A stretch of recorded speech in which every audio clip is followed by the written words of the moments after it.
It's been such a long time since Boston led the way. It's more than a feeling.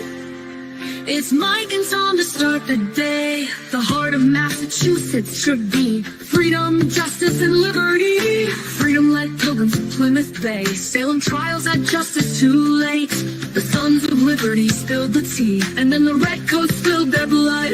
The shot heard around the world rang out from the Bay State.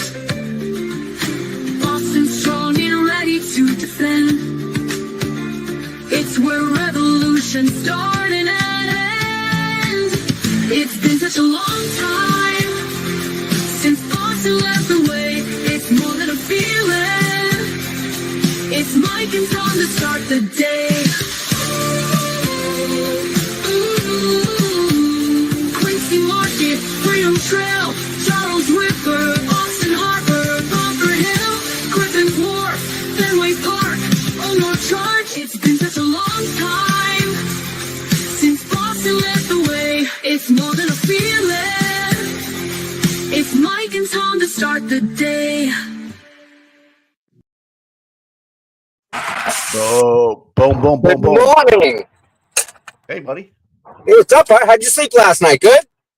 Well, as I checked out early afternoon and Getting back in the swing of things, I'm sure. yeah, it's it is what it is. Yeah, but I feel much better. I sleep like a rock. Yep. Are you even moving in traffic right now? Negative. Holy Jesus. Dude, every time I leave early, Yeah. it's just, it doesn't matter. I for some reason, I can't get there when I want to. And then, like, if I leave late, swoop right in. It's messed up. I wonder if there's like a little time, like a window. Like I used to remember, like there was a window of time where I could leave and I would never hit traffic. But if it was like 8 minutes behind that, I was out. I don't know. Dude, can you see the traffic going all the way up the road, all the way up the highway? It's just, Oh, yeah. it's completely packed. Jesus Christ, man. Yeah. So, whatever. Not much you can do. Just kind of go with it, right?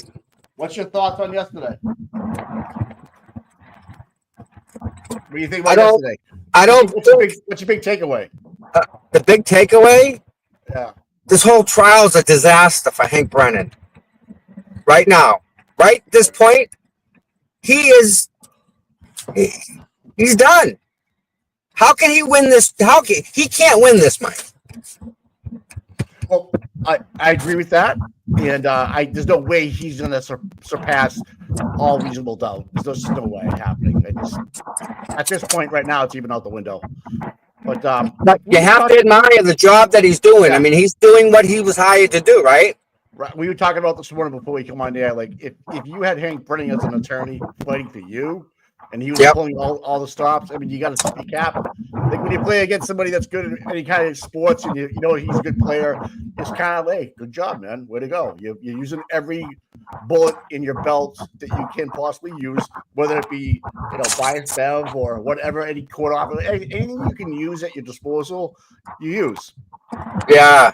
Legal, whatever he's doing. But he went on yesterday on that rant about ARCA, and I was like sitting there listening to it. I'm like, wow, is she really gonna, not let ARCA testify? And then at the very end, she's like, all right, Mr. Alisi, stand up, make it quick. Okay, I'm gonna stop you right there. You are gonna win the motion, and here's why. I was like, oh my god, like she had to be this big fairy tale about it. I was very impressed with Bev when she said that. You're gonna win. Sit down. Right. Boom. He couldn't sit down fast enough. But yeah, he said right down. Nope. He is awesome. He is just. Are we not blessed? I mean, legitimately blessed with all this talent, Mike. The guy's, Yes, Your Honor. Yes, Your Honor. He dissects. Like I'm looking back at some of the stuff this morning. I'm looking at what Ian Whitman presented for a chart, and it was his own chart on a Google spreadsheet for a deck file. And he actually just made the numbers up and put them in themselves. So it wasn't like a pull down. No. Chart from like a Celebrate or Axiom, or it was something he made himself and put the timeline together. Anybody could have done that. Mike, he didn't. He put it in his freezer. I know. He didn't even know what temperature it was, but he put it in his freezer. He called it yesterday. That's huge, Mike. And you know what? I think he said the temperature dropped in 15 minutes, like 30 degrees on the phone, right? Right. Do the math. There's no way. The phone would have been dead by 1 o'clock. Yeah. That phone was inside for a while. There's no other way to say it, Mike. Yeah, because anybody that's got a half a brain knows when they're out in the cold, they keep the phone in their pocket, they're all right. But as soon as you take it out, like say you want to go ice skate, you're taking pictures, whatever, your phone freezes up if it's that cold out. I mean, if you go with like the Patriots game in the winter, take your game, go to a football game, bring your phone out, it's done. Right. That's what happens. It's physics, I guess, right? Right. I just lithium batteries.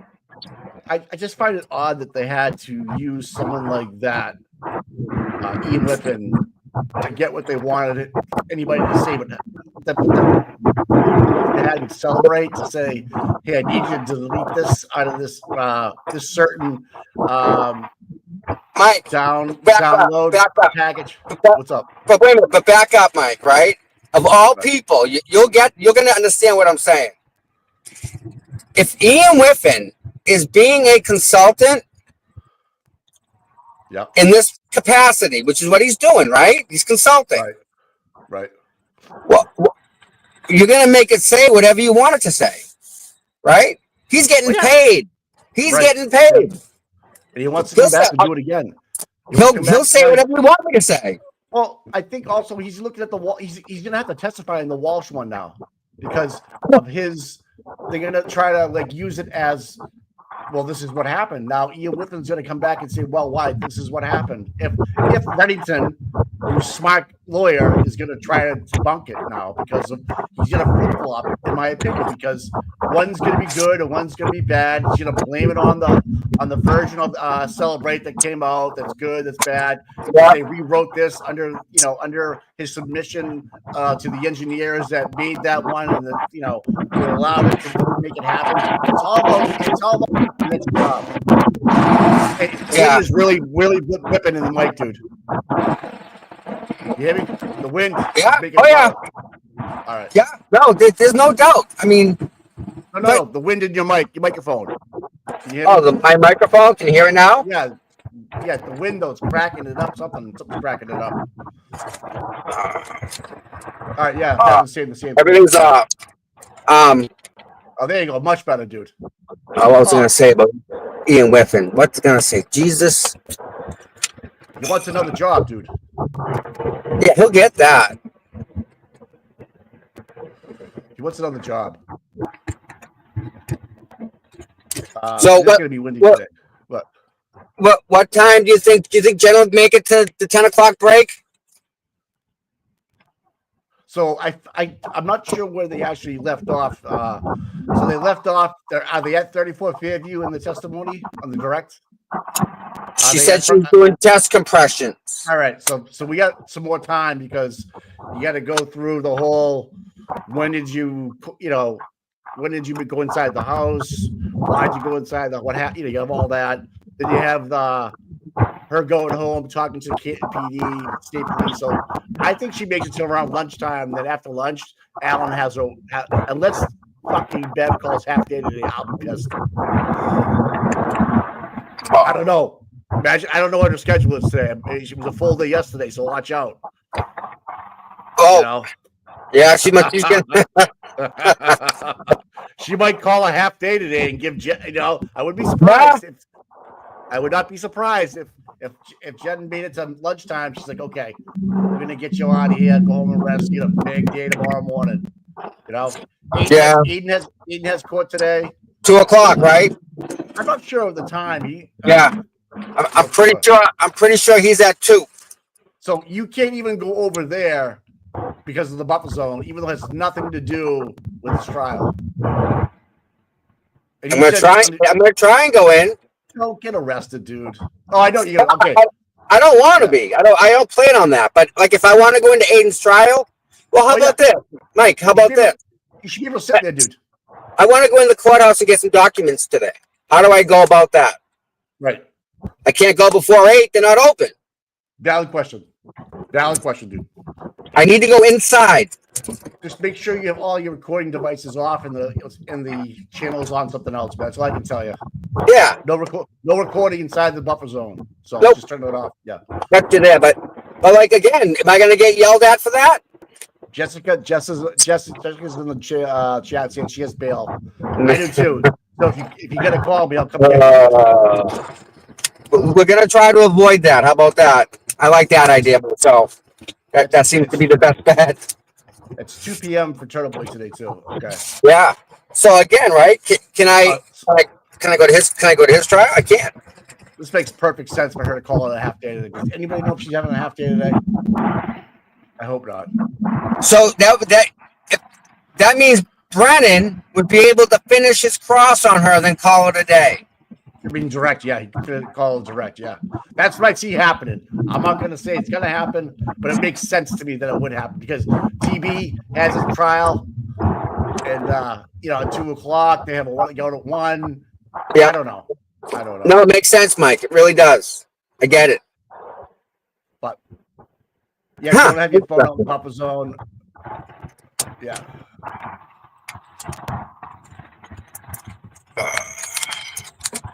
So, what else? What else is going on in the Twitterverse? Oh man, just Jen's just getting smoked. But Really? Yeah, I shouldn't say it, not as bad as last year so far.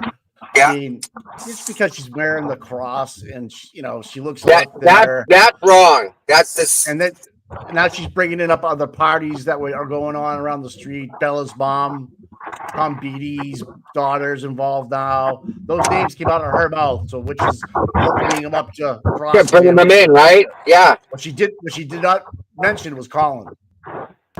She did not mention Colin at all. And allegedly, he was there when she was there or no? He left before she got there. That's right. So he left allegedly at 2 o'clock. I mean, at 12 o'clock ish before she got there. Right. Supposedly. And she looks like she's distancing herself from Kerry already. Kerry Roberts Yeah.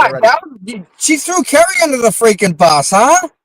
Oh, come on! You didn't know that. You knew that was coming. She's not the family, dude. Right under the bus. I like the tie selection today. Oh, you like this? Yeah, looks good. Yeah. All right, cool.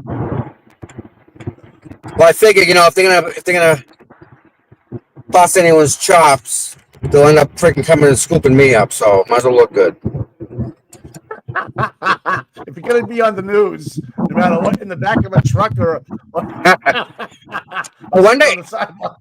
did is Bao go home or is he still here? Oh, he's out. Yeah, he's out. Oh, Yeah, I but don't know if he's back Texas or whatever. I don't know. I don't follow him. I don't know. I was gonna say because I could see him bailing. No. Someone had a good question this morning. How did Kerry Roberts know where Jen lived? Because they weren't really close. Is that I recall? I'm not sure if they really knew each other. Then they knew each other by face and said hi, and that was it. Kind of cordial. I'm not sure how. Well, wait a minute. If they weren't that buddy, right? Right. Then why were they over Lank's house the very next day? If they weren't talking about John O'Keefe, why would they both be there? So the story is Kerry's story is that Kerry's daughter is friends with Lank's daughter. Why Jen McCabe was there? Why did they start by 34 Fairview? Because it's on the GPS location. That's all going to come out. So that's all going to be discussed when they start talking about interviews and who got it wrong. I wasn't the kid talking about I hit him. Right. Now she's saying that she told her on the phone. She told her I hit him and I cracked my tail on the phone. When she called Jen McCabe. Well, that's a change of story, right? Yes. Yeah. When Karen was talking to Jen McCabe, she says, "Could I have hit him? I hit him. She said I hit him. But and something about the tail light. She cracked her tail light. So I don't Wow. know, man. I mean, Jackson's going to do the cross, and it is going to be get your popcorn ready, folks, because Yep. I got my Snyder's pretzels ready to go. Because I tell you, man, I'll be hanging on every single word. But more importantly, the jury is going to be looking right at her face and how much of a devil she's going to turn into. She looks great Yep. today because she knows the questions, she knows the answers. And if she gets Prepped confused, nicely, yep. she just kind of looks to the bench and she gets the let me rephrase that or whatever. But Jackson's going to do something. He's going to get her fired up, get her angry, and then change the question real quick. Mike, do you want to know how good she's coached? Did she ask for any piece of paper yesterday to look at? No. Remember, she couldn't answer Jackson's questions without looking at the paper? Yeah, she Her was saying, answers? yeah. Yeah, oh yeah, Barry Lewis posted on Twitter too about the money they spent for Celebrate, Yeah. the district attorney's office. Oh, my. From 2013 to 2015, $261,000. Okay. That was what? That was 2 years, and then from 22 to 25, Yep. $180,000. $180,000. Those are just upgrades and subscriptions. And every time Remember- somebody logs in to Celebrate, they have a log of it. Yeah. You remember you tried to get that data. Yep. Yep. That didn't work out too well for you. Yeah. I'll be surprised if I get anything back from the district attorney's office that I sent them the FOIA. My point is this too is like phones are really the new DNA. Oh, yeah. Right? Absolutely. Yeah. Well, they're an extension of who you are. Right. It's interesting that I'm slowly understanding how important because everybody has a phone. So if you were a criminal and you were a mastermind, you don't want a phone. You want payphones or Vertaphone or you want like No. You would one bring no phone, or two Right. if you had to bring a phone, you'd bring someone else's phone. You never bring your phone. So if you want to That's just frame common somebody, sense. if I wanted to frame you, and I was Oh at the God. house, you fell So many asleep, ways. So many ways, Mike. I could take your phone, we have you tracked here, but I was sleeping and I was alone. Prove it. Yep. It's like it's harder to, it's easier to figure out, but to me, it's like not just blood work on the ground, but it's like it's a digital footprint of you, fingerprint. The proof is in the phone. Absolutely correct. Absolutely correct. Because everybody's got everyone's got a phone. The 12, 15-year-olds, the younger generation, they all got phones, Mike. Yeah. I just think that this technology is so newish. Well, it's starting to be used in court more and more. And I just find it interesting.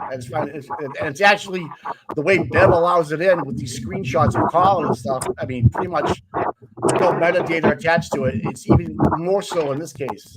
Mike, that's Rendaz's argument that the digital age has come about and the Right. look at oh my God, this is unbelievable. I just pulled over, Mike. I'm gonna change the camera. I want you guys to see this.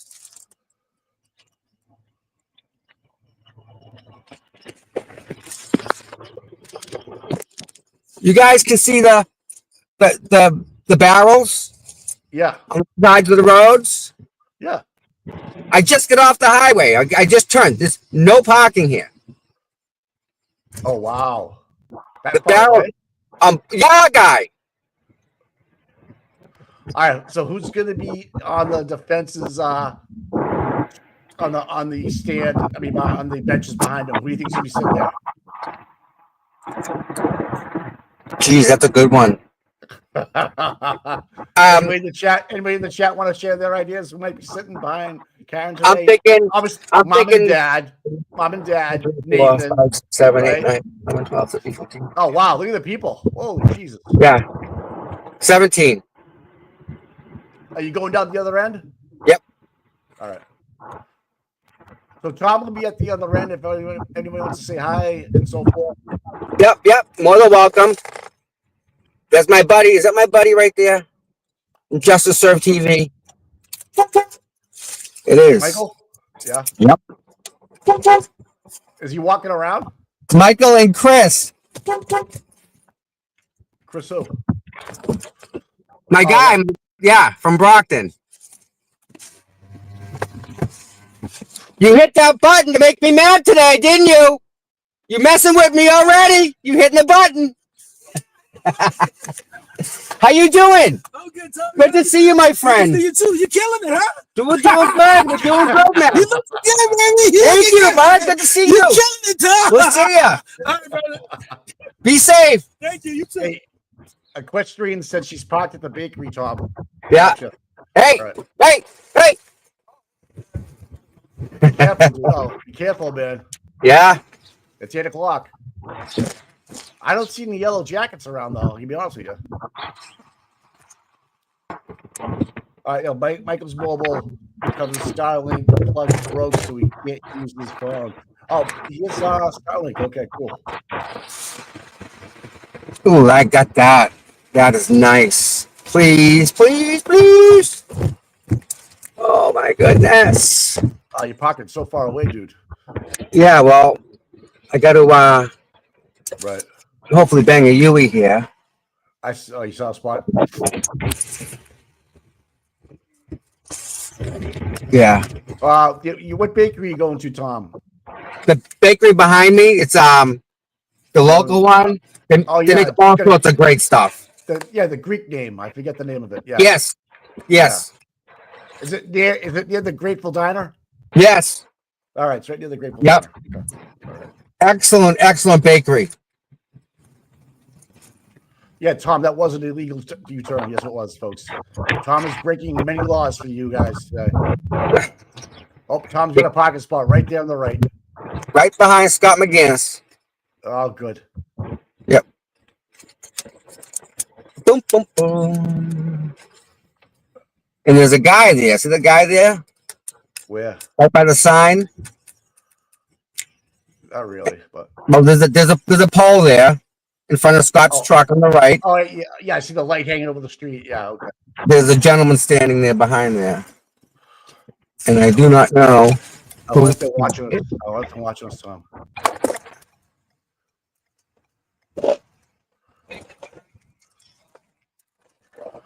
Now, Tom's from Boston. He knows how to park.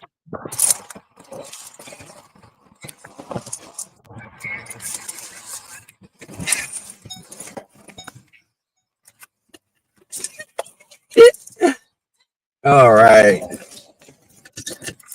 Hey, have you wrapped up the $75 gift certificate yet? No. All right. You know that wheel that we use? Well, you should hand it out to somebody that's on boots on the ground too. I was thinking that too.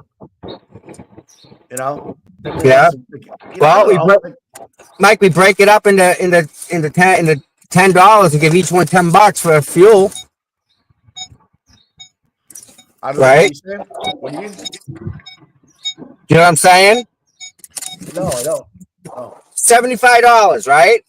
Yeah. That's 7 people. If we give $10 to 7 people, that's $70. Give one person 15. Yeah. How do you know? So you get. Oh, all right. It's a gift certificate. Yeah, maybe she sent this to you. Oh, that's the one in my email. That one. Yes.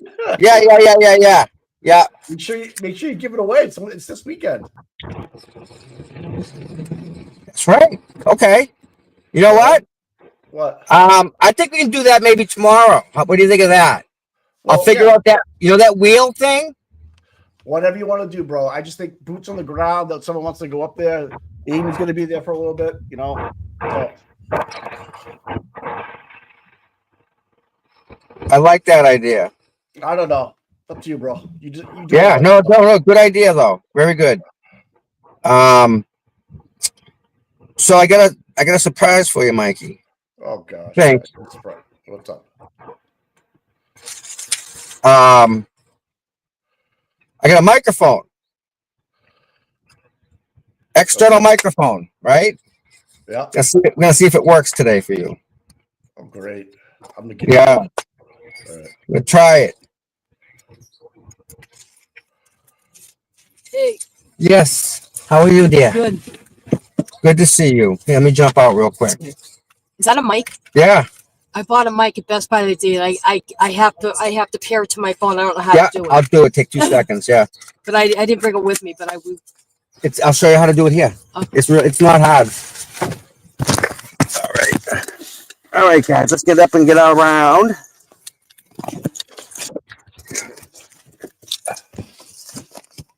Cherry's in the chat. Oh, Miss Cherry. Nightbot, become a member. Yep. Stella, Mary. Oh, but Mike. I forgot. We are close. We need 40 subscribers, Mike.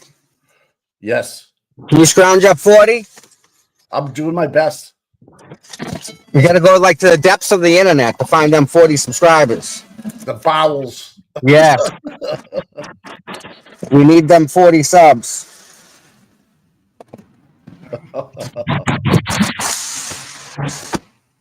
Woo. All right, let's go. Did you bring a chair? I did. No, I got one. So my friend Michael is right over there. Hey, good. How are you? Good to see you free. Is that just to serve? Yeah. Yes. And there's our buffer zone. How you doing? Good. How are you, my friend? Good. Good to see you. Good. Thanks for coming out. Yeah, I'll try to show a little bit of Yeah. presence from time to time, you Yeah. know? So I was just talking with Mike Bryant. about Great guy, huh? Yeah, Yeah.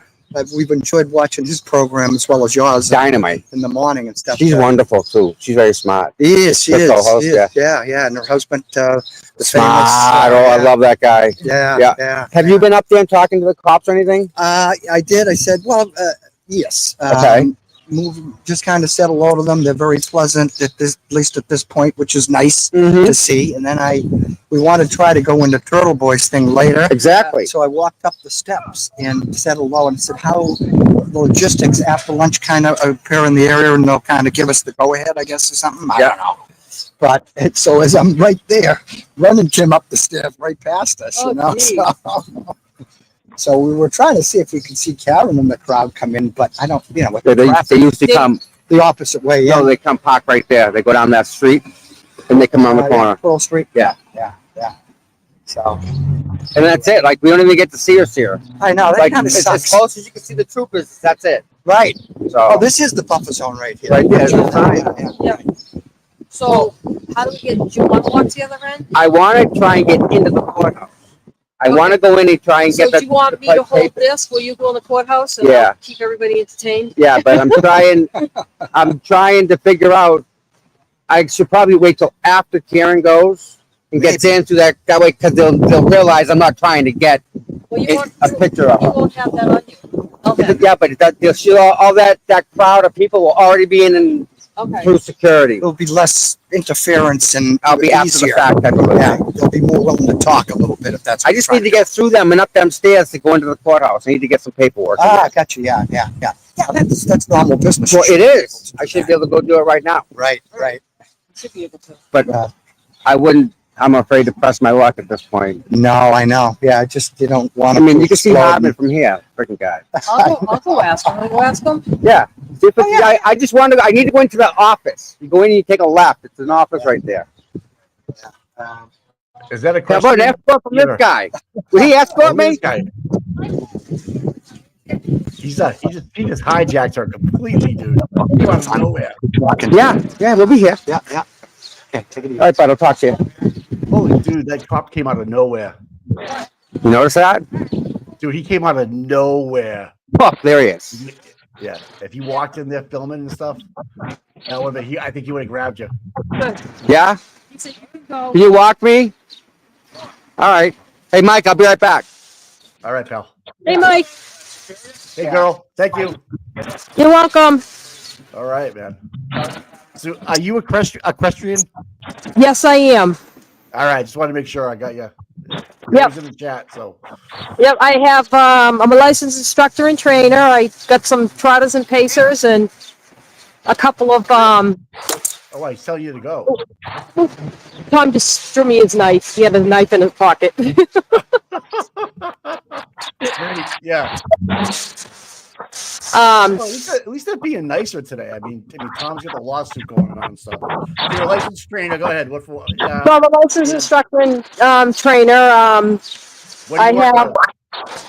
I work at a racetrack right now, Okay. but I'm not going to say where because I don't want to be doxxed. Gotcha. But I train people's horses. I've taught kids with autism, how to run. Awesome. It helps with their balance and stuff. I've done a lot. That's awesome. But yeah, it's a lot of fun. It's stress relieving. So horses give love like a dog gives love unconditionally, you think? Yeah, Okay. yeah. Are they more selective than dogs are in terms of picking who they're going to give love to? You know what? It's funny. Depending on how much time you spend with them, like anytime I pull in to the barn, Yeah, they know it's you. they know it's me, and there's a certain few that will run to the gate. Right. Like, okay, you're here. Where's my carrots? Where's my mince? Where's whatever? Yeah, right. Right.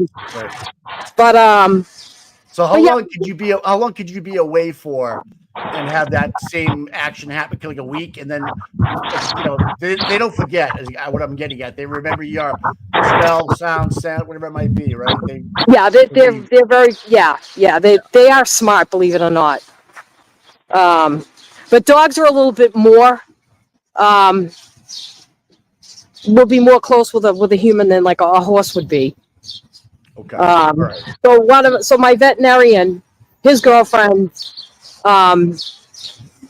there's certain horses that like when she's in the stall with them, they'll snuggle up to her, where they won't so much with him because she spends more time with them. Gotcha. But yeah, it's I've always been interested in horses. When I was younger, I'd be in Canada, Nova Scotia, and I would bareback all the time. oh yeah, that's a lot of fun. I've done I was a lot younger, but it was and I'd never been on a horse before, but everybody that was around was on horses, just literally just pick up a horse and go. right. It was awesome. Yeah, it really is. I've done I was a jumper when I was younger. What else did I do? That's inside of a ring, and you go over the fence Yep. over the water. Okay. Yep, I've done that. I've done fox hunts where you go in the woods with a bunch of dogs and the fox hunt. The horses follow the dogs at that point, or you don't follow the fox? No, right? no, we're chasing. The dogs are running and we're chasing after. We're chasing behind. They're actually running and we're following them. And you're looking for the dogs and you're directing the horses. Yes. Okay, so the horses aren't just following the dogs on their own. Yep. Okay. Yep. And there's like when you're doing that, there's like there's little jumps and stuff you go over when you're running through the woods and stuff. But I've done that. I've done barrel racing. I've done. You need a lot of land for the fox. Where you in Connecticut? Yep. All right, really? Yep. There's a couple golf courses down there. Yeah. Yep, for sure. You really hear that.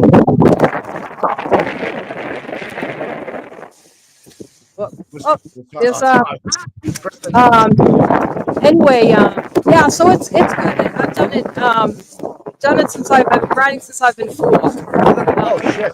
Wow. For 7 years old, I'm in really good shape. How many injuries have you had? I'm sorry, I can't hear you. How many injuries have you had in your time riding? So I've actually I had a really rich kid I taught lessons to, and she had to have this certain thoroughbred. Those are the Kentucky Derby horses, so everybody knows. So I kept telling the mother, this isn't the horse for her. She had only been riding 6 months. So what I did was I what I did was I got on the horse and I was going around the ring, and there was a bird that came down and hit me in the side of the head. I had a helmet on, and then it hit the horse, and he kind of spooked and wung me off. So I had a bruise on my whole back. I got back up and got back on. I didn't have to go to the hospital to get checked. I didn't break anything. I was just loaded with bruises. So I've probably had maybe 2 falls. That's not bad. No. Considering I've been riding since I've been 4. That's, I mean, when you say 2 falls, you mean serious falls or? Well, just like that one where I had to go and get my back checked. All right. And then the second one was I bounced off and I landed on my feet, Okay. which was kind of funny. You know, it was like, you know, and way back then we didn't have the cell phones when that happened. I was younger. It's like I literally, everybody's like, oh, we wish we had a video camera going. How much are saddles today? You there?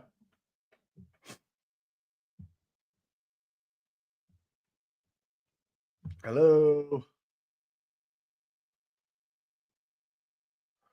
Yeah, that guy right there. He came like when Tom was talking. All of a sudden, I want to go down there and look. He just came out of nowhere. I don't know what's going on. Like it was like tried to ambush him. I don't know. We're frozen up, Tommy. If you're there. Anyways, I don't know. Horses interest me. I think they're. There you go. Well, There you go. I'm sorry. That's okay. Welcome to the live world. Yeah. But I can't get nothing. how come? I have to go through the FJC. Oh, That's the same people I'm trying to get the press pass from. That room, that office in Boston there. So Oh, the one we've been talking to? what? The one that we've been talking to? Same one. They control who goes in and out of the courthouse, Mike. That's Juice Dude, huh? See, that's what they said. That's that whole. Just you have to get in. You have to submit your name to that company, and there's 40 submissions a week to get in, and they only pick 10. Oh, you mean for the random drawing? You mean? Yes, I'm trying to get those names because I got a feeling somebody we all know put their name in like 3 times or 4 times under 4 different, media companies. Right. So like Channel 10, right? Bay Windows, Canton Confidential, right? Yeah. And another one. That's 4 different things that she does. Does she put her name in once, or she put it in for each one? That's 4 bites at the apple. How's Kristen making out with that ticket? Any progress yet? I'll ask her. She's right there talking to the cop. I know. I think the date's coming up. That she's got to go to court for that.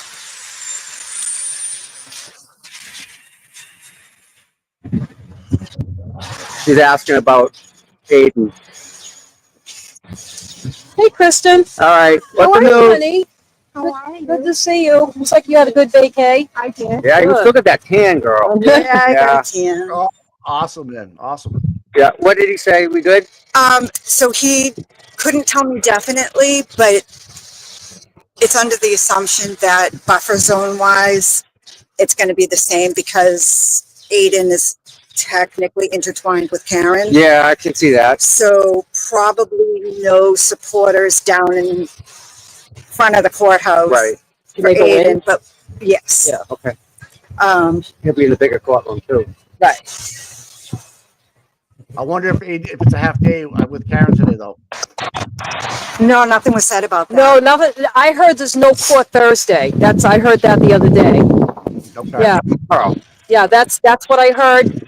And I don't know. I read it on. I thought Aiden said it, or I read it on X. I know I read it somewhere that there was no court Thursday, but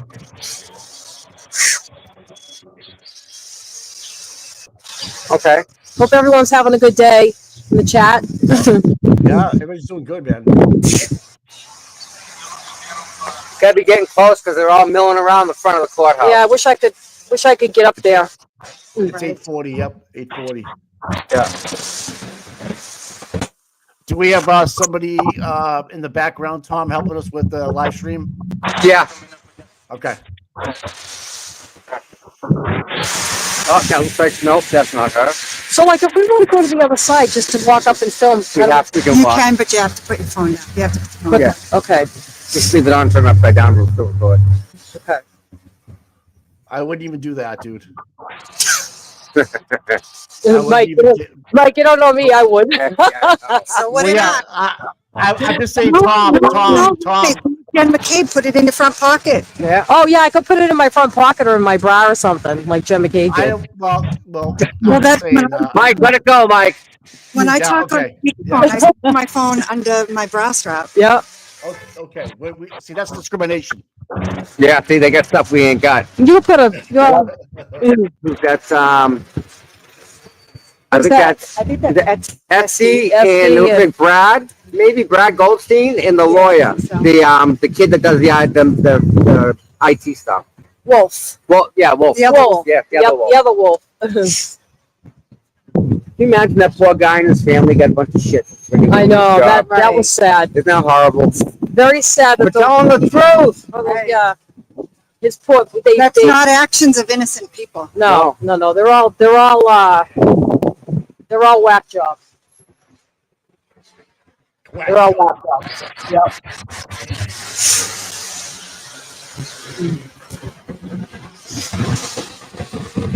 Yeah, this one is kind That's of the cool bus I looking. usually cover. Yeah, this guy's got it going on. He said, "Are you ready for the Kentucky Derby?" Bedro look going on. He's trying to copy Bedro, I think. When I looked at him ask really who you fast, like it looked like Kentucky- Canelo. Huh? Who you like for the Kentucky Derby? Sorry about that. You know what? Ooh, No. you just spilled Tom's coffee. You know what? I gotta go back in. There's a couple of them, but I have to go back in and study them. I want your pick. Okay, I'll let you know. I'll let Send you it to me know. send it to me on X. It's funny. I'll tell you a funny quick story. My husband and I, when we travel, we always hit the racetracks, whether it's the Trotters and Pacers or the Thoroughbreds. So we were in California at this one particular track, and I have a good eye for lameness and stuff, so I know what I'm looking at. Yeah. So I'm a vet tech too. So I'm in front of the barn and I'm watching the horses. They're walking them around, and I look at my husband. I'm like, "This is how I want you to bet. I want you to do boom, boom, boom, boom, boom." Yeah, he's awesome. He said, "Okay." I said, "You go do that, and I'm going to wait for the next set of horses to come out and tell you what I want to Tara do." going around the corner right there in that black SUV. Karen coming in the SUV, Right there. but I don't know if you, Jackson gets out. I don't know if you can really see it. No, you I can can't. yell at him. So Jackson, Alessi. So anyway, so what ended up happening was he went to the window to go bet, and the race was over. Yeah, I know. I'm like, "I know we won something. What did we win?" And he goes, "Kim," he goes, "I went to the gift store to get you because I collect hats." He goes, I went in the store to get you, and I didn't get to the window in time. I lost over $8,000. I looked at him. I turned as white as a ghost. I said, "Don't even come near me right now because I can't. I just can't." And go return that hat. Yep. And one of the horse that I picked at the time, his owners were, remember Mattel Toys? Yeah. Yeah.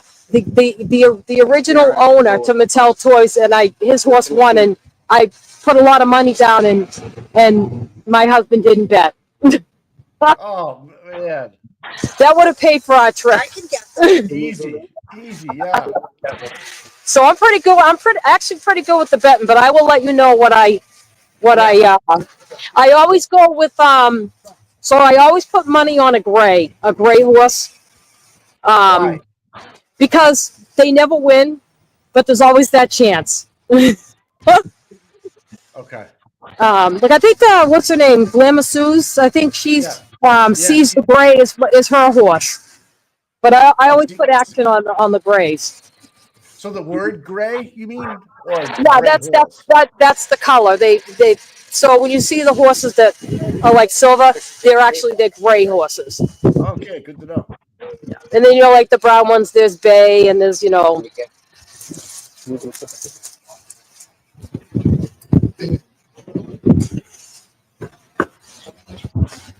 So you look like you had a good time on the trip.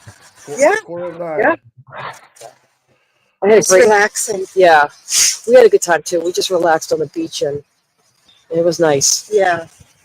Nice We're place. ready to fly. Oh, the Beautiful Alabama shores. Oh, I want to try to go there next year. a lot of my husband's cousins drove from like Attleboro and places. Yeah, drove. Nice. Kristen, where would you go? Florida? I went to St. Thomas. Oh, nice. Yeah. I love that place. I went to St. John, so I had to go through there to go to St. John. But yeah, nice place. Yep. Beaches are beautiful. Did you do any snorkeling? Yeah, you couldn't get me out of the water. My whole back side of my body is fried from just, man. I mean, at one point I was in the water for 3 hours.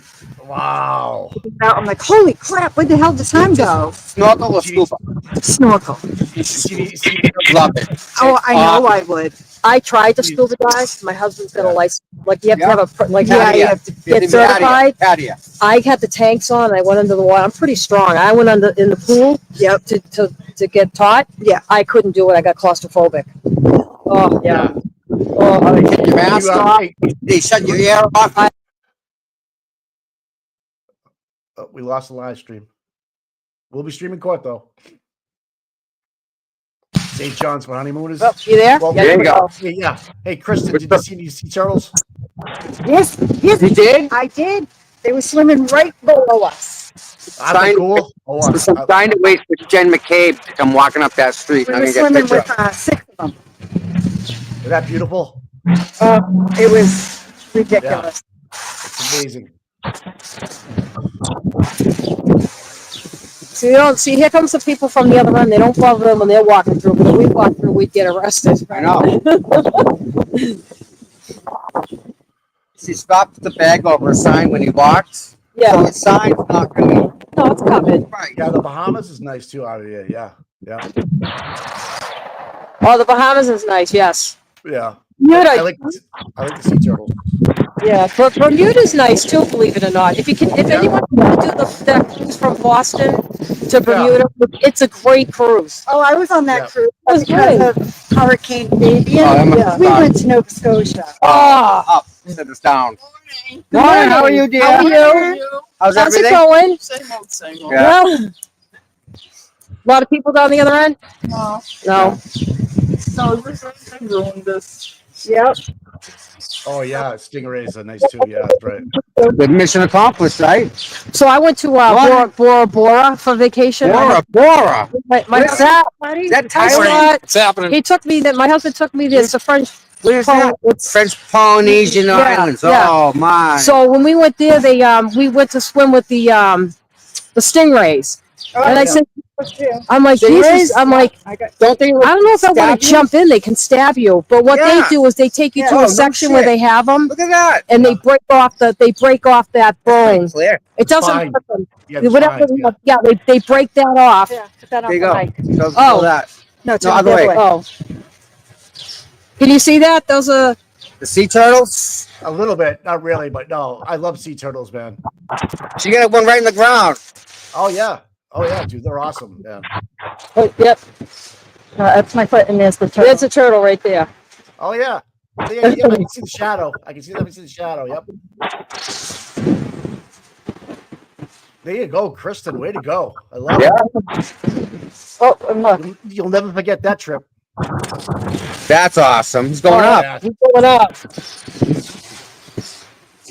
Oh, That's so cool. That's how it is in Aruba. You can get in the water and you can snorkel and they tell you where to go, and then there's Right. all kinds of turtles and stuff. They come over, they brush this is against a you. good It's really cool. That's a big Yeah. turtle. That's Oh, look at this. Jesus. That's a big turtle. Wow. Oh my gosh, yeah. That's Jesus. That's a big turtle, Kristen. Yep. Do they Oh, come wow, up I get- oh yeah. I think people call them majestic. so they know? Yeah. No shit. But you're just not supposed to touch them. You know what I did? I Yeah. swam, With a mother and a baby. I swam Yeah. with the manatees in Florida. Oh, That was cool. that I want to do every time I've gone They're like to big Florida. puppies. They come up to you and they roll over. They rub my belly. They are so god. They're awesome. But they're big. They're big things. There's another no shit. That's clear, Kristen. One There's two. there. That's cool. Would you guys swim with sharks if you could? Absolutely. Well, Morning. my How are husband and you? I did that in Bora Bora too. We they took us out How are you? because we went off season. We went in January. It was off Right. season. There wasn't many people there. There was a couple of young newlyweds. Oh, Right. look at that turtle. You having a good day? Oh my. Yeah. Yeah. Yeah, not bad. Not bad. Kristen, that's right enough where you were beaching. Like you walked up and you were in your beach chair, right? Yeah. Yep. I didn't do any of the snorkel tours. Yeah. I researched online Yeah, and did your own. the hot spots. Yeah. And it was so worth it. Yeah, Yeah. yeah. That's cool. The shots was interesting. They took us to a certain part, and my husband and I went in, and all the couples, they were all newlyweds. They were all there. And they were, good morning. Good. And they How were are like, you? we're not going in there. We just got married. I'm like, okay. But then they all ended up coming in. It was like 2 stops. We convinced them to come in. That picture I sent you. Do you Believe it know or not, my that was husband and I, we Barracuda? did that. Yeah. Well, I mean, I I'll do try that. anything. Yeah. Right. That's awesome, man. Freedom, freedom. Be careful, be careful. We don't want. Pull over. Yeah, he 8:52. Where's Kevin Cage? She didn't go in already. She might have. I don't know. If all the cops would have surrounded her, like they did yesterday, they Oh, yeah. were walking a circle around her. You'd see her. Well, maybe she got here before us. Yeah. she could have. In Prepping. the back door too. Got a prep. Oh yeah, that's right. She's got. Not once did she ask for a piece of paper yesterday when she was getting interviewed by Hank. When it was Alan, she had to see everything. Show me. I could have, I don't know. But yesterday she knew a lot. Oh my, yeah, they'll freaking wipe you out. Oh, look at that stingray. Yeah, that's huge. Oh yeah. Yeah, Yeah. That's what I'm nice. talking about right there. That changes your life, man. You see stuff like that in the water, man. It changes your life, man. It's Yeah. amazing. It's amazing. Oh, and then these are all like just a different fish. Instead of going to the moon, wouldn't you rather go deeper in the ocean? Oh, You absolutely. know what I mean? Like, I don't care about the moon so much. I want to go in the ocean. What's down there? You can see that stuff. That's awesome, man. I love that. It's great. How you doing, Scott? So up at the shops, they give you milk bones, and that's a milk bone, and they all come running over, and A dog bone? a dog bone. No kidding. Yep. And they come from like way out of the reef. Like Oh, yeah. the Look at everybody just feed them out. It's so cool. They feed the fish dog food. Yep. Oh yeah. Oh yeah. Oh yeah. Everybody's commenting about snorkeling in the chat. It's kind of cool. Yeah, snorkeling's fun. Yeah, I'd rather go, like, instead of going to the moon, honestly, God, I'd rather go deeper into the ocean and see what's down there. Yeah. I don't know, man. You know there's life in the ocean. You don't know there's life outside of our planet.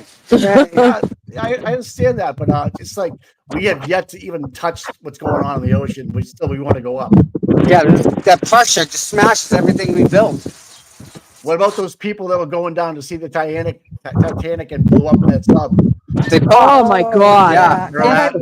Instant. They didn't even know they were vaporized. That's So like, my point being is that you can build a space shuttle to go up to that pressure. Why not make one that goes down? You know, and cruise around. It's easier because there's no pressure in space because there's a lot of pressure in the ocean. I understand, right? I mean, the shielding, for crying out loud, is just almost paper thin. You get a meteor coming at you, you're done. You know what? In World War II in the Atlantic, when they were trying to cross all the supplies from the United States, how many ships were sunk out there by the Nazi U-boats? There's so much stuff down there to see. oh yeah. Yeah. even off the coast of like Massachusetts, there's all kinds of wrecks. Yeah. Yeah. Morning. Good morning. How's everyone doing? Good. Yeah, I'm back. I'm back right now for now. How are you?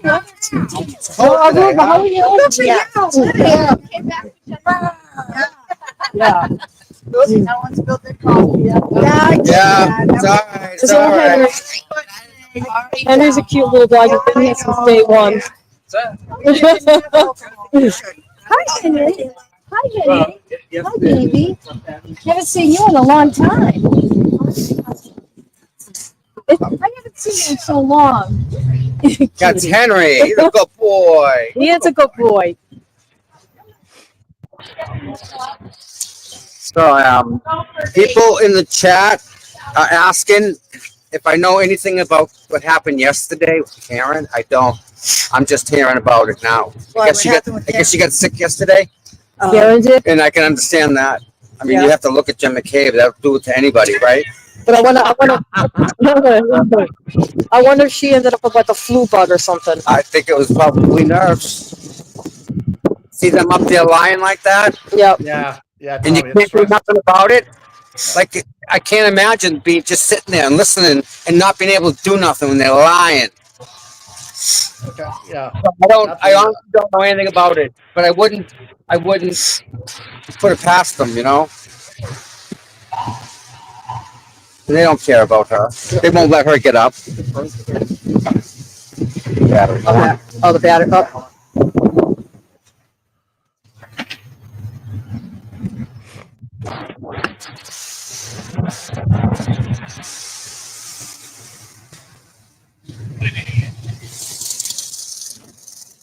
I don't see anything on X about Jen being sick, but I could be listening. But Well, I didn't think so.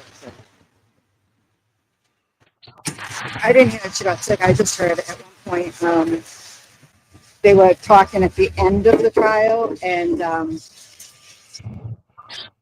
Jackson had said, "Can we hold on a minute? Karen's in the bathroom." And the judge is like, "Oh, I didn't." all right, okay.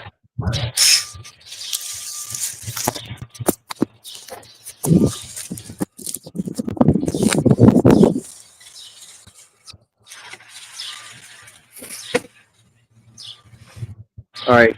See that number right there? Yep. 14, 18, 20, Yep. 25, 26. The charge you get at home, Mhm. free. That's the charge. Oh wow, So, that's. this is 25. Oh wow. So see that right there? Yep. The battery? There's the battery. I mean, I can find it. Oh, I see it right there. I can see it. It won't let me. There's a way I can't do it here though on this one. It'll charge this in maybe a half hour Yeah. from zero. Like, Oh, cool. Yeah. Cool. Do you want me to hold it for a little bit, or you want it? I got it. Okay, there you go. So yeah, so I wish I don't know anything. And again, you know, she does have a bunch of ailments, right? Yeah, I Because mean, she's on trial. That doesn't stop. no, I mean, stress with MS is like the worst you can do. Yep, Like that's what I the heard. worst. It's the worst thing that you can actually do to your body. For anybody's body, stress is the worst thing you can do. Oh, Especially when you have MS. Yeah. I'm walking the courthouse with that. No. Yeah, so 2:00 we can go in and see Aiden. If Karen's Oh, you trial is can. still going on, You can. yes, Even if Karen's trial is still going on. yes, sir. All right, man. You gonna do that? You think? Or Yeah, I think all so. right. I wonder if that'll be live streamed, like through a Zoom. Yeah, through that. I'm not sure. We'll have to find out. Maybe someone in the chat can find out, or if Aiden's going to be zoomed. Oh, wow. I don't think he said that it was, or it wasn't. You don't know nothing about that, right? Whether it's Zoom or not. now did you wear any of them or no? Just... Oh, no.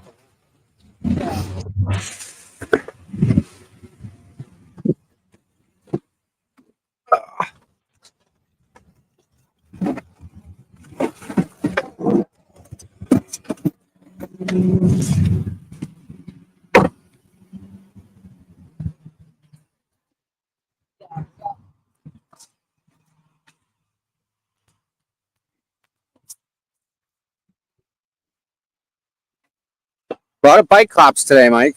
I don't know why. Well, it's a nice day for it. They probably cost more money. It justifies the means to have them, you know. There's more cops than people, Mike. We've been saying Again. that from I know. Right? I can't wait to see the final bill for this one. Yeah, what was it last year? Last year was a couple million, wasn't it? 5? It was a lot of money. Yeah. A lot of money. Oh, if everyone take a second, hit that thumbs up, like, and subscribe button. Yeah, we're gonna keep We doing just that. need So, 40 subs, bud. 40 subs, Mike. come on, guys. We love you, man. 40 subs, and there's the Karen Reed trial up on screen. Mods are on it. Love you, mods. You guys are the best, man. Yep. We get a case of the Buffer Zone Blues. That's right, Glenn.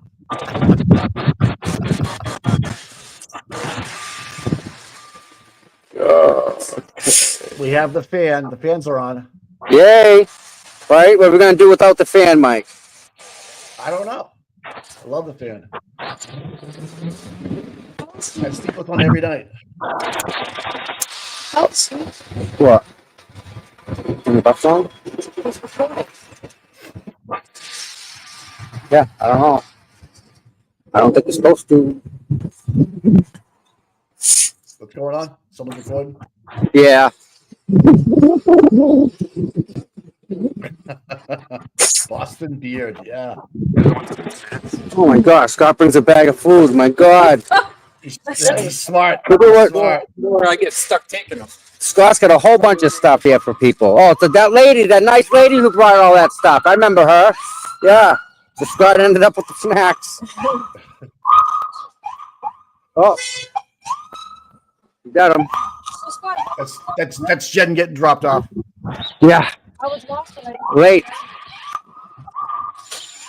You know they got a state police officer out in front of Spanky's house, right? Yeah, I saw that. Why would that be? And Bev's house. Really? Yeah. Yep.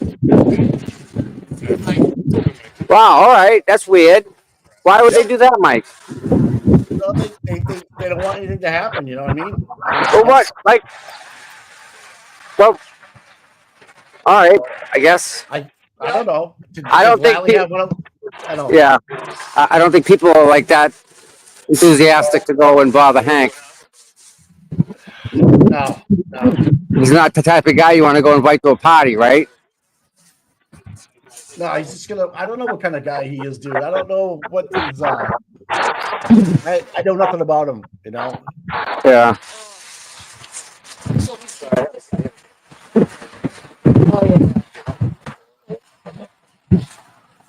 I don't know what his private practice was like. I don't know anything about it. No. Hey, did you hear Ken Mello might be dead? I No. heard that. Yeah. No. Oh, I no. tried looking for it. I couldn't find anything. Really? You talking to me? Yeah, I'm shocked. Yeah. Yeah. Turtle Boy mentioned it last night. Oh, fire trucks. Here we go. I'm gonna mute you real quick.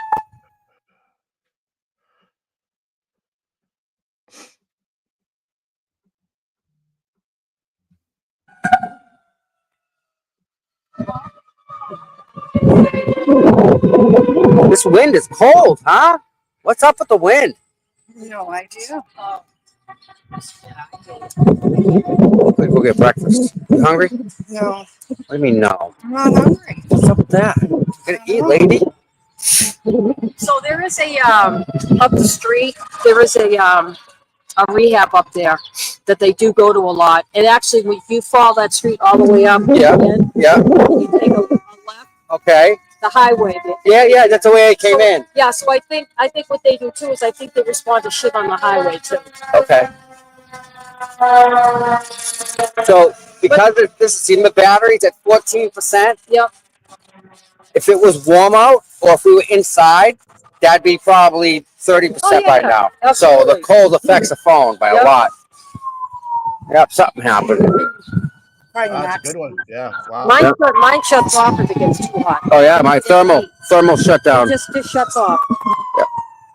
Are you hungry? Not breakfast? Yeah, let's go. All right. Where's I think we're over here next to the car. I wanted to meet Michael. He's on the other, probably at the other end of the buffer zone. Did you go to Justice Cirque TV, see if he's streaming? You know what I'm saying? If you go to him, you see him.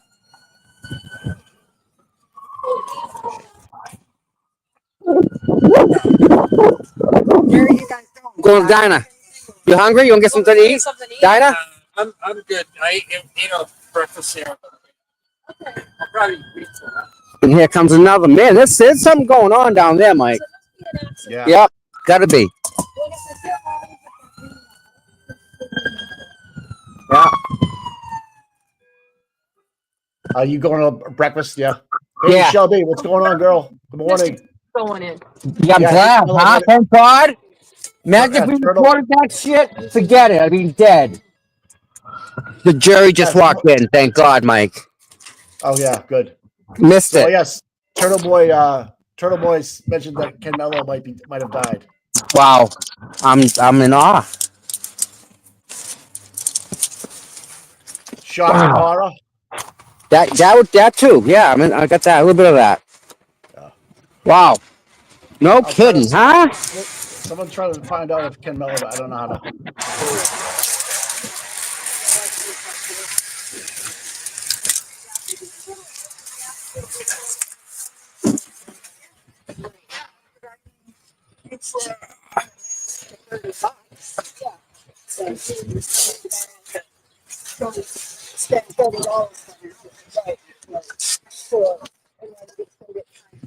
Yep. All right, let's go. Let's go. We're gonna grab some food. You hungry? Breakfast? No life saving stuff today for you. Oh, that guy didn't make it. I know that. I think it would be questionable whether he was alive. Which Yeah. came first, the heart Oh, attack? he's in front of the courthouse. Huh? Michael Bryant. Oh, He's a friend. Do you want to go see if he wants to get something to eat with us? Yeah. All right. You will have to walk. I'm recording. I can't go in there. I was asking for love. Yeah, I don't know whether he choked. Which Yeah, he didn't call that. That made him is, panic, and yeah, I can see that happen. Yeah. Unfortunately. Well, the heart attack causes the choke. Yeah, one or the other. Yep. No, I unfortunately, there's nothing else we can do. You know what I mean? That's Hey, what When hurts. your number pops up, Time to go. Who are you to argue, right? Yeah, no, I'm with you. It just sucks. I sucks. It sucks. there are those cases too. Depending on how much damage. Or I'm dead. Yes, and again, quality of life, exactly, right? It's just sad.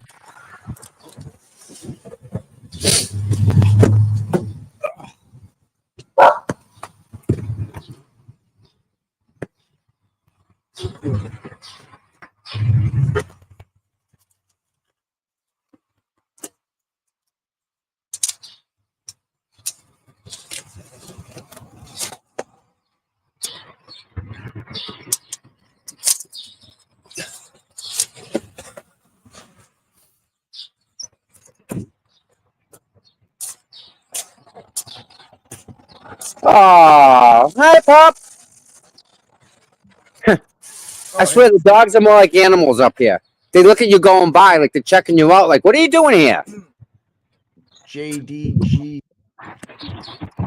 Gasa. Thanks for the $5. Appreciate it. Oh, my goodness. Thank you very much. Yeah, thanks for the super sticker, guys. Please hit that subscribe button. We're getting close.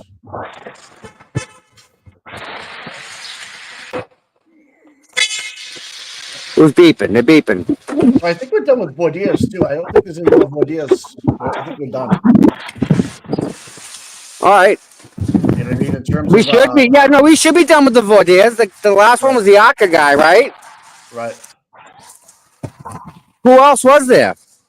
That was it. I think that was the last Modia. So, all right. Looks like court's going in session right now, buddy. All right, I'm muting. All right. Commonwealth versus Reed. Counsel had asked to see you before the jury came over, Your Honor. All right. Good morning. Good morning, Your Honor. So what is it you wanted to see me about, Mr. Brennan? I was handed clips 12A and 16. I think it's 12 and 12A that you should have. Oh, okay. Yeah, 12 from yesterday. You have 12 from yesterday, 12As in addition. This is regarding the evidentiary issue of Jen McCabe's phone call to John O'Keefe when she was giving directions and she identified the location by pointing out Bella's mom's house. Okay. I believe that those two clips will have statements of the defendant, which will establish the predicate for allowing in that statement by Ms. McCabe. And then I expect to play those clips after Ms. McCabe's testimony concludes. All right. What do you say, Mr. Jackson? That does not cure the hearsay aspect. I understand Mr. Brennan's argument about the relevance to this case of what Ms. Reed said at her statements. That's obviously, this was a admission of party opponent and statement. That does not do anything to cure the hearsay that was being asked or requested by this witness to address the statements that was sought yesterday. Hearsay, if you want to get clips in to do so, I don't know the objection to that as long as they were in context and if they pass the relevancy test, but it doesn't cure the hearsay issue. So Ms. McCabe testified, my notes for whatever it's worth said at the end of the day, one of the things she testified to was the defendant on the morning when they were driving over to Fairview saying, could John be cheating on her? Could he be with Bella's mom? Yes. So that's in evidence. You want more than that? What do you expect the testimony to be? I expect if allowed to testify, Mrs. McCabe would testify that she had a phone call with John O'Keefe before John O'Keefe and the defendant arrived at Fairview. And John O'Keefe and the defendant were lost. And in giving directions, she offered to John O'Keefe, which was heard by the defendant, the house is near Bella's mom's house. That is evidence of motive. All right, just that she said, yeah, I'm going to allow that. I don't have a problem with that. Yesterday, I'm sorry, I misunderstood. I thought Mr. Brennan was trying to get in the nature of the relationship between Bella and John, which would be hearsay. I have no problem with this offer of proof. Yeah, it's a little bit different than yesterday. Okay. All right. And I understand the loop you'll make eventually, but Right. this is all you intend to get through Ms. McCabe now, right? Yes. Okay. Yes, because I don't think from what I heard, she knows of that relationship at that time. Okay. So I don't think I should ask that. Okay. Just that she was giving directions and. Yeah, that's fine. That's fine. And then those clips can come in. Great, fantastic, thank you. All right. So we'll bring the jurors over. The only thing I would ask is let's not be played with Ms. McCabe on the stand. Agreed. Okay. All right. Let's bring the jurors over. Do you need me to take a recess? Okay. Why not? Yes. Yes. You are. Okay, so she's gonna be able to play clips again of Jen talking about Bella's mom, and then Karen in one of her interviews or something like that. It sounds like. Did I miss that? All right. That's what I thought. That's what it sounds like to me, Mike. All right. I mean, again, right? We don't know. I mean, Hank seems to throw this right at her today before the jury gets in. It's just again ambush, trial by ambush again. He's the one. He was the one not saying it. I don't want it. I don't want it. No, I'm not going to do it. And here he is doing it. So I don't know. Oh, it's like what Lally said, the shell game. We played that last time. Yeah. He brought it up. They seem to be very telling on themselves. Well, you know what? Bella's mom will be called during cross or during the defendant. Let's see what happens then. Mm-hmm. Because if Bella's mom is being put in a position where she needs to defend herself, and along with Beatty and his family, they're going to be very surprised maybe what they have to say.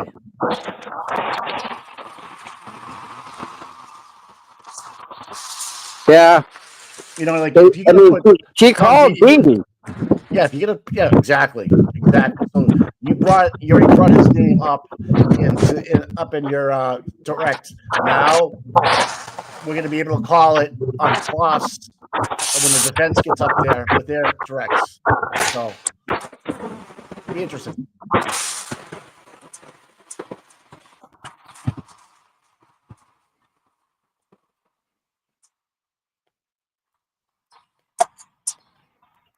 Interesting. Very interesting stuff, man. See, all this posturing is pretty cool.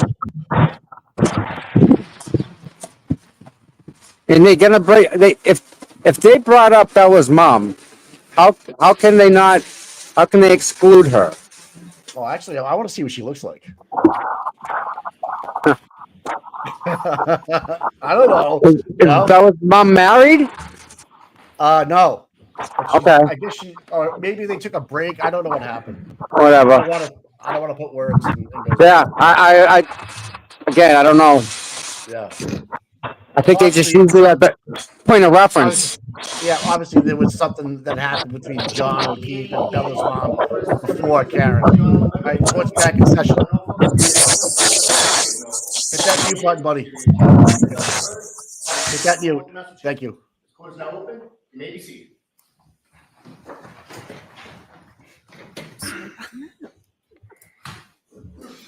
All right, good morning again, council. Good morning, Ms. Reed. Good morning, Jones. We appreciate you being prompt and ready to go this morning. There was something I needed to discuss with the lawyers to help streamline the evidence that will be presented to you today. So I appreciate your patience. I do have to ask you those questions. Were you all able to follow my instructions and refrain from discussing this case with anyone since we left yesterday? Everyone said yes or nodded affirmatively. Were you also able to follow my instructions and refrain from doing any independent research or investigation into this case? Everyone said yes or nodded affirmatively. Did anyone happen to see, hear, or read anything about this case since we left yesterday? No. Everyone said no or shook their hands. Thank you very much. Could we have Ms. McCabe back, please?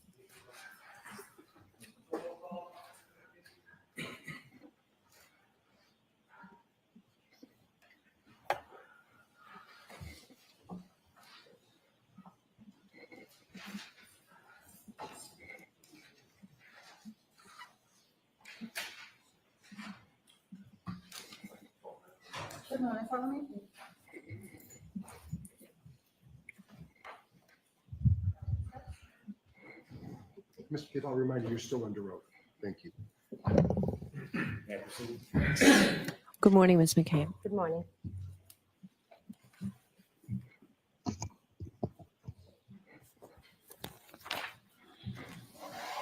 Good morning.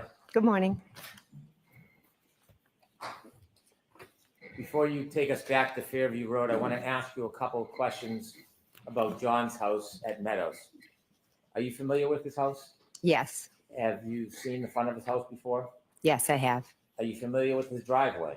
Yes, Are you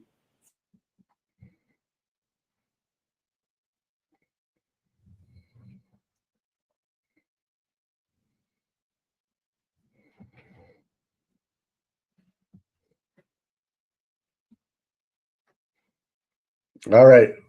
We got to reboot it. Maybe we should try Law and Crime. Yeah, we're working on it. I don't know. Tommy, can you hear me? Yeah, I gotcha. All right, maybe send a text. Maybe we should try a different station. Okay. Let me see if I can make that happen. All right, thank you.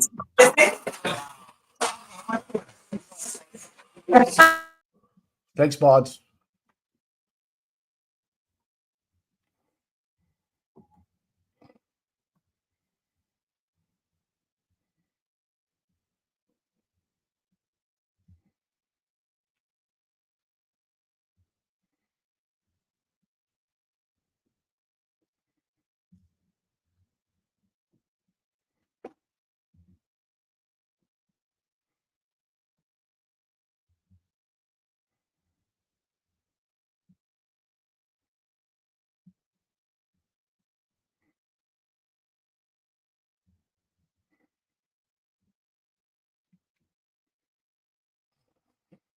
We'll see what happens.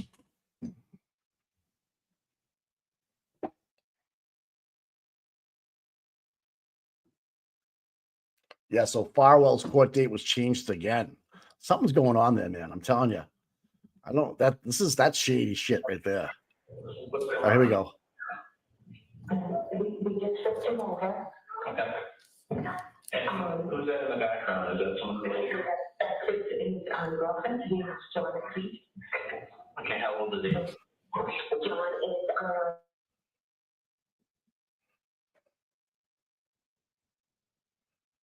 Oh shit.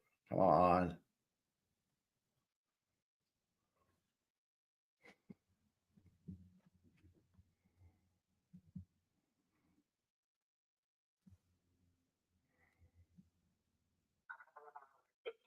Yeah, I think we gotta try Lauren Crime. Am I crazy? Because this is just messed up.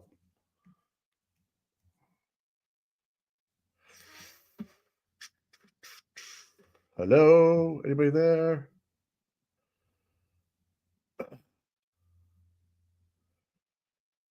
Okay. Hello, Shelby. Thank you. Working on it. Yeah, I know.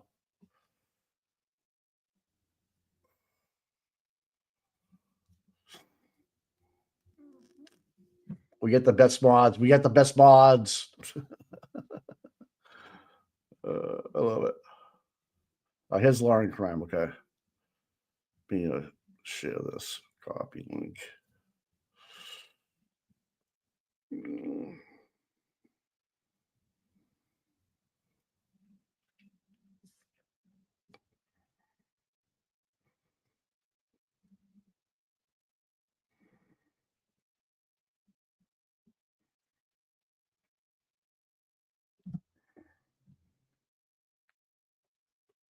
I'm watching Lauren Crime with yeah, actually. Yeah, it's live. Yeah, so sorry, equestrian. Yep.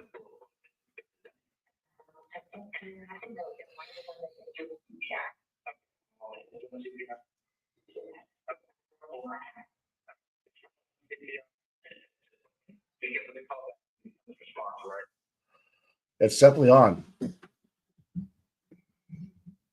Yeah, they're playing the call right now. Yep. Speaking to 911.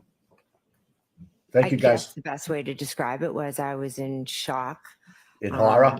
My heart was racing.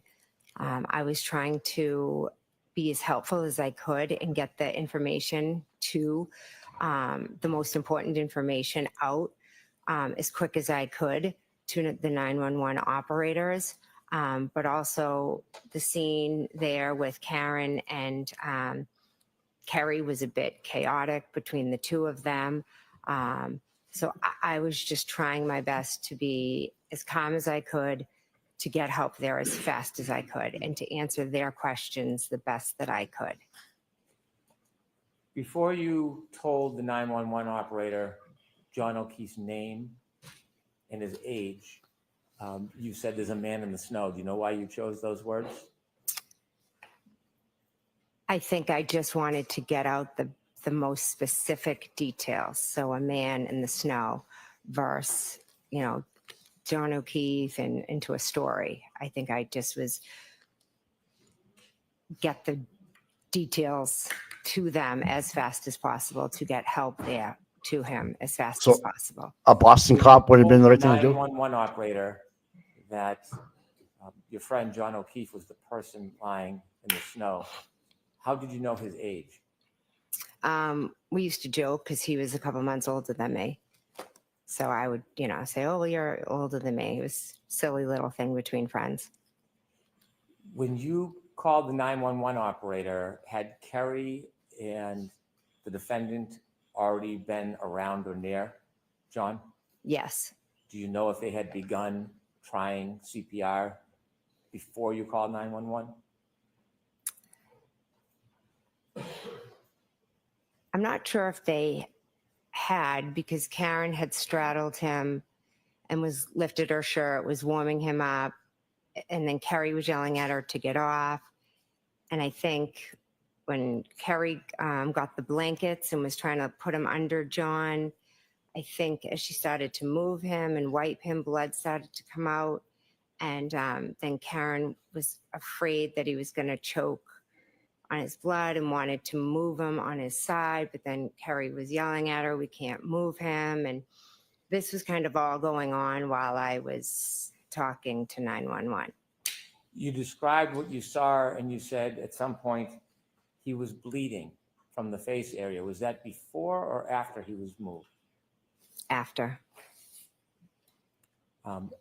Before he was moved, did you see any active bleeding? No.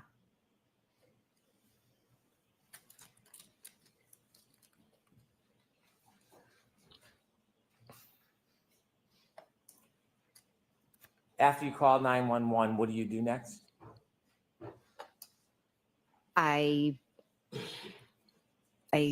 think I called my sister and she didn't answer. And then as I think I called her as I was walking over to John and she didn't answer. And then I immediately got down on the ground and Kerry Roberts asked me to take over. How long did you try to help John for? I'm not sure.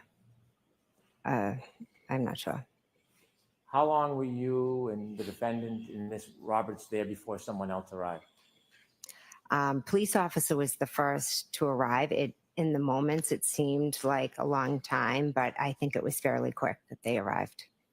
Any point during the time when you tried to help Mr. O'Keefe and the first police officer arrived, at any point did you see any signs of life from Mr. O'Keefe? No. When the police officer first arrived, do you remember what happened next? I remember it was very chaotic, but there was talk about a spotlight. And I remember, I think I got up and ran to kind of wave the, to get the police officer's attention so he could see where we were. And then what happens?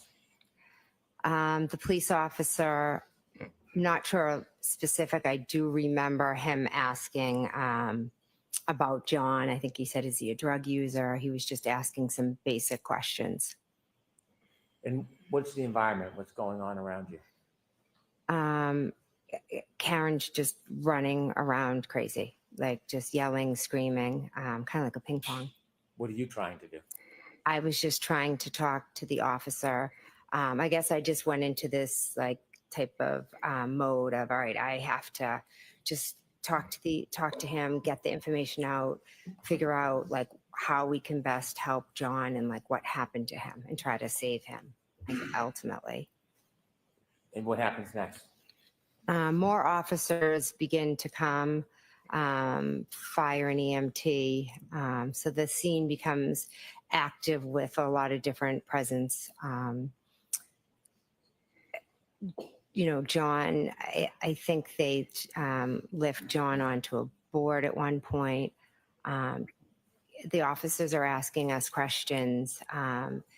Karen's kind of coming over, talking to the questions, and then kind of just running away. And then she just runs back over. She's doing a lot of screaming, a lot of repetitive, is he dead? Is he dead? Is he dead? Could I have hit him? Did I hit him? Kerry, I think, Kerry's off kind of making phone calls, I believe, to John's family. Do you know what time the first responders lifted John from the ground and put him on that bed? I don't know a time, but it was. Okay, that's the only question. Okay. You heard your 911 call. Do you know the time of that 911 call? Not off the top of my head, no. At some point, did you talk to a number of different people at the scene? Yes. And who were you talking to? The first officer was Officer Saraf. I know I spoke with him. I spoke with an Officer Lank, an Officer Good. There were other officers. I don't remember their names. There were EMTs. I don't remember their names either. You have lived in this area for a long time? Yes. You're active in the community? Yes, Did you know Sergeant Good from before that night? I knew of him. I didn't know him personally. Did you know Detective Lang? Yes, I knew him. How did you know him? We were friendly. Did children ever associate with each other? Not until recently. After you had a chance to speak to some of the officers, did you move around at all yourself? Yes, I kind of, the officers would talk to us here and then a little bit over to the side. I tried to comfort Miss Reed. At one point, Miss Reed was very upset. And one of the officers thought it would be best if maybe she went and just sat in one of the cruisers for a little bit because she was just doing a lot of screaming and yelling. And I think they were just trying to, get, work on John and make the scene a little less chaotic. So I went into the back of the car with her, and Kerry Roberts came over. And then we all were just sat in the back of Karen and I kind of were scrunched and sitting in the back, and Kerry was at the door of the cruiser. Why did you get in the car with the defendant? She was crying. She asked me to get in. We held hands. We prayed. She did have blood on her hands, and she said, could I have gotten my period? Who's going to take care of the kids? She just kind of was all over the place. And then at one point, we saw them moving John towards the ambulance. And at that point, Miss Reed started yelling to Miss Roberts, go check on him. Are they working on him? Is he dead? Is he dead?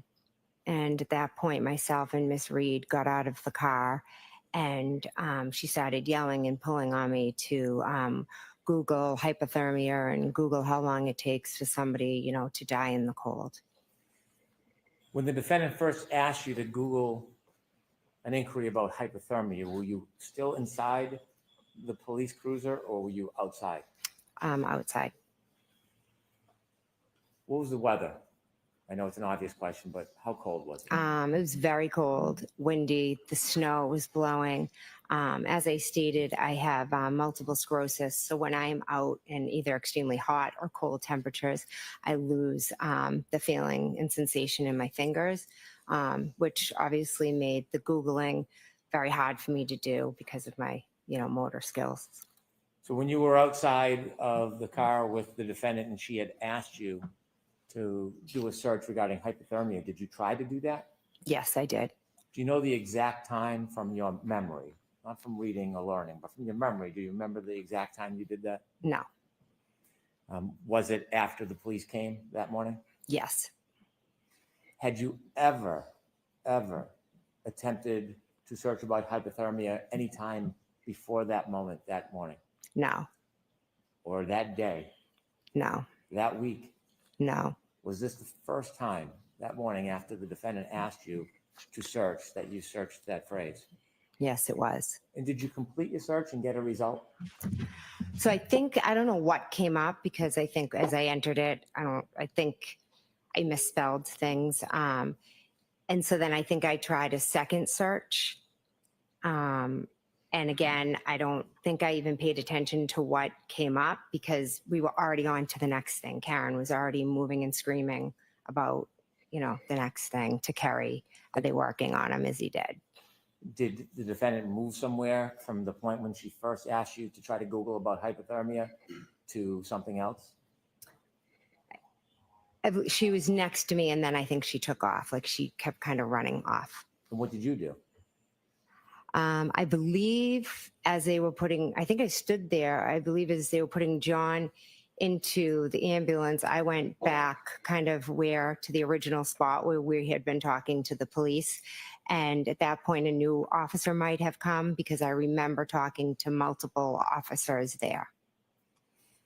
At some point, did you go back towards the area of Miss Roberts' car? Yes, that's where I'm referring to. Sorry.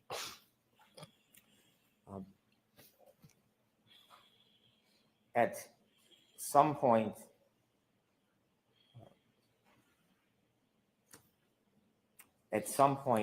were you with the defendant when she spoke to an officer and a first responder?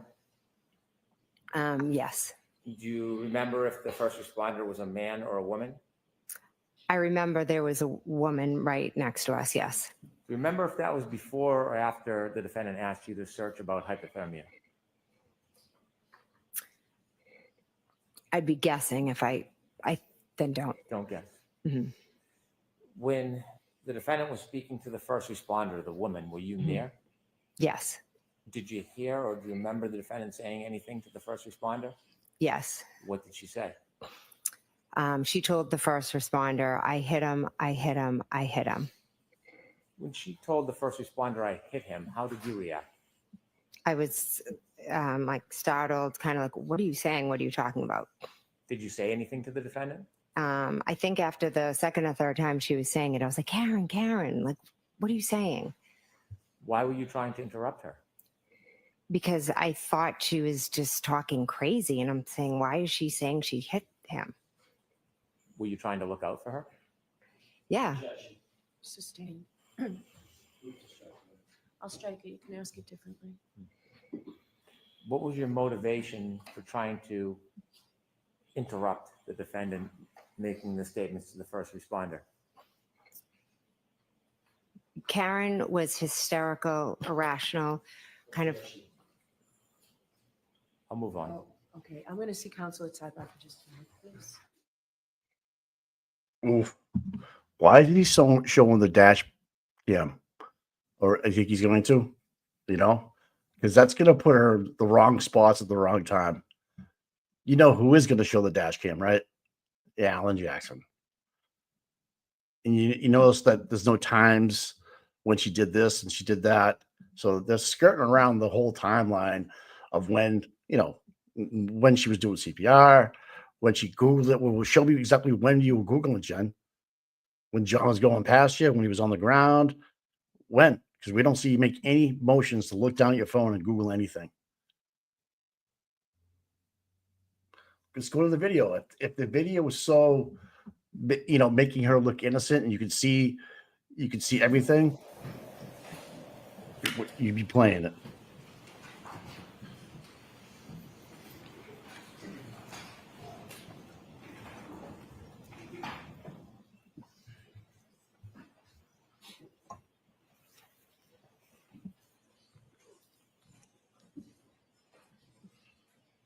Yeah.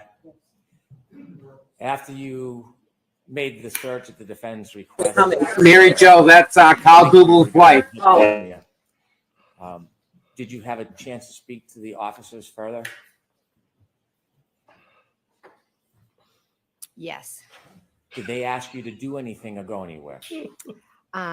Yes. Officer Lank asked me to go into my sister's house and to wake them up. And your sister's name again? My sister, Nicole. And that is the really? house you were in the night before? Yes. And You're after such you a spoke to lying the officer, they piece of requested shit. you go in You to piece of shit, speak to man. your sister, did you? Yes. Was there any directive on what you should speak to your sister about? No. After the officers asked you to go into the house, did you? Do Yes, I did. you remember what door you went through? Yes, I went through the front door. Was the door locked? Yes. What How did time you was it get at?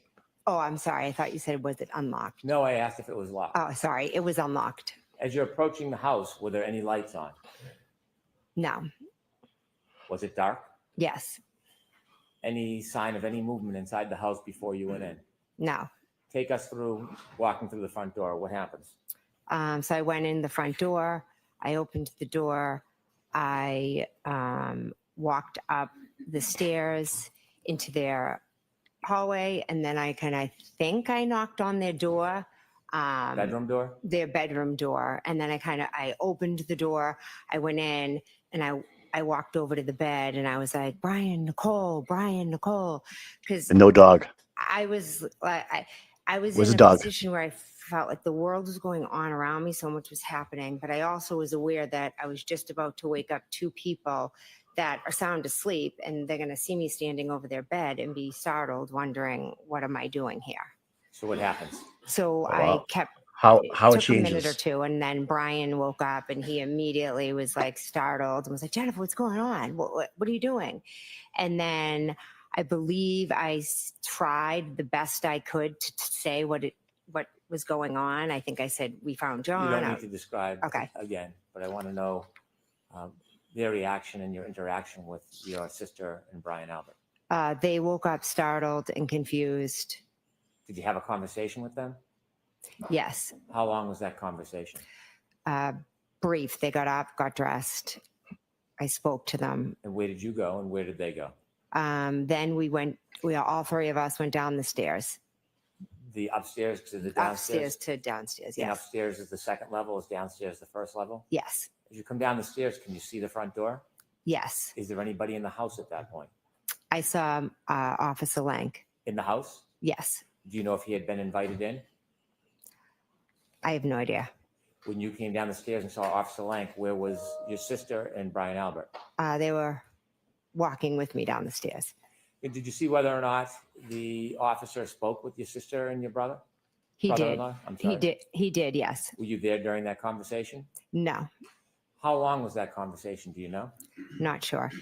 Where did you go when the officer was speaking to your sister and your brother-in-law inside their home? I was standing at the front doorway, and then my husband Matt had just arrived. What happened next? I started talking to Matt, and almost immediately Officer Lang came, got Matt, and asked if he could talk to him outside. At this point, I want to go back and show you some video. Have you seen video in this case before? Yes. I'd like to ask the court's permission to display Exhibit 4, and I would like to walk through some of the video. Okay. Ms. Gilman, if you kindly put on Exhibit 4. I'd like to start at 6:09:57.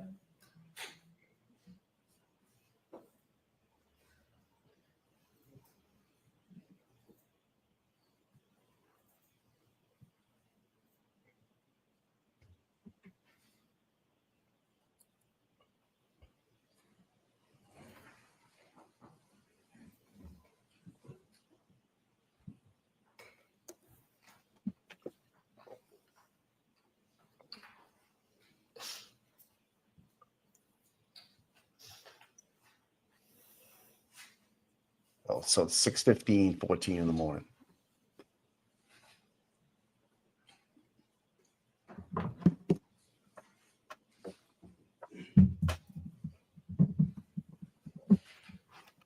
Whose car is this? Ms. Gilman, if you can take us to the arrival at Fairview. 6:15:32.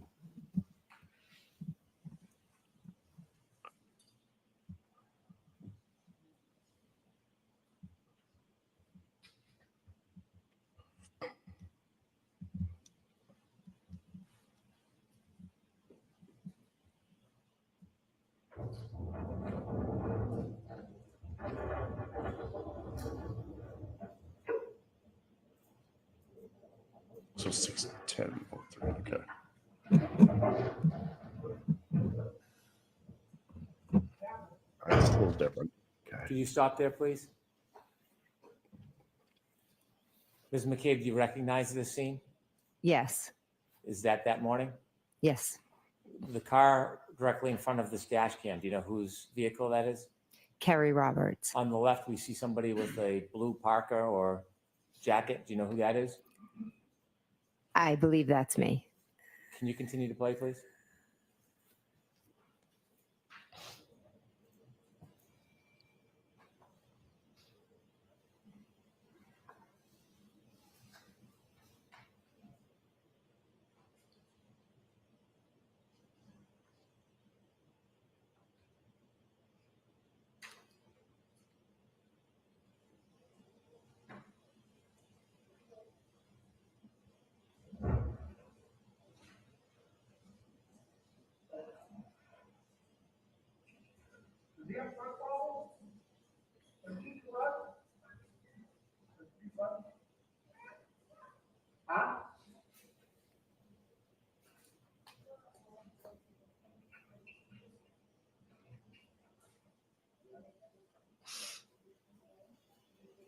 Can you stop there, please?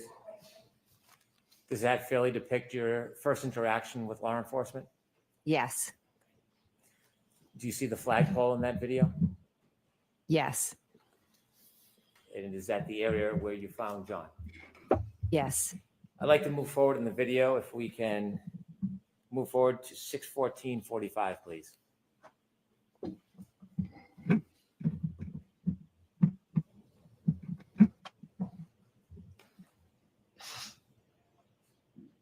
Could you stop there? Can you identify people on that video from right to left, if you can? I don't know the officer. That's myself. I believe behind me, that's Miss Reed. And this is about, well, let me get the time correctly. 6:14:47. And do you know where John is at this point?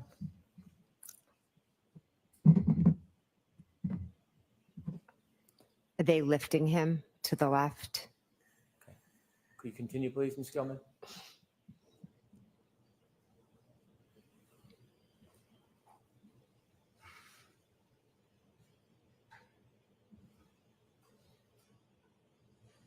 Could you stop there? The person all the way to the left near the flagpole. Do you know who that is? I believe Carrie Roberts. And is that the area where John was found? Yes. And that's at 6:15 a.m.? If you don't know, that's okay. Do you know what Ms. Roberts was doing at 6:15 a.m.? My guess is I don't want you to guess. Just if you I know. don't know. Okay. Now, you're over to the right. Is that you? Yes. Continue, please.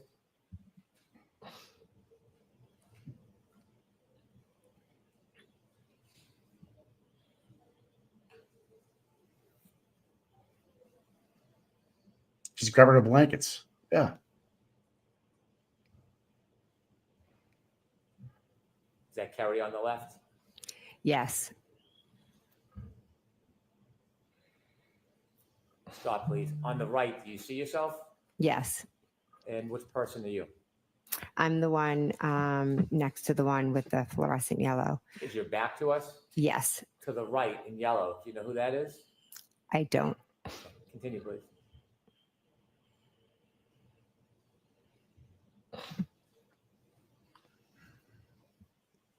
Continue.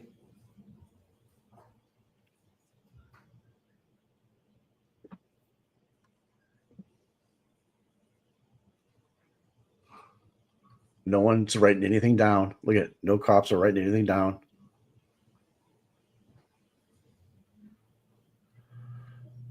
Carrie's over there by the car by herself, scraping off snow off the back window. Okay. Are you serious? Stop, please. Do you see the defendant move from the right to the left? Yes. Do you see the yellow jacket? Yes. Do you know whether or not that's the woman first responder? I believe so. Yes. Do you know why the officer moved the defendant over to from right to left? I don't. Okay, continue, please. Stop. At that part, is there a conversation between the defendant and the first responder? Yes. Are you listening? Yes. Continue. Stop. Do you see the officer that was with you in the group? Yes. Do you see him now turned away from the group speaking to somebody else? I do. Continue, please.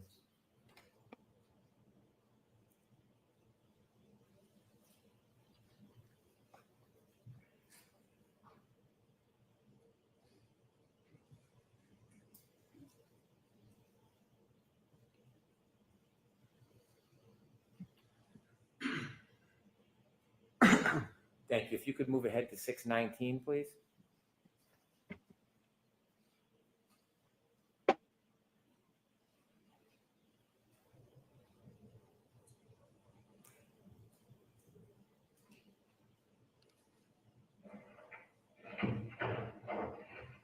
Is that you, Ms. McCabe and Ms. Roberts? Yes.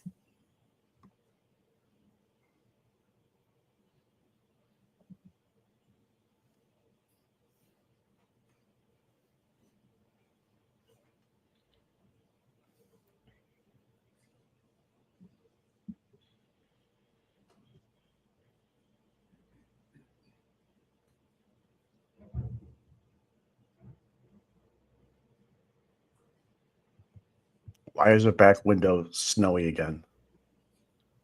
It's whacked. That quick. Is that Miss Roberts? And the Yes. car was running, right? Yeah. Stop for a moment.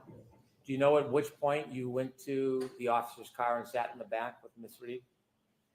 I believe it's right after this. Can you continue, please?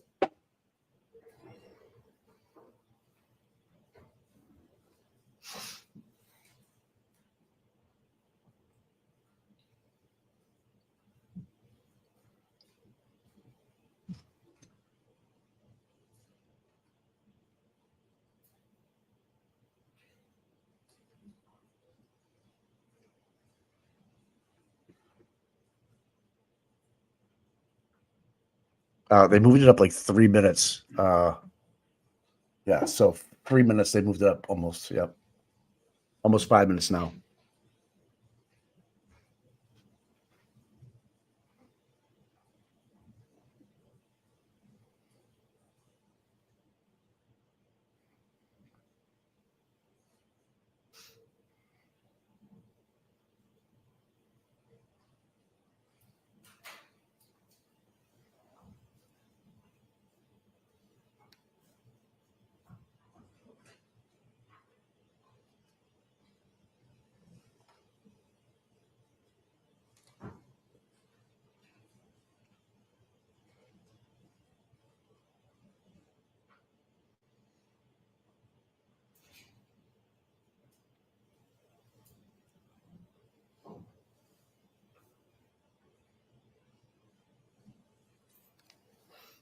Is that Miss Roberts?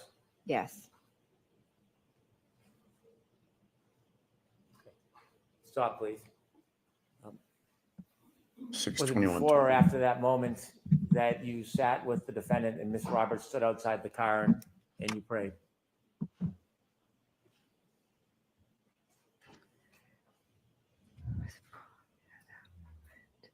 I'm not exactly sure from Okay. that video. That's fine. If we could move forward to 6:23:40, please.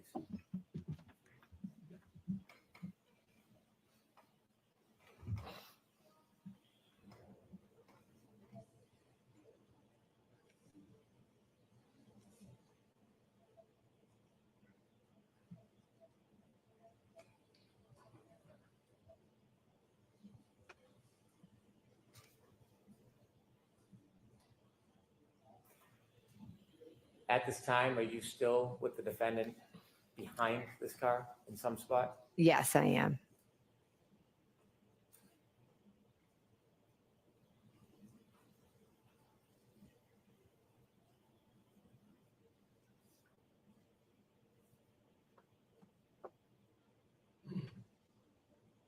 Is it during this time, 6:23 and 6:24, you tried to make those searches at the defendant's request?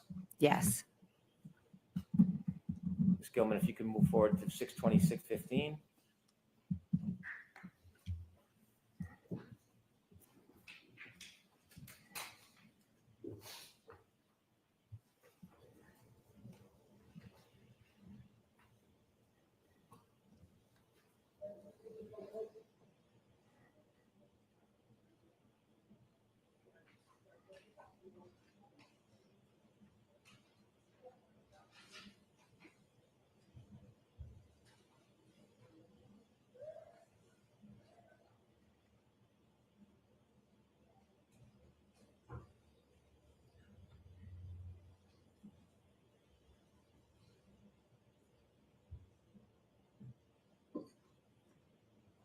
Pause, please. All right, Ms. so now McCabe, they do you separated see everybody. Anybody returning to Ms. Roberts' car in that area? Yes. And who did you see? I saw myself and I'm standing outside of the car speaking to Officer Lang. I saw Kerry go up and near her car. I'm not sure if she went into it.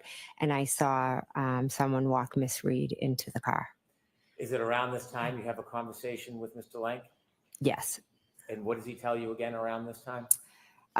He's at this point, I think, asking me questions about what had happened. And then soon after, he asks me to go into my sister's house. Ms. Gilman, if you can fast forward to 6:34:15, please.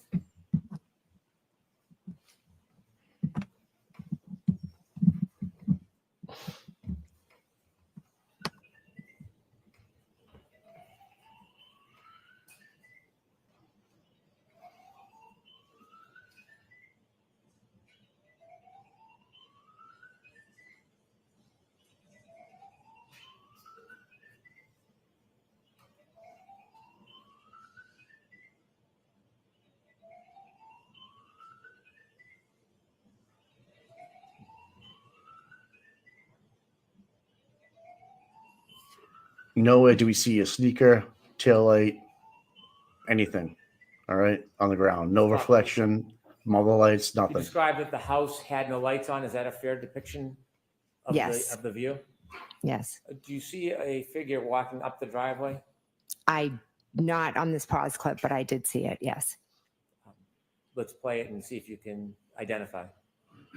Yes. I can see myself walking up. Where are you now? I'm walking up the path to go up to the stairs into the house. And this is at the request of Officer Lang? Yes. And you described first you went in and woke up your sister and brother-in-law? Yes. Could we move forward to 639, please?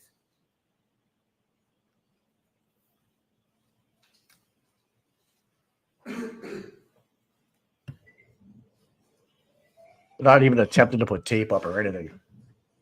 Of that, we don't see any reflection from any of the tail light. And do you see something happen with the house at that point? Yes.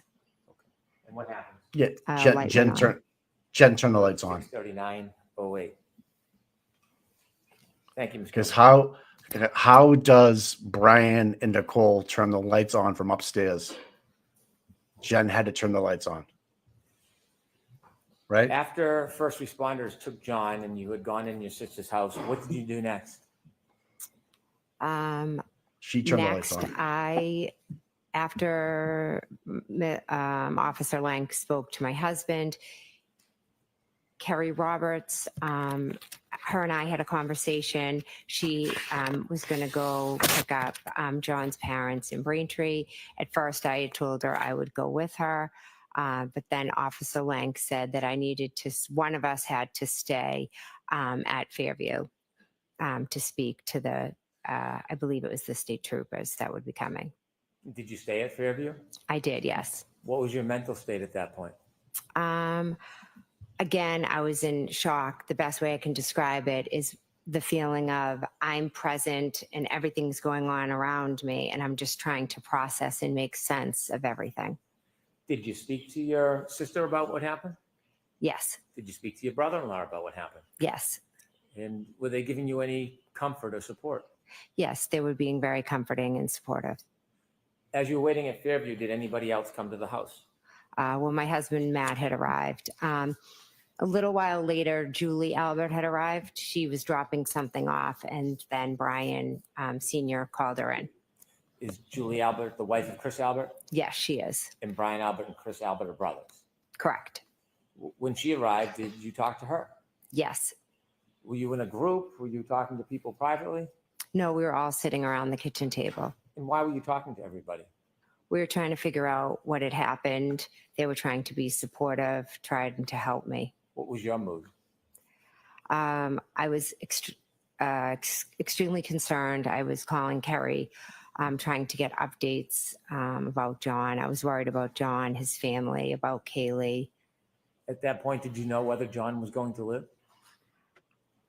I had a very strong, I think deep down I knew that John was gone. But there's, until you hear it, I think there was that little bit of hope maybe. Did you speak to anybody but Kerry who was not at the home that morning? I believe I spoke, yeah, Miss Reed. You had a conversation? Yes, I spoke to her when she was in the ambulance. Did you speak to her again later that day? No, I think I texted her asking her for Kerry's number because I didn't have it. Did you hear back? No, Did you ever speak to Miss Reed again? no, I've never spoken to her again. When you were trying to said get you were talking information to to Kerry Roberts, Kerry, getting updates. and you were in What the fuck Fairview, you talking about? did I heard anybody number else on your other phone. than the people you've described arrive at Fairview? Chris Albert, Brian Higgins showed up, and Chris Albert. Did you know Brian Higgins? I knew him as a friend of Brian's. Did you see him at the waterfall that night before? Yes, I did. And after you arrived at Fairview that night, after leaving the waterfall, was Brian Higgins one of the people there? Yes. And did you talk about what had happened in front of Brian Higgins as well? Yes. Was there a group discussion? I wouldn't say discussion. I would just say, like, for instance, someone would ask me a question because everybody just, this didn't make sense to anybody. No one knew what had happened. Agreed. So just move on. And so was there a lot of questions about what you saw and heard? Yes. You mentioned earlier that you felt like you were in a state of shock. Did you feel like you were still in that state, or were things changing mentally? Little by little, as I sat there, I started like things started coming back to me that had been said to me earlier. Did something significant come back to you about what happened earlier or what you heard? Yes. And what is that? When Miss Reed stated to myself and the female, I hit him, I hit him, I hit him. And did anything else over the course of that morning come back to you about that moment? Throughout when I was still at Fairview or throughout the day? Still at Fairview. I believe that was maybe the main thing. I can't be sure what time, what memories came back. When you remembered the defendant's statements to the first responder, did you decide to do something with that information? Yes, Officer Lang had said if I, remembered anything or needed anything before the state, the state police came to give him a call. Did you? I did, yes. And you knew Officer Lang? I did, yes. Were you comfortable calling him? Yes, I was. Did you tell him the information? No, that you remembered? knew Officer I Good. just asked him to come back to Fairview. Did he? He did, yes. When he came back, did you speak to him? Yes, I did. Were you with the group or were you alone? No, I was with the group. And did you tell him what you had remembered? I did, yes. Wow, this is bullshit. How long did you stay at Fairview for? I believe somewhere between 11:30. I'm being approximate with my times. Officer Proctor called me from the state police. Do you know how he got your number? No. Did you have a discussion with him? He said he would like to come by and question me. And I'm not sure if he said at your house or if I said I need to go home because I had 4 kids at home that was still sleeping. And, I knew that I had to go home to them and eventually break this, news to them and comfort them. And I knew that was going to be a whole nother situation to deal with. Did you speak to him on the phone before you went home or after? A quick phone call. I'll see you at my house. At that point, did you share any information with him? No, not on the phone. Did you return home? I did, yes. Do you remember about what time that was? I'm going to say 11:30 or after. Approximate. General? General, yeah. Okay. When you got back home, did you have a meeting or speak with Mr. Proctor? I did, yes. Was it a phone call or an in-person conversation? He came into my house with Officer Buchanan. Okay, him and Trooper Buchanan came in? Yes. Was there anybody else at your home? My husband was home and my brother-in-law, Brian Albert, came over. Did you speak to them? Yes. Did you tell them any additional information at that point? The troopers or? The troopers. Yes, I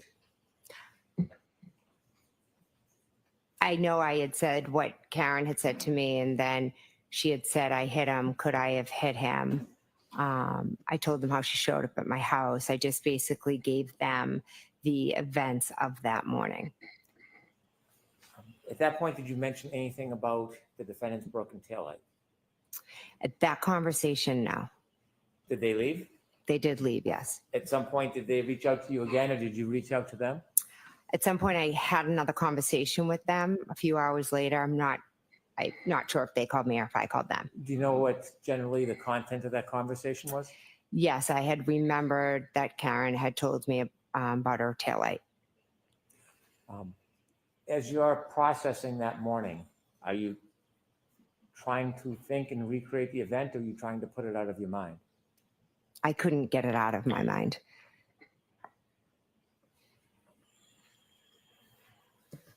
While you were at home, did you receive any updates from anybody, Kerry Roberts or anybody, about John? Yes, when I was still at the Alberts, Kerry had given me word that, John had passed. then once I got home, I know different friends who was starting to hear. Without saying that, without content, were you receiving contacts, calls, text Yes. messages from other people? Yes, And were you reaching back out to other people? some, yes. At some point, did you go over to Meadows Road? On Sunday, I did, yes. Was Sunday the next day? Yes, it was. Why did you go over to Meadows? Carrie and I went over with my daughter and her daughter to see the family and to offer support You and said our you- sympathy. You said you and Kerry. How did you get there? Carrie picked me up. Prior to that evening, you and Kerry, you described, weren't friends or familiar. Correct. Were things changing? Yes, rapidly. When she picked you up, who else did she pick up with you? My daughter, who is Kaylee's friend. And was anybody else, or any of Miss Roberts' family in the car? Yes, her daughter was in the car as well. So it was you, Miss Roberts, and your two daughters? Yes. You said you went to Meadows. Why Yes. did you go there? To offer our condolences, sympathy, support, to be with the family. I love them. Were they staying at Meadows? They were at Meadows, yes. When you went there that next day, can you describe the traffic and the people that were there? There was a house full of family, friends, coworkers, loved ones. The car repairman, like anyone and everyone. Did you ever see the defendant? No. While you're at the house, did you have a chance to speak to Miss O'Keefe? Yes, I did.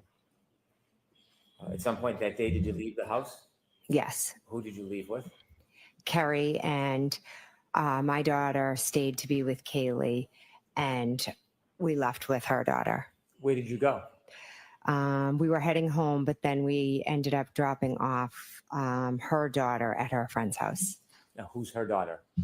Um, Don't give me a name. Carrie's yeah. daughter? Carrie's daughter, yes. And was Carrie's daughter friends with any of the Lanks? Yes, Carrie's daughter's good friends with Mike Lank's daughter. When Miss Roberts drove over to Mr.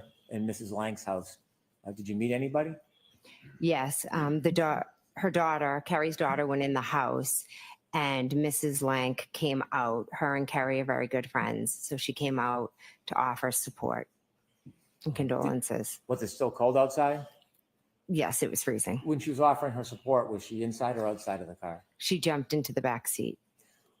During that time you spent with Officer Lank's wife, did you ever go into the house? I have a faint memory. I think I went in and used the bathroom at one point. When you were having the conversation with Mr. Lank's wife, were you talking about what had happened? Yes, Carrie was just explaining the morning, the phone calls, the scene, things like that. Were you trying to get any type of inside information or push the investigation in any particular direction? No, I didn't speak much. It was mostly Carrie and Trish was just being a supportive friend to Carrie. At some point, did you get together with Miss Roberts and try to memorialize what you had saw or thought that morning? Yes. Why did you do that? Peg had asked Carrie to do a timeline. So Carrie came over and we were sitting down talking about it. And so my sister was there and she said that she would jot it down for us. So when you got together, it was at the request of Mrs. O'Keefe? Yes. When she made that request of you, asked you to do that, did you question why? No, she wanted us to do it, so I did it. Why? She wanted us to remember and try to jot down everything we remembered so we wouldn't forget. I'm going to sustain description.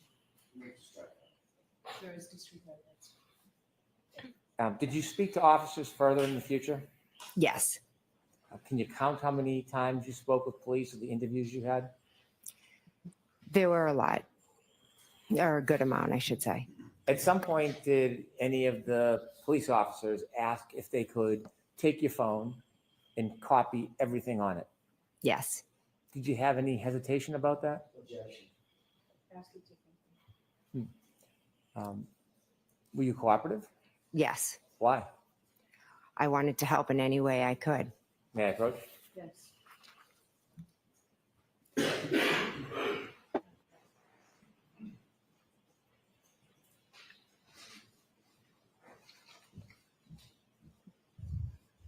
Handing you a piece of paper. Do you recognize that? Yes, I do. And what is it? That's my signature. You know what that document is? Yes, it's the consent form that I signed from my phone.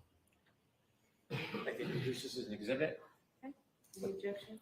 Yes, Your Honor, we can deal with it sidebar. I have no objection to the identification of it. When we did it, I do have objection. Okay, I'll see what's on that.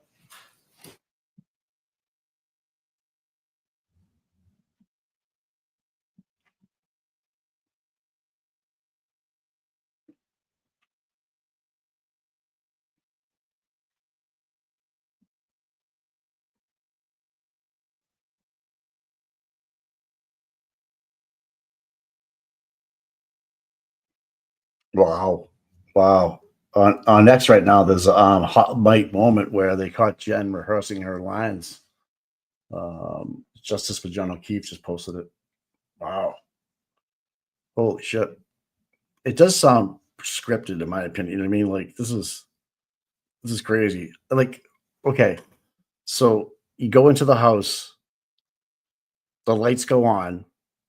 You never mention who turned the lights on, because if you do, you're gonna get caught with you turned them on or Brian and your sister-in-law turned them on.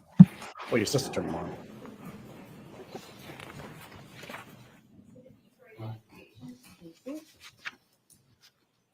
Okay. We'll get that all better. Yeah, long crime. Okay.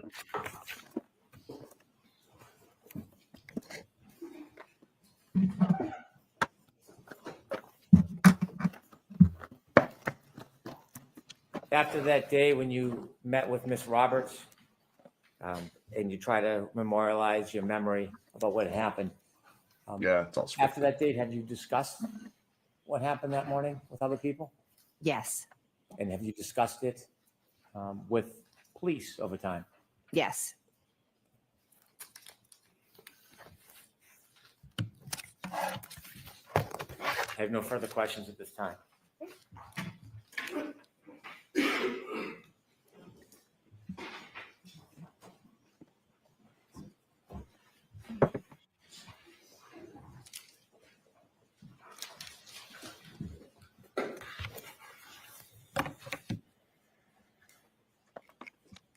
Good morning, Ms. McCabe. Good morning. When was the last time you spoke with Carrie Roberts before your testimony today?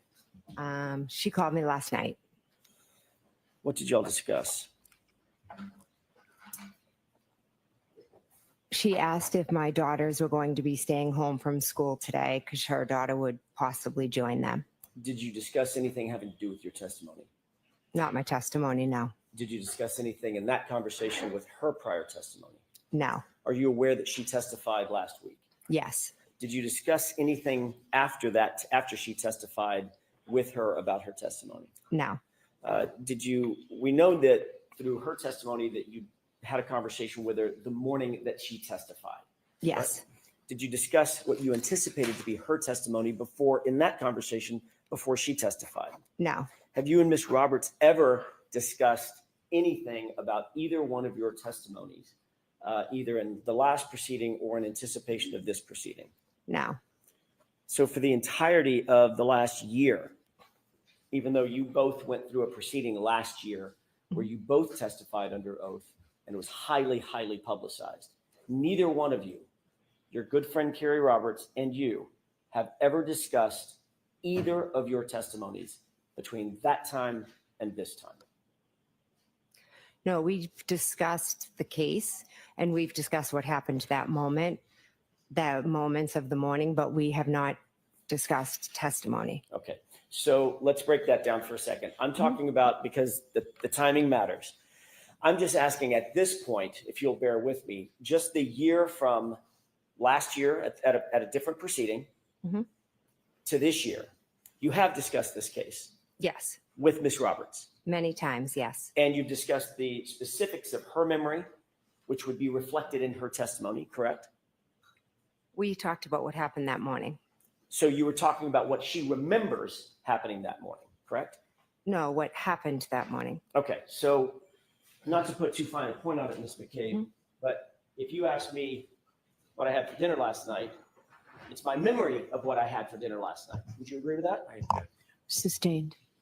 Did you talk about her perception of what happened that morning during the last year?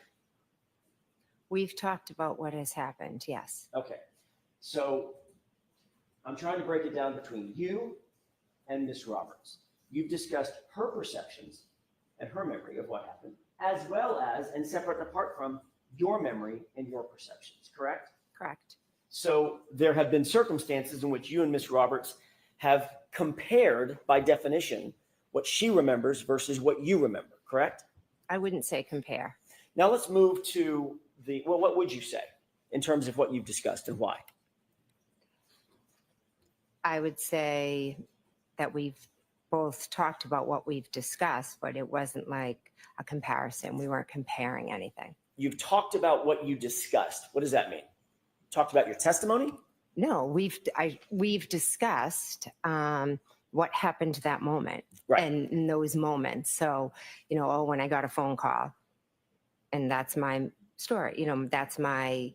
I got a phone call in the morning, and then Carrie can say, yeah, I got a phone call as well.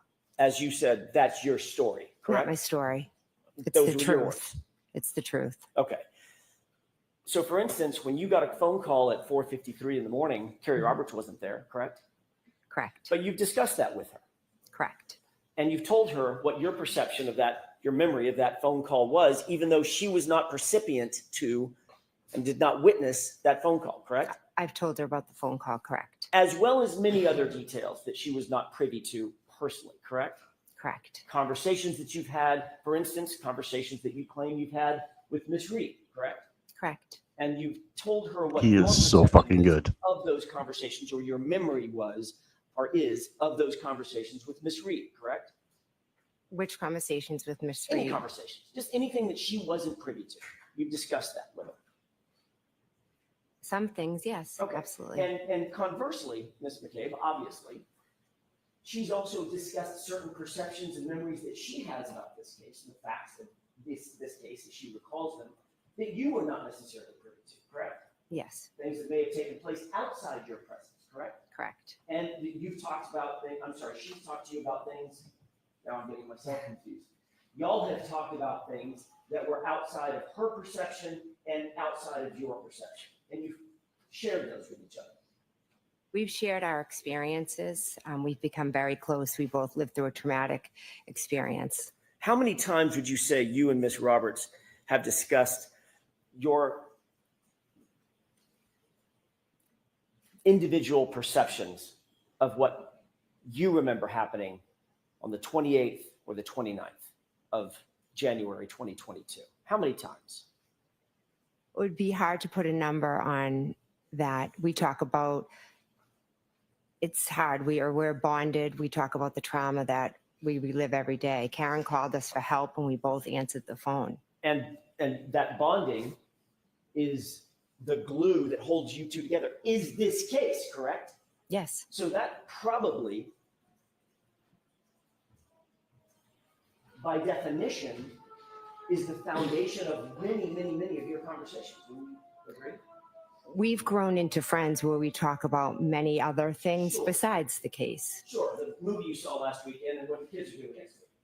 Yes, and yes, absolutely. We Okay, talk so- many different things, just like girlfriends do. I'm just concerned with and asking you about the subject matter of this case and the details and the facts of this case. You two have probably talked hundreds of times, that's fair to say, about your individual perceptions, your respective perceptions of this case, correct? This happened 3 years ago and we've talked about it time and time again. This case is traumatized us, so And it's a talking huge part about- of our lives. I'm sorry, I didn't mean to interrupt you. Oh, I'm sorry. I believe it just, I meant traumatized our lives. Okay. It would be impossible for for you two to have had so many conversations about your respective perceptions of the details of that day without that influencing the other person, correct? You've somehow been influenced by Miss Roberts's perceptions and her memories, correct? I don't think I would say influenced. Would you say that she's been influenced by your perceptions and your memories? Objection. Would you say that, Ms. McCabe? No.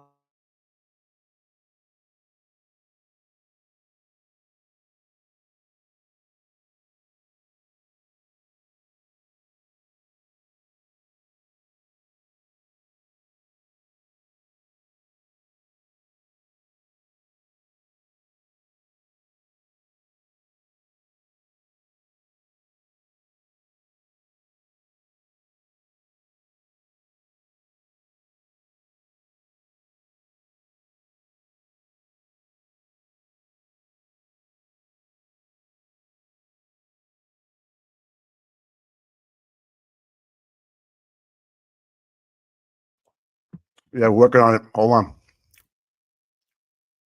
It's frozen up.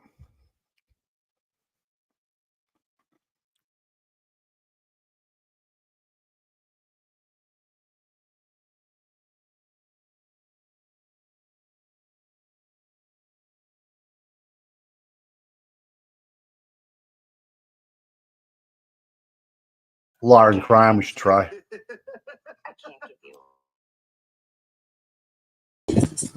Yep. Hey, turn my other phone on, right? It's in it's in Spanish, dude. Oh, okay. That's you can change that. I don't speak Spanish. I don't read Spanish neither. Oh. I gotta find out how to change it back. Okay.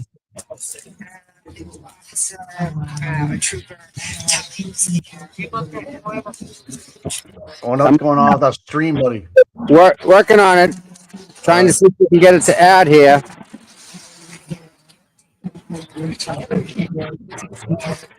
Yeah, I've got nothing. It's not happening. Oh no. Oh no. Hold on.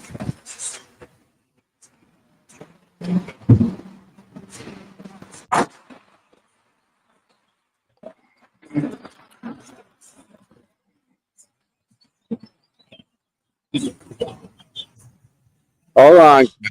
Yep. It's not coming up. What's not coming up? The stream. Why? I don't understand. It just stopped again. Well, it's on. It's playing. Yeah, no, I know it's on. I know that. Hold on. I guess if I get it this way. I have two phones. Are you controlling it?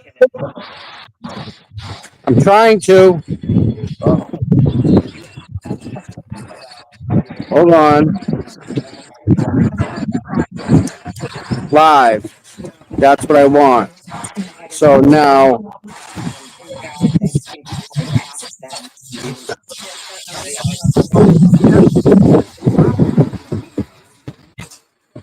Come. Hold on. Oh, let's go. Oh, wait, this.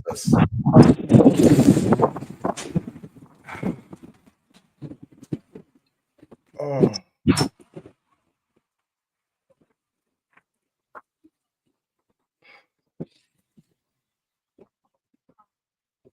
Now my StreamYard's not letting me in. What's up? I don't know, Tom. We need to fix this, bro. Panic was there. That one. All right, here we go. Go on mute. Advocates were there. Again, give or take the particular meeting. Those are two meetings that you've talked about with Mr. Brennan and Oh. God damn it. Oh. Fuck.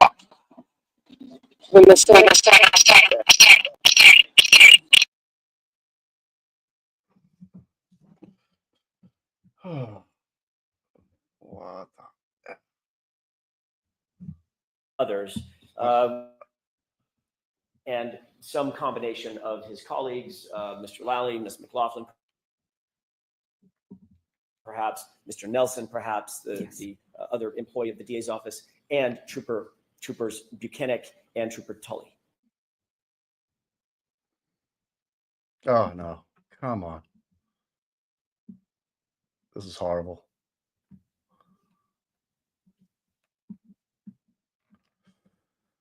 Oh,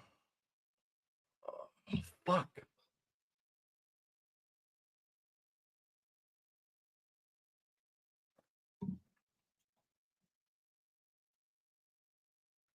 We need to get off channel 10.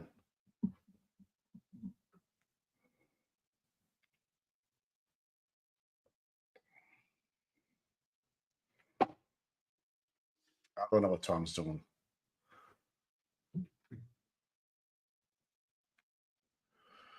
Do.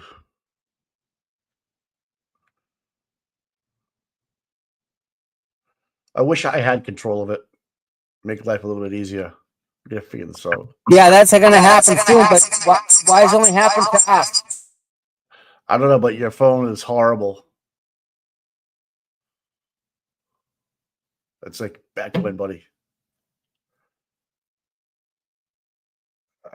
Lauren Graham. I know. That more better? Yeah, Mike, better. it keeps stopping on our stream. It doesn't stop anywhere else, and then it'll play. No, and it doesn't come on us. We're on the wrong channel. We're just gonna All right. This is. I'll see you. All right, Kim. Thank you. I'll talk to you later, dear. Are you leaving? Yeah, Okay. I'm headed that way to fix it. Thank you. Well, Yeah, it's just that it'll play on my end, but I can't get it on the screen. Well, who's gonna do it for? You have a mod? Yes. Oh fuck. Yeah.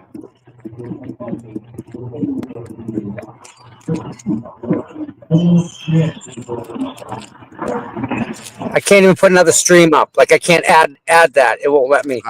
Can you just go on mute? Thanks, man. I don't know what to tell you guys, man. Working on it. Thanks for hanging in there. This is technical bullshit. I don't know anything about it, but give me control of it. I get up, I'm right here with the modem. Problem solved.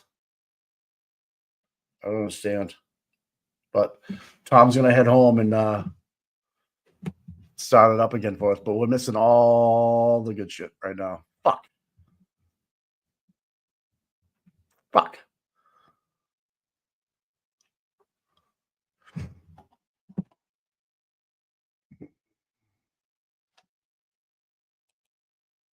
It's not playing for anybody else, right? No, it's it's our screen's black, right? Totally playing, dude. Okay. Yep.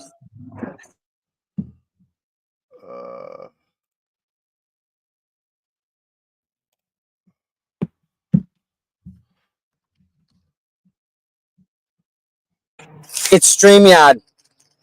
Okay. Everybody else, okay.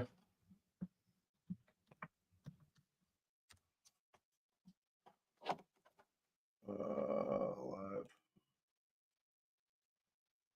Okay.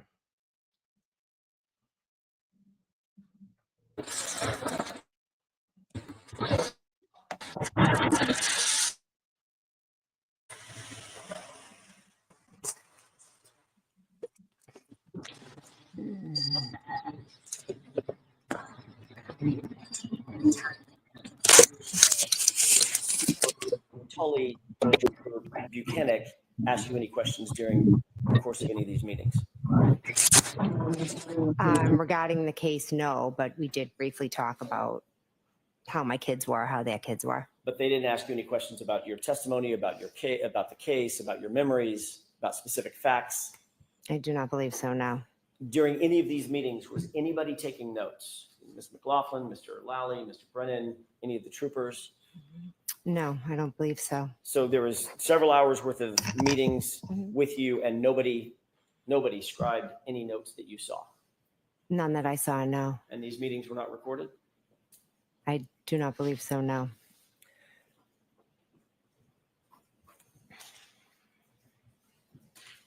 Ms. McCabe, I'm going to ask you a series of questions about your family because I just want to make sure it's crystal clear who's who. You're married to Matt McCabe, correct? Yes. Your sister is Nicole Albert. Yes. Nicole is married to Brian Albert. Yes.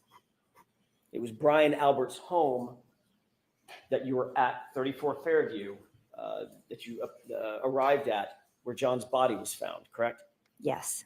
The same home where that late night gathering was on January 28th going into the morning of the 29th, correct? Yes. Would you consider yourself to be close with your sister Nicole and Brian? Yes, very close. Your families, it's not just you and Nicole, your whole families are close, correct? Yes, we have a very close family. How long have you known Brian Albert? Since I was in kindergarten. You consider him, even though he is not blood related to you, you consider him family. Yes. In addition to Brian and Nicole Albert, you're also very close with Chris and Julie Albert, correct? Yes. Just to be clear, and I'm going to do this slowly. Okay. Brian Albert's younger brother is Chris Albert, correct? Yes. Chris Albert is married to Julie Albert. Yes. You consider Chris and Julie family, even though there may not be a blood relation as well, correct? Yes. Chris Albert is a Canton Select Board member, is that right? Now he is, yes. And the Canton, that's in Canton? I said Select Board member. Did I mention Canton Select Board member? It is in Canton, yes. All right, obviously it's in Canton. The Canton Police Department reports to the Select Board, correct? I'm not aware. You're not aware of that echelon? No. Okay. You're aware that Brian Albert, your friend of, I'm not going to say how many years, but since kindergarten, was a Boston police officer. Yes. He had been a lifetime law enforcement officer for some 30 years before he retired recently, correct? Yes. He's a trained first responder, obviously. Yes. Brian Albert and Chris Albert have another brother named Kevin Albert, correct? Yes. Kevin Albert is a detective with a police department, correct? Yes, I believe that's his title. I'm not Which 100%. Which police department is Kevin Albert associated with? Canton. And you've grown up in Canton your whole life, you indicated. Yes. Your entire family has grown up in Canton, correct? Yes. And you, Ms. McCabe, have three sisters. Nicole, we've talked about. You also have a sister named Shelley, is that right? Michelle, yes. Michelle. Mm-hmm. And Denise, who you mentioned in your direct examination. Yes. Nicole is also known by a nickname, is that right? Yes. What is Nicole's nickname within the family? Coco. Does Shelley also have a nickname? Well, I guess Shelley is the shortened name for Michelle, correct? Yes. What about Denise? She's Dee Dee. Dee Dee? Yeah, like Deedee.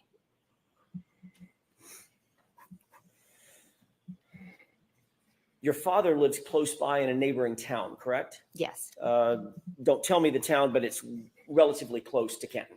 20 minutes, yes. Okay. His name is Tom Weeks. Yes.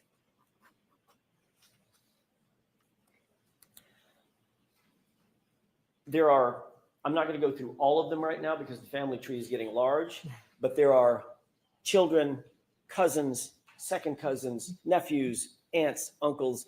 There's a combination of familial relations within that set of folks that I just talked about, Chris and Brian and Nicole and you and Matt and the folks that we've just talked about. Yes. That family, that large family, celebrates holidays together, I'm guessing? We don't typically, celebrate with Kevin and Chris, but my family does, yes. Along with Brian, Albert, and Nicole? Yes, of course. Birthdays are celebrated within that family? Yes. Go on vacations together, I'm guessing? Yes. Gatherings like the one on the 28th?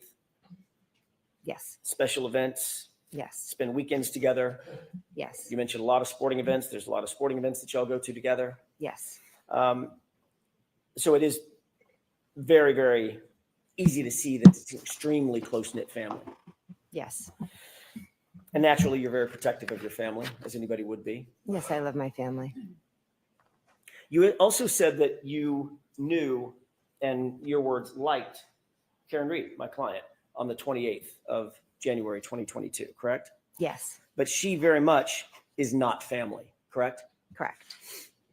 She certainly was not as important to you as your actual family, the Alberts, the McCabe's, the folks associated with them. Is that right? Yes. On January 28th, 2022, members of the Albert family and the McCabe family all went to a bar together, had drinks together that night. Waterfall, we've heard a little bit about that, correct? Correct. Ultimately, you went back to your sister's house for the after party that we've heard so much about. That was at Brian Albert's house, is that right? Yes. You've been interviewed, I think you indicated multiple times, you didn't even give a number of how many times you've been interviewed by police in this case, is that right? Yes. Your family is connected to people at Boston Police Department. We've just talked about that. Brian Albert, is that right? Well, was a Boston police officer. Right. So when I say connected, there is some familial or family or friendly connection to that police agency, Boston Police Department. It'd be Brian Albert in this case, correct? The objection sustained. There's also a connection to the Massachusetts State Police through your family. Is that right? Objection. So define connection. Julie and Chris Albert are very, very close to you. Right. I'm close with Julie and Chris, yes. You're aware that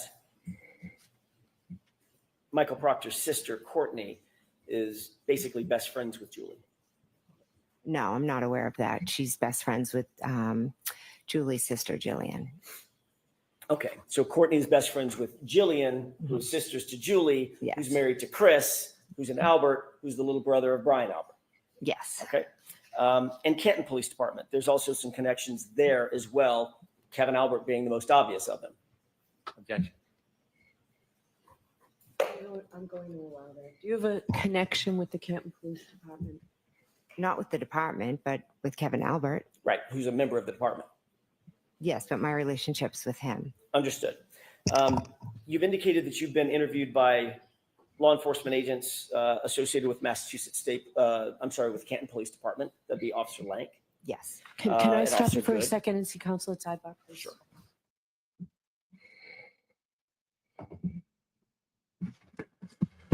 Oh, Bev to the rescue. Right as there's Paulie. Oh, there's Aaron. Hey guys, good to see you. Oh, there's Skankosaurus in the top right corner there. I just puked in my mouth.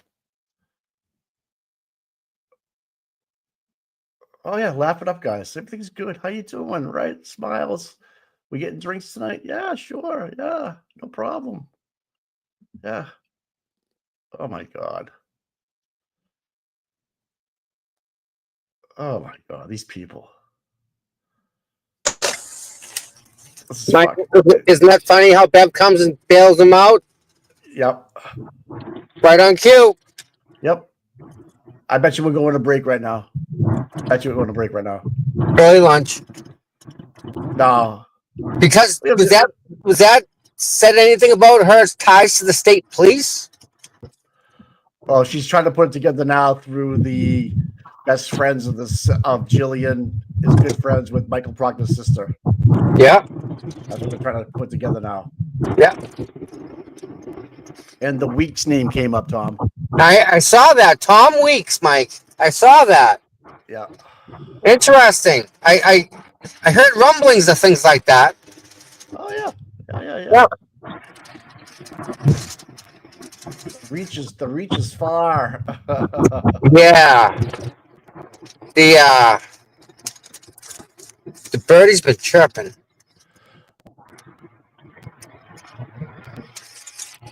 Mrs. O'Keefe.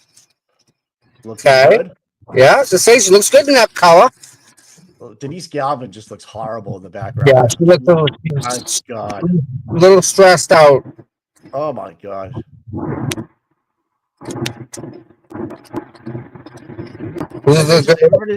Everybody's just a chatty Cathy, you know, hanging out. Everything's good, laughing. This is great. It's definitely an odd situation, isn't it, Mike? It really is. They lost somebody, right? They lost their brother, son, right? Unbelievable.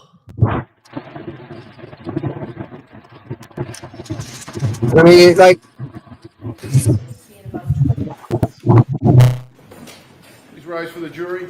Yeah, so they want to break like we called it. We called it. Wow. Kathy Bev into the save. Right when he gets going, starting to warm up, goes up to 2,500 RPM. She's like, "Stop! I'm gonna give you a shot here. We're gonna, talk about it out the other side of the room here." Wow. What are the other attorneys saying right now, Mike? What are they saying? Everybody's talking about. They put him on ice, is what they did. It's like ice in the kicker, you know? Yeah. Called time exactly. Good point. Good point. Yeah. There's no other reason. And the judge is in on it. Nobody objected.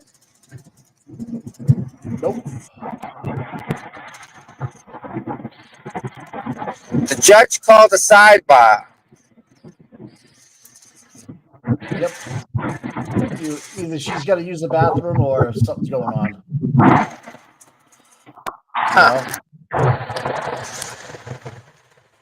Karen looks good in that color, by the way. Right.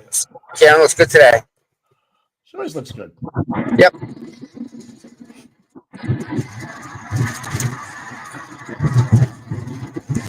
So it's funny, Mike. Let me tell you something, okay? Pretty freaking sure anybody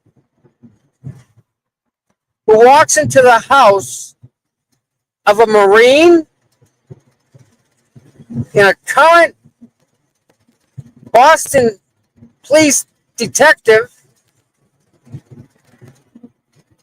you're not walking in that dude's house in the dark and bumbling around and knocking on doors and stuff. It's not happening. I want to know who turned the lights on. She's standing over. Oh, Mike.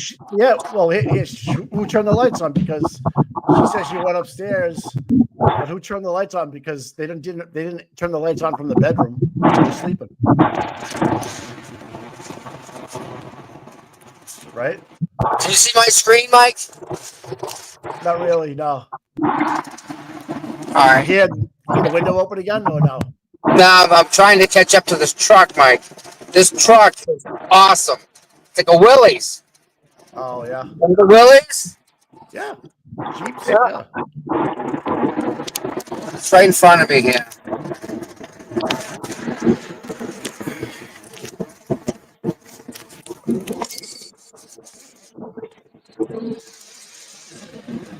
Anyways, this is So, good. yeah, so I don't find the fact that she walks to hit that house with a dog. It just starts, I don't believe it.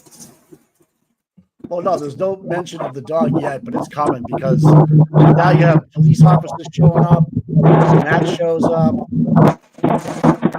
Did you hear how the was in the house? That mic is horrible, dude. All I can hear is wind. You got it? I don't know. Yeah. Oh, is that better? No. It's like wind blowing. There's like something. I don't know what's up with it. Well, that may have been the truck next to me. The truck was built. It had a motor in it, like legit, like your Bronco motor. That's a little better, yeah. Okay. Well, not really. Okay. Let me see if I can change it. I don't know what you're doing. But anyway, I'm just letting you know. Okay. Microphone.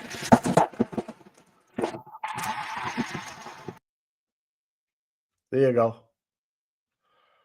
That sounds better. I don't know why we can't get Tom's mic.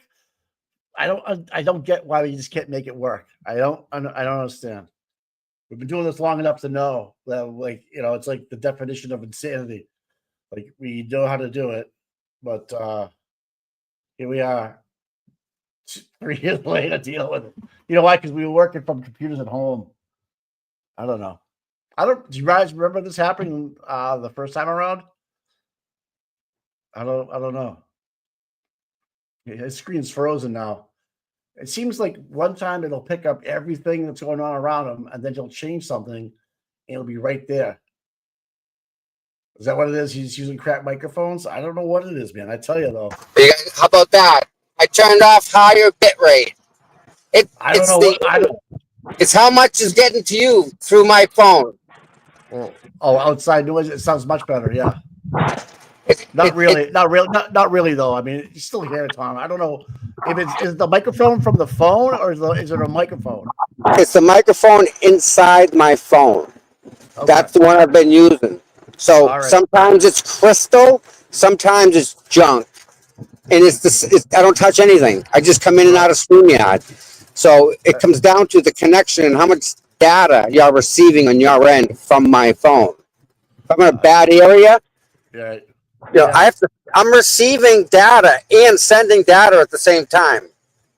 So you're running StreamYard through your phone, but you don't actually. Are you running the actual court hearing through your phone too? Negative. Nope. No, I'm just running StreamYard. So it's just one connection through StreamYard, all the data back and forth. Remember when you were trying to present the other day and it wasn't working, it wasn't coming on the screen? Yeah. I think that's because of the way the StreamYard was laid out. It was on, like it was showing and active on your end, but it didn't come on. It didn't come out on our end. All right, I see what you're saying. So I should try something.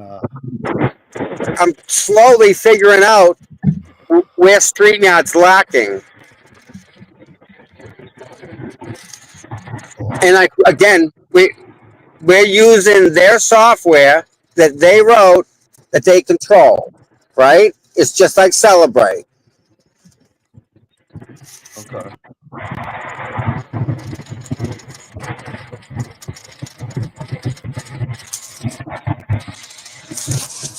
All right, what are the comments saying? I'm not able to read the comments. I'm trying to see if I can present something, but you might be able to. Let me see if I can do it. Okay.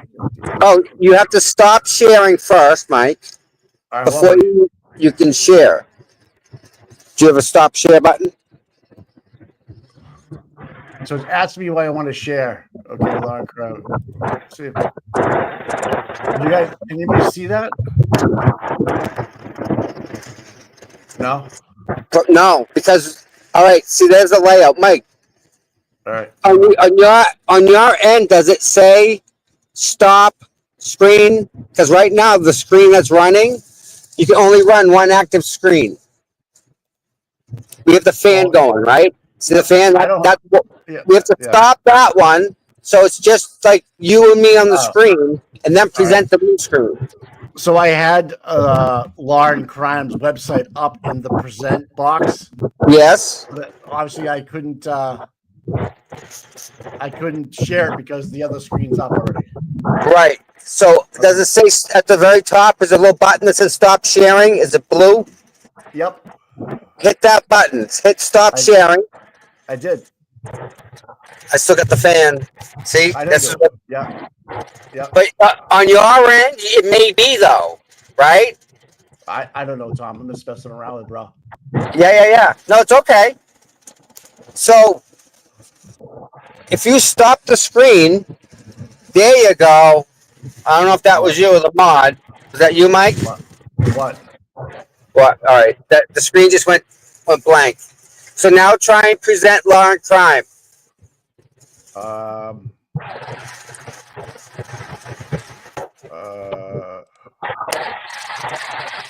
because we don't have an active window at the moment because that got shut down. So you're going to present law and crime. Do you see it?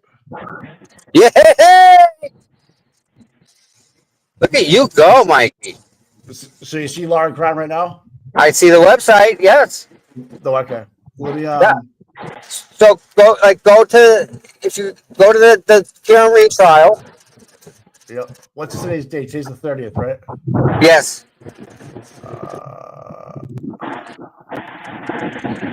Everyone's home taking notes, scribbling down. So go to the video. Hold on. I'm going to join.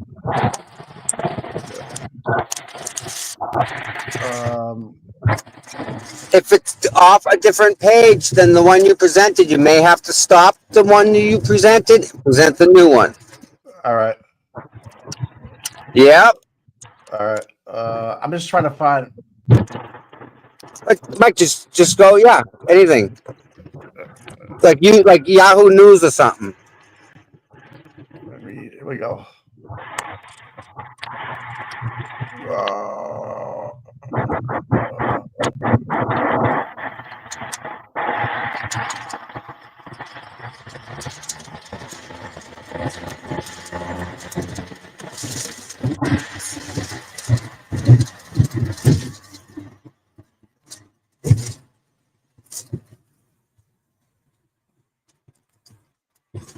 All right, we'll show this.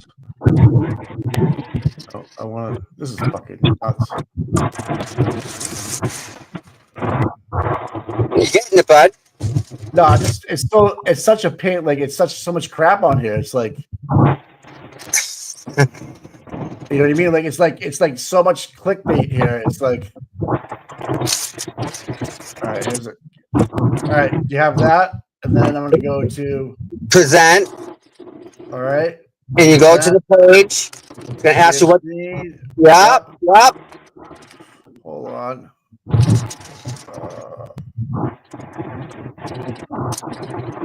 Okay, share. Here we go. Can you see that? Yep, fan baby. Look at you go, Mike. All right, so right now at the bottom, you have to make sure the sound is up because sometimes the friggin' YouTube kills the sound. And then full screen, sound, and then screen. So you go from the left to the right, the bottom, black. Right.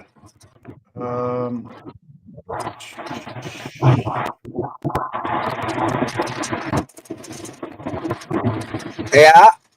Yeah. Up. Yep. Yep. There you go. Well, so we're all set. So we can use mine now. Yep. Whatever you present. Yes. So Can I at keep the mine up. Or what?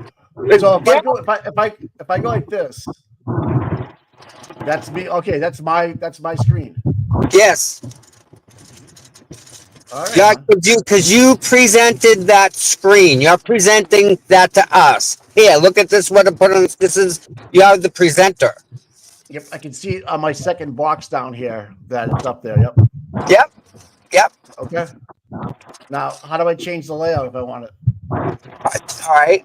See, there's a little pencil at the bottom. I wouldn't mess with that, but All you right. can go into it though. I want you to go into it. You can't mess it up. But that little pencil I don't see a pencil now. below the screen, it's like blue at the bottom of the right, the bottom right of the StreamYard screen of what you and I see. You might not have it. Hold on. No, I don't have it, brother.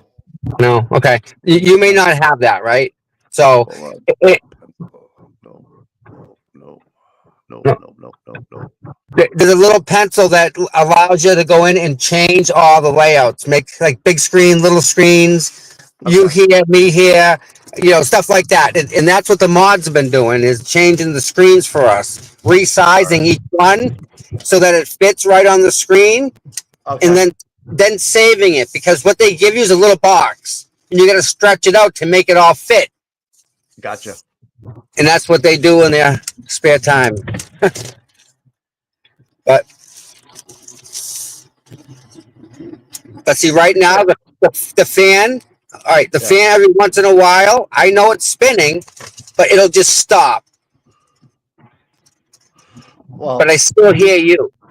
Yep. So so I'm sharing it from YouTube. I got it on. Make it full screen. Here we go. Bing, bang, boom. I did it, guys. I am not So- a boomer. I am just not. I don't like to do shit like this, but now I can do it. It's not hot. Now here's your kicker. You ready for this one? Yeah. It's all a lie. What? It's all a lie. What is? What you just did. What do you mean? I don't understand What you just did. Okay, right. Y'all all right. Y'all logged into StreamYard. Yep. And that what you come to, what you and I come to in the morning, that whole thing right there, Yeah. that's just a web page. Okay. And we share our data onto that page.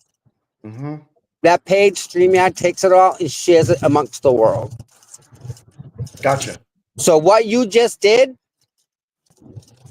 you did on StreamYard's server, not your computer. You used your computer, right, to log in to do that on their server. Yep, I got you. So I use using their StreamYard, but my data to push into their StreamYard and upload it. Yep.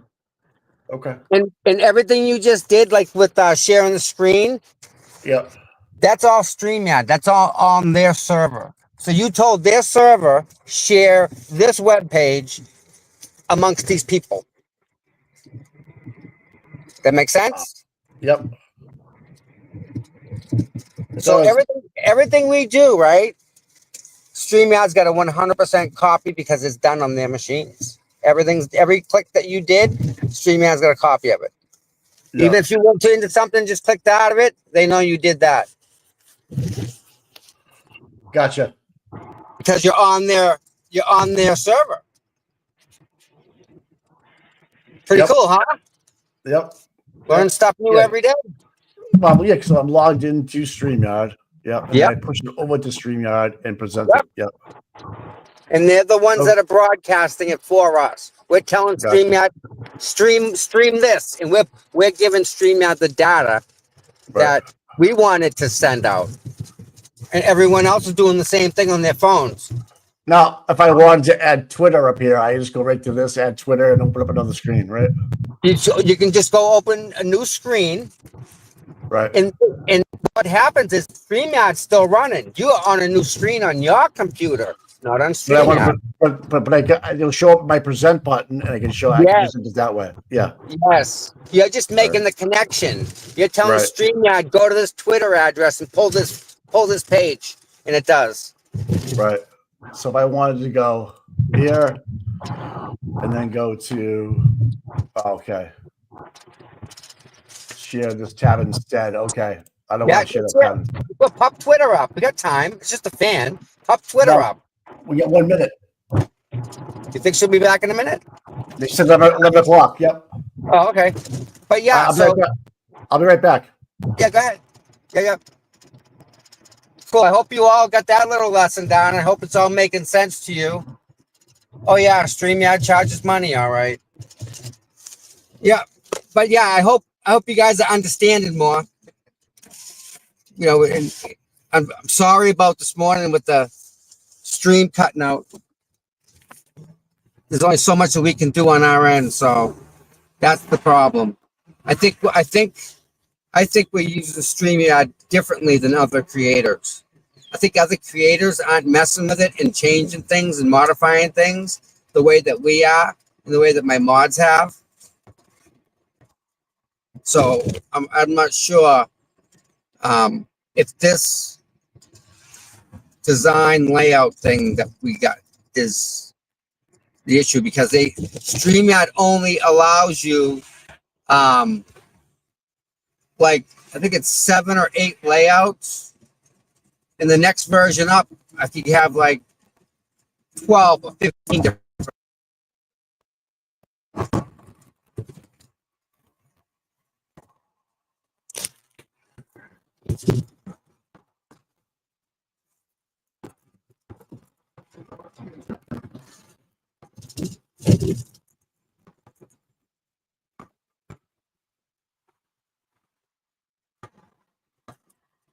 Cool. I hope you guys hit the like and subscribe button. That'd be pretty cool. Yes, it would.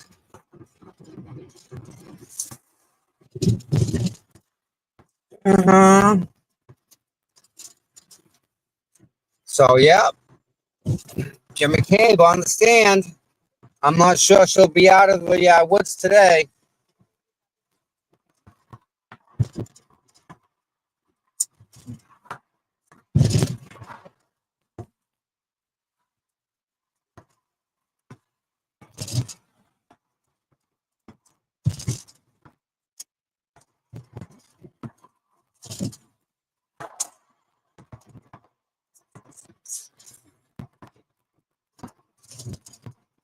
Yeah, I'm headed back so I can control the stream. I mean, Mike can do it too, but yeah, well, I'll be there too.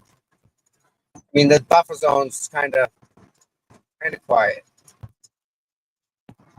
It's definitely not the same thing. Auntie Bev has effectively destroyed the buffer zone.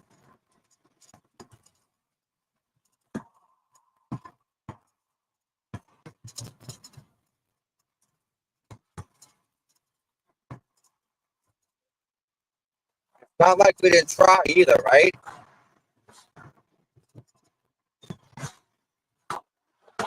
Auntie Bev destroyed the buffer zone.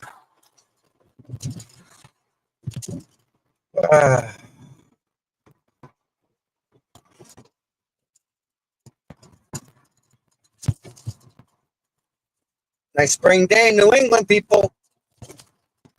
Everything is in bloom.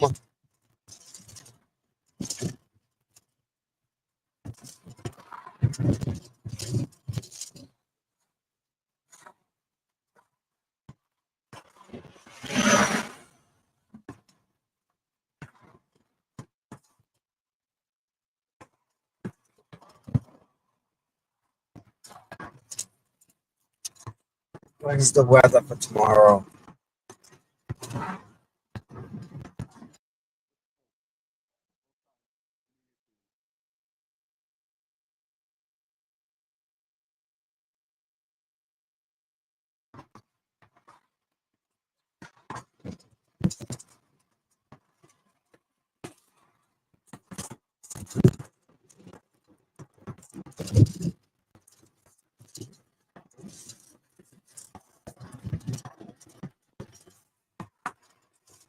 Hi, Gail.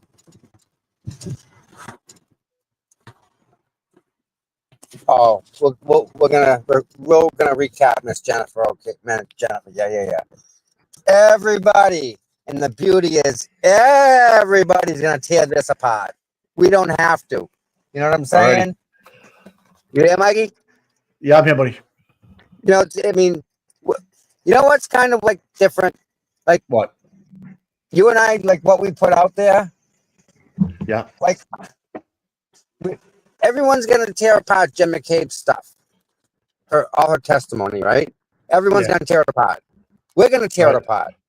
Right. So, you know, it's not just us, right? It's gonna be everybody. Do you know what I mean? Yeah. So it's gonna be interesting to see how everybody tears it apart. All her testimony. You know what I mean? Like Emily D. Baker and like Neil. Who's the I'd only love one to get that's Neil's take on this?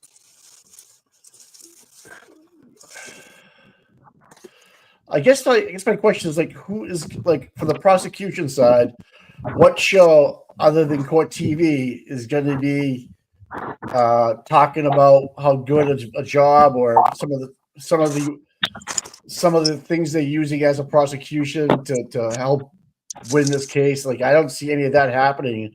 Maybe I'm not looking for it either. But it's just different. I mean, Jen this time around is a lot more likable, or trying to be likable. She's not yet at this point being hard to work with, so to speak, with an Alan, for lack of a better word. Alan Jackson's not having to drag things out of her. She's not being such a combative. Okay, yeah, that's a good word to put it. But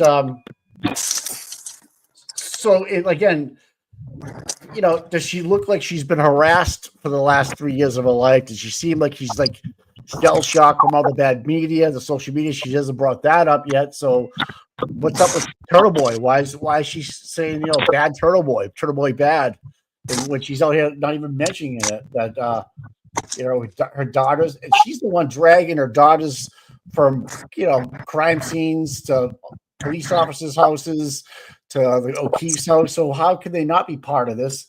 It's not like we dragged them into it. You did. Right.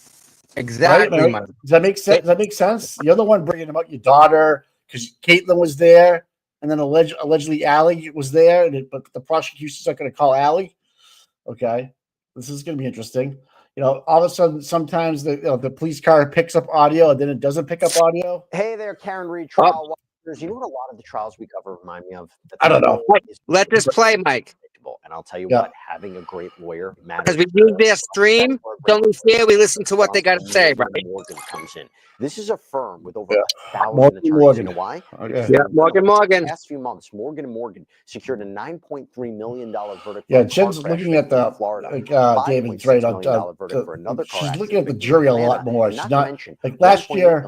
It almost was like I don't care what the jury looks like. I already know what's going to happen. This year isn't working. This year she's more concerned about looking and making eye contact with the jurors. Makes it so but we'll see. I don't know. I could be just put my own thoughts and feelings into this. So if you're injured, you can which obviously I am because forthepeople.com/LC pro Karen Reed, by clicking pro John the link O'Keefe. below or scanning the QR code on screen. But I can't. The car repairman.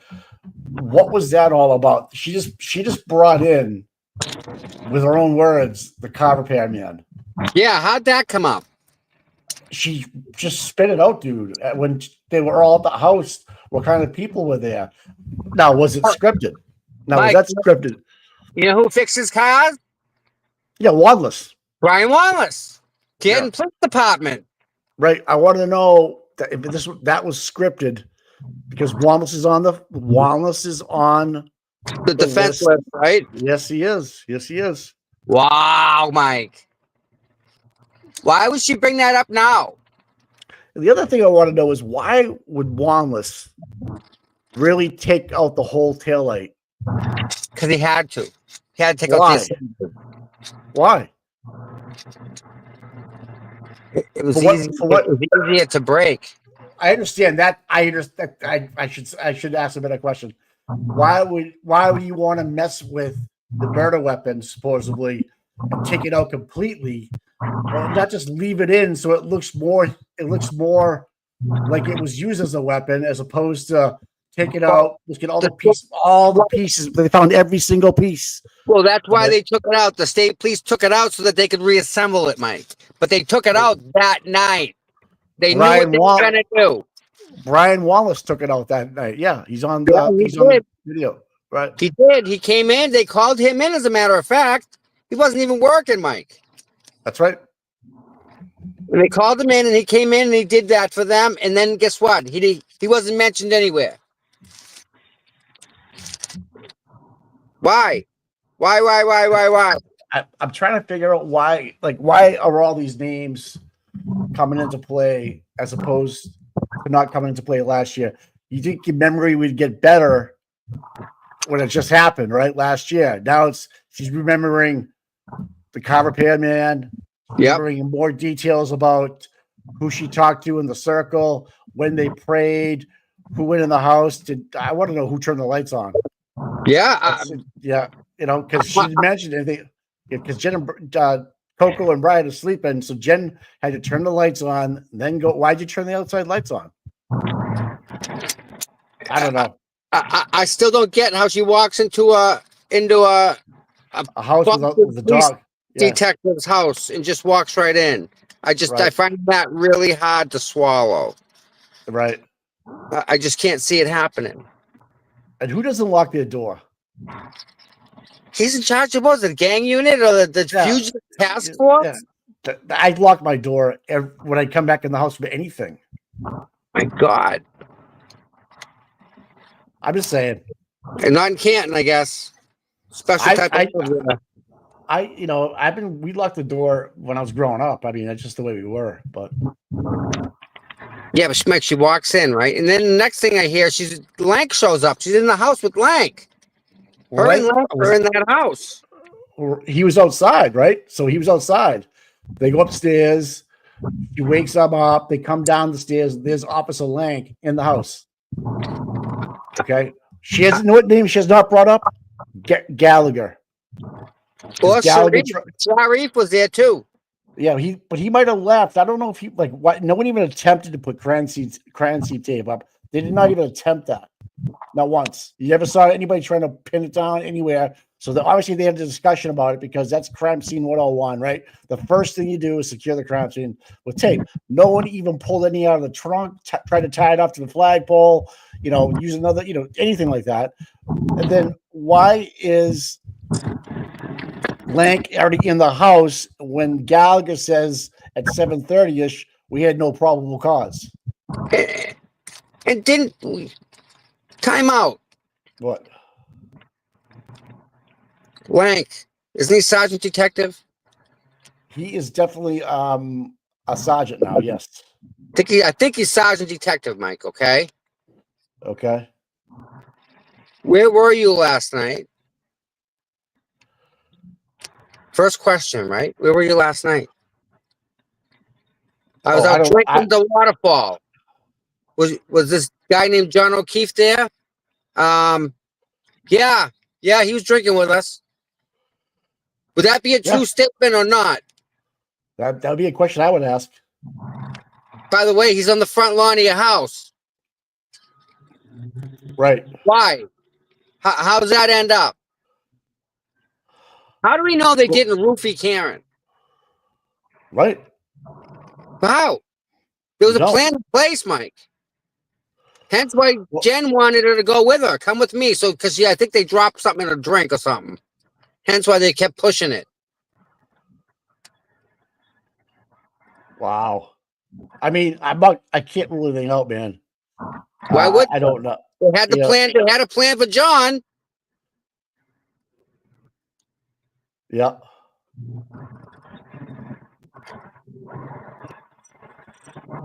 And Jen would know what medicine to give her too. Like drop a Sudafed in, it'll do this to you. Or do this, it'll make this happen.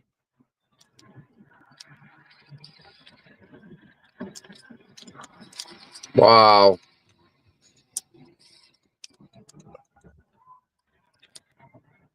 Okay. Does it make sense, Mike? Because I don't think Karen ever said, I'm going to be honest with you, I don't think she ever said, I don't know where I was last night. They had never, neither one of them had ever been to 34 Fairview. Dude, they got lost. My point being is that I don't think she ever said I dropped them off the waterfall. That's the last thing I remember. I don't think she ever said that. That's made up by Jen McCabe. Okay. That's how I feel. But here's the thing. She would only, if Karen didn't know where she dropped John off, right? Because John used the Waze, not Karen. Right. Right. So Karen didn't know where the hell she went. Right. The one she knew was Jen.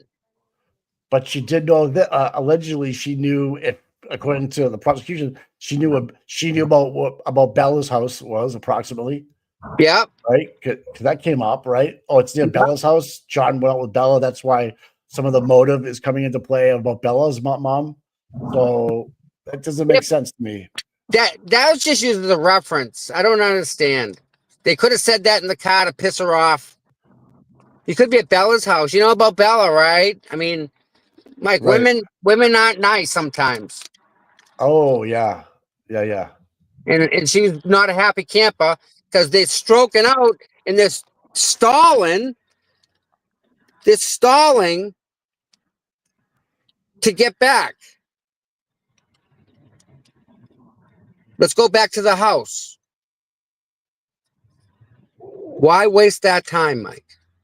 So John's got her on speaker, and she says over speaker it's near Bella's mom's house. So does Karen know about Bella previously going out there? I don't even think she'd be jealous about that. Yeah, I don't see that either. I think I think you're there. I think Karen's such a secure person in what she does, who she is, that she Mike, wouldn't care about the fact that they got lost. Karen would say, "Well, obviously you haven't been over there often, right? Right. So who cares?" Oh, right. Over to Bella's house. Yeah, mom's house. Right. But they got lost in Canton. Canton ain't that big, bud, right? No, it's easy to get around. Yeah, and they get lost. So Karen wakes up. John's not home, and the only one she knows how to get in touch with is Jen McCabe, because she was there last night at the bar. Well, the other thing is too is Denise Galvin getting put into this now with the timeline. That's new? That didn't come out last year.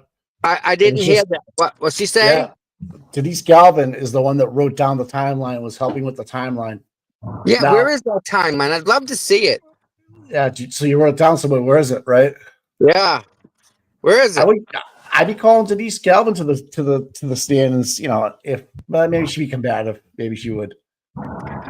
Someone in the comment goes, Mike, that's the understatement of the year, that women are nice to each other sometimes. Yeah. Yeah. I don't know. I don't think Karen would be jealous of Bella's mom, to be honest with you. No, I agree with that. But John not coming out of the house, right, indicates to Karen there's something else going on. Not that he's being beat up, but like he's using that as a smoke screen to sneak out and go somewhere. Yep. That's the only thing I can think of, right? It's just that she's like, okay, well, why else would he come out? He's not that he's got beat up and he's unconscious, that he went out the back door and is going to another party somewhere or going to another house. But John's not like that. John's not that kind of guy. No. He's not a snake like that. He's just, he would never do. I don't think he would ever do that. And Mike, obviously you can tell that they were lovey-dovey. Mike Camerano says they were, huggy, there was no problems. Karen wasn't acting drunk. You're not seeing, so Jen's not saying anything about Karen being drunk. She was just hysterical, right? Can I say something that may be a little disparaging to Karen Reed unintentionally? What? I don't think that she is dumb enough to not put all she has into a relationship. With that said, John's hands were full with Karen. Think about that. She's your girlfriend, guy. Think of the messages going back and forth. She's not high maintenance, but you're not going to ignore that girl. So no, I think you're absolutely right. I'm pretty sure she would have had an idea whether he was sleeping with Bella's mom or not. So that coming up by Jen McCabe, I think that was maybe meant as a dig. No, I don't think Karen took that in a way that was, in a bad way. I think to your point is that when the texts were going back and forth between John and Karen, they were just like, I can't talk right now on the phone because Kaylee's home. I don't want to say the words, which makes sense to me, right? So Karen just thought it'd be easier than texting. That's all I took out of that. So let me just try to call you real quick. It'll take 2 seconds to answer the phone. It's not like just answer the phone. God damn it, nothing like that. Text loses context. Yeah, because Karen was going to stay home and have the plumber fix everything and not even go.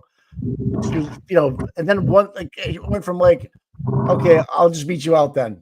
And then, John was like, okay, no one's going nowhere. I'll be here till Monday. So, obviously it sounds to me like the relationship was in a time in their relationship. If I don't want to speak for them, but what I can tell is that maybe there was a lull going on because of, yeah, oh yeah. right? But does he want 2 girlfriends or 3 girlfriends? His hands are full with one. Right. Do you know what? And he yeah, she's not a dumb. No. She's you know what I mean? She's like got it going on. She felt like after Aruba, the whole Higgins thing, she wanted to feel she was a little bit maybe insecure, but she didn't cheat on him and John didn't cheat on her. And I think if she did, she would have I don't know. I think she would have dumped him, if it got that far. I don't know. Oh, Mike. Yeah. You ready for this? What? Fucking court people. We're all wanting to go in to see Aiden's trial because he's in the bigger courtroom. Right. It's been an extended break.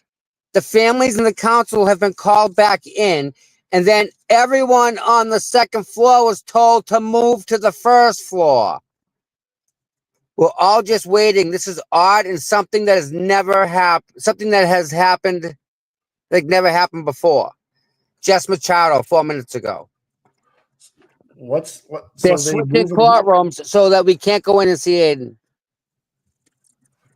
Okay. On purpose. They're intentionally changing courtrooms right now. They're gonna end up upstairs. Well, because Aiden can't be near any of the witnesses of certain witnesses on, right? Like Jen. I don't know. Right? Yeah, I know. There's a court order, right? There's a witness intimidation hanging over his head. So yeah, but I think you're allowed to face your accuser, Mike. I think that's in a courtroom. You're allowed. In the courthouse, you're allowed.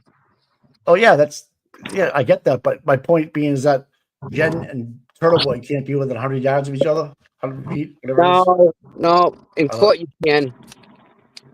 In court, why does Eden have to leave then? No, Mike. They're switching the court. No. I know that, but why does Eden have to leave this courthouse with courtroom with Karen in it and Jen in it?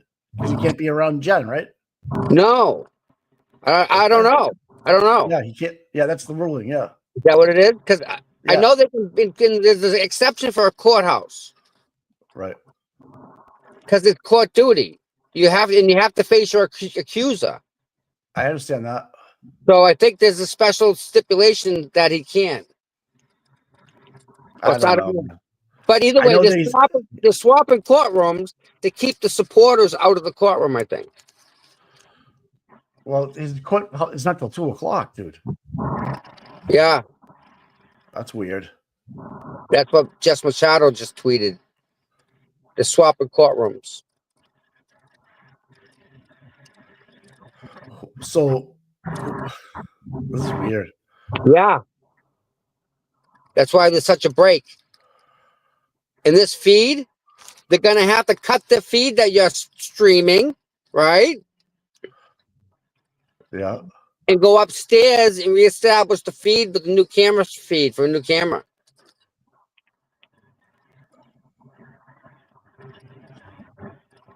So they're moving this trial from Bev's in right now to another courtroom?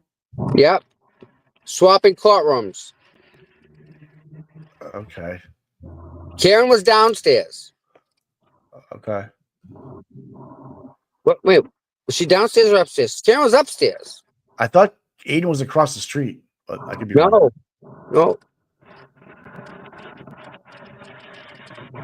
This is fucking whack, dude. The first floor is the big one. I don't know, man. I've never really. All right, so. Oh gosh.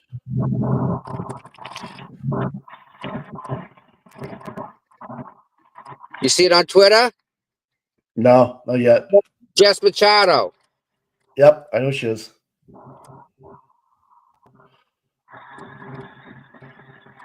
Again, this is unheard of, right?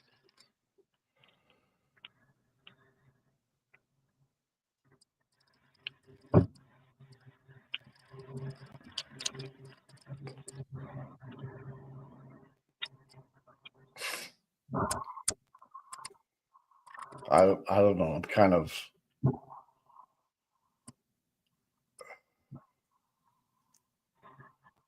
Okay.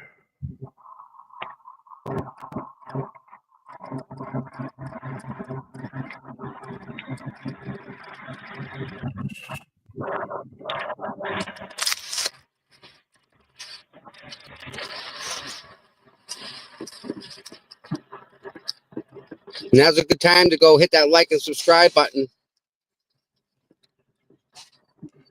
All right, so the court's back and I don't know what's going on, Jen. Refresh the page on And your that's- own. no, I have a.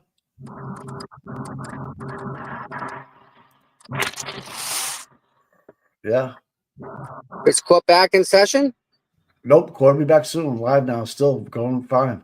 Oh, no kidding. Yep. Just Machado, trying to be a little bit more clear. There was a regular break around the time that they have. Around that time, that should have been over. The court called family back in with counsel. About 5 minutes after that, they told everyone waiting in the hall to move. Was waiting in the hall to move downstairs. I don't know what that means. Okay. There's an upstairs courtroom and a downstairs courtroom. Right.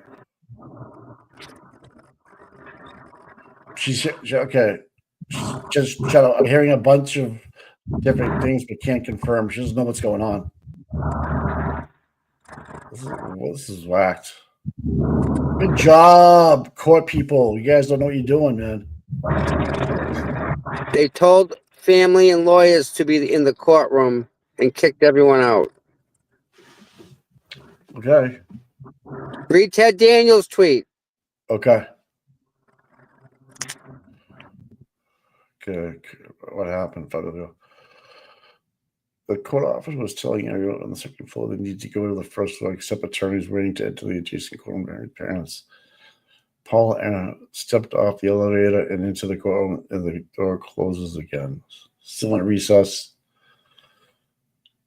Clerk has told reporters to leave. They said the judge wants to talk to the lawyers and immediate family only. The courtroom doors are closed. Okay, so there's a meeting between the lawyers, the family, and the court and the judge only right now. Sounds like that wouldn't be a mistrial meeting, would it? I don't know what's going on. Why? Why do you have that meeting, Mike? I this is new to me, bro. Mistrial. Something's not right. There's a private meeting, and this is dead end. There's a private meeting in the courtroom with Judge Cannoni, the prosecution, the defense, members of the O'Keefe and Reed families. I'm told everyone else was asked to leave for the courtroom for that. I will let you know what I learned it was about. So, okay. Here we go. So there's a private meeting going on between prosecution, defense, and the immediate family members only. Why? I don't know. I don't know. I wonder, Mike, I wonder if it's because of the close-ups of the family members and them getting harassed. What? Yeah. What do you mean? Remember Kerry Roberts talked to Jen this morning? Yeah. Kerry Roberts is watching this whole thing happen, right? Last night, you mean they talked? Yeah. Yeah. Okay, so I don't get me being harassed. I don't understand that. We're all talking bad about Kerry Roberts and Jen McCabe, right? Who is? Everybody in the chat. No. Yeah. Jen McCabe's getting torn apart. Okay. All right, go ahead. Even on Twitter. Jen McCabe, all over, right? Okay. Maybe like to say the judge is saying that's it, no more. They're getting the witnesses are getting harassed. I don't see it. Nah, I don't agree with that. No. I don't. Why on Twitter? That's Twitter. No.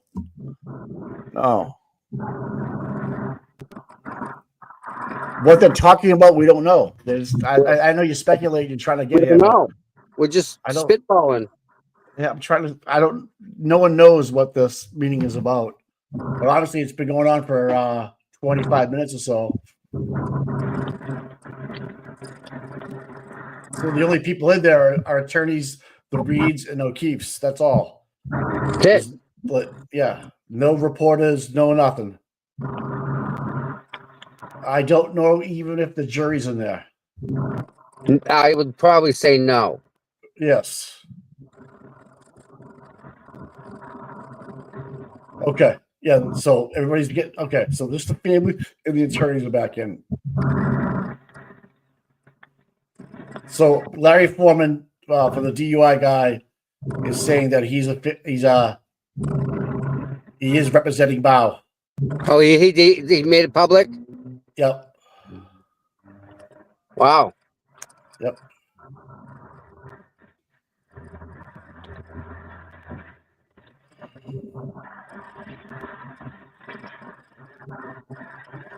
Let's see what happens here. I don't know what's going on. Lindsay Gattani's original schedule for this morning, 8:30, has been rescheduled for 5:28 at 9 a.m. due to judicial conferences.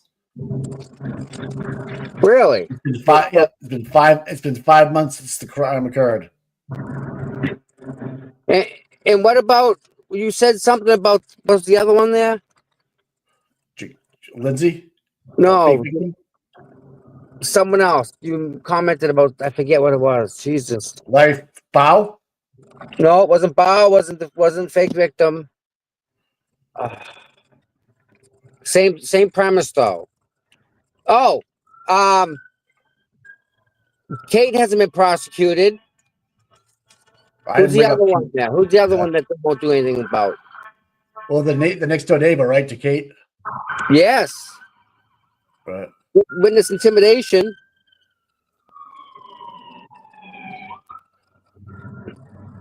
I mean, again, this is more.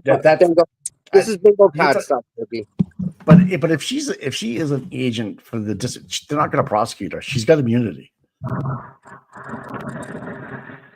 Listen, the judge stopped the questioning at the state police issue.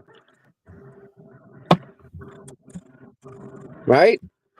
So I can think something's happened. Something's being said because Jen's not in there.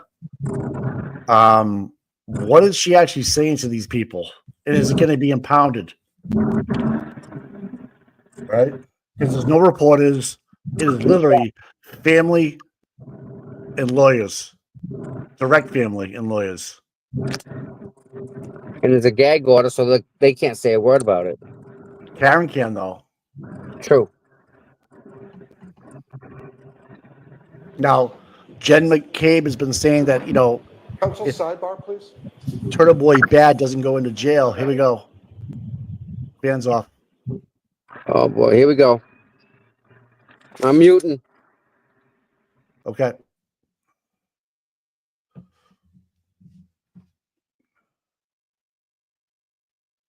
Oh, they moved Paul down, closes them up. Okay, here we go.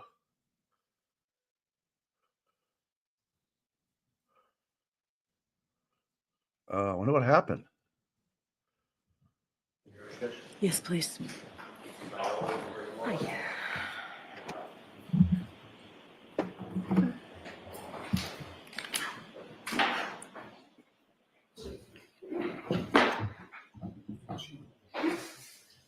Oh, thanks, Kirk 71. That makes sense. Yeah. Oh, okay, just look how it's posted. Paul O'Keefe. Oh, wow. Was in the district attorney's office here downstairs. Okay.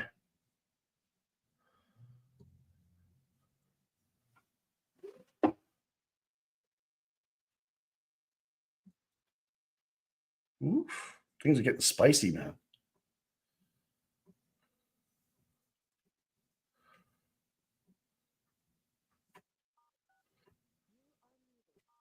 There we go. Back to the fan. Okay.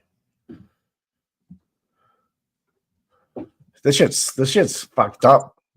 And here we go, right? This is fucked up, dude. Bingo So card. Paul was just in the DA's office. Why would he need to be there? I don't know, man. Jess Machado just tweeted it.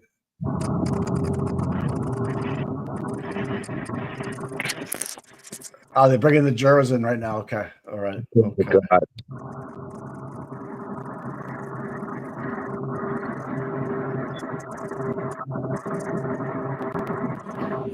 All right, here we go. Thank you for your patience. Sometimes there are matters that we need to address, and that's what happened here. So, Okay, why are we on volume? Mr. Jackson, could we please have Ms. McKay back in here? Oh.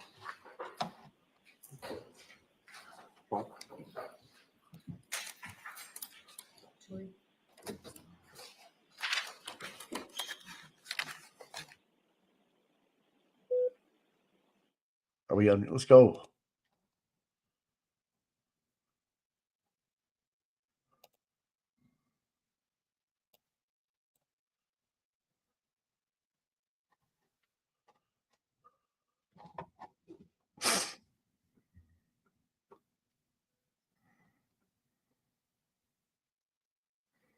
All right, Mr. Jackson, go right Okay. ahead. We get no volume though. When last we left off, we were talking a little bit about some of the familial connections that your family has with certain law enforcement agencies. We talked about Boston Police. I got volume, Mike. Brian Albert. Turn We it up. talked a little bit about Massachusetts State Police and knowing friends It's and friends fine. with regards to I can't hear nothing. Chris and Julie, Yes. correct? Yeah. Knowing friends of Chris and Julie. Friends of Are you in the right window, Mike? I don't know. Which one should I be in? With who? StreamYard. I'll ask you a different Yeah, question. yeah. A little bit vague. Courtney Proctor is friends with Julie's You can hear the court? sister, Yes. and obviously Courtney also knows Julie and Chris, correct? Sustained. And there's also a connection to Canton Police Department through Kevin Albert. Is that right? Exactly. Can you answer that? Is there a connection? Do you have a connection Tom, with the can you hear the Canton clock Police going? Department through Kevin Yeah. Albert? Not with the police department, but What's Kevin Albert perfect? is Brian Albert's brother, Right. And You Kevin put- works yeah, for that's whom? not- the Canton Police. Thank you. So you've been interviewed many times by, be they Massachusetts State Police, Canton Police, or otherwise, correct? Yes. Okay. Those interviews have not just Yes, been over Mike, period I of hear the weeks, but over thoughts. period of weeks and months, Okay. and even Good, years good. since this occurred. I got correct? nothing. Yes. You were contacted by another law enforcement agency that was not Massachusetts State Police and not Canton Police Department at one point in April of 2023. Do you remember that? Yes. I want to talk for a second about that series of interview or that interview. You were contacted at your residence by these members of this law enforcement agency, correct? Yes. All right. I can't Later hear it that now. same day, you did sit down with those same law You guys can all enforcement hear it though. That's officers, cool. That's weird. for a formal interview. On that. On that same day that you were contacted by them, they also went into your home and actually interviewed you, correct? Yes, it was brief. All right. Those law enforcement officers identified themselves as being I associated don't wanna with an click off agency of that it. is not Massachusetts State Police. You understood that. Yes. And you understood that they were not involved with Canton Police Department either, correct? Correct. Completely separate agency, is that right? Yes. During officers the course of identified that interview, those officers informed you very specifically, Ms. McCabe, that it is a crime to lie to them, even during an interview, correct? Yes. Those law enforcement officers informed you that they were investigating certain circumstances attendant to John O'Keefe's death, correct? They were very vague on what they were. Understood. I don't know what they were investigating. But you did understand that it was having something to do with your involvement at 34 Fairview on January 28th, 29th, 2022. As a witness or otherwise? Objection. Sustained as to certain terminologies. Sure. Let me see if I can rephrase that, Ms. McCabe. You were aware of the subject matter of their interview, right? They weren't interviewing about a car you bought last year, correct? Correct. They were interviewing you about, basically, about what you're testifying to here, correct? When I first spoke with them, the conversation was pretty vague. But the subject matter, vague or specific, was about this subject matter. Yes. Okay, fair enough.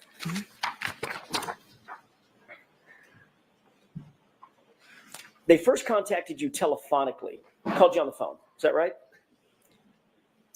Actually, they walked up to my car. They walked up to your car. Yes. Okay, that was the very first introduction, correct? Yes. At that point, they had not identified themselves, correct? They didn't know. All right, and at that point, you told them that you were not Jennifer McCabe. They asked you who you were, and you said, I'm Nicole. I thought they were like selling something, so I was like, oh no, I'm not the homeowner. Fair enough, fair enough. However, after you said, I'm not Jennifer McCabe, you walked into the house, they then called you on the phone. Yes, They were still sitting outside your house. I don't know where they were, but they did call me. They were close by. I'm not aware. Well, the call came almost immediately after you walked back in the house, correct? I'm not sure how much time had passed. Give me an idea. It wasn't an hour. It was No, it was 5 to 10 soon minutes. after. I'm just not sure. I can't tell you where they were located. I'm sorry. Okay. They told you that they would, at that point, they identified themselves as being law enforcement agents, correct? When they called me, yes. And they told you at that time that they were not with Canton Police. You knew at least they were not with Canton Police Department. They were not troopers with Massachusetts State Police, correct? Yes. Okay. And they told you that they would like to have an interview with you. They'd like to have a sit-down talk with you, correct? Yes. You told them that you would be willing to submit to an interview, but you needed about 10 minutes to get ready, correct? Yes. You ultimately did allow them into your home, and you did sit down for a formal interview with them, correct? Yes, brief, but yes. And it was during that formal interview inside the home that it was explained to you that it would be a crime for you to lie to them on any material issue, correct? Yes.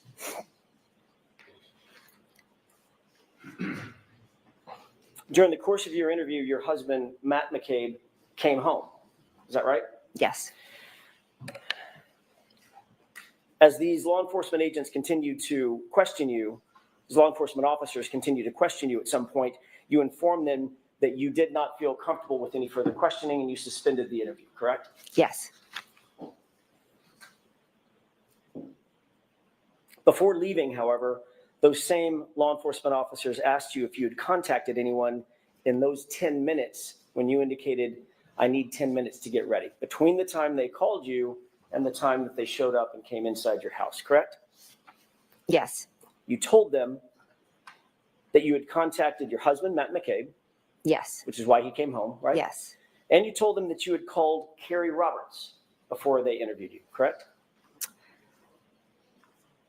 At that moment. I'm not 100% sure, but if you have it, it seems like something I would do, but if you have it, could show me. Absolutely. Mhm.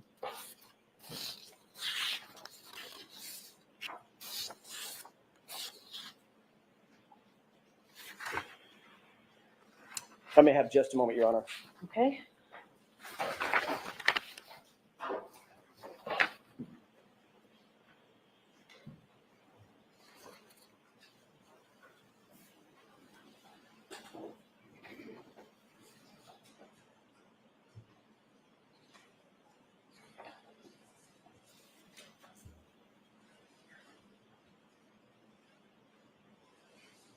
May I approach briefly? Yes.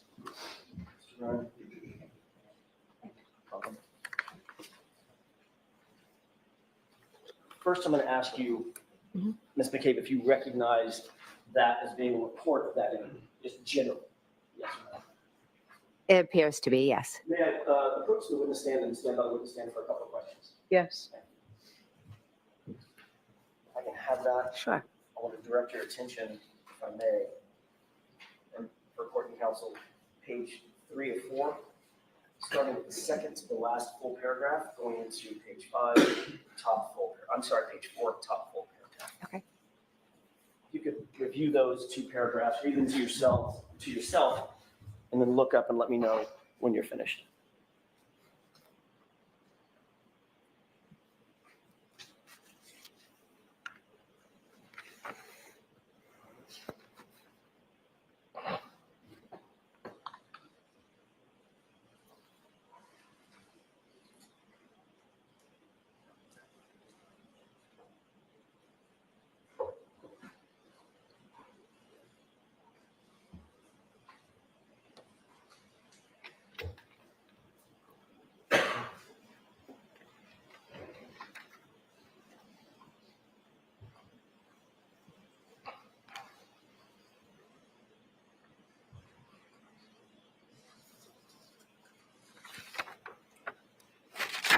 Tommy, let me know when you get home and stuff so we can switch this over.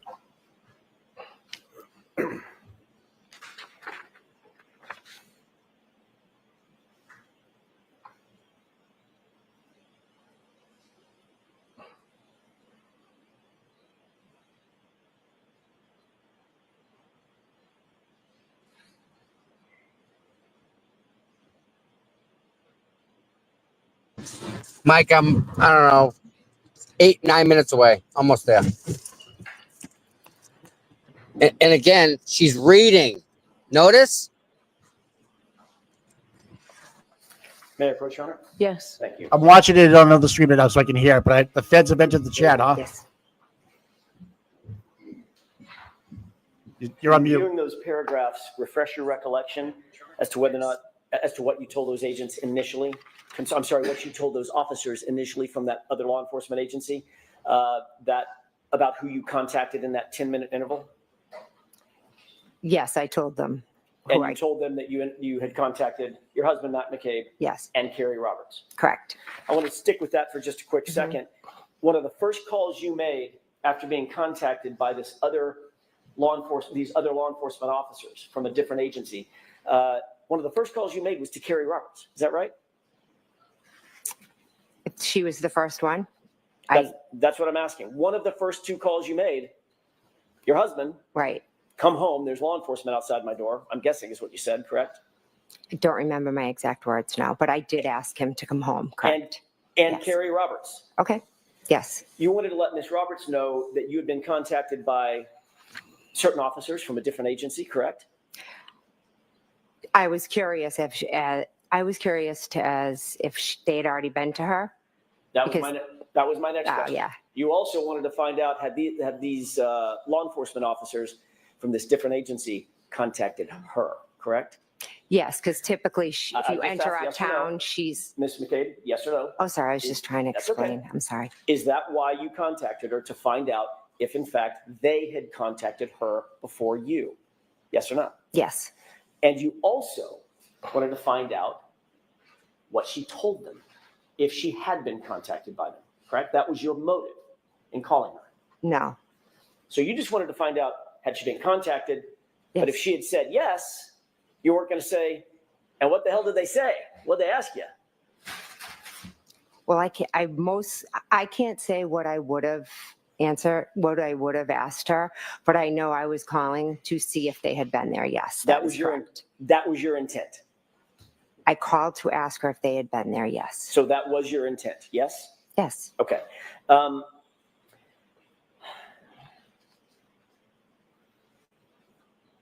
Your motive in calling Carrie Roberts at that moment before your interview was to ensure that your story would line up with her story, Ms. McCabe. Isn't that right? No, that is not. You wanted to find out if she had talked to these particular law enforcement officers and what she had told them, so that your story could somehow align, or it could inform how you responded to questions that they asked you. Isn't that true? That's not true. We both know what happened. We don't have to have a story. There is no story. There's what happened, and that's it. So if that's true, Ms. McCabe, you have no reason to call Carrie and ask her if she had been contacted by these law enforcement agents, because it's just the truth, correct? We're going through this whole experience together. We call each other about everything. There would That's be no nothing reason more than that. So I'm let her sorry. let her finish her answer. Go ahead, Ms. McCabe. You can finish that. There's nothing more than me calling and saying, hey, did they come to your house? That's what we did when the media showed up, when Miss Reed's private investigator showed up. We just give each other the heads up, hey, somebody's coming, because we're just like normal moms. We're not used to this. And that's helpful in making sure that the stories she tells are consistent with the stories you tell to different law enforcement agencies, correct? No, we are not telling stories. So let her finish. You said no what? I said, no, we're not telling stories. We don't have to compare. And if in fact what we were telling you is just the truth, there'd be no reason for you to inquire about who's contacted her when. There'd be no reason. There's no inquiring. It's like when you're a little, when the ice cream truck was at the street next door, and I'm saying, did the ice cream truck come? It's really that simple. So you asked a question, an argumentative question, and she responded in kind. Next question. Mr. Thank you. Jacobson.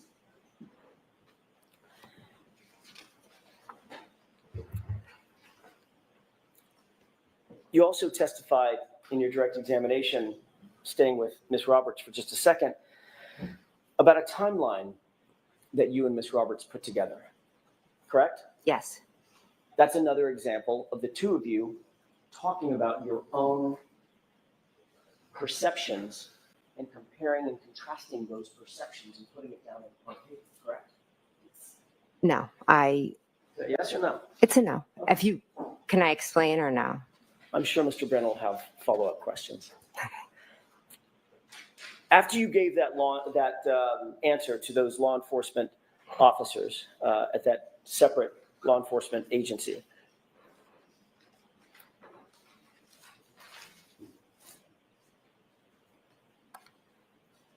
they asked you, was there anyone else that you contacted in that 10-minute period before we got a chance to talk to you? And your answer was no, correct? Correct. And that was a lie, correct? It wasn't a lie, no. Was it true? Was it the truth or a lie? It wasn't a lie. Okay, so it was the truth. You had not spoken to any other person between the time they contacted you telephonically and you said, I need 10 minutes, and then they came in the door. During that part of time, you didn't talk to anybody else or contact anybody else other than Matt McCabe, Kerry Roberts. Now you're testifying that was a true statement. I can't answer that yes or no. It's pretty binary. Had you talked, well, let me ask you this. In point of fact, you did talk to other people. You contacted others in addition to Matt McCabe and Kerry Roberts, correct? Yes or no? Yes, I did. Okay, so when you said no to the answer, did you contact anyone other than Matt and Kerry? That would be, by definition, Ms. McCabe, a lie, correct? No. It's not a lie? Is there some shade of lie that I'm not aware of? It's the way you're asking the question. If I Okay, let could me ask it a different explain, Let me ask it it a will different make way. more sense to you. The agents asked you, I'm going to go over this one more time, then I'm going to move on. The agents asked you, in fact, did you contact anyone between the time we called you and set up the interview and the 10 minutes before we walked in the door? They asked you that question, correct? The objection sustained. Watch the choice of language. I'm sorry. I meant the law enforcement agency. That law enforcement agency, the members of that law enforcement agency contacted you. Sorry. They asked you who you had contacted between the time they first telephoned you and walked in the door 10 minutes later, correct? Correct. Okay. Data point number one. Data point number two, you told them Matt and Kerry, correct? Correct.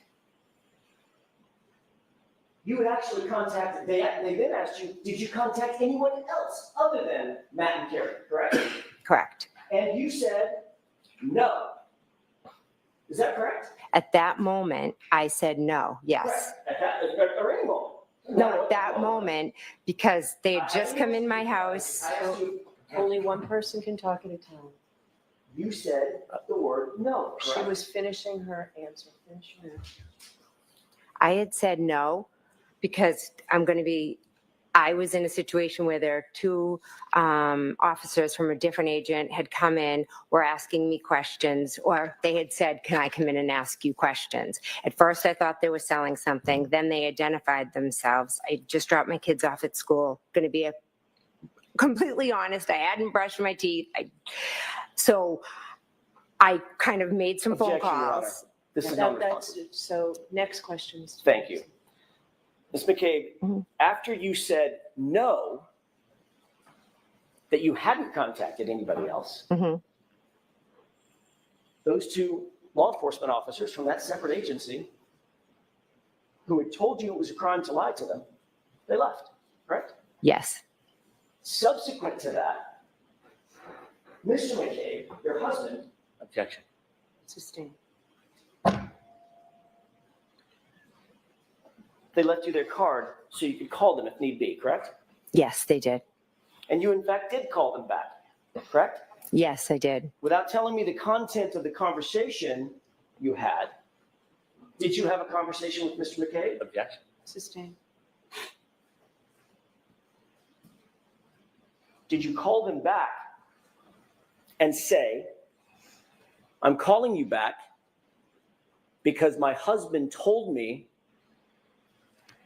Objection. that I lied to you and I better clear that lie up? So sustained. Jurors, remember I told you before that only answers to questions are evidence? Be mindful of that. May we Next, yes.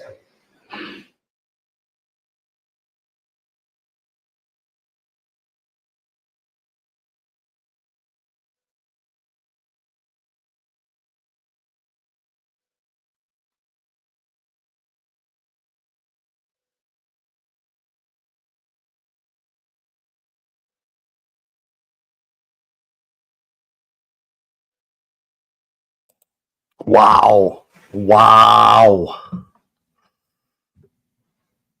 Everyone looks happy. Oh my God. This is unbelievable. Now, so this is part of the TUI. This is not before trial 2. This is part of before trial 1. Okay. What the F is going on, man? Oh my God. This is absolutely bonkers.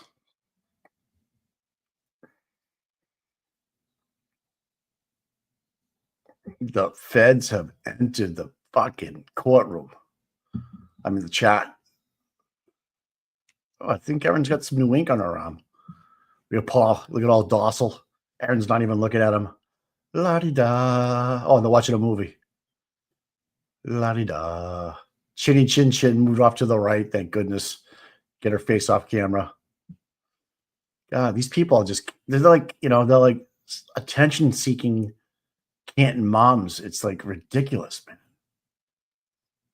Oh, man. God. Enough.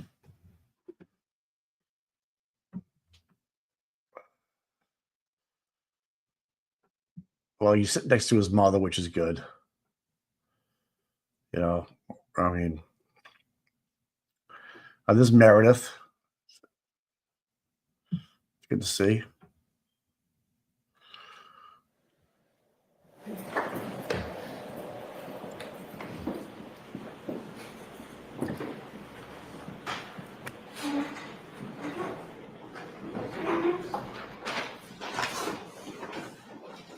Called these officers back, correct? Yes. May I? Yes. Thank you, Your Honor. You ultimately called these officers back, correct? Yes. And you explained to them that you had been untruthful with them, correct? I explained that I had forgotten to mention a couple of people that I had reached out to. You had forgotten. Is that your testimony? Yes. You had forgotten. You remembered Matt and you remembered Carrie, but you had forgotten the others that you had just contacted maybe 30 minutes before. Yes. There were 5 people that you contacted, weren't there? I contacted Matt. Let's go through them. I'm just asking yes or no. You know them? I know 4 off the top of my head. Okay, let's go through them. Okay. You contacted your husband, correct? Yes. You contacted Carrie Roberts, correct? Yes. You contacted Peggy O'Keefe, correct? Yes. Then, Ms. McCabe, you contacted the district attorney's office, correct? My witness advocate. The district attorney's office. My witness advocate who works for the district attorney's office. Thank you, Ms. McCabe. Yes. And you also left out that you contacted Brian Albert himself, correct? Yes, my brother-in-law. For some reason, your brother-in-law, who's the 30-year Boston police detective, correct? Yes. and on whose lawn John O'Keefe was found dead or dying. Objection. I'll allow that. Correct? Yes. For some reason, you did not want these officers to know that you had communicated specifically with Brian Albert, the homeowner, just before you talked to them. Correct? No, incorrect. There was some reason that was important enough for you to lie about that, even though you had been admonished that it's a crime to lie about that to those officers. Correct? Incorrect. I didn't lie to them. I had forgotten who I had called. And all of a sudden, you had an epiphany right after they walked out the door? Yes. Matt said, who have you spoken to? Objection. I'm going to allow it. It's out. You're not to go any further, Mr. Jones. Ms. McCabe, I want to draw your attention to January 28th. You had gone out drinking with your family at the Waterfall Bar and Grill, correct?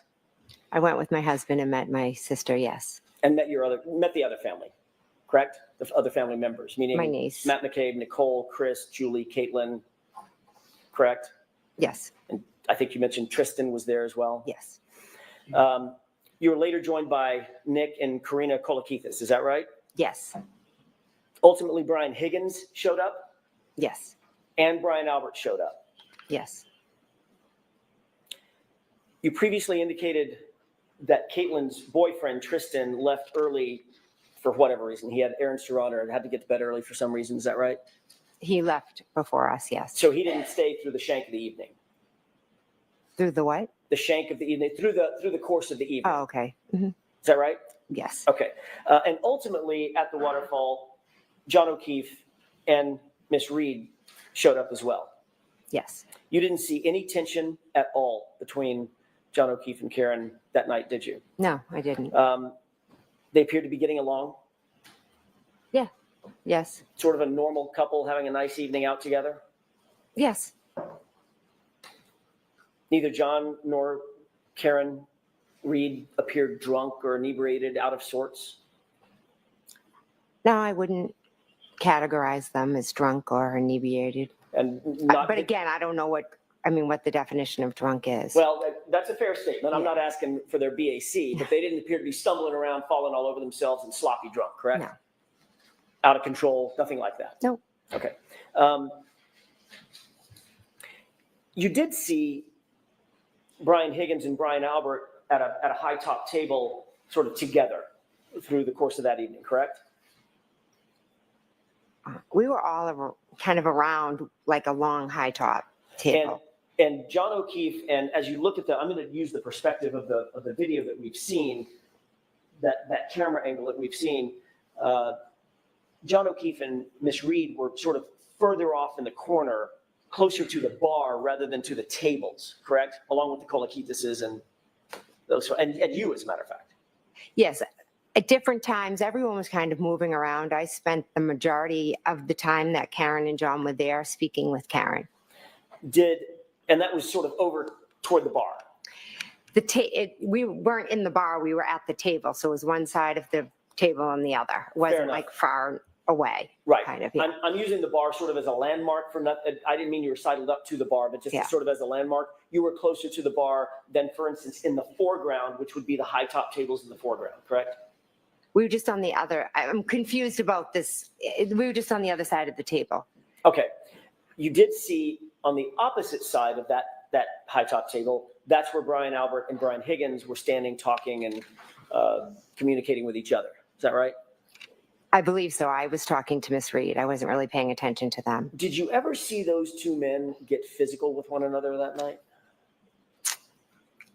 I did not that night. I did not see that. Have you ever seen a full review in all the hours that you've sort of prepped for your testimony? Have you been shown that waterfall video from the time you got there until the time you left? Not the full video, but I have seen a good portion of it, yes. Okay, and you've certainly seen the portion where Brian Albert and Brian Higgins get up from the table and sort of get physical with one another, correct? I would say more like play fighting, and Nick Kolakidis was a little bit like doing it with them as well. Okay, so the physical part is, all I'm asking is, did they touch each other? Yes. Yeah, I guess, yeah. And you described it as play fighting, correct? I don't, we could watch the video, it might explain it better than I could. We probably will. Oh, okay. But right now, I'm just asking about your memory.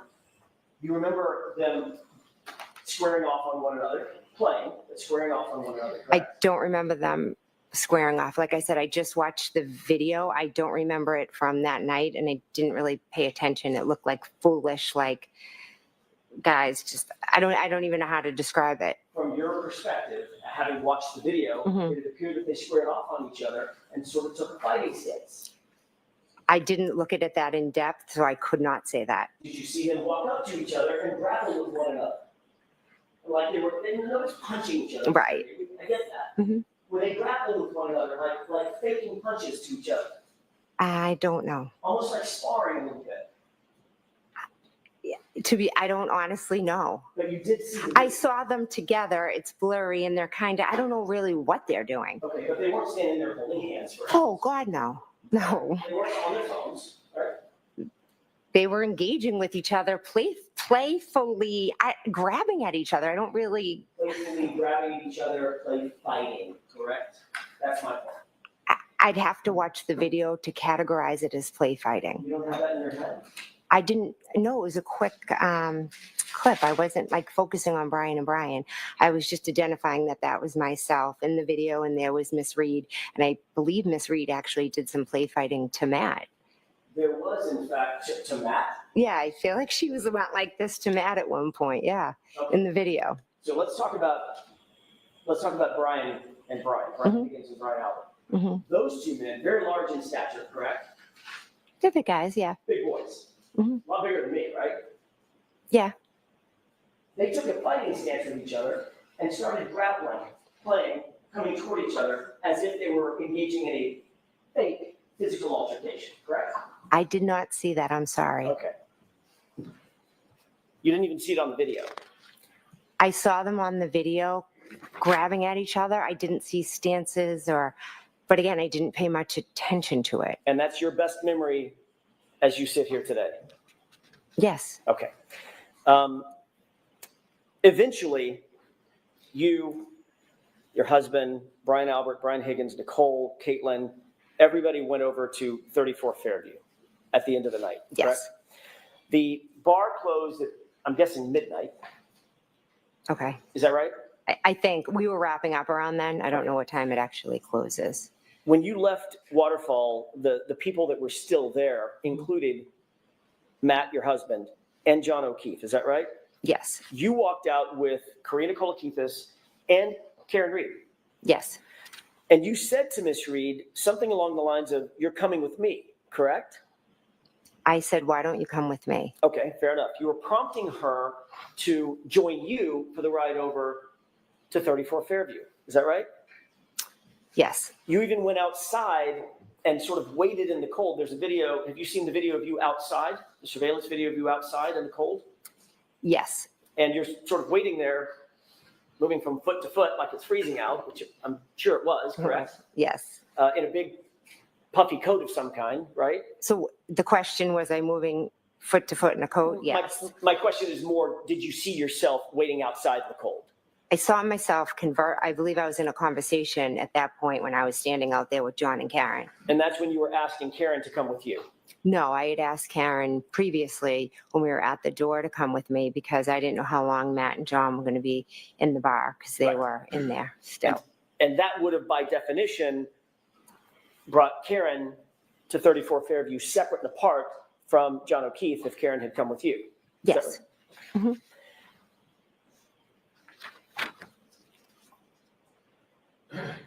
Miss Reed ultimately declined your invitation and did go with John. Is that right? John ended up coming to the door, so they just went together. Yes. And finally, you walked away and went with your husband, Matt, over to 34 Fairview in your personal vehicle, correct? Yes. When you arrived at 34 Fairview, were you the first among the group that we've just talked about to arrive, or had others arrived before you? Others had arrived before me. When you walked in, to 34 Fairview, where was everybody generally located? Give me a layout of the interior of the home, how you walked in and where everybody was located, the people that were there when you walked in from the waterfall. So I walked in through the front door. I took a right into the kitchen. And then there were people sitting around the kitchen table, Brian Albert Jr., Julie Nagel, Sarah Levinson, Caitlin Albert. My sister was over more towards like the counters and the sink, and Brian Albert and Brian Higgins were, there's like a room right off of the kitchen, like a TV room, and they were in there just talking. I think Nicole had like put up some new pictures, so, or maybe the sun and the Marines, they might have been looking at a picture. Vaguely have a faint memory of that. You indicated that you walked in the front door, correct? Yes. May I approach briefly? Yes.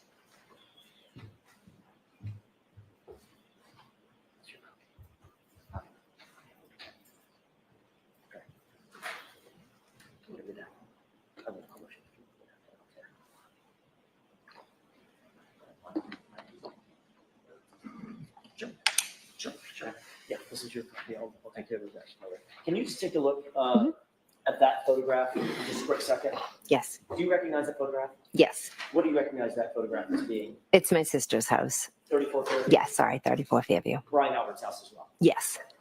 Your Honor, I'd like to mark this as marked for identification. There's a Identification's fine. thank you.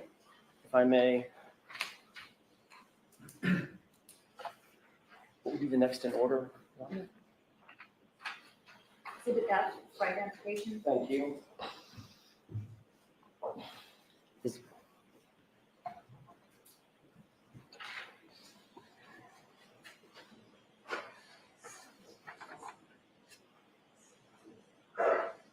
Go ahead, just a moment, Your Honor. Okay.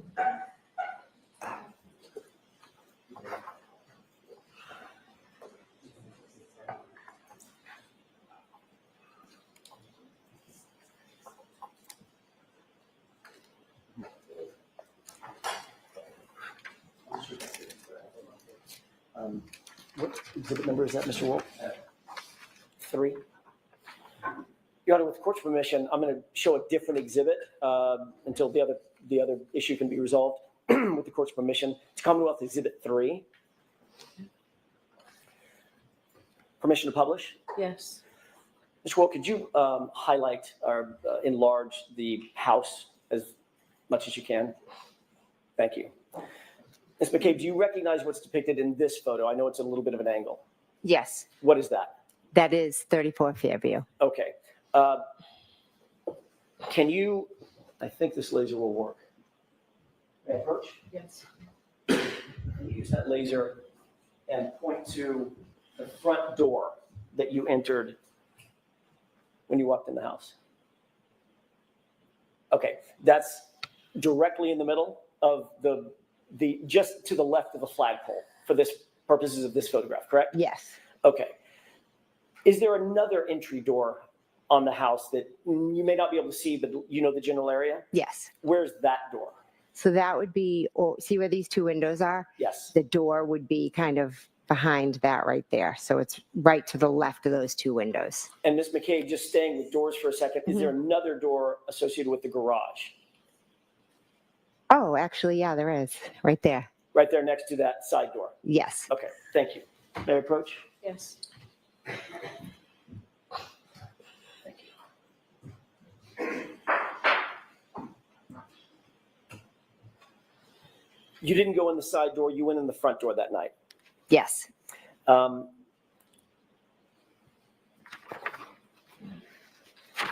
You indicated that once inside the house, you were sort of in the kitchen area. Is that right? I was in the kitchen, yes. You weren't paying special attention to Brian Albert or Brian Higgins, what they were doing. As a matter of fact, I think they went into a different room. Is that right? There's a room, kind of the kitchen opens up into the TV room. So they were in there. So the only two that you recognized at this point in the night, not being sort of with everybody else, were Brian Albert and Brian Higgins, separated out in the family room or whatever that room's called, living room? Yeah, if you like, just right there, you know, right where they are, just Okay. kind of right in the next room. When you first pulled up, did you notice any vehicles in front of Brian Albert's house? Yes, I did. What vehicles did you notice? Vehicle or vehicles did you Just notice? one. What was that vehicle? It was a Jeep. Can you describe the Jeep for us, please? I really can't. All I can say is that when I pulled down, the Jeep was on the parked on the street in front of the mailbox, and I turned into the driveway. Okay. Did the Jeep have any special features on it that you remember, that you No. can describe? Not that I can recall. Big giant snowplow on the front? Again, it was dark. I didn't really pay much detail to it beyond I just asked whose Jeep is that. And did you learn whose Jeep that was? I did, yes. Whose Jeep was it? It was Brian Higgins' Jeep. And you said that it was parked in front of the mailbox, is that right? Yes, So as you're looking at the house, the mailbox would be closest to the driveway, is that right? yes. Rather than, for instance, the flagpole on the other side of the lawn. Correct. So if the flagpole's here, there's the lawn, and then here's the drive. I mean, here's the mailbox, and then the driveway's over here. Okay. Does that make sense? It does to me. Okay. Thank you for that.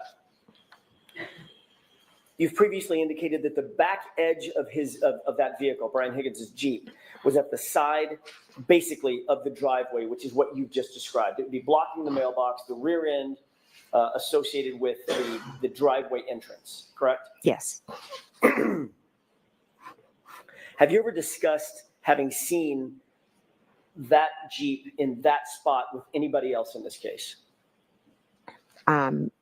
Is that including previous testimony or? It is. And at any time, before you testified at the previous hearing, had you discussed having seen that Jeep in that spot with anybody else? For instance, your husband? Objection.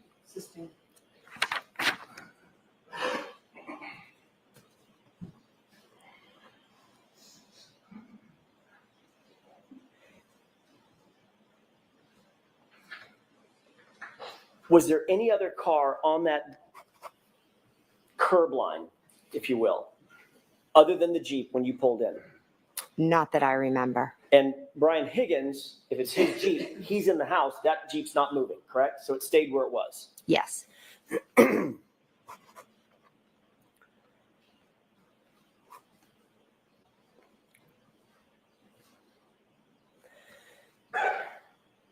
At some point, did you observe Miss Reed's vehicle pull up to the driveway? I'm sorry, pull up to the house. I was told there was a vehicle outside, so I went and looked. Where Yes. was that vehicle? When you looked that first time, where was Miss Reed's SUV? When I went to the front door and looked out, it was straight ahead. So that would be parallel, actually in line with the Jeep, correct? Yes. Directly in front of the Jeep. I don't know the distance, but yes, you're correct. It was in front of the Jeep. So if the Jeep was it's a full-size Jeep, correct? I don't know what size it is. Certainly the SUV is a full-size SUV. Yes. All right. So that would take up much of the room of the curb area in front of 34 Fairview, between the Jeep, assuming there's a snowplow, Right. and a full-size SUV, correct? I'm not really sure of the whole area, but there was the Jeep and then there was the car. I just don't know the distance between them.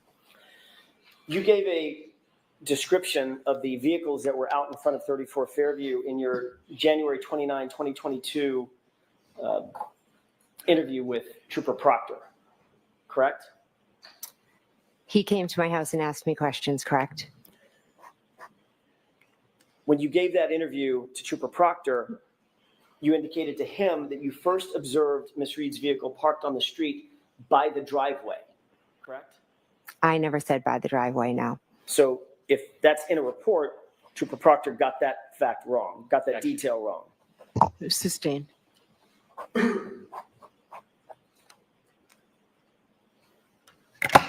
If in fact, well, let me ask it this way. What did you say to Trooper Proctor about where that vehicle was? Miss Reed's vehicle? Correct. Can you hear me?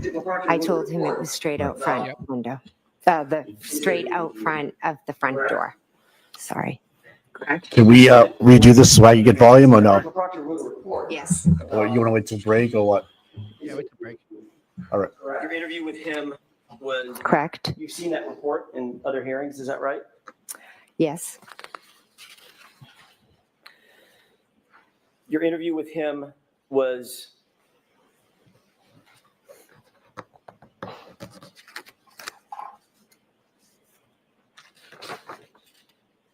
On January 29th, do you remember the date? I'm sorry, I just said the date. Do you remember the time? My mistake. I don't remember the exact time. I'm assuming afternoon, like after 12, or I'm not 100%. Sorry. You had been contacted by Trooper Proctor while you were still at 34 Fairview, is that right? Yes. Ultimately, instead of coming from the Canton Police Department to 34 Fairview, you went home to your house. I did. To Yes. the Country Lane address. Yes, I did. And Trooper Proctor ended up meeting you there, correct? Yes. And in addition to you and Matt being there, hmm Brian Albert showed up, correct? I asked him to come. So you asked your brother-in-law to come to the interview that you were having with Trooper Proctor formally in furtherance of his investigation surrounding the circumstances of this case. Correct? No, But Brian Albert did show up at your house. he did. I asked him to come. Yes. And he was inside the house when Trooper Proctor ultimately interviewed you, correct? He was in the house. Yes. And you'd spoken to Brian Albert before Trooper Proctor had interviewed you formally, correct? I believe so. Yes. Matter of fact, several times you had to have spoken to him at 34 Fairview. You've already said that, right? Oh, right. Yeah. We were all there in the kitchen. And then obviously you spoke to him about the interview before Trooper Proctor got to your house to interview you on the 29th as well, correct? We were just talking about what happened. It wasn't specifically about Trooper Proctor. Right. Not about Trooper Proctor. You talked to Brian Albert about the circumstances of this case before you spoke with Trooper Proctor. Yes, I had.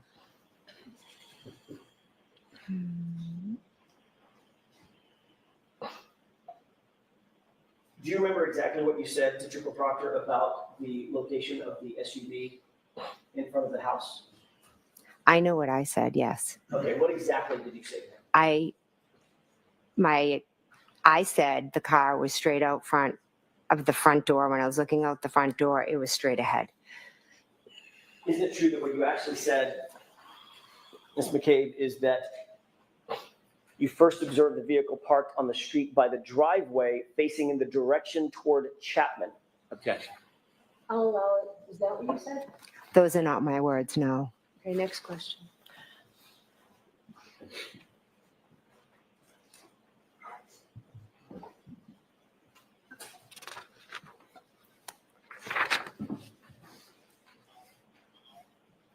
You've already indicated that following the events of January 28th and 29th, you have spoken extensively with your family and your friends, members of your family and your friend group about what happened that night, correct? Yes. And that includes Brian and Nicole Albert, is that right? Yes. That includes Matt McCabe, your husband, correct? Yes. That includes Chris and Julie Albert? Yes. Includes other people that were there that night, including Brian Higgins? I haven't spoken to Brian Higgins since, I believe, John O'Keefe's wake. But you did speak to him that morning at 34 Fairview, is that right? Yeah. Oh, yes, he was there. Yes. As a matter of fact, he's the one that told you to call Officer Lank back and have Officer Lank come back for the additional statement that you wanted to give Officer Lank. Is that right? He may have suggested it. I'm not sure. So in those discussions that you've had with all these folks, you've talked to the details about that night being at the bar, the house, who was where, all of those things, correct? Yes. You've talked about the timing of the night, who arrived, when people arrived at 34 Fairview, when people arrived at Waterfall Bar and Grill, correct? No, those really aren't details we discuss. I mean, everybody kind of knows when they came and when they left. We talk more about, living with everything that we've gone through. Well, what about on the morning of January 29th, when everybody was still in that sort of friends and family gathering inside 34 Fairview? When I was there with my husband and sister and brother-in-law and, then Brian's friend and Julie Albert, I was trying to piece together what had happened. They were all being supportive. They had no idea what happened. It was we were just kind of sitting there in utter shock, waiting to hear from Kerry about John.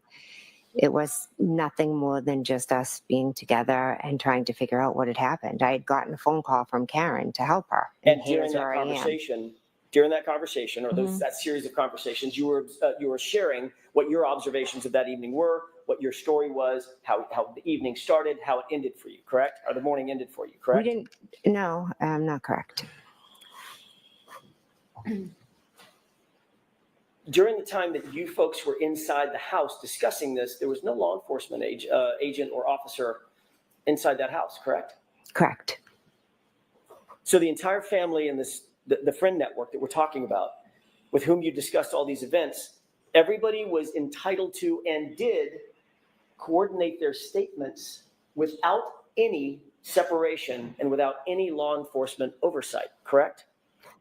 I was with my family, my sister, my brother-in-law. It wasn't really a big group of us. As I've mentioned, I had 5 or 6 people.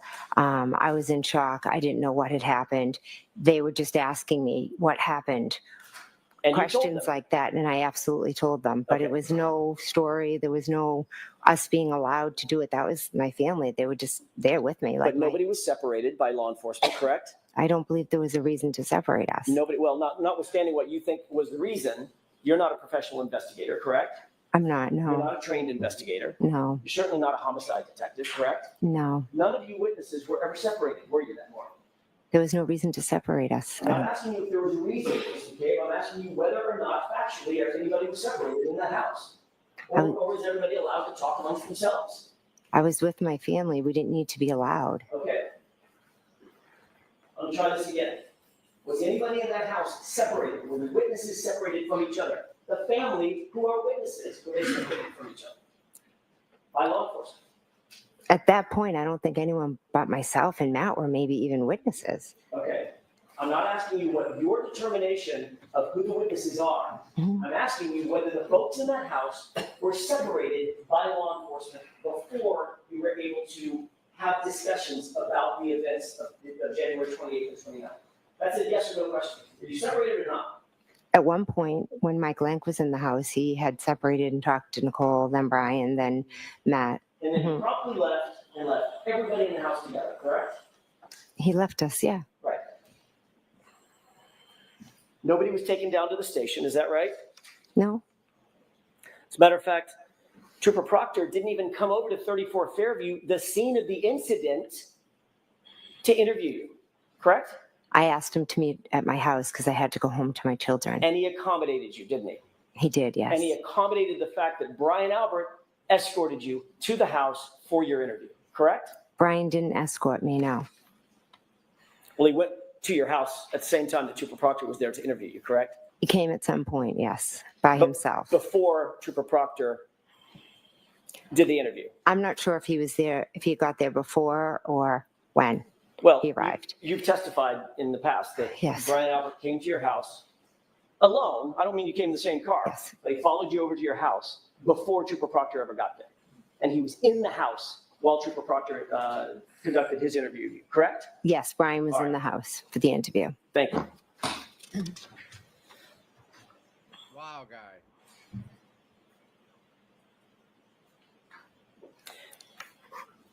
You've already indicated that you have been discussing this case with certain other witnesses, not for days or weeks or months, but literally for years, most specifically Kerry Roberts, correct? The case in general, yes. Just before Kerry Roberts testified at a grand jury proceeding in this case, you were with her, weren't you? I don't recall what you're talking about. Do you remember being at the grand jury? Yes, Do you remember testifying at the grand jury? yes, the one back in April. I April. think, Yes, yes, 22? yes. That sounds Yeah, sounds about right. Yeah, You remember being there in an ante room with some other folks? what's an An anteroom? ante room, a waiting room? Oh, yeah. Waiting for testimony? Yes, You remember Kerry Roberts being with you in that exact same ante room? yes, And that was right before her testimony, correct? I believe so. Yes, So in answer to my question, you two were together literally just before she testified at the grand jury, which was the first formal under oath testimony that she ever gave. Is that right? Yes.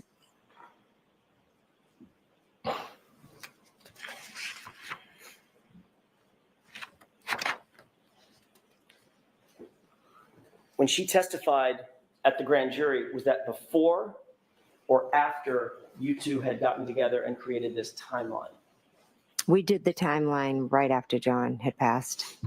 So she testified, the answer is she testified after the timeline was created, correct? Yes.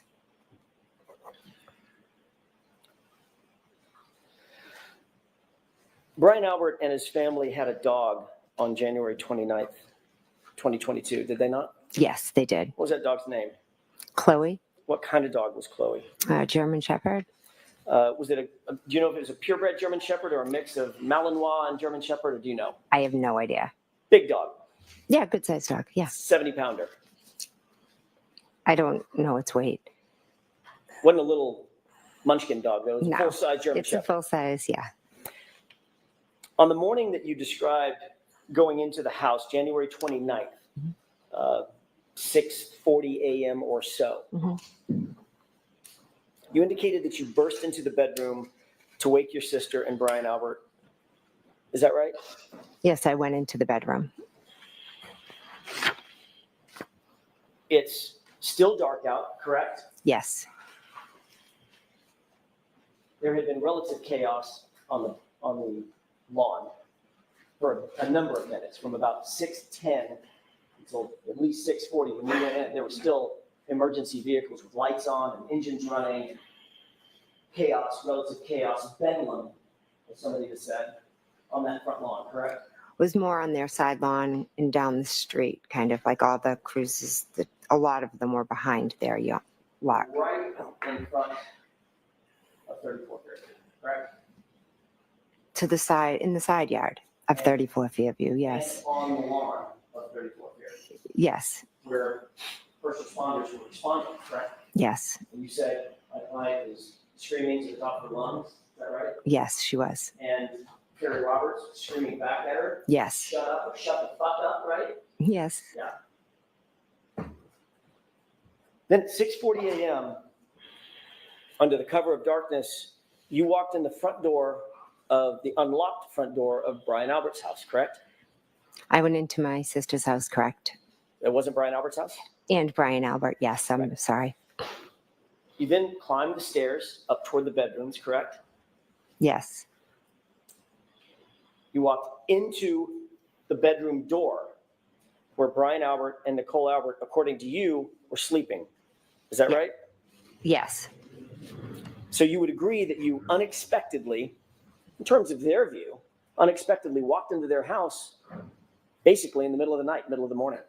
yes, You indicated that when you went through their bedroom door, you sort of burst through, correct? I opened the door. I don't know if I used the word burst. You previously indicated that when you went through the door, it was chaotic because you were so amped up from the events. Is that right? I don't know if I used those words. Would you say that you were loud or quiet? I think as I explained earlier, I was like where everything was going on around me, and I was kind of like in just a state of shock. And I remember thinking, I don't want to startle them, but I have to wake them up, because obviously when I wake them up, they're going to be panicked and think something terrible happened. Well, why didn't you want to startle them? Something terrible had happened. I didn't want to give them a heart attack when I woke them up. But you didn't walk up and just nudge them and say, hey, Nicole, honey, can you wake up? There's something we need to talk about. You didn't do that. No, I was like, Brian, Nicole, wake up, wake up. Okay, exactly. But you weren't saying it in that voice either. You were saying, Brian, Nicole, get up. I'm not sure if it was that loud, but I definitely was. You definitely like trying to wake them up. Yes. What was the dog's reaction? I don't recall seeing the dog. So, according to you, to the dog at least, we can get in the mind of a dog, a relative stranger walks in the front door, climbs a set of stairs, The house is completely dark, walks into a bedroom door and starts barking. The person starts barking, "Get up, wake up, Brian, Nicole." And you don't remember seeing or hearing a dog at all. Objection. Sustained.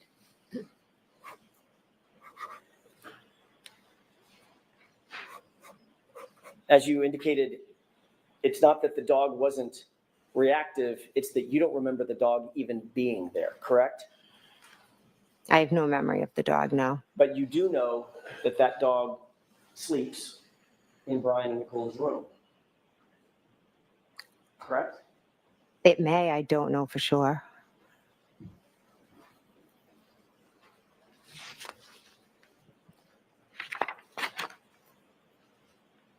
The reason you don't remember the dog being there is because the dog wasn't there, was it?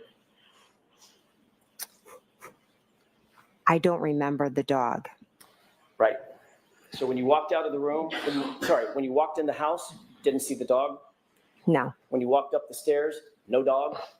no, Walked down the hallway, no dog? no.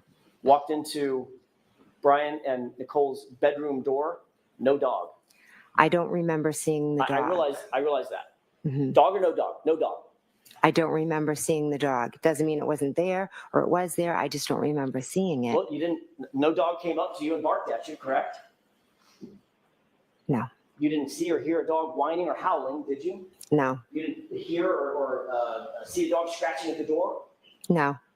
There's no sign of a dog at all in Brian and Nicole Albert's house at 6:41 a.m. when you walked into that house, correct? Or 6:40? I don't remember seeing the dog. And this was a 70-pound German Shepherd, correct? I don't know the weight of the Have you ever dog. heard a description given about that dog by Brian Albert? Anybody else? That dog was not good with strangers. Objection. Did you know, as you said, you're very, very dear friends, and obviously dear friends with Brian Albert, relations with Nicole Albert, your sister. Are you aware that that dog was not good with strangers? Object. Do you know that? I don't. It wasn't good with other dogs is what I knew, so I could never bring my dog over there. That's all I know about the dog. Right. Had some aggression, correct? At least with other dogs. Possibly. Possibly with other dogs. Yeah. That's our next question. Thank you, Your Honor. If you could remind the jurors, in your memory, who was the last person to leave the house at 34 Fairview on the early morning hours of January 29th? I believe Caitlin left after us, my niece. Thank you.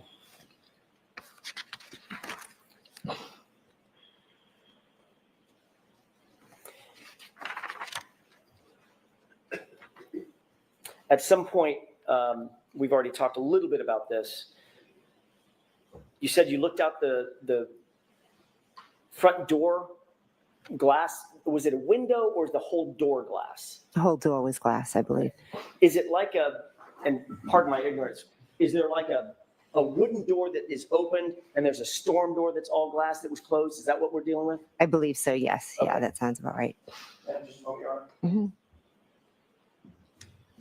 Can we take one more glance? I'm going to back up for a quick second. Okay. Can we take one more glance at that exhibit 3, the court's permission? Okay. I think the only the left door has glass. The other door is a solid door, no storm door on it, I think. I don't remember. And Find can you out. enhance that just a little bit, please? Thank you so much. May I approach? Yes. Forgot to ask you, and I apologize, Ms. McKay. Thank One you. more point of reference. Mhm. Can you please show the jurors where Brian and Nicole Albert's bedroom window is in that photograph? Sure, it's right there. Uppermost left window, correct? Yes. Thank you. May I approach? Yes. Go.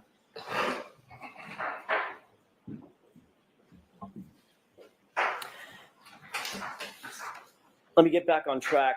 You indicated that you looked out that storm door and saw Miss Reed's vehicle, her SUV, directly in front of you, correct? Yes. That was the first time you noted or clocked that SUV being there? First time, The sorry. first time you noted the SUV, in other words, that you visually saw it, it was directly in front of you. It was not back by the mailbox, correct? Correct. Did you still see the Jeep parked back by the mailbox? I looked out the window. I saw the car. I really didn't pay attention to details of other cars.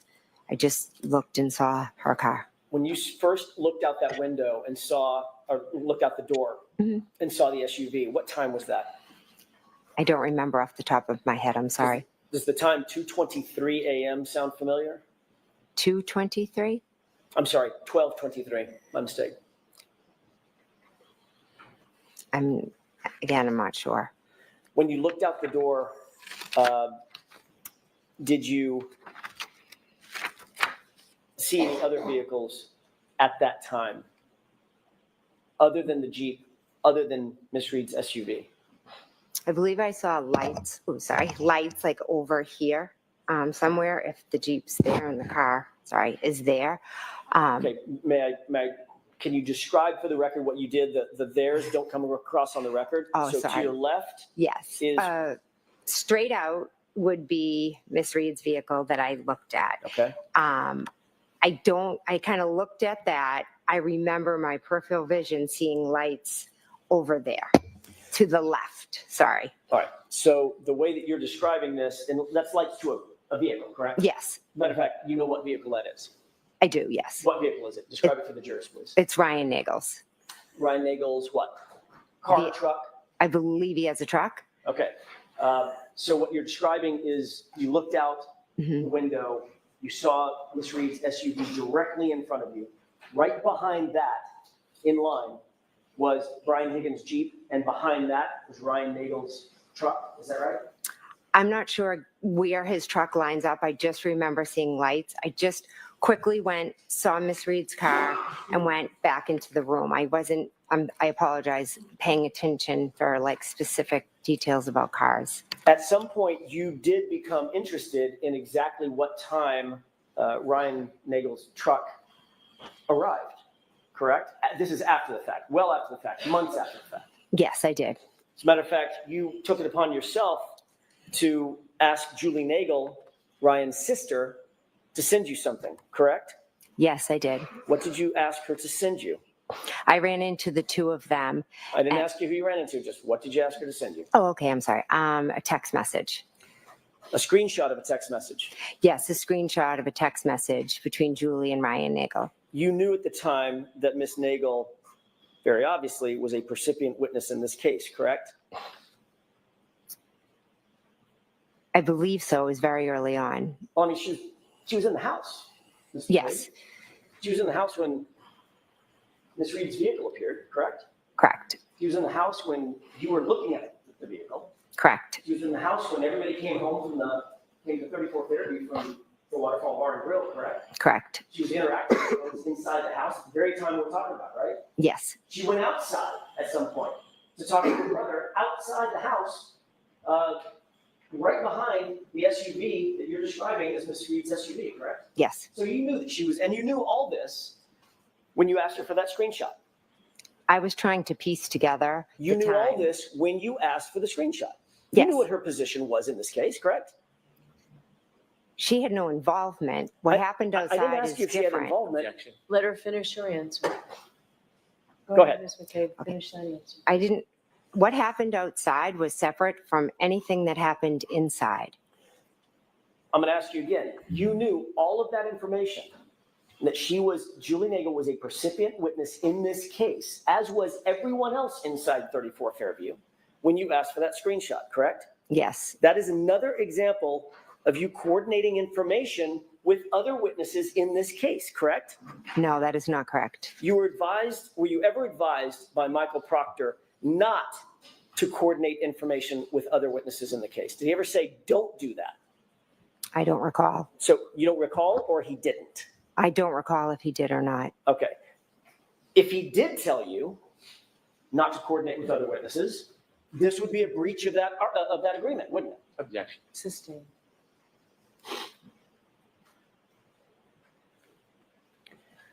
Indeed, once you got that screenshot, we'll talk about that in just a second. When you got the screenshot, did you ever share that with law enforcement? I'm not sure if I did or not. You never provided that to Michael Proctor or any other investigator, did you? I'm not sure if I did or not. As a matter of fact, Ms. McCabe, the only reason we know about that screenshot is because of the extraction on your phone. Isn't that right? If that's how you know about it, I'm not sure. You asked for that screenshot for your own personal use, for your own personal information, for your own personal coordination, correct, of what happened that night? That's, what are you asking? There's 3 questions there. Did you ask for that screenshot for your own personal use? Yes. And indeed, you do know what time it was that you looked out and saw Ryan Nagel's truck, because the screenshot told you that, correct? The screenshot told me when Ryan Nagel pulled up. It didn't tell when I saw. And what was the time when Ryan Nagel indicated that he pulled up? I'd have to look at the screenshot. 2:23 a.m., 12:23 a.m., sound right? If you have it and that's what it says, absolutely.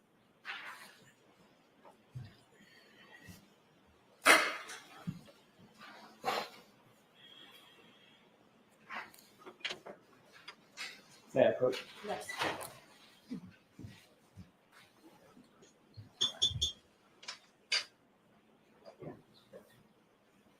I'm sure I did. May I, Your Honor? Okay. Take a look at that transcript, that column. You can read that to you. What happened inside and what happened outside are 2 different things. Yeah, silent one. Yep. Yep. They're gonna break for lunch. Yep, they're gonna break for lunch. This is something, huh? Yeah, what happened? What happened inside and what happened outside are 2 different things. Funny, huh? Starting to leak out now, bro. Yep, starting to leak out now. Do you want to try pulling yours up so I can listen to it? Yeah. All right, I'm gonna X out and come back in. All right. Yeah, that's long crime. Is that long crime? Yeah, that's the one you want. So I'll X out of it right now. Chat, don't go anywhere. Let me know when you're ready. I'll stop it. 1 second. Full screen. Unmute. Play. I got it. All right, I'm gonna go. Okay, so this should be you. Me. All right. Just like that. Seamless. See how quick and easy that was? Zip, zip. Well, yeah, we're doing better. I just want to make sure I can hear the. I want to make sure I can hear the court when they come back on. That's the only problem. Where's oh, okay, everybody's still there. All right. Yeah. I like how it's going on this cross. It's he's effective. You know. I mean, he's asking all the details, right? Mike, the only matter of fact, let me do this for our audience.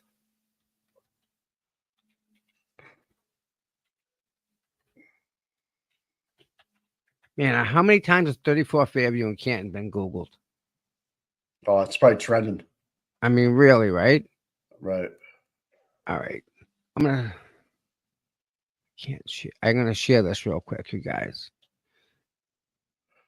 Real quick. Let me stop this. Present. Check this out. Look at see the glass door? Yeah. What would you call that? A screen or is that glass? Because how can you see out? You can't see the flagpole from that door. Well, There's she's an talking about the front door, bro. This Yeah. one here. It's the only Yeah. one. Front door. Right. Okay. Gotta make sure that's squared up. All right, cool. Go back to $905,000. Wow, Jesus. Yeah, it's almost a mil. Since I was in kindergarten. What's that? Almost $1 million. In Canton.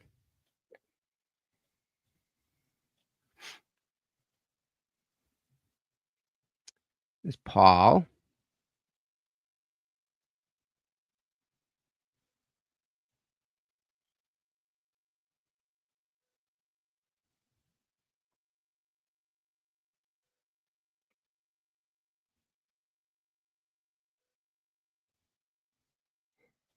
What year did the FBI speak to Jen? Was it 220? Was it Dude, they 2023. rolled up after she dropped her kids off at school. Do you remember what year it was? Had to be 2023, I think. Okay. Thank you, Mama. All right, I can hear everything now. Yep. Thanks.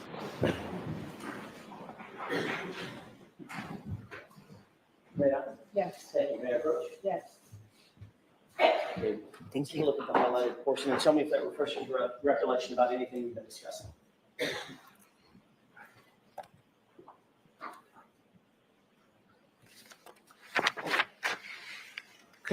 Is the page available I'm sorry, before just a- this? just a yes or no, does that refresh your recollection about anything that we've been discussing?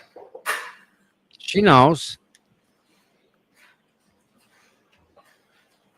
It's So just Justice what we discussed. It doesn't really. Justice refresh. Serve is saying that So it the does not meeting was refresh your about memory. Next Paul's demeanor and everything like that. About so the jury can see Yes, him like that's the what way I he's acting. That was her answer. Good. That does not refresh your recollection?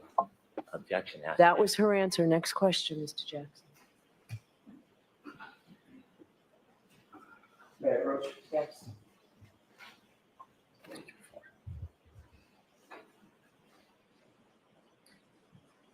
Thank you. Take a look at the bottom of that page and tell me if that refreshes your recollection about anything we were just discussing.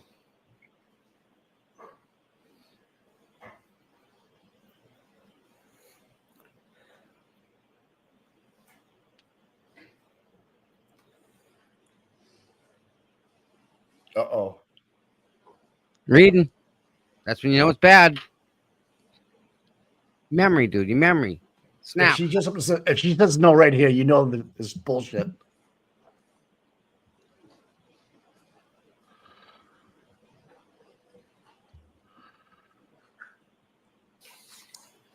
May I? Yes. Thank you. Ms. McCabe, having seen these, does this refresh your recollection about what we were just discussing concerning that conversation? Regarding me asking Julie Nagel for the time? Correct. Yes, it does. Okay. And what time did that was attendant to a screenshot that you asked for, correct? Yes. And that time was what? Objection. Do you remember the time? Can I look at the paper? I was reading everything. I didn't So look at the the exact question is time. whether you remember the. Oh, do I remember it? I don't remember the exact time, but I can read it off the paper. That's different than a memory. That's different. Next question. So this does not refresh your recollection as to the time that was reflected on that screenshot. I can read the time, but in my memory. That's not my question. I have to do it this way. Ms. Okay, McCabe. sorry. Does it refresh your recollection as you sit here, having read this, as to the time that was reflected on that screenshot? Sitting here today, the only reason I know there's a time is because of what's on that paper. But you did ask for a screenshot from Ms. Nagel, correct? Yes, I And that- did. And that screenshot said something to the effect of outside. Is that right? Withdrawn. Just that question. The screenshot said something about outside. Is that right? I believe it said here, yes. Or maybe it's here. Yes, something And similar. it was a screenshot from Ryan Nagel to Julie Nagel indicating that he had arrived.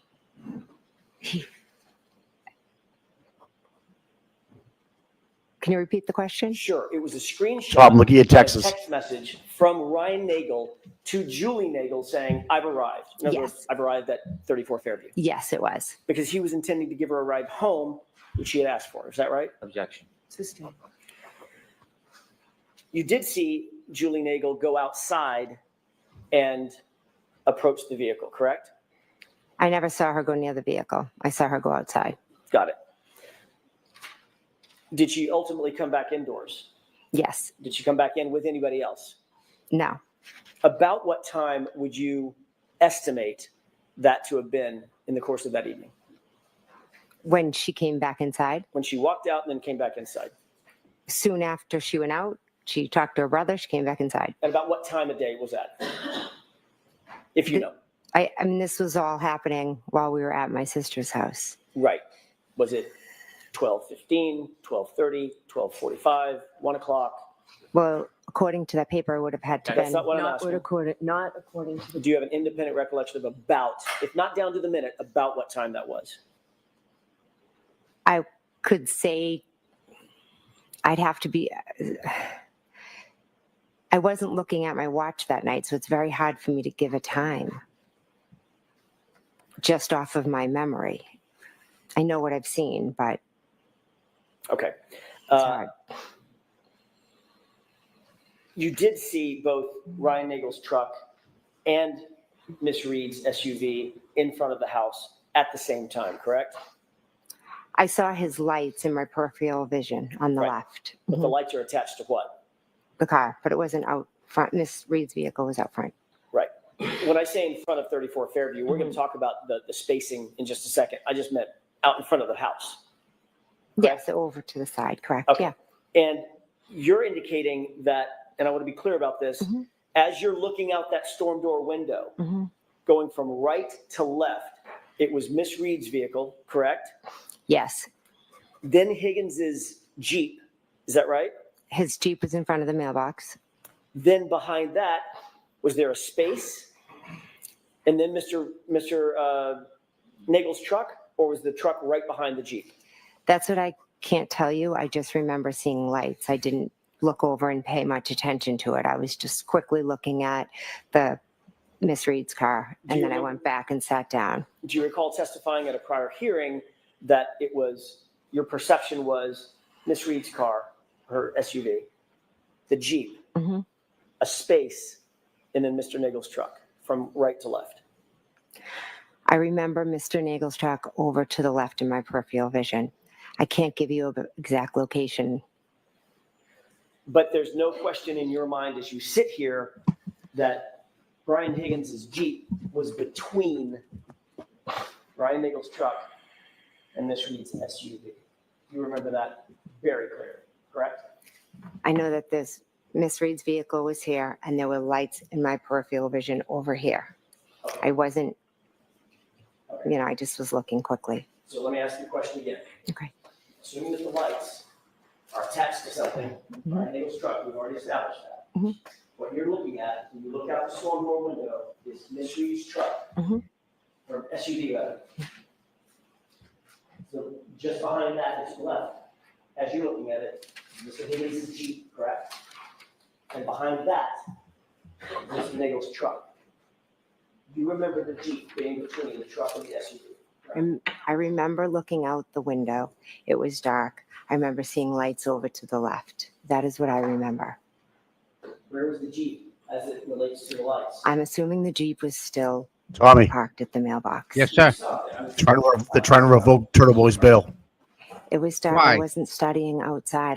Somebody it said was about a Tully. quick thing I did. I looked, I saw it, I went back to the table. Okay, and I'm asking for what the saw it part was. Let's just slow down on the saw it part. Okay. Well- You looked and you saw Brian Nagel's truck. Yeah. Then you saw Higgins' Jeep. Then you saw Miss Reed's SUV, correct? I saw Miss Reed's SUV parked straight out front, and in my peripheral vision, I saw lights that, yes, must have been attached to a truck, but I didn't study the lineup of cars. I'm sorry. All right, so Can I have one more question? one more question. Where was the Jeep? Was it in front of the SUV, behind Mr. Nagel's truck, or was it between the two of them? It's a simple question. You're asking what I saw when I looked outside. I didn't. And I'm telling you exactly what I saw. It was dark. It was Karen's car there. And in my peripheral vision, I saw lights. And then I went back to the table. Okay, that's the last question. We're going to break for lunch. Very well. All right, jurors, we'll take our lunch and recess. And Ms. McCabe, you can follow up right Okay. behind the jurors. We'll set up for 45 minutes. Okay, thank you. Cheers, right this way. Thank you. Goodbye. So people are Wow. saying in the chat, that Jen won't testify unless Turtle Boy's in jail. So Jen won't testify unless he's in jail. Yeah, right. They Kurt just- 71. Yeah. They just can't Wow. throw somebody in jail. That's the thing. Well, maybe he said something about Tully. I wish he was unalived and all this other Yeah. stuff. Yep. That's kind of what He's allowed to Yeah. have an opinion, Mike. I am with you 1000%. It's odd. Let's see. They just moved LG's. Yeah, they arena. do that. Why? All right. They just moved Farwell's hearing just because it felt like it, right? I have no idea what the fuck is going on right now. If these bastards try to put TB away, this is crazy, Tom. This is crazy. Wow. Let's check Twitter. Hold on. I'm all over Twitter. Oh my God, there's people like that. I mean, Twitter's amazing. Who's this person? Who's that person? Who's this person? Who's that person? Aaron O'Keefe. Oh, check this out, Mike. Oh, this is priceless. Oh, Mike. What's up, buddy? Look at this. Ouch. It was at this moment that Erin O'Keefe knew she had been lied to and Karen Reed is innocent. So her contacting the FBI and telling them whatever the word is, she gets the question about that. She gets the question about that. Now is Judge Bev going to allow it? Million-dollar question here. She's sitting here answering the question. She's getting response to the really before she can, but eventually she's 54. You're going to have to stay on the What are you doing? Really wants to explain, doesn't she? I can explain. Did you probably understand? Everybody's not time. She's really trying to investigation. Let her out. I can't. Yeah, what am I hearing though? You understand? They're fast forwarding Andrea Burkhardt. All right. Mike, it's on fast forward. Right. She doesn't move. Watch. Yeah, I know what you're saying. Yeah. Contacting the FBI and telling them whatever the word is, she gets the question about that. She gets the question about that. Now is Judge Bev going to allow it? Million-dollar question here. She's sitting here answering the question. Now she's getting response to the You're going to go before she can, but eventually she's 54. You're going to have to stay on the investigation. Really wants to explain. She looks past, dude. Let her out. Let her feel. Still talking. If I can just explain, you can understand. It's true. It's not a yes or no answer. Say it's not a story. Is what happened? Is what happened? Is what happened? The only called not David Gary Roberts? No. So then that's your story, is it? Uh-oh. She was trying to get into. I just forgot. You need a 10 minutes to prepare. We all know you have a full No. wave. So her contacting the FBI and telling them whatever the word is, she gets the question about that. She gets the question about that. Mike, that was messed up. She doesn't look like she's into it. Wow. She doesn't look like she's She's not a happy girl. I don't think she wants to No. be in that courtroom. I'd say that. Right? I don't think she wants to hear Jen speak and lie right through her teeth. Honestly, I don't. That's very interesting tell the body language. And Paul is concerned. Paul's looking at her like, are we gonna make it? Because don't forget, I mean, she was, I'm not gonna say embarrassed, but she was called out and millions of people know, like what he did. Yeah. Photos, I mean, so I get why she feels the way she feels, and she's doing it, trying to do it for the bigger good here. But she has to know that Karen didn't do this, and she's looking right at Karen at the desk during this trial, and she knows Karen well enough to know that what guilt looks like on someone's face and what lying looks like on somebody's mouth. Oh, yeah. And Yep. so when she sees someone like Jen on the stand spitting lies and just looking over at Karen like, I can't believe this is actually happening to a friend that all she tried to do was good for the O'Keefes, and she's getting railroaded by these Alberts and McCabe's. It is true. Oh, Mike. Yep.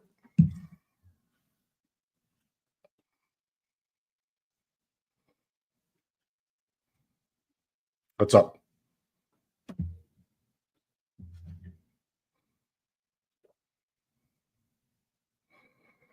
And she doesn't remember the Jeep. Don't forget the Jeep fucking.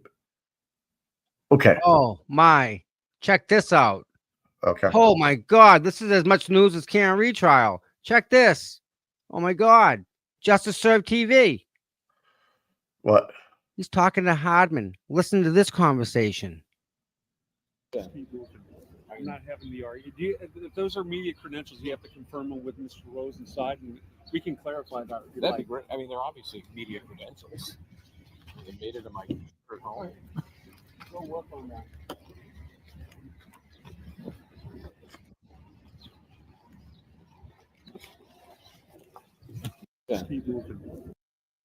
Mr. Hardman is going to help him try and get his media credentials. Imagine that. I hope he gets them. He deserves them. If anyone deserves them, he does. He does.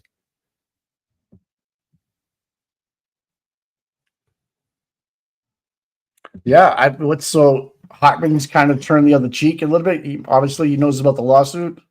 I think he's well aware. Yeah, but what about you, though, Tommy? Yeah, what about me? Yeah. This is nuts, dude. This is so mind blowing what we're watching right here. People are saying that there's the feds are in the courtroom watching right now. I don't. All right, so Tammy, this Brennan and Paul walked to the DA's. Reports are Morrissey is in the courtroom now with counsel, judge, and family members on what the hell is going on. Okay. Interesting. Wow. Wow.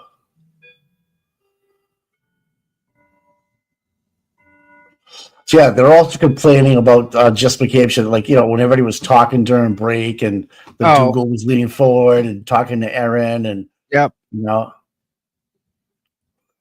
Not supposed to. It's bad decorum. You can't. You're supposed to Nope. sit there and do nothing. Because the witnesses, I mean, the jury's looking right at him. Wow.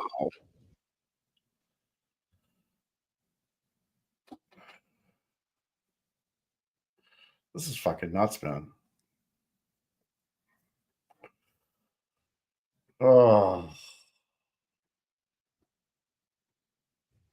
I guess this is what just now was all about, but it had to do with whatever Zoom meeting Jennifer McCabe had last night with Judge and both. What?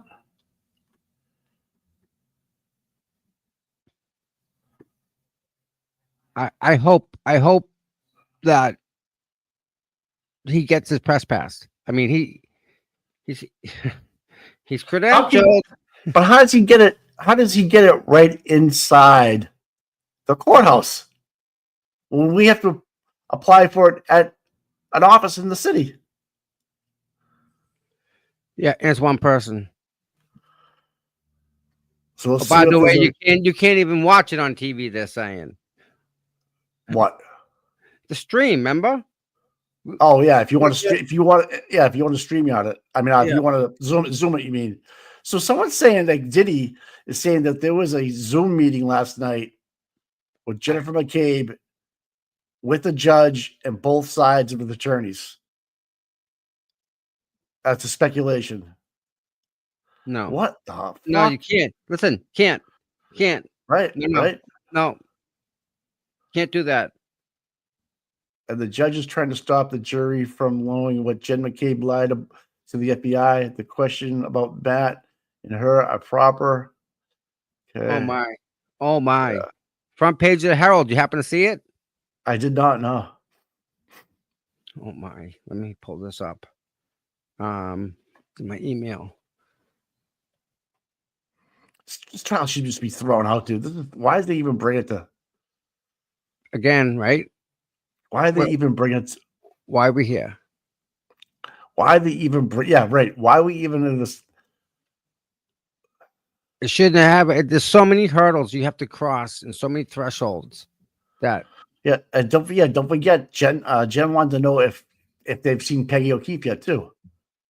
Not only Kerry, tell Peggy O'Keefe, right? Listen, the feds come knocking, and then you start making phone calls, and then when you know, you know what the only thing they were selling when they showed up were years. How many years you want? Oh my god, that Jen McCabe testifies on panicked Karen Reed. Front page, baby. Wow. I don't know, man. Listen, the content. Yeah. This is fucking nuts, man. What's going on with Turtle Boy, man? What is going on?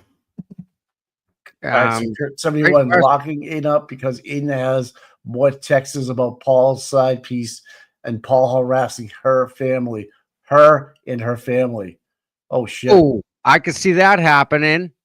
Think about that. Oh, pillow talk. And that's why he went down to the DA's office. If he pulls that out in his friggin', if he pulls out in his trial, that's going to be related to Karen Reed's trial, won't it?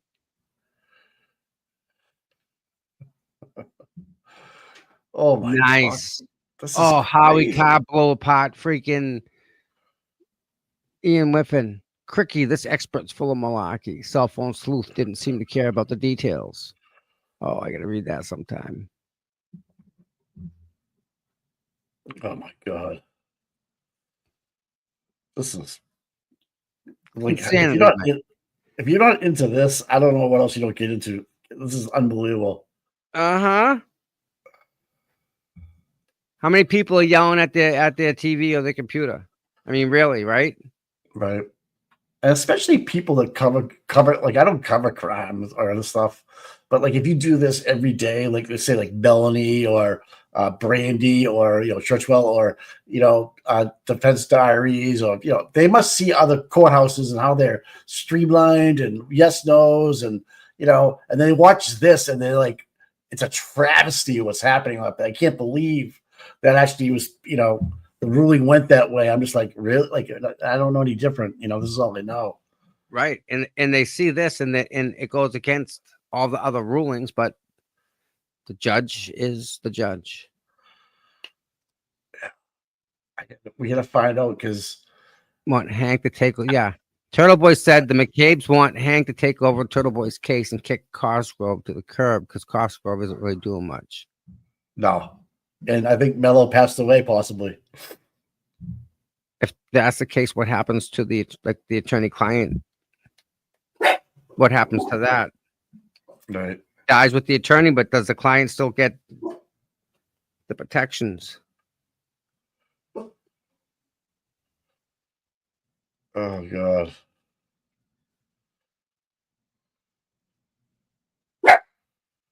What's the matter? Hey, come on. They're just saying hi. Yeah. They failed at Aiden's last hearing. That's right. To lock him up. Now they're using his live stream to try and lock him up. They get an email sent in error to someone called Tully, not the Tully. Yes, he read that the other day. Someone sent the email to the wrong Tully. It wasn't Brian Tully for state police. It was some dude with the last name Tully. Which I feel bad for that guy.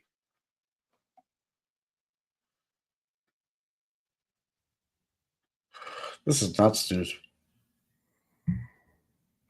Why is Morrissey there? At the Morrissey, he's got an office downstairs, doesn't he? Yeah. But is he actually there physically in the house? That's what they're saying, yeah. No. Someone tweeted, I forget who tweeted it. No. They went to Morrissey's office, I think. Oh, used his office. Okay. Downstairs, yeah. All right. Oh, God. Can't make this shit up, dude.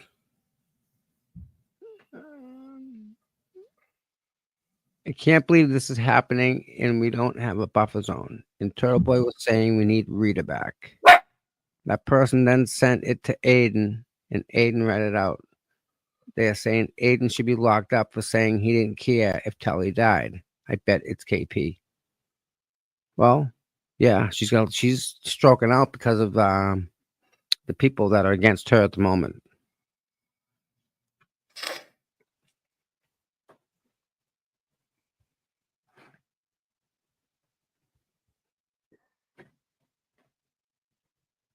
Imagine getting home from dropping the kids up and fucking federal popo pulls up in your driveway. I'd shit a brick, dude. Dude, can we talk to you? Yeah, we need. Give me 10 minutes. And she ran in and started making phone calls.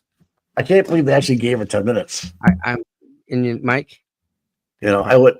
They probably played perfect. Ask us for 10 minutes. Oh, please. Yeah. They tripped the wire. They already got it. They know who she's gonna let. See who she calls now, right? Oh, that's a good point. She jiggled the lines. Yep, that's good. Got one. Little tickle. That's all it takes. Yeah. Jesus. That's what I would do. Oh man, these guys are good.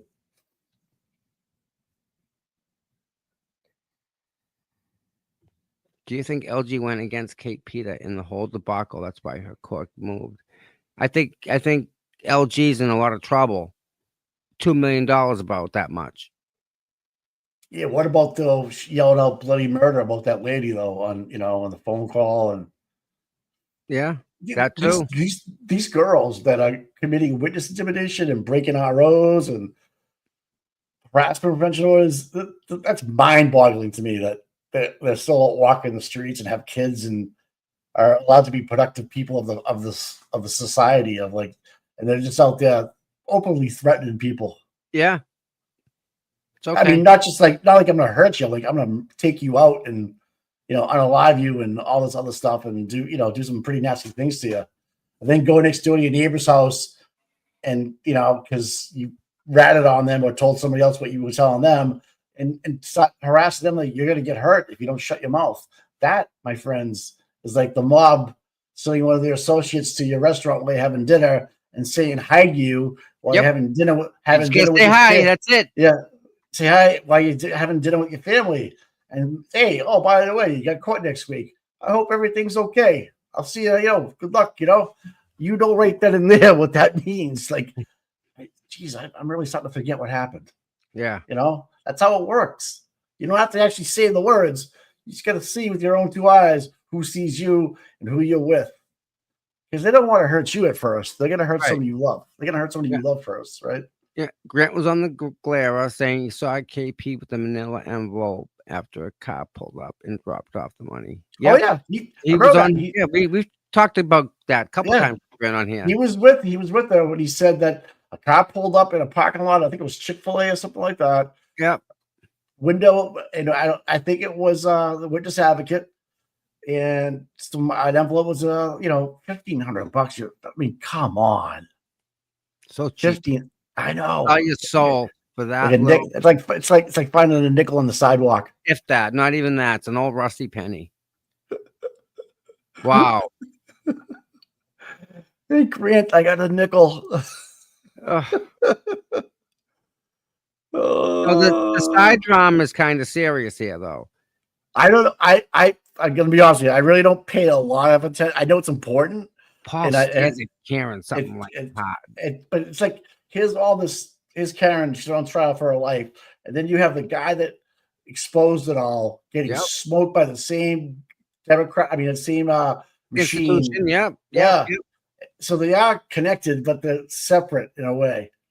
But I just, Mr. Mello passing away, and then Cosgrove coming in, not forgetting if he brushed his teeth this morning and if he filed the right motions, and then says he's not going to do something, and then he changes his mind at the last second and does it. Remember, he wasn't. I'm not going to go after revoking his bail on a Friday. I thought about it. Yeah, I'm going to change my mind. Yeah, then after watching the weekend show, you know what? I remember that. Yeah, he tried to get him, man. What a jerk! I remember that too. My three sons. You think you know what? They keep delaying his arraignments and stuff like that. Said that's what it was, Mike. That's what I forgot to say to you. What's up with that? Yeah. weird, Someone just mentioned Mike. That's odd. Especially with what he's charged for. Oh God, dude. You gotta remember now, if he chirps, he's chirping at the federal level. He's not talking to the state police. So it's not trickling down like the way they would, So you're gonna find out. We don't know. We can't assume it. It's not. You think the state police are the dirty all going all along, and the feds don't know about it? Oh yeah, that's my point. Like, so what the state police are doing is they're playing whack-a-mole. So when they move a date, unannounced like that, the state police or whoever's involved automatically think he must be chirping, something's going on. It puts psychological pressure on the state police investigators that are involved in that stuff to either cut their own deal at the federal level, become a confidential informant as a state police officer. It runs deep. That in itself is putting yourself in the line of fire. Like if you decide that you are part of that, and then you're gonna tell the feds everything you know and who's a part of what responsibilities, including Canton local. Yep. It just gets deeper, man. Because now we already know about that, sir. What we're trying to find out is about the Karen Reed case. What do you know about this stuff? The same people, Mike. The same people, same investigators, same Norfolk County. You remember Liza trying to put the two together in the pretrial conference trying to get that information Yep. about the follow. She tried. We knew it wasn't going to happen, but she tried because It should have come in, Mike. yeah. She's right on the money with that. Well, it goes to consciousness of guilt on the state troopers and why they would want to why would they want to bury all this stuff? Because they're in big trouble with trying to cover up a murder that the federal government unearthed and is going to prosecute a former Stoughton police officer for rape and murder of 2 people. Right? That's a big fucking deal. And you helped cover that up, facilitate it, lied about it in your reports, okay, so that someone wouldn't get charged. But you know what? The feds saw past that and charged people. Well, again, they knew everything that happened. They have to. They have to know everything. It's been delayed. Like, seriously, it's been a year. Yeah. And I hope it's for the right reasons. They don't have to give us anything, but it just moved. So I guess my question is to anybody out there, how often do arraignments or first proceedings get pushed back month after month after month after month after month? If the feds aren't getting anything, if they were getting nothing, they have all this stuff locked back and sterile and try to put more pressure on them, right? So now they're just pushing it out to see what Farrell gave the feds is actually viable information to use at the state level and to see where that takes them. And that's how they determine if they're going to shave anything, take something off the table, i.e. the death penalty. So, okay, Mr. Farrell, if the information you give us it's an absolute fair trade, Mike. It really is. Right. So you give us what we want, right? And we'll decide whether or not we're going to take that off the table or not, but keep talking. And let's see how it goes through the court process and see what happens. And now, if I'm a state trooper or a local Canton cop or Mr. Morrissey or anybody like that, or Bayland that knew about all this stuff. Yeah, Beeland. Suzanne Beeland. Nick Garino, Fanning, Crawford. Yeah. Okay, Stoughton PD. I'd be seriously questioning what's going to be happening to me and my family in terms of my legal standings and what I might have done or didn't do as an officer of the law. Listen, when they have you, Mike, and they can't get at him, I don't care what you. No, can't get at Farwell. But they have him. Yeah, he ain't getting out. Like they have him forever. It's a one-way road unless they choose differently. And I don't think this is worth. No, he's not. Whatever he tells, whatever he tells them, it doesn't negate the fact that he took somebody's life, 2 people's life. He unalived 2 people, and then tried to cover it up with the help. That's the key word here: co-conspirators with the help of the Massachusetts State Police. Thank you, and it's premeditated. Absolutely. And then he went in and gave birth to a son. Right. How do you even look at your kid, man? I'm fucking sick of you, dude. How do you even look at him? So I wouldn't want that guy back on the street, period. I don't care if he gave us the whole Norfolk County. The guy's still not right in the head. He still did commit those, you know what I mean? Unless you're going to put him in a witness protection program, but he's going to be in a witness protection program in another state, in another jail. Yeah. Maybe, a mild security, whatever you want to do. You give him a country club, but you're still going to do the rest of your life in this country club, pal. Yeah. No parole, no nothing. But you're not going to be in Colorado max prison with MS-13 guys. You're going to be. He's going to wear a friggin' ankle monitor so much it'll grow skin over it. That's how. Don't forget if his family wants to come visit him, Connecticut, is closer. Good luck. That you don't want to. If they could put him on in California, no one's going to go ever see it. You know what I mean? They can do so much to this. They have him by the short hairs. Did Jen say there was a car repair guy at One Meadows on January 30th? Yes. Why was there a car repair guy there? She brought it up to me. She's like, there was so many people there, lots of family members. Even the car guy was there. Even the car repair man was there. Don't know why she led into that. Don't fall for that side jump yet. Let's just see where this goes. Is she trying to blame Wanda's for something that might come up? Like, here's my point. If Well, Jen doesn't want to, yeah. if Jen doesn't want to play, if Jen doesn't want to play along, she just mentions words like car repair guy. That opens up cross examination for Wanless. Yep. So why, Mr. Wanless, if that was you, right? We find out it was him. Why were you at One Meadows Ave? How do you know the O'Keefes? Where's the Have you- report, dude? Right. There's not a report. Nothing's memorialized. Were you retired at the time? What's going like? These are the things. Did you fix John's vehicle? But Did she you opened the- spray painted? That's how valuable Jen McCabe's testimony is, because she can mention Colin's name.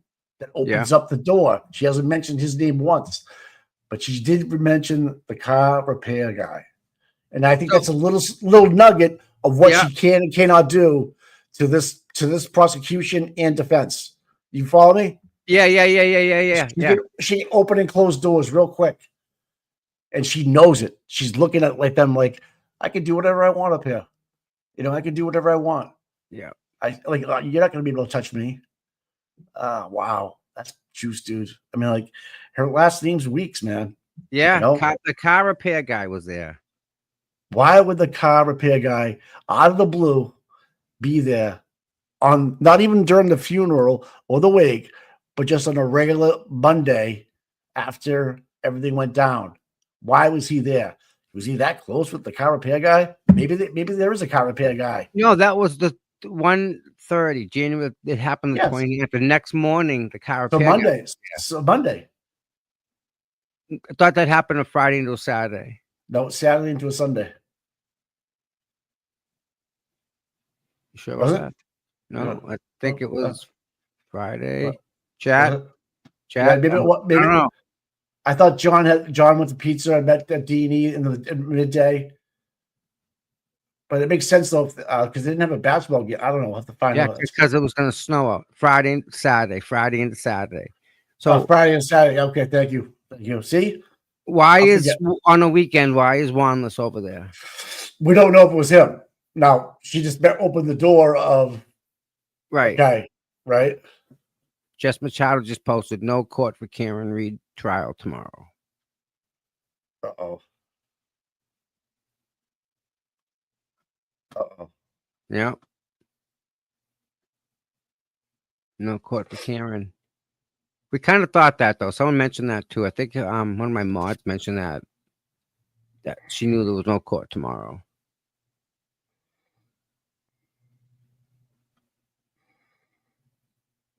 I think Jen takes up the rest of the day. I want to find out who Tom Weeks is.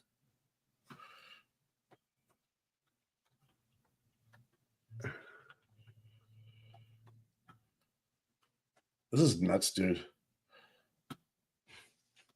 These people in the like Paul O'Keefe's family, like they're all like the Dougal, no chin Dougals, and they're going, look at, oh, I know I'm on TV right now. I'm just gonna sit here and pretend like I like you.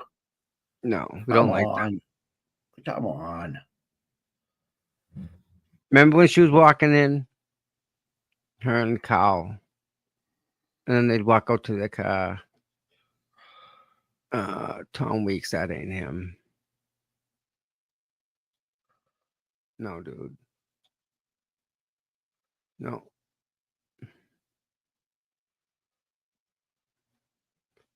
I'm looking.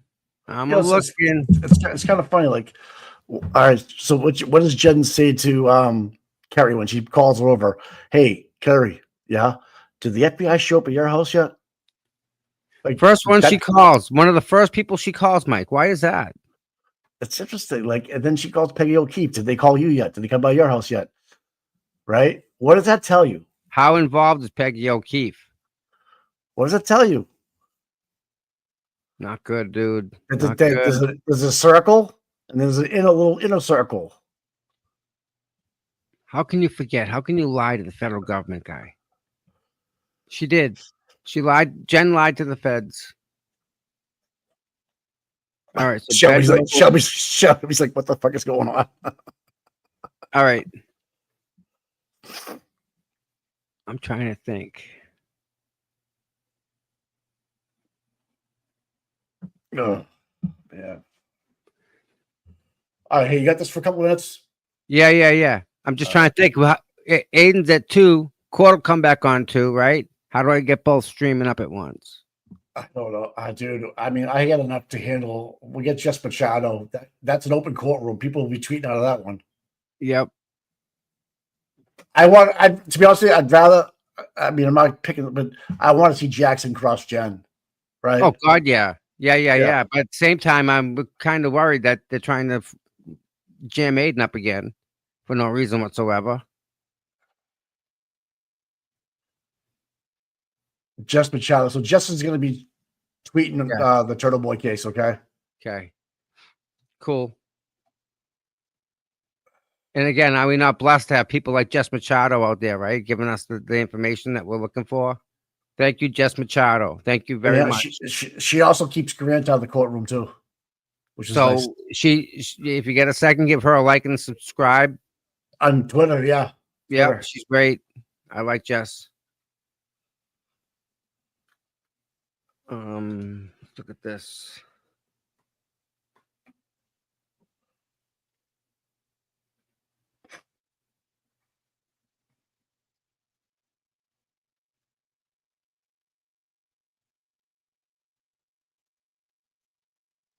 Just nuts, dude. And there's zero we can do about it, right? Not a thing, dude. Not a thing. Aiden has not tweeted yet, Kirk. I haven't seen anything, man.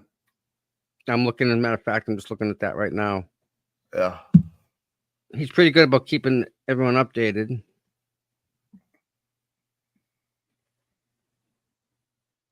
Aaron O'Keefe. Jen McCabe just has this weird sense about herself on the stand right now where she feels like she's in control. Yeah. Do you sense that? Like she's like, I can say whatever the fuck I want right now and crush this whole thing. Did you notice on one of the questions she looked over at the judge? Oh yeah. And then it went. Then it got objected. She she looked like, I'm not answering that. Right. Why is that a thing? Right. And oh, what? Did you see Jess posted about Gretchen Voss confronting her today about the fact that Jess mentioned Gretchen doesn't take a single note? Here we go, girl. You go, Jess. I'm with Jess on that one. I mean, so Equestrian just it says he's gonna stream Turtle Boy. The glare might have Turtle Boy on. I'm not sure if it's gonna have.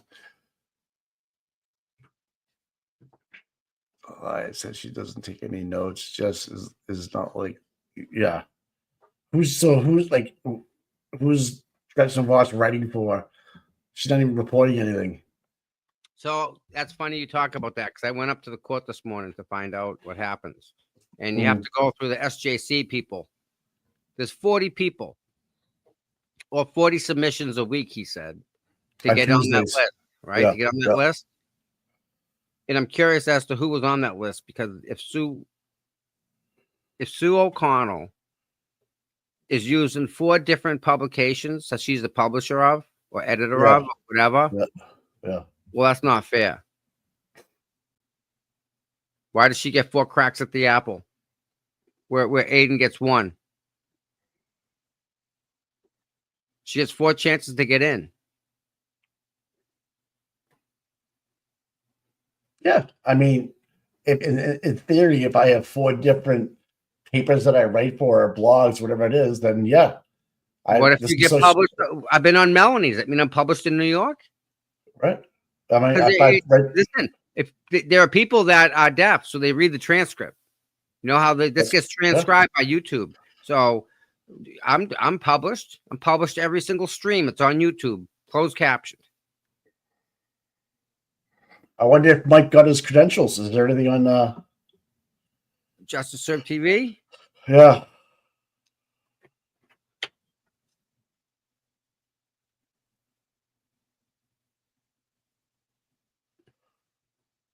Oh my God.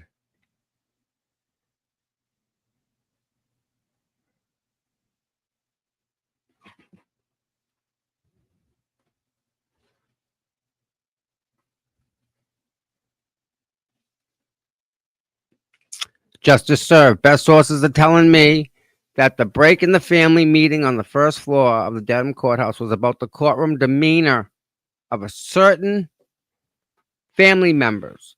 Based on body language as he came out of that meeting room, Paul may have borne the brunt. He's been most directly facing the jury, now moved. No, not enough to matter, in my opinion. Let's monitor his face.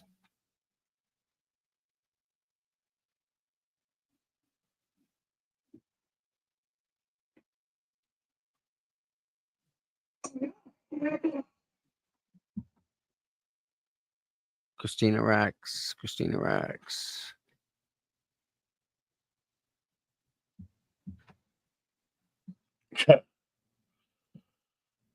This is crazy. I can't.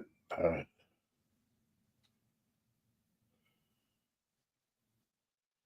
This don't make no sense. Julie Carpenter. You want to see what Julie Carpenter says? No. Oh, Go ahead. man. It's ridiculous. Check this out.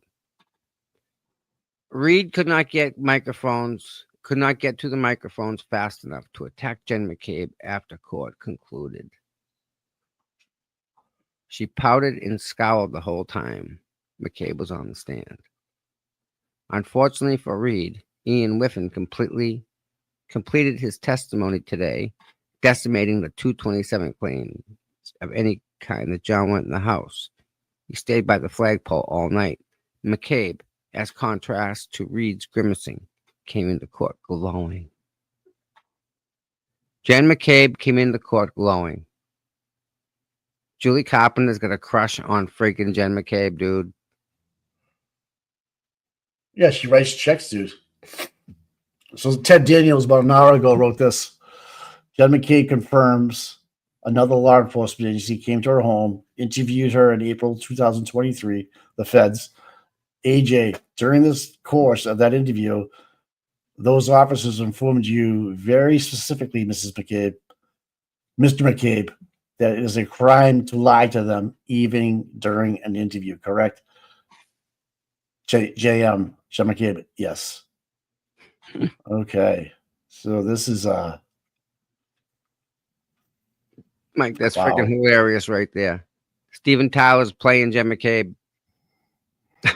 He's from Marshfield. Yeah.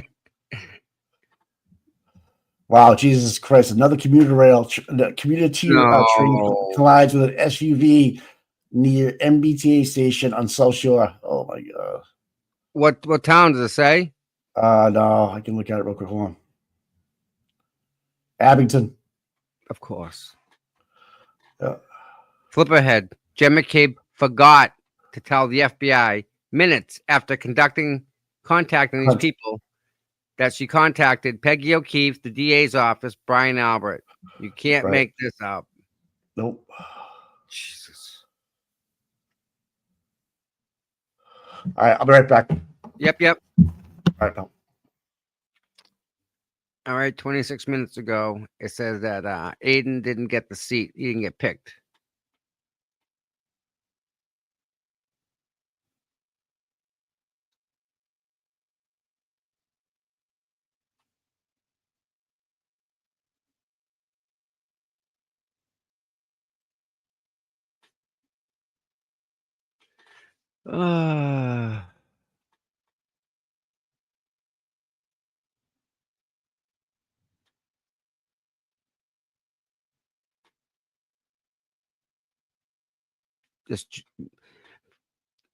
Sovereign, I think it proves John entered the house. Did you miss the part where explaining the bubble only contained a part of the household?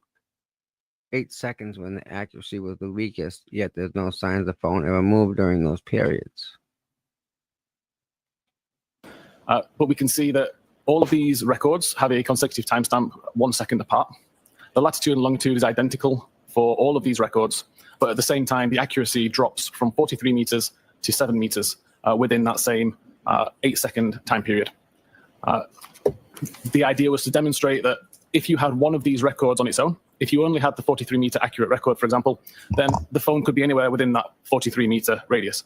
But as time goes on, the accuracy is refined. The same central point is is used by iOS, but we've now got an accuracy of 7 meters.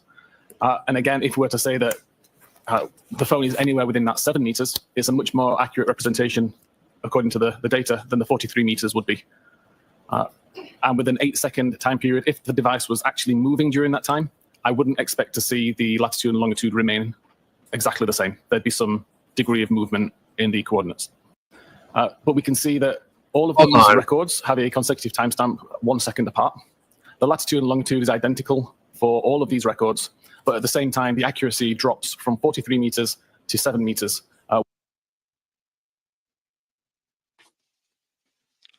Accuracy. It drops. That 43 meter, you know how big 43 meters is? I'm proving him wrong right now. He's fucking lying. 43 meters. Accuracy. You ready? That's 141 feet. Okay? You're telling me an Apple iPhone is accurate to 141 feet? Not happening. Nope, nope, nope. iPhone accuracy.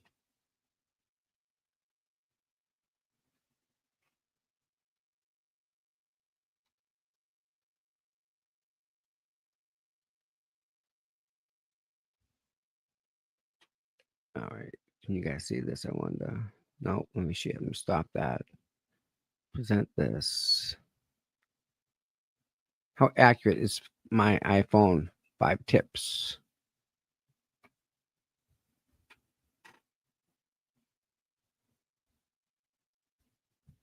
Several factors possible. Bad weather. Yeah. How accurate is it? Extremely accurate. Find my iPhone. Is that on John's phone? How to find like that whole thing?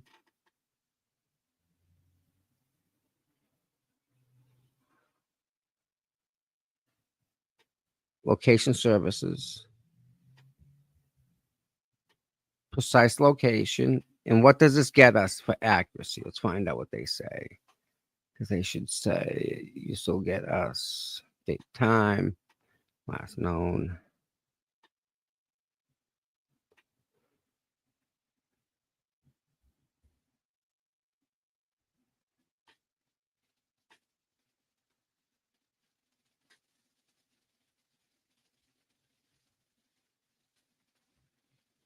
How accurate.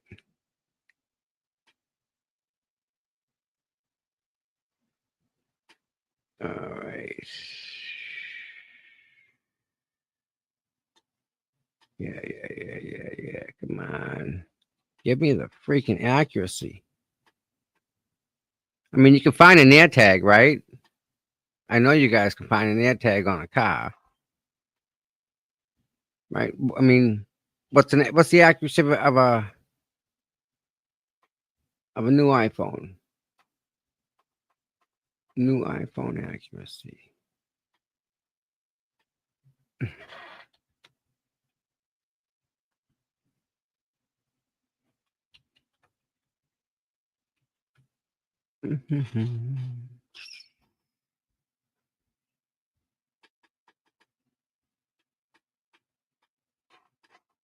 Where are we?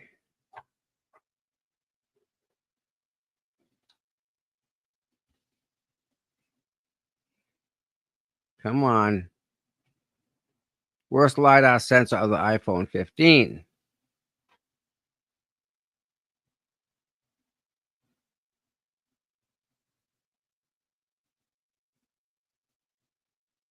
Come on. Activation.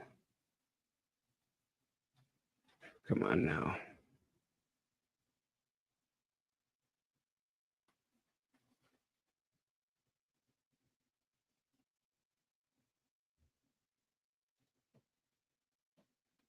CNET's pretty good about finding that stuff. But where is it? Finding it.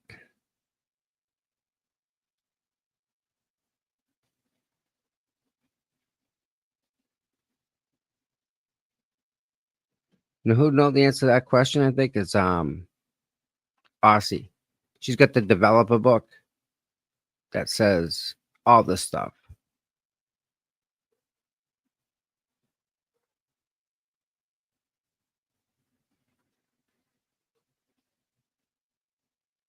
Oh, styling, me too. Small town.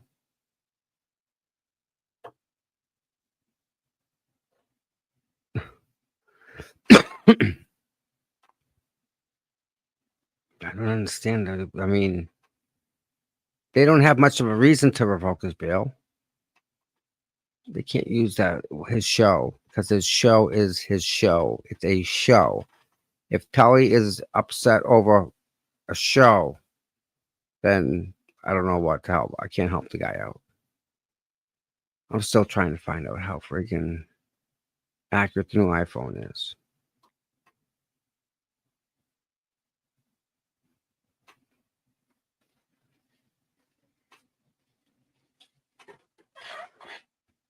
Try that. AI answer. Let's see what's AI say about it. Proof chip shit. Okay, dual frequency. There we go. Yeah.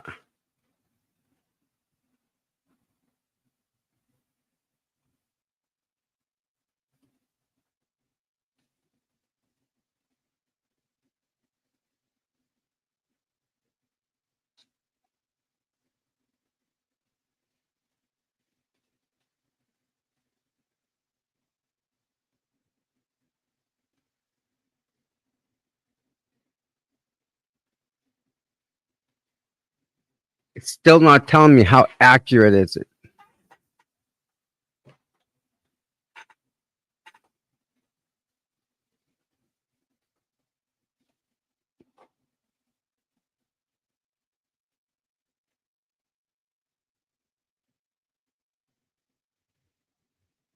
Accuracy, people, accuracy.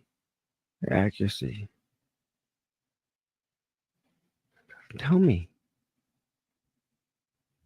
I know. Like they're saying that, you know, obviously the signal to an iPhone or any phone for that matter is dependent upon your connection to the cell phone tower or the satellite, whatever you're using.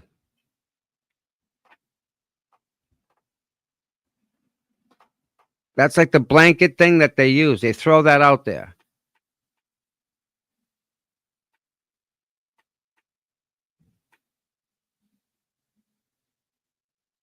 Doesn't make sense to me.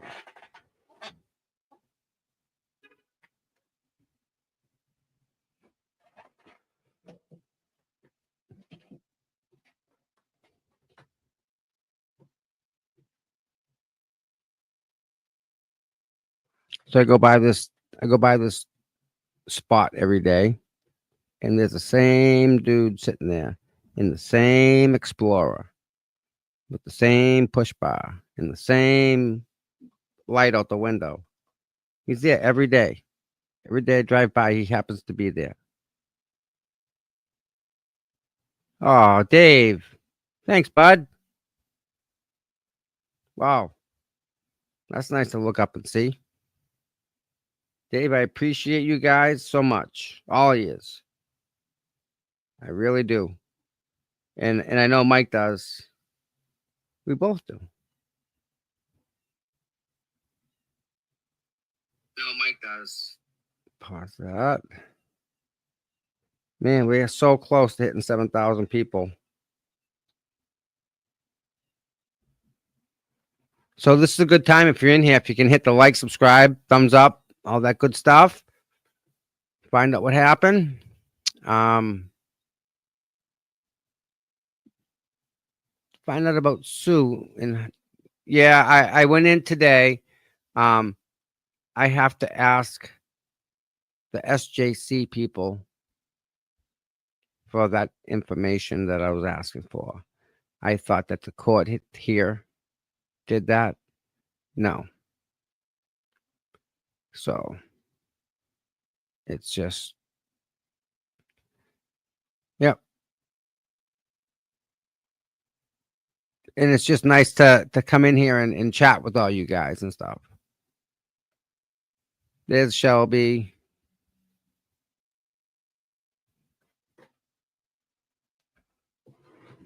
Miss you, lady.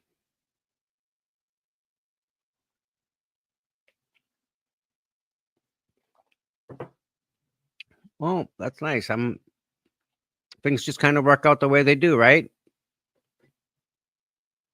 Just along for the ride. So I'm just trying to see if there's anything I can pull up here. Nothing that isn't, one thing's inappropriate, but that's okay.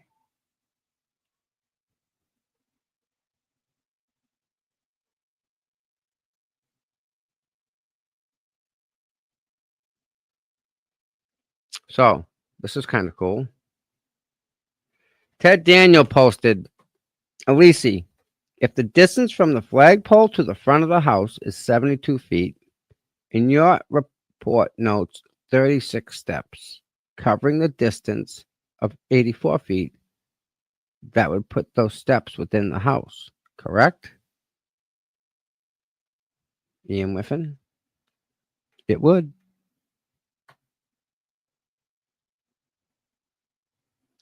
I'm more apt to believe the steps on the phone because it has an internal accelerometer. It internally captures the data for the phone moving. It ties it together with the GPS data. So it puts those two things together.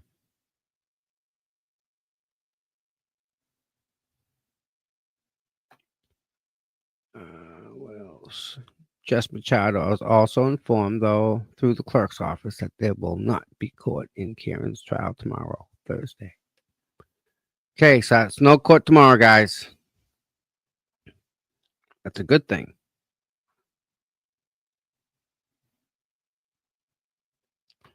Oh my, it's almost 2 o'clock.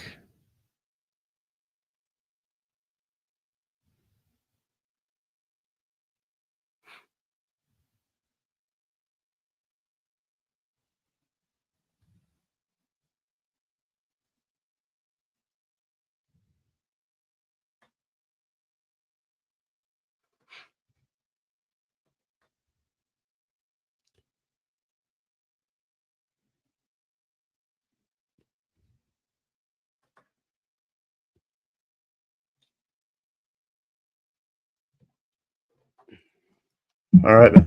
Anything I miss? No. Negative. So Jess is going to cover Aiden's trial. Right. And we're going to go back to law and crime. Yeah, that's what I say we do. Yeah. I mean, I'll pray in for doctor.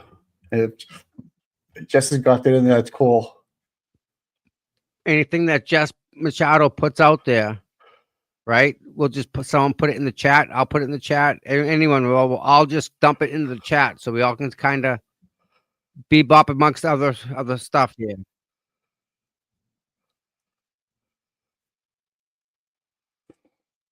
In a related matter, I've been informed that the Commonwealth has filed a motion to revoke the bail of Dr. Turtleboy. I am reviewing the docs now. Jessica Machado. Yep. That was at 12:52. I don't see the doc. I looked for the documents online, Mike. I couldn't find them. Right. This is fucked up. Yeah, is there a chopper flying in for Betero right now? Zoom. Doing it through Zoom. And Mike, you know what? What's up, buddy? Let's do this real quick. I want to show people something.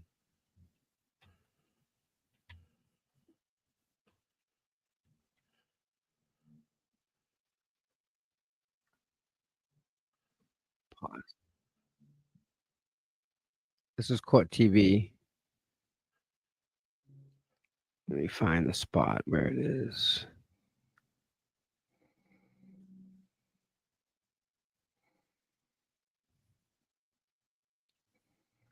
There we go. All right. I can't listen to her. That's that friggin' lawyer. Note my objection. You know her? Oh yeah. Oh, I can't with her. Can't do it. I actually blocked her. I couldn't even deal with her. So check this out, right? Yeah. Mike, I want you to watch Karen Reed's bumper. When she makes contact with John's vehicle, Yeah. it's not bumper corner to bumper corner. Watch the back of a vehicle. Parked. It goes And the past defense bumper. says that she makes contact, hits the victim's SUV right there, Yeah. damaging that back right passenger side tail light. And they also claim you can see, the victim's SUV move, indicating Mike, there's a black line right there. Yeah. Watch when she pulls away. tail light. And they also claim you can see,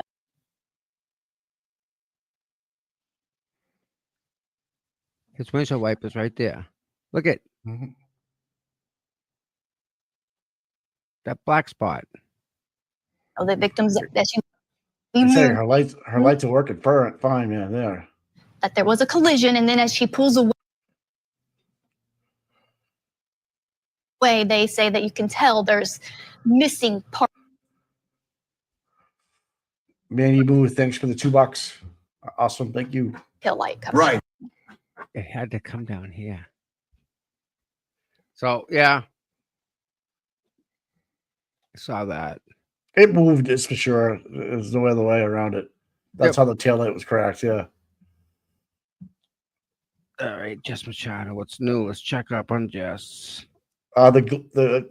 Just so you know, I'm not trying to get anybody to go over there, but he's got the Turtle Boy hearing. I got it right here. He's not up yet, so. Now hold on a second. I need to employ the services of someone here. The Glaire's having a tough time getting it zoomed. He's great. It's such a pain. I know it should just be a Massachusetts court channel where you just, you know what I mean? Because this is the way it's gonna be, guys. Stop trying to play hide the ball and shit. It's just gonna be this way. Might as well embrace it. It's because it's never going away, right? That's what that they would take our job away from us. Well, or make buffer the zone screen- sucks. That's ridiculous. I've never seen anything like it in my life. Did Michael get his press pass? I don't know. I hope he How did. is he able to get walked in by a state police officer and say, "Hey, this guy just blows my mind"? He walked him in to go to the office so he could verify his credentials. Yeah, but that just blows my mind that he has the power to do that. Yeah. Huh? So it was just to verify his credentials and not get him a press pass, or was just to verify? To verify that he's in the press. All right. Even though he doesn't have a Massachusetts press pass, he still does have a press pass. Jesus Christ. Yeah. That court should be starting, but they have freaking note my objection on. We won't do that to you guys.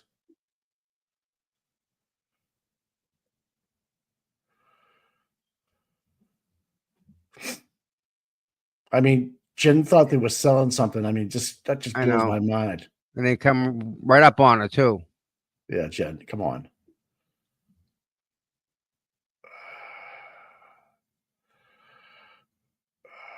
Oh, this lady's voice guy.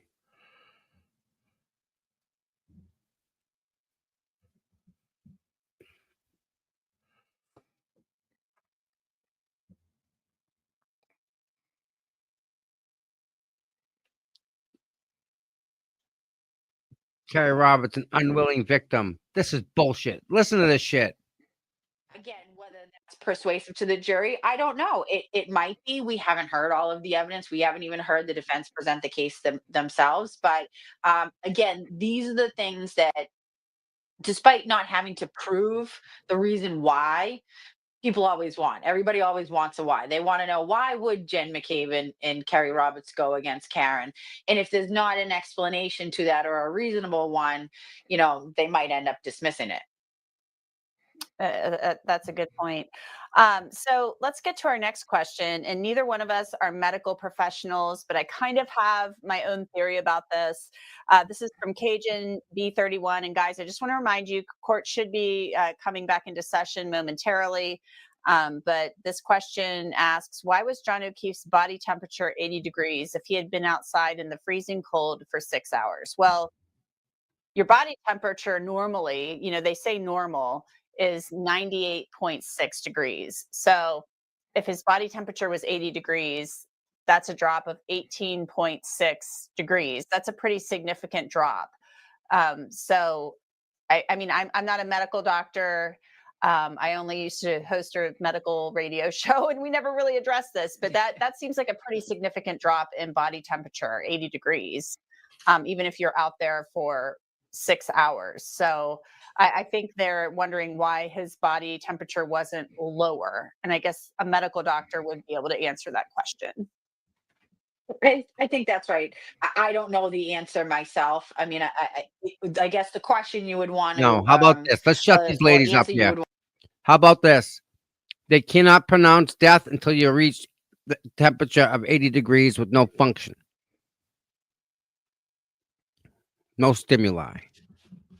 John O'Keefe was brought to the hospital cold. They warmed him up.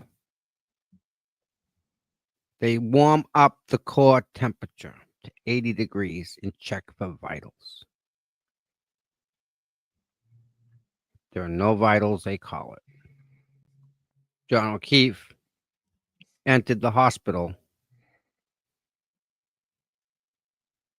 under cardiac arrest. Motion filed to revoke it, and it's rumored to be for the reason that he wished or hoped death upon Brian Tully. So this is fucking nuts. And Turtle Boy's home with his son all week this week by himself because his wife's down. His ex-wife's down. Yeah, it's a shit show, dude. I hope he's got someone in place in case he needs to make a phone call. I hope he doesn't have to think like that, man. What did he do anything wrong? He made a good point. Nasty, dirty, nasty, bad people, man. Wow. Camera.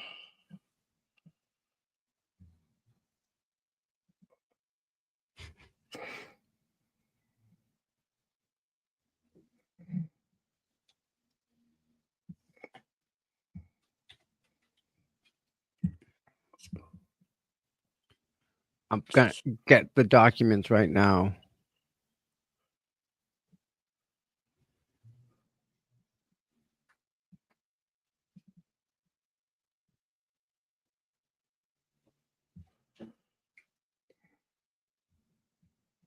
Oh man, I can't read it. Commonwealth of Massachusetts versus Aiden Kearney. Man.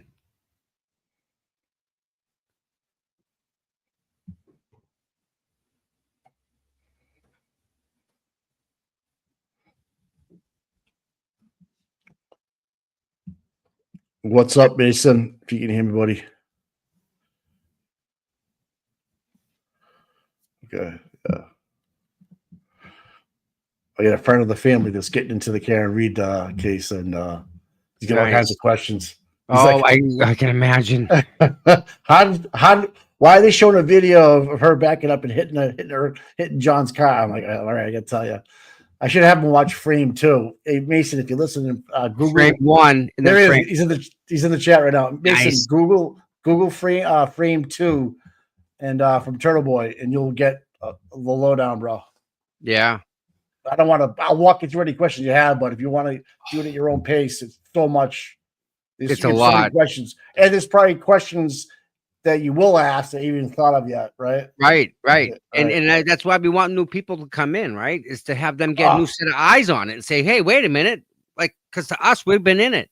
Nan comes along that we says, hey, whoa. You're a fisherman for fresh water, right? Yeah. this kid Mason could be a captain on a fishing boat. That's how good he is. He's in college. Oh, no kidding. Oh, he's a big tuna fisherman. He's like Benito's, Yeah.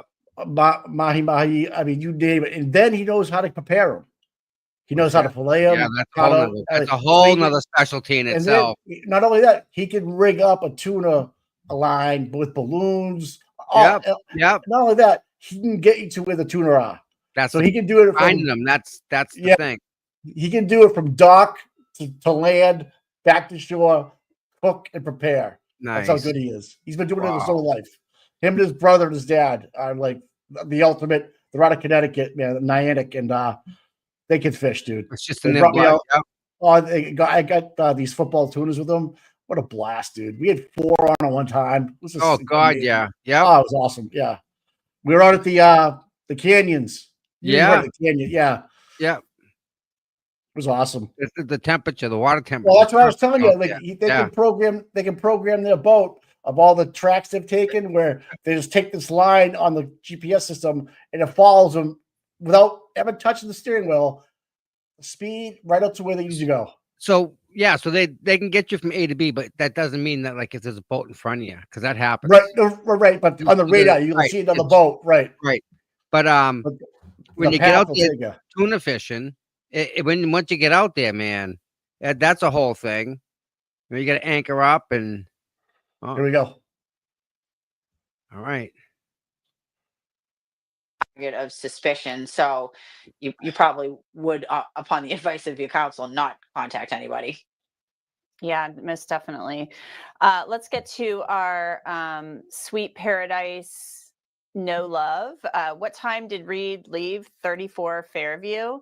Well, she was left. back It at- was sometime back at the house at around 12:36.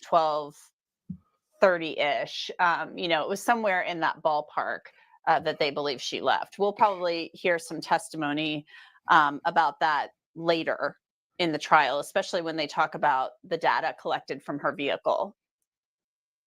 That's right. So we haven't heard yet in trial number 2 when the Commonwealth places her, leaving from 34 Fairview to go back to Meadows, but that will likely come in through whoever's going to testify about the Lexus data that has been retrieved. And that'll be a little bit different than the first trial because the chip has been re-examined and apparently there's more information on there. So we might have a better idea of what the Commonwealth says is the more specifics of the timeline than we heard trial 1.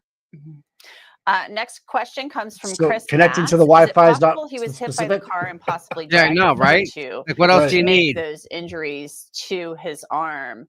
I guess anything's possible, but he did have that shirt on, and you would think that would create some kind of barrier.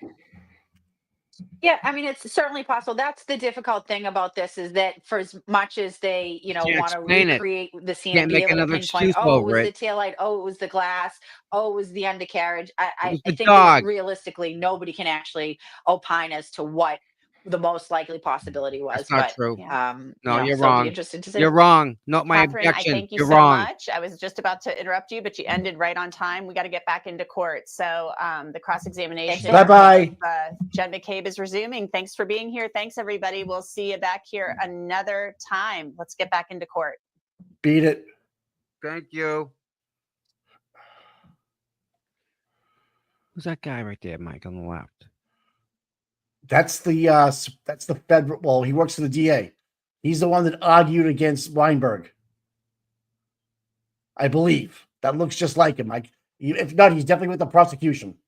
Okay. He's with Hank for sure because he's on that other side of tape you were talking about. Mm-hmm. Right. Where's Victoria George today? I don't know. Right? Where is she? Research. Where's Paul? Where's Paul? Yeah, Paul's in the back row. Timeout. He's in the timeout chair. He's been bad.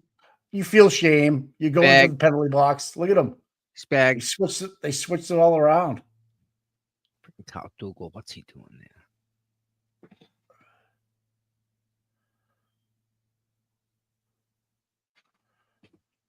Come on, people. This is crazy. Yeah, it's definitely nuts, bud.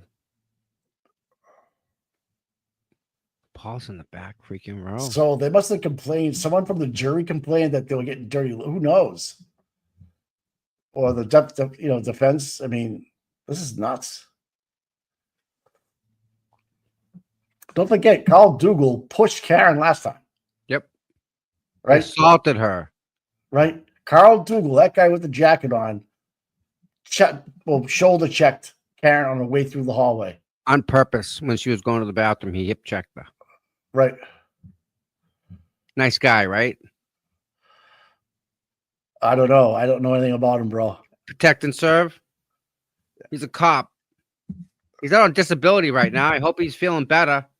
Get a bum knee. Get a bum knee. Walks up and down them stairs pretty damn good. So his rehab's doing great. I want to know his rehab fucking person there because he's doing magic with him. The way he's walking, the way he's got his. Oh man.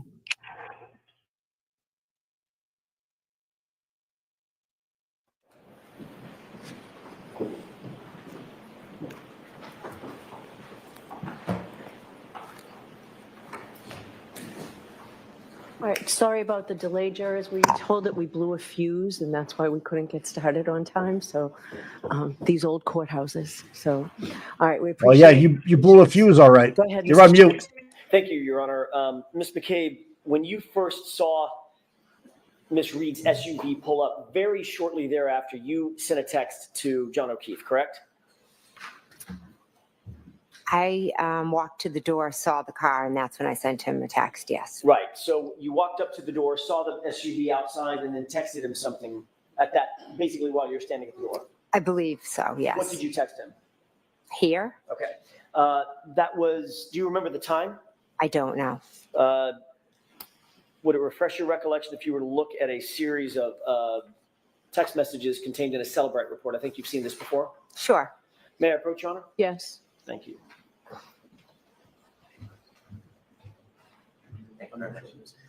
May I ask one foundational question? Okay. Before I give this to the witness? Ms. McCabe, I'm going to ask you about a series of text messages. It's not a memory contest in terms of the timing. I'm going to ask you about probably 5 or so. All of those purport to be contained in here. Do you remember the times of those 5 texts? I don't off the top of my head. Do you think it would refresh your recollection to look at all those in one felled swoop as you look at this document? So I don't have to go back and forth? Are these in evidence? This is not in evidence to my knowledge. Not yet. Would it help you to remember? Yeah. Okay, why don't you bring times. it to Ms. Thank you. McCabe? Thank you. Thank you. This is just my thing. This one is, yeah, I just need some. I might turn to that. Ms. McCabe, if you wouldn't mind, take a look at the tabs, not that whole document, it's too dense. Take a look at the tabs and go in reverse chronological order and see if that refreshes your recollection about the time and content of text messages that you sent to Mr. O'Keefe those early that early morning of January 29th. Okay. Yes. May I approach? Yes. Thank you. I'm not going to have to remember the exact times of all 5, am I? I'll help. Okay. Thank you. Ms. McCabe, did you see a text on here that was consistent with your memory that you texted here? Yes. And was that at 12:14, I'm sorry, at 12:27 a.m.? I don't know exactly. I'm assuming if it's on that paper. If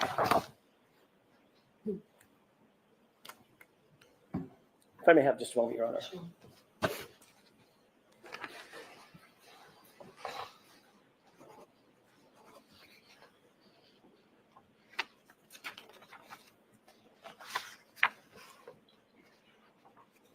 Why don't I see counsel at sidebar for just a minute?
Ms. McCabe, we're going to make it a little easier for you, okay?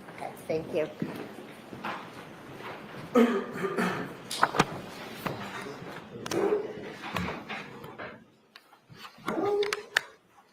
May I? Yes. Your Honor, I would offer the following stipulation at 12:14:27 on January 29th, 2022. Text message from Jen McCabe to, text message from John O'Keefe's phone to Jen McCabe's phone, where to?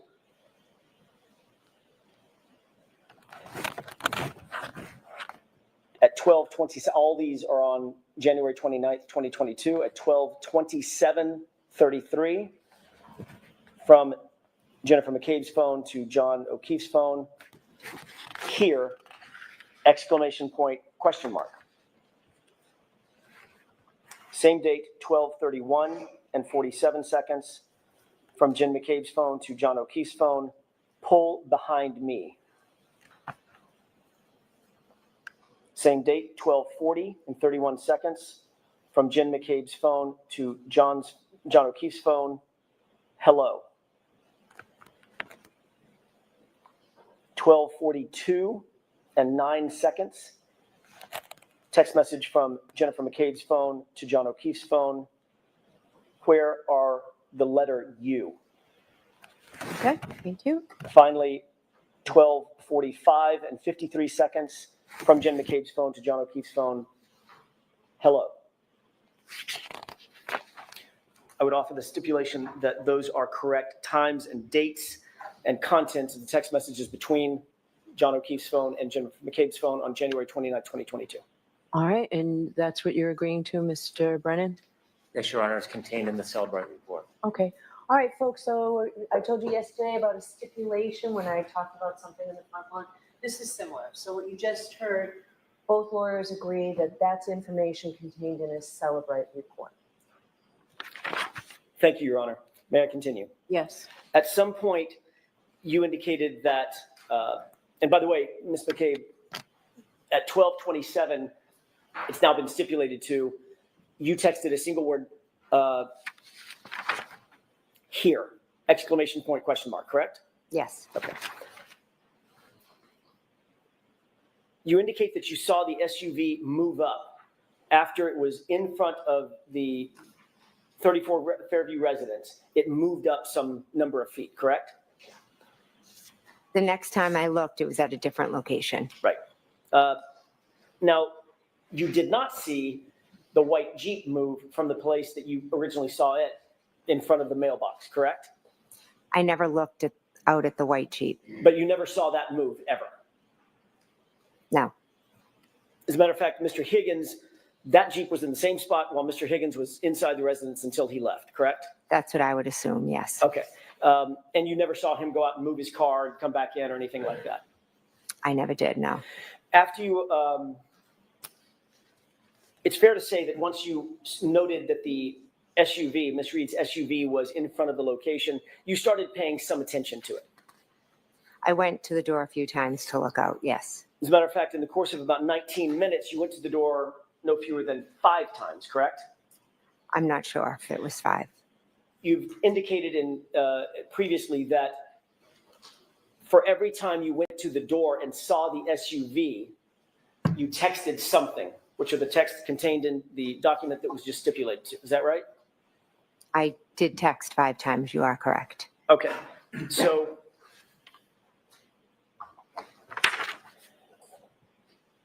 it's fair to say if you texted 5 times, then you went to the door 5 times, if those were associated with one another. You walk up, look at the door, see the SUV, and text something. Here, pull behind me, where are you? Those texts, correct? I remember going to the front door, seeing the car, and texting here. When I went to the door the second time, the car had moved up towards the flagpole, and I texted, pull behind me, because I thought, did they not know where to park? Did they think they were at the wrong house? So my question is this. Every time you went to the door, you texted something. I'm not sure that I did, yes. Do you remember I'm not sure that I did, sorry. Do you remember a year ago testifying that every single time you texted, you indicated that you looked out at the SUV and saw something that prompted you to text something. Am I aware that I said that? Correct. That you Could you- testified to that. Could you show that to me, please? Sure. Thank you.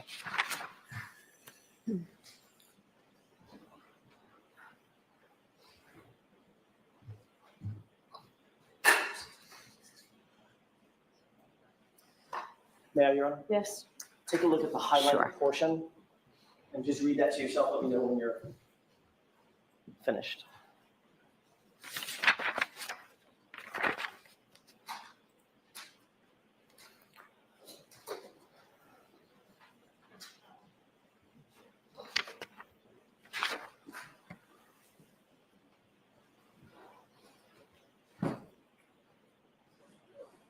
Okay.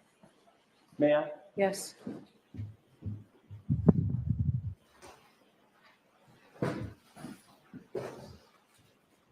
Ms. McCabe, does that refresh your recollection about the issue we were just talking about? I see what's written down. Yes. Okay. Did you testify in answer to the following question?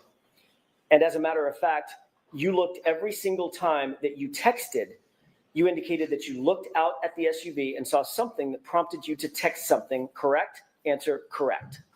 I answered correct to that. Okay. Yes. So if you looked out, I'm sorry, if you texted 5 times, that's all I'm getting to, you went to the door about 5 times. I'm not sure. I remember definitely going twice.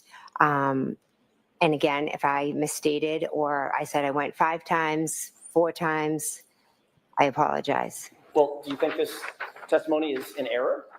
No, I don't. I'm thinking with my memory, it was 3 years ago, and I'm thinking that maybe I wasn't clear on that detail of how many times that I went to the door. And What I certainly, can tell you I'm clear on is that I did go twice, and I saw it. I saw it straight ahead. I saw it at the flagpole, and a third time further up. I cannot say with certainty with my memory today that I was up at that door every single time. I'm sorry. and then, and by the way, when you testified, as you just saw, that was a year ago, correct? Yes. A year earlier and a year closer to the event, correct? Yes, it So was. your memory would have been a little bit fresher then than it is now, a year later. I don't think I can compare my memory then to now. You can't compare your memory. Do you think your memory gets better with time or fades a Sometimes. little with time? Well, some things, unfortunately, I think about every single day with this case, the trauma of it Sure. and what I experienced and went through. And there are some things that I am certain I will never forget.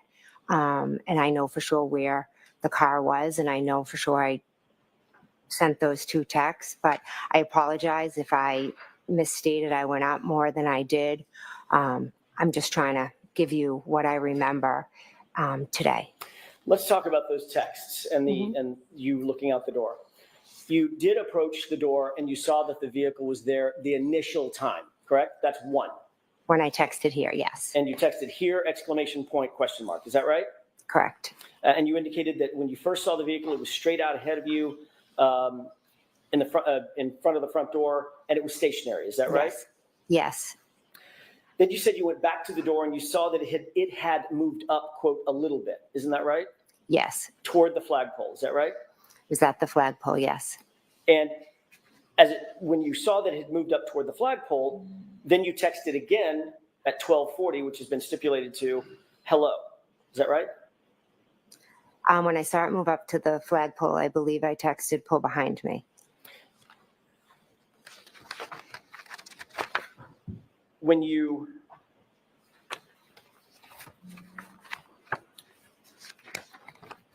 went the second time,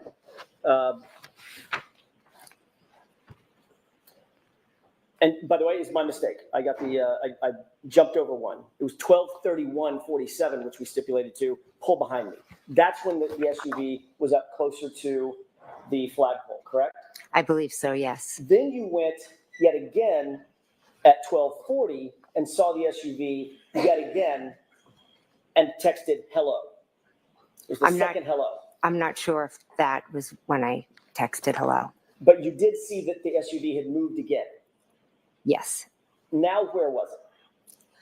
At first, it was straight ahead. Then it was at the flagpole, and then it was further up.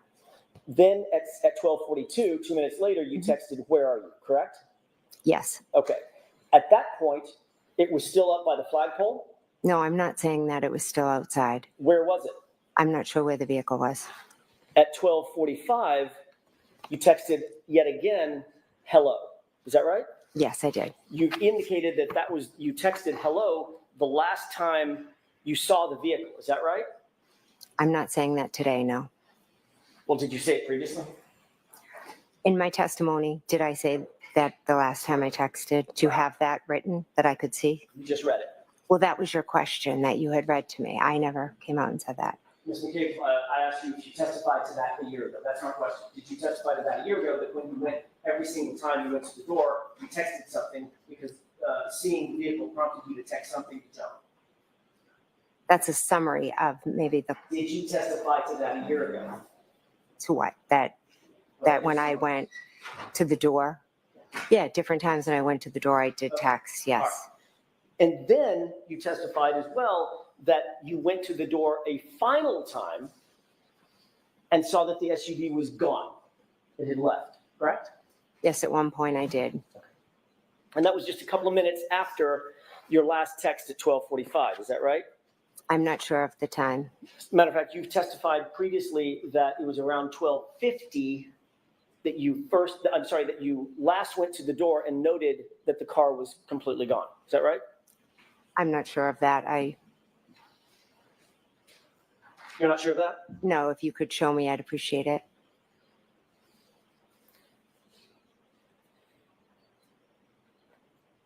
At some point, did you note that the vehicle was gone? Let's get to that. Yes. Around what time was that? I do not know. 12:45, a little before, a little after? I'm not sure. I can't give a time. Would it refresh your recollection to look at how you testified to that particular time last year? Sure. May I? Yes. Thank you. The highlighted portion. Thank you. Ms. McCabe?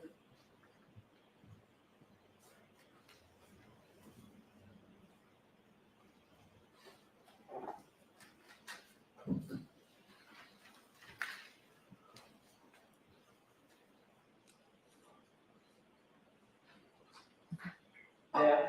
Yes. Ms. McCabe, does that refresh your recollection as to what time last year you indicated that you went to the door and saw that the SUV was gone? It says on the paper that I was asked if after 12:45 it was gone, and I answered correct. Okay. I never gave a time. All right.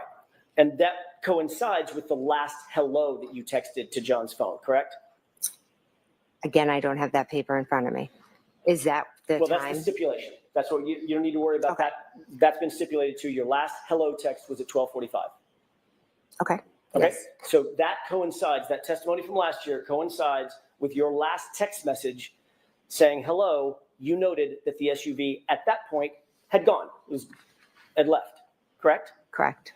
So if I hear your testimony correctly, you saw the SUV in position 1. Yes. There was a text or something, or 2 maybe. Then you saw it in position 2. You went back to the door and noted that SUV had moved and it was now closer to the flagpole, correct? We've just asked 2 questions.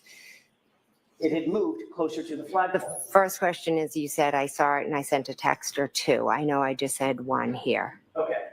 Then you saw it a second time, Correct. and now it's closer to the flagpole. Yes, correct. And there's texting going on. I'm not getting down to the minute of the text, but there's texting going on. You're sending texts. I'm sending, yes. Okay.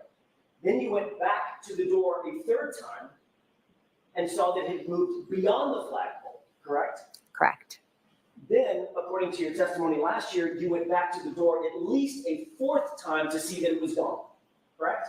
I believe so, yes. Okay, so at bare minimum, based on your testimony today, you were at the door, looking out the window at that portion of either the yard directly in front of you, and in front of the house, or toward the flagpole, or beyond the flagpole, 4 times, correct?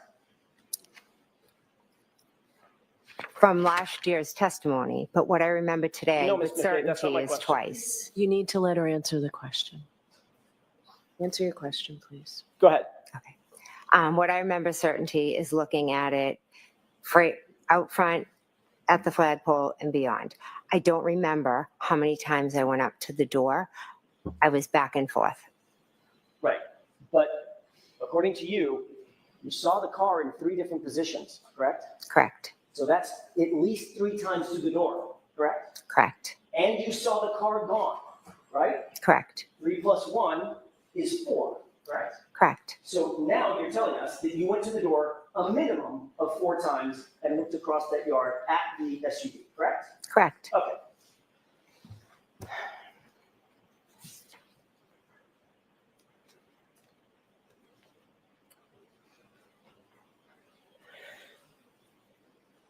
You had a clear view of that SUV as you looked out that storm door every time you went to the door, didn't you? It was dark and snowing, but I could see a vehicle out there, yes. As a matter of fact, you've indicated that it was a clear view. There was nothing obstructing your vision, correct? No, there was nothing but the weather conditions. And you indicated that, and by the way, the blizzard had basically just started. There was a dusting on the ground. It was snowing, it was accumulating. Right, but it was early in the storm. Oh, yes, absolutely. Right. And when asked about whether or not you had a view, well, let me ask it a different way. In terms of your view of the SUV and the distance from the storm door to the SUV to that curb line, there was nothing obstructing your view. You had a clear view of that, a good view of the SUV, correct? When I looked out the window, I could see the SUV in front of me, yes.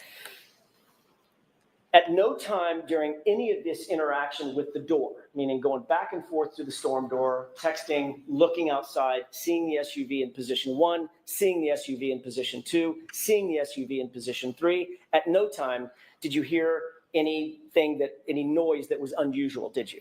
No, I didn't. You didn't hear any screaming? No. You didn't hear any yelling? No. No loud voices? No. No foul language? No. You didn't hear a door slam? No. You didn't hear a verbal argument or a fight of any kind? No. You didn't hear a revving engine? No. You didn't hear the squealing of tires or the scraping of tires on the pavement? No. You didn't hear a collision take place? No. Or a crash? No. Or screams for help? No. Moaning, groaning, as if someone was in distress? No.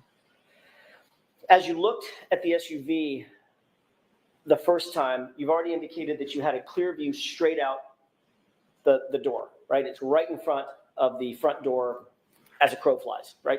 It's not at an angle. Right there. Correct. Okay. You also previously indicated that you saw tire tracks in the roadway. Yes. In that very, very light dusting of snow, the accumulation that you talked about, you saw tire tracks of some sort. Yes. So that's down on the ground, beyond the yard, somewhere in the roadway. In the street, correct. You had a good view of those tire tracks as well, correct? Yes. As a matter of fact, you were able to describe those as sort of almost a wave, I think you once said. Yeah, across the street. I could see it because of the street light that was across the street. Okay, and that presented at least enough illumination based on your view. You could see the tire tracks in the snow. Yes, over to the left, yes. And you've detailed not just the shape of those tire tracks as being sort of like a wave, but where those tire tracks were, correct? No, with this, yeah. Where did you see them?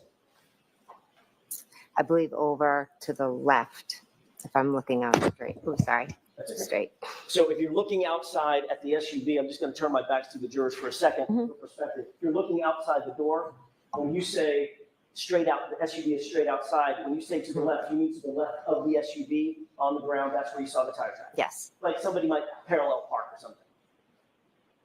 Kind of a wave, yeah. I can't really explain what it was. I just saw it. You weren't paying special attention. You weren't looking for tire tracks, were you? No, when I glanced out, I saw it. You weren't looking for anything in the roadway at that point. You just glanced out. It was something in your peripheral vision, and you made note of it. Yes.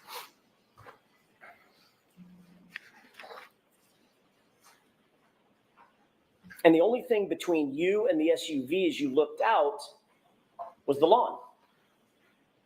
Correct. There's no ditches or hills in that lawn. It's a flat lawn, correct? I wasn't looking at the ground. I was just kind of looking like I am at you That's right not my now, question. straight. You know that lawn. You've been in that house 100 times, 500 times. There's no ditches or berms or hills or mountains on that lawn. It's just a flat lawn, right? I guess you could categorize it as flat. Yeah. Can we take a look?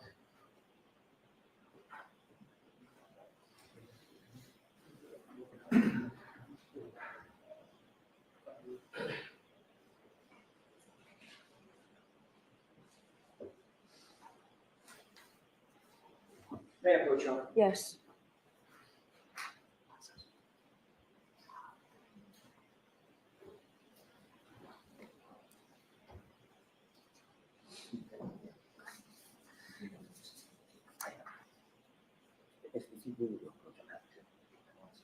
Okay. Can you take a look at that photograph for a quick second? Tell me if you recognize it. I do. Yes. What do you recognize that as being? 34 Fairview. That's the same photograph with just a little modification on it that you saw a few minutes ago. Yes. Your Honor, I would ask that that be marked as identification. Okay. Permission to publish? Not for identification, no. I'm happy to move it in evidence. Your Honor, if I may, if it's marked for identification, I wouldn't object to showing it. Okay. All right. It's a chalk at this point.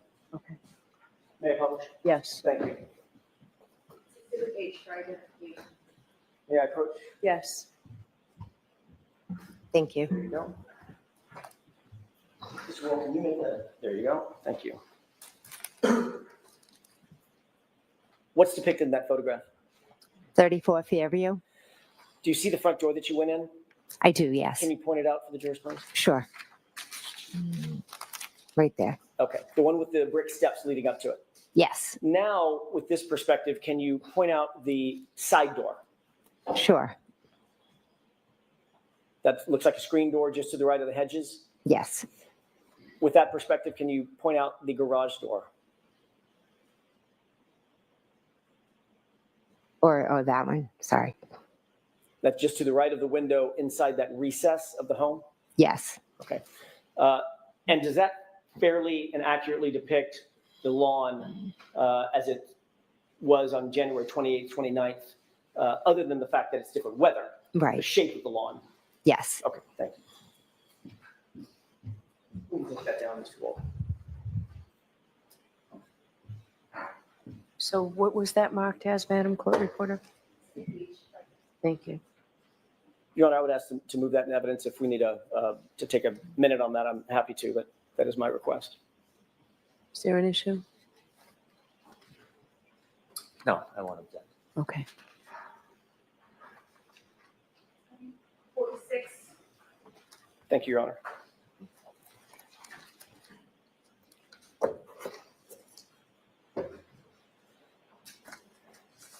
May I continue, Your Honor? Yes. The first time you looked out over that lawn to the SUV, you did not see John O'Keefe, did you? No, I did not. He was not outside that SUV? No. He was not standing or sitting? Not that I saw. He certainly wasn't on the ground, was he? Not that I saw. The second time you looked out and saw the SUV, now the SUV is more toward the flagpole, correct? Yes. And you had a clear field of view between you standing at that door and the SUV. You've already described that view, correct? I can see the SUV, correct. Correct. And you could see everything in front of the SUV as well, couldn't you? I just would go to the door and look at the SUV. I wasn't taking in all the surroundings of. Right. But just like you weren't taking in the surroundings, specifically looking at the tire tracks, when you saw the SUV standing or sitting right in front of you, you saw that through your peripheral vision, you know, the tire track. Yes, and that's lighted where around the SUV was very dark. I didn't ask you about lighting yet. We'll get to that. I'm You sorry. looked at tire tracks, even though you weren't looking for tire tracks, right? Yes, I did. Something stood out to you in your peripheral vision. Just looking out. There they are. Yes, absolutely. That second time you looked directly at the SUV with no obstruction between you and the SUV, you did not see John O'Keefe standing outside the SUV? No. He wasn't sitting down? No. He wasn't lying down? No. You certainly did not see his body in the snow toward that flagpole? No, And you would have been looking directly toward that flagpole, correct? I was look- Directly, I was looking at the vehicle. directly toward the flagpole, Ms. McCabe. I was looking in the direction of the flagpole Right. at the vehicle. Yes. Right. And you saw no body in the snow, did you? I didn't look for a body in the snow. I didn't ask you if you looked for one. You weren't looking for tire tracks either, were you? But you saw those. I did see those, yes. And you did not see a body in the snow. No, I did not. John O'Keefe, 6'2", 216 pounds, brawny guy, big boy, right? I don't think I'd refer to him as a big boy, but he was tall, yes. All right. You certainly didn't see him prostrate in the snow the way you found him the next morning, correct? Later that morning, I didn't see anything on the ground, no. correct? The third time you looked out toward that SUV, it's still in the direction of the flagpole, but a little further up, a little deeper to the right, correct? Yes. Again, looking directly in the direction, at least, of the flagpole and that area of the yard, you were looking beyond that to the SUV, correct? Yes. You did not see John O'Keefe standing outside the vehicle? I did not, no. He was not sitting outside the vehicle, No. and he certainly wasn't lying on the ground, was he? I didn't see him. And the last time you looked out, Ms. McCabe, this is now 12:45 or so, the last time you looked out, the SUV was gone. Is that right? Yes. But you were still looking in that direction because that's the last place you saw the SUV. Is that right? I looked out the window like this. I wasn't searching anywhere, but just glanced out the window, and I didn't see it. I'm just asking you direction, not whether or not you were searching. I know you didn't sit down a search party. That's not my question. My question is, were you looking toward the area where you last saw the SUV around 12:45 a.m.? Yes. That would be directly across the lawn, directly past the flagpole, and directly into the street where you last saw the SUV, correct? I glanced out. Yes, correct. And the same way you glanced out at the SUV, to use your words, glanced out and saw the tire tracks, right? Correct. Yes. But you did not see John O'Keefe standing on the lawn. No. You did not see him sitting on the lawn. No. And you certainly did not see his body lying on the lawn, did you? No. No, I did not.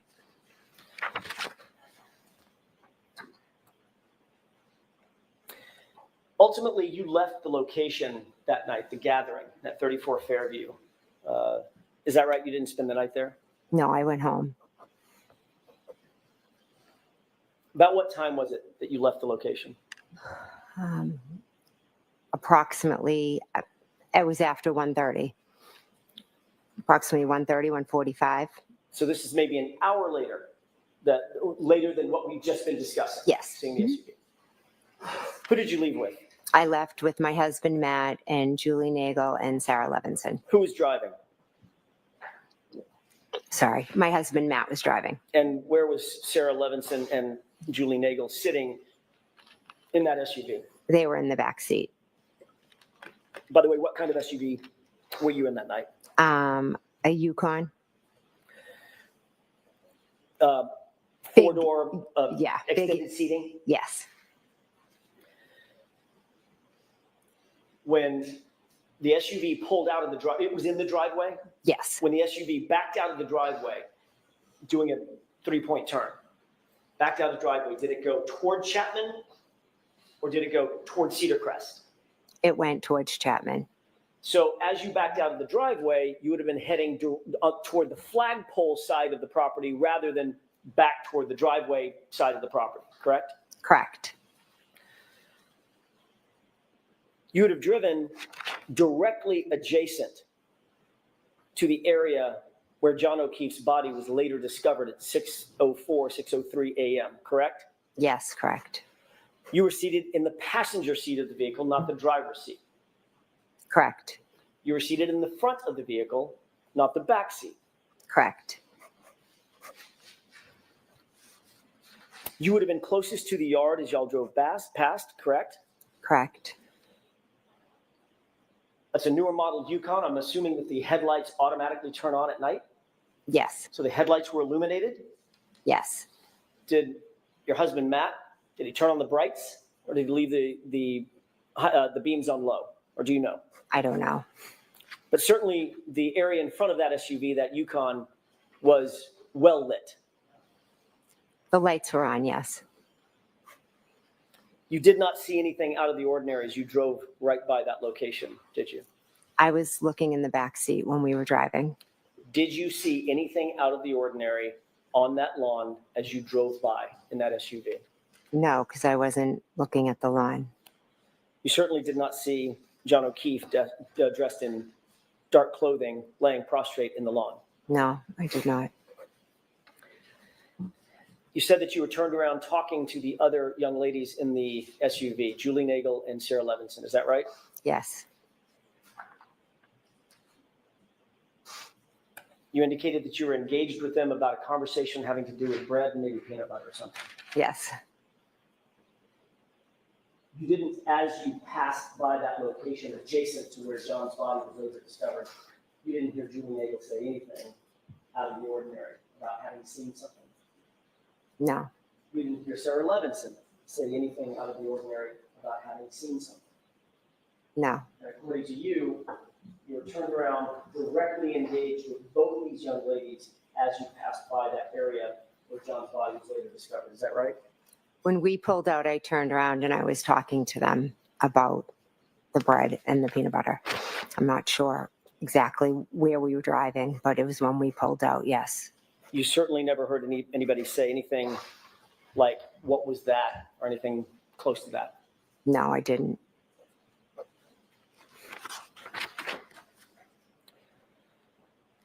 I'd like to turn your attention to your arrival back at 34 Fairview just after 6 a.m. the next morning. You indicate that the visibility was relatively poor and that you could not see John O'Keefe on that lawn from your perspective, correct? The visibility was extremely poor, and no, I could not see him. You were in the front seat, passenger side? Yes, I was. It was Karen Reed who actually saw Mr. O'Keefe, jumped out of the car, and began attending to him immediately, correct? Karen got out of the car and ran to John O'Keefe. And you stayed by the car, and Miss Roberts ran over to assist Miss Reed in giving first aid to, at least initially, to Mr. O'Keefe. Is that right? No, that is not. Carrie got out and walked over, and then I got out and walked over.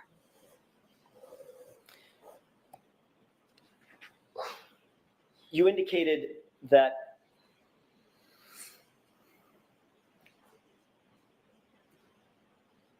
well, let me ask a different question.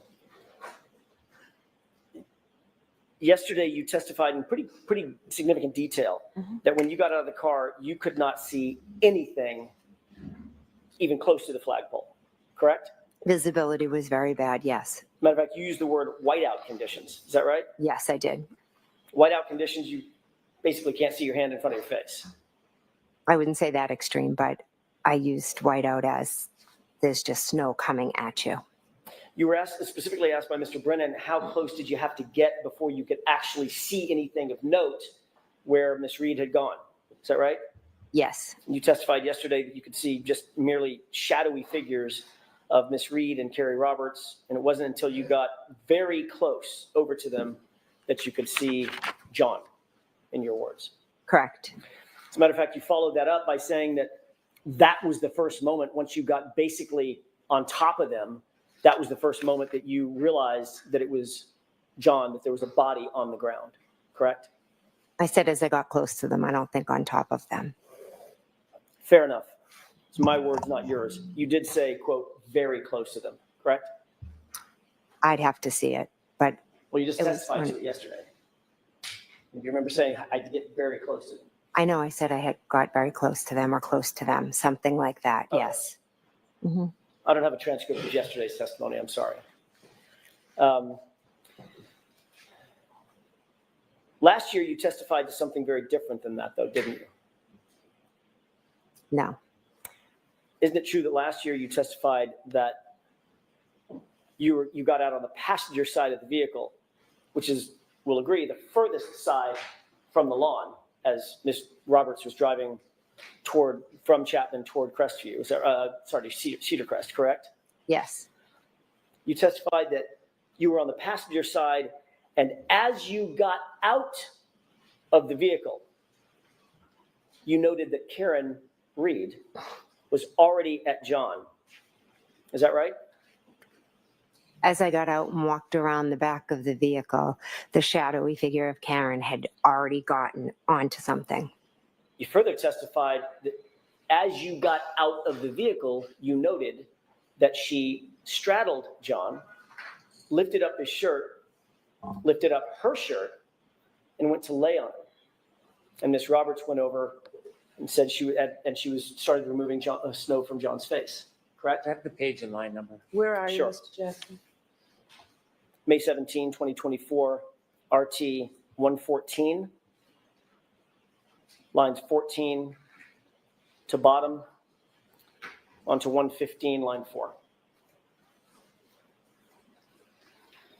Whoopsie, Jen. I'm Whoopsie. sorry, would you mind just repeating it? Sure. Thank you. You testified in substance that you were on the passenger side of the vehicle, and as you got out, quote, as I got out, end quote, she, Miss Reed, was already at John. You indicated that you saw her straddle him, lift up his shirt, lift up her shirt, and lay on top of him while Miss Roberts went over and removed snow from his face. That's how you testified last year, correct? Exactly. Is that how you testified last year?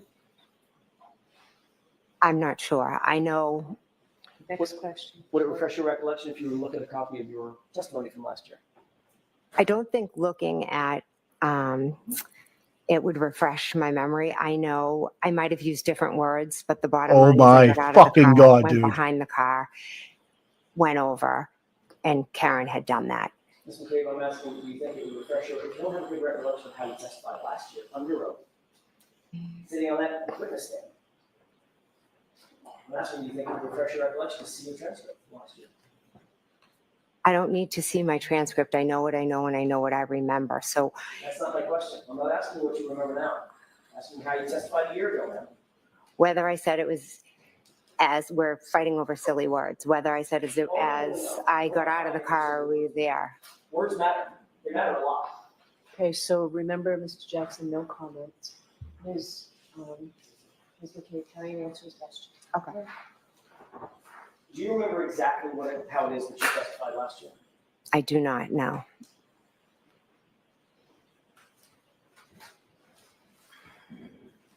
May I approach? Yes.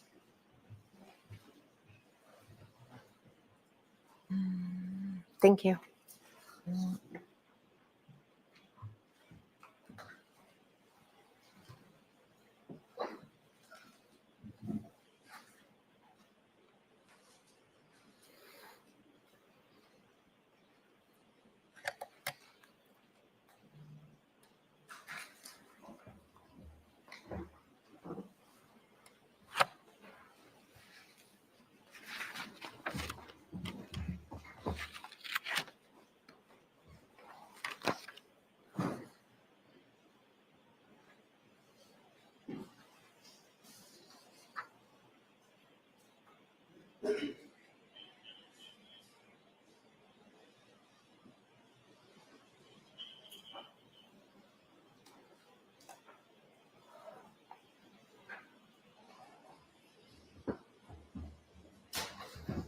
May I, Your Honor? Yes. Thank you.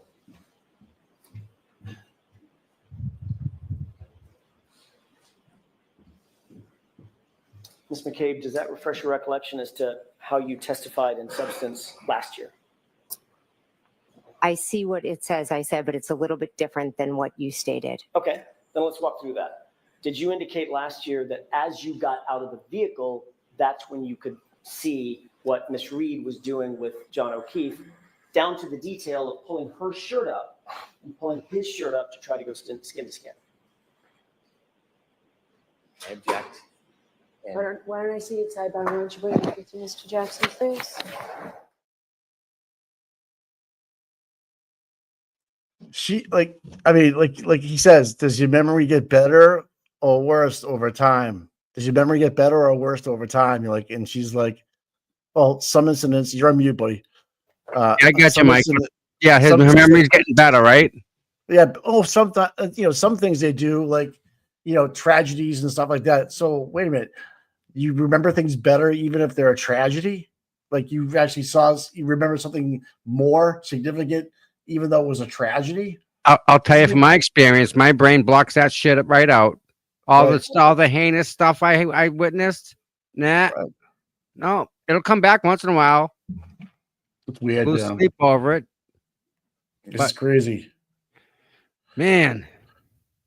Fuck, man. Aiden's not up in court yet, so we're not missing anything there. I'll keep you guys updated, okay? Oh, you got it? Okay, cool. Yeah, I'm watching. I got the glare on my big TV. All So, right. something happens, I'll definitely let you guys know. Don't go nowhere. I got you guys. Now you can go Got you. Thank you. One-stop shop. Ms. McCabe, is it true that you had the following colloquy last year on this subject? Answer, I was on the passenger side, so as I got out, she was already at John. Question, so she gets out and essentially makes a beeline over to where John was. Answer, correct. Question, and you're getting out of the passenger side, and by the time you come around the car, she's already there. Answer, yes. Question, and when she gets over there, what, if anything, could you see at that point? Answer, she straddles John and lifts up his shirt. And then she lifted up her shirt and went to lay on him. And Miss Roberts went over and she was removing the snow from his face. Is that how you testified last year? Yes, that's how I answered the questions. Okay. Clearly, you didn't indicate last year that it was whiteout conditions. You could see nothing of the kind, and you had to get, quote unquote, very close to him before you could see anything, correct? Objection. Sustained. It's the first word that's problematic, Mr. Johnson. Yesterday, you testified that it was whiteout conditions. You had to leave the car, walk all the way over and get, quote unquote, very close to John before you recognized that it was even a body. Is that right? Yes. But last year, you testified that you were still at the car when you noted the detail of Karen basically giving life-saving aid to John. You can see that clearly, all the way from the car, correct? Objection. Is that what you said, Ms. McCabe? No.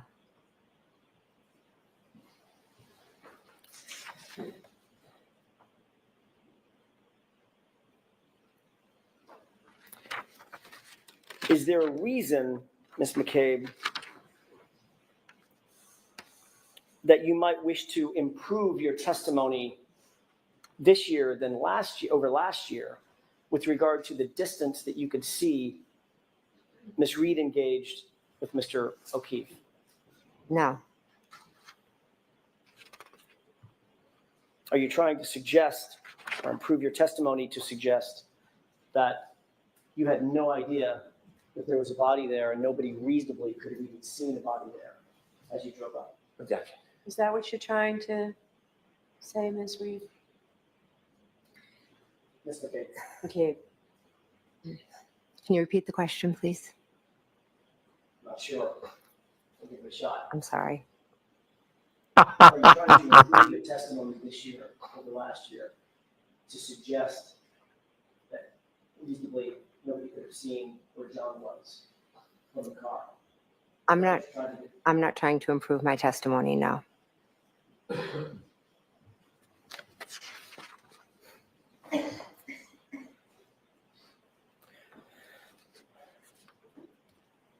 You claimed on direct examination today, as a matter of fact, that Ms. Reed looked at you at the scene and said the phrase, I hit him, I hit him, I hit him.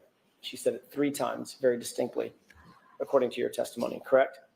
She did, yes. That was so impactful that it had the effect of putting you in some sort of shock and horror.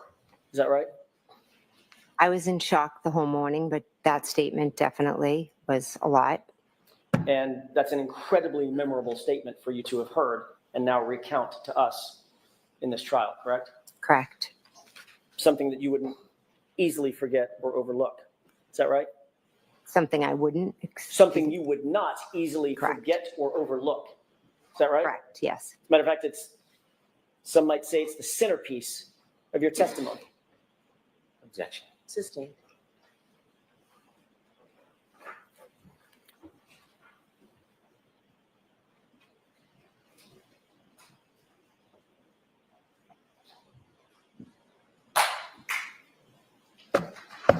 Ms. McCabe, you testified at a grand jury in April of 2022, did you not? I did, yes. Before you testified, you took an oath, very much like the oath that you took before you testified in this case, correct? Correct. You swore to tell the truth, the whole truth, and nothing but the truth, so help you God, correct? Correct. And that included the whole truth at the state grand jury, correct? Correct. That was only weeks, several weeks, but weeks after this incident, right? April 26th versus January 29th, 2022. Is that right? Correct, yes. Things were much fresher in your mind then than they are now. I wouldn't necessarily say that. Especially something as momentous as an admission from my client that she hit him. Would you agree? Would I agree that she said that? Would you agree that that would be fresh in your mind? Something as momentous as that. You wouldn't forget that. I will never forget it. You wouldn't overlook that. I will never forget it. You would not overlook that either, would you, Ms. McCabe? I answer the questions I'm asked. Can you answer the question that I just asked? You're not answering my question. Would you overlook that? No. And the reason you wouldn't overlook it is because it was so impactful on you, having heard that. Not once, not twice, 3 times. I hit him, I hit him, I hit him. Is that right? Yes.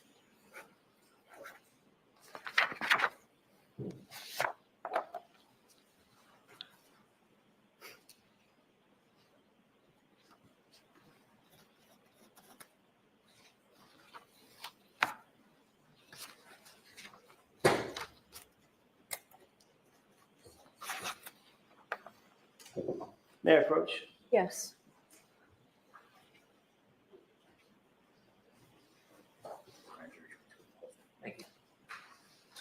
Thank you. Take a look at that document and tell me if you recognize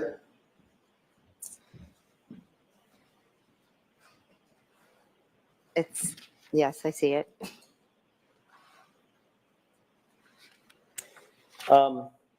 Is that a transcript of your entire testimony at the grand jury? Check your X account. Of 2022?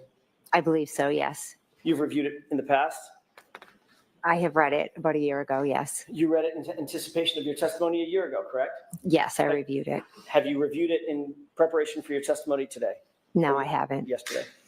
Ms. McCabe, turn to the page or pages in that transcript where you recount to the grand jurors that my client said, I hit him, I hit him, I hit him. This is over 227 pages. Take your time. How long did you say it was, Ms. McCabe? 227? I'm not going to let her read 227 pages. You reviewed it before, haven't you? I reviewed it a year ago, yes. Hey, 227 pages, 227 again. I skimmed through Another it. another 227 page document there. Yeah. Your testimony yesterday and today is recounting these jurors the phrase, I hit him, I hit him, I hit him. Is that right? Objection. To the form of that, I'm sustaining it. Was it important to you to tell these jurors that you heard my client say, I hit him 3 times?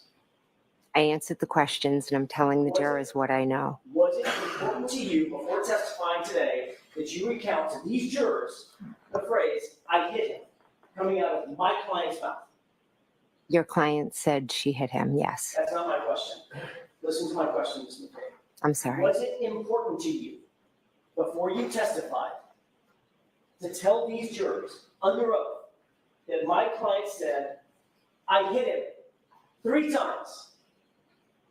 As a juror, I mean, as a witness, it's important to tell the truth and to answer the question you were asked. And in point of fact, in your entire grand jury testimony, you never said, my client said the words, I hit him, did you? Again, it's 227 pages. Ms. McCabe, you were there. They're your words. I'm not asking you to rehearse something. You were there. Did you tell the grand jurors that my client said I hit him? I have testified a number of times, but I was there the morning of January 29th when your client said, I hit him, I hit him, I hit him. Did you tell that to the grand jurors? I'm not sure. It's because you didn't, did you?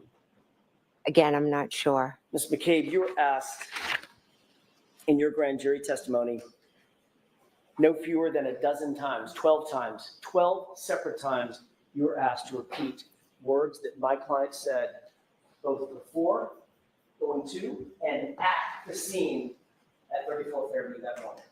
Correct? Objection. Do you know the answer to that? No.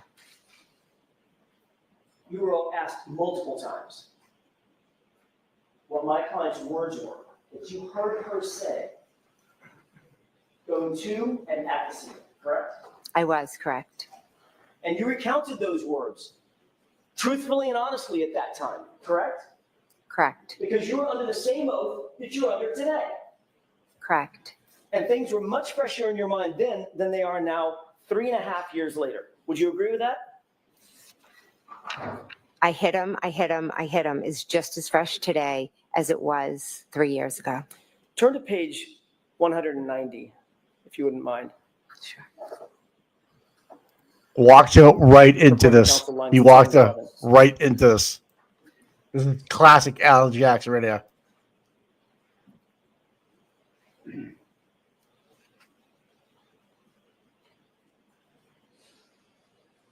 Which lines? I'm sorry. 10 and 11. Oh, okay, I'm sorry.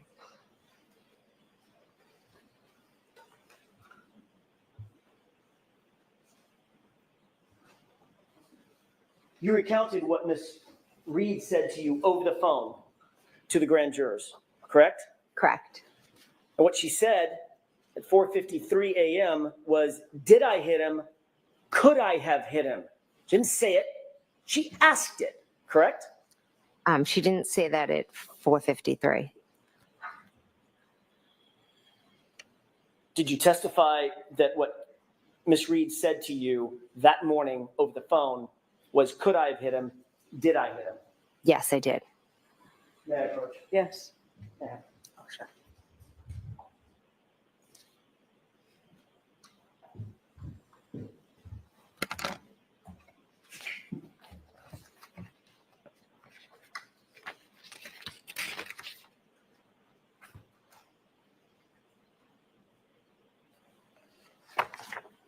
Just wanted to verify a page number, Your Honor. May I approach? Yes. Why don't you tell Mr. Brennan the page number? I will, with each one.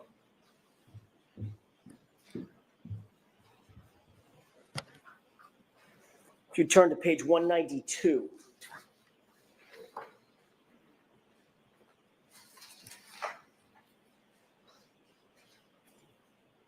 Line 4.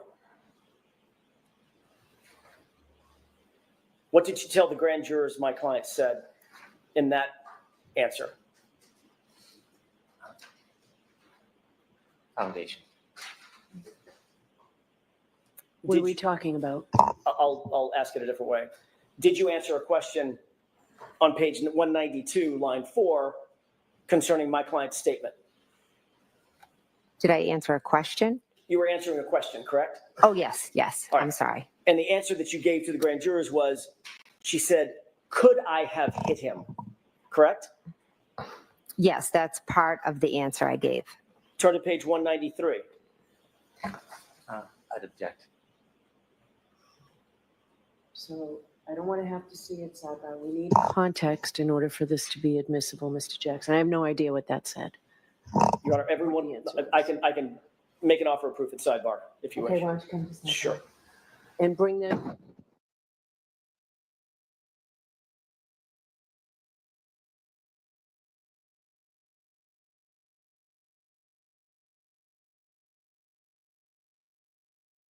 What's going on with Turtle Boy? All right, hold on.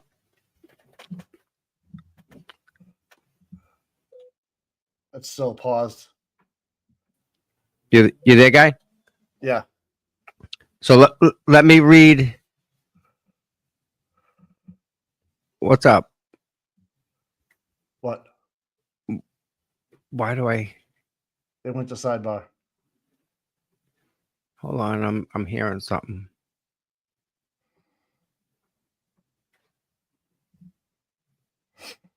Why do I still hear that?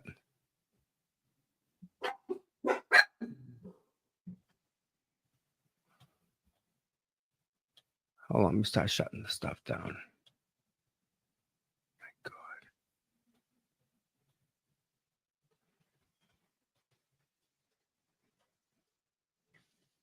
Why do I still hear it? Oh, I know why.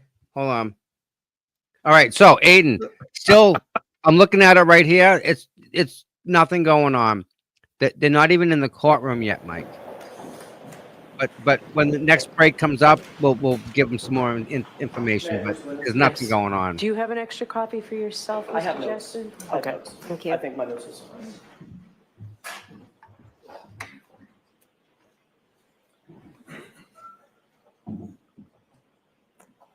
On page 192, line 4, for context, were you talking about a statement that was made in Karen's car on that morning before you got to the scene? 192. 192, line 4.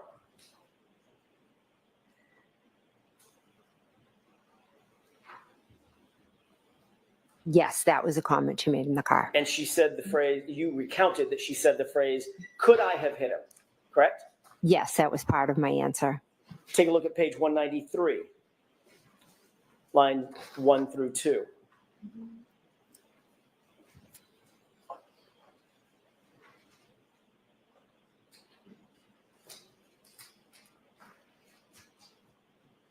This was also in the context of a conversation that was in Karen's car, correct?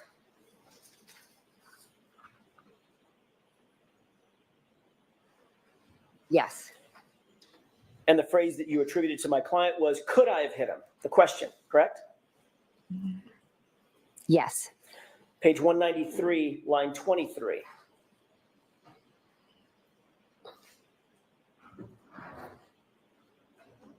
In the context of being in John's driveway at One Meadows. Yes.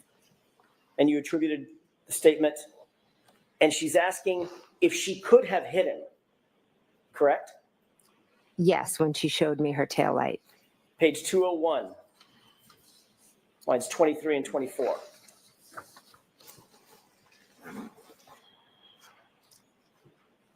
This is driving to Fairview. She asked, what if I hit him? Could I have hit him? Correct? Can you tell me the lines? I'm sorry, lines 23 and 24. Page 201. Okay, sorry.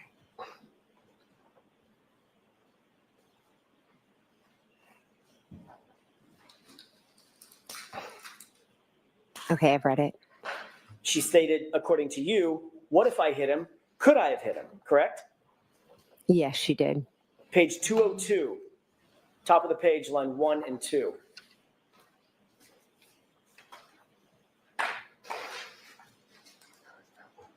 Again, in context, this is driving to Fairview before you arrived at Fairview.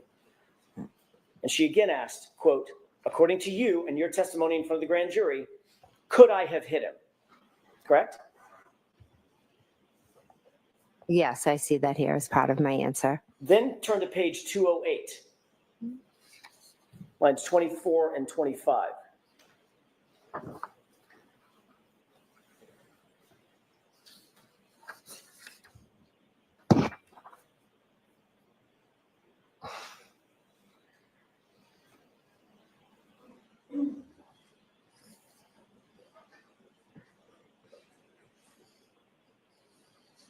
I'm sorry, what lines 24 and 25? Lines 24 and 25, let me know when you've I've read them, thank reviewed you. those. For context, this is at the scene outside Fairview. Yes. And you told those grand jurors under oath, she asked, did I hit him? Could I have hit him? Correct? Yes. On page 208, lines 24 and 20, I'm sorry, 208 and 209, going on to page 209, lines 1 through 3. You actually recounted to the grand jurors a conversation that you said my client had with a female EMT standing right there, exactly as you testified to today. Female EMT. You see that? I do, yes. And what did you say my client's statements were in front of that female EMT? In this, I say that she said, could I have hit him? Is he dead? It's actually, did I hit him? Oh, sorry, I missed that part. I apologize. Did I hit him? Could I have hit him? Is he dead? Is he dead? Is he dead? And that was at the scene in front of the female EMT, exactly the scene that you're describing. You attributed the 3 statements to my client to today, correct? There was many different times when we were talking to different EMTs, the female EMT, the men, police officers. May I approach? Yes.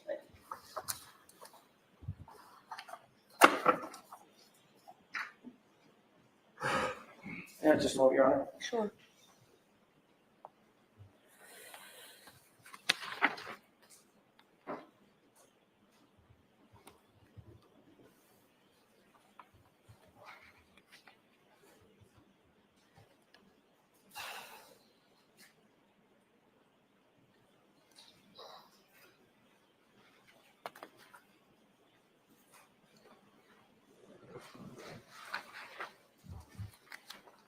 Ms.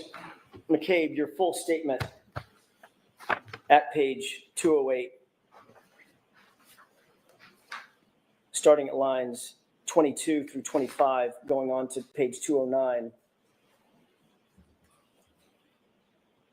down to line 4, was, quote, so there are different, police officers getting statements from us. And at one point I'm standing with Miss Reed and she's saying, did I hit him? Could I have hit him? And there was, I believe, an EMT, a female, standing right next to me, listening to her yelling, did I hit him? Could I have hit him? Is he dead? Is he dead? Is he dead? It was pretty much nonstop. That was your testimony in front of the grand jurors, correct? Yes, it was. And that was April 26th, 2022, correct? Correct. Not one time. Not one time, Ms. McCabe, did you utter the phrase, I hit him, as it relates to my client in front of that grand jury on April 26, 2022, did you? Not once. I'd have to read through the 227 pages to see. As you sit here today, do you remember ever saying to those grand jurors, she said, I hit him, I hit him, I hit him, in front of a female EMT? I've spoken to in a few grand juries. What I said specifically at different ones, I don't recall at this moment, but I do know that morning your client said, I hit him, I hit him, I hit him 3 times, and there was a female EMT there.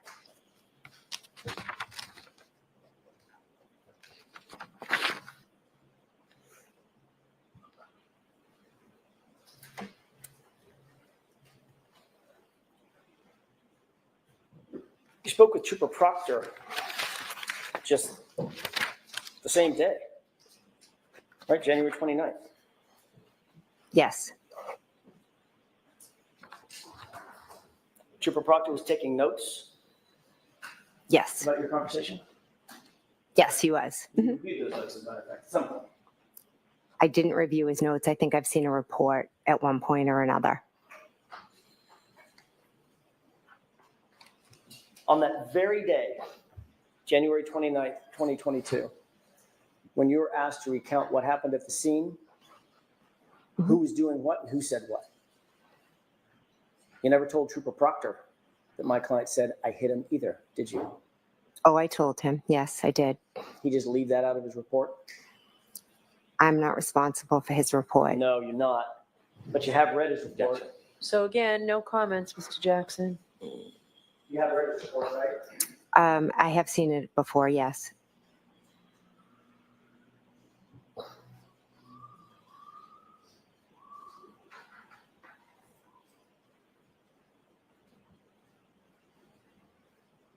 May I approach you? Yes.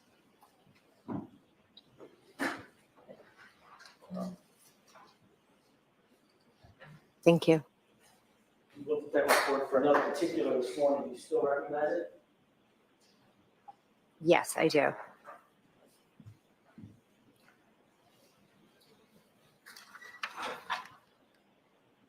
Can you review that report, scan it, and let me know when you're done? Okay, is there something specific I should be looking for? I don't think you're going to find it, Ms. McCabe. I hit him. So again, jurors disregard the comments.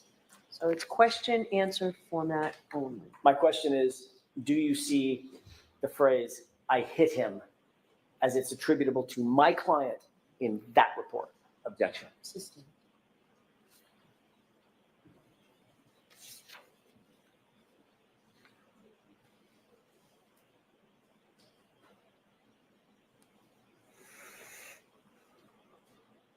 Do you recall telling Trooper Proctor that my client said, "I hit him, I hit him, I hit him"?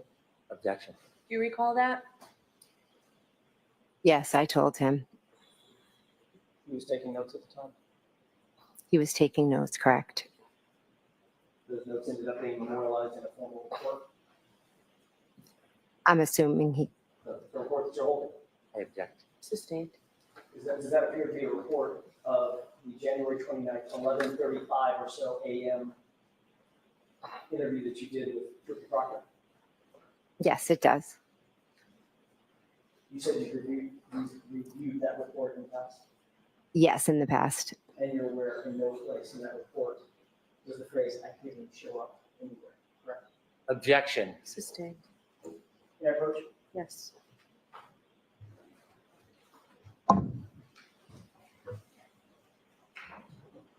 Oh, I'm sorry, I'm going to approach the witness. Sorry, Mr. Brennan, I'm sorry. I'm being vague. I was just grabbing the report back. Sorry.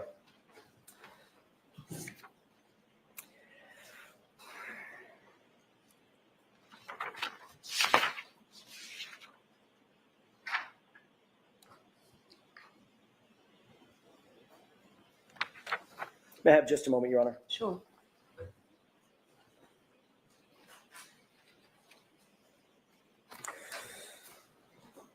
I want to draw your attention to the very early morning hours of January 29th, around 4:53 a.m. when you indicated you received that phone call from Kaylee's phone. Do you have that time and date in mind? Yes, I do. My client told you that John had not come home, correct? Yes, And you knew that Miss Reed at that point was awake and looking for John. I didn't know what, I just knew that she was awake and screaming. Right, because she was worried about where John was. Objection. Sustained.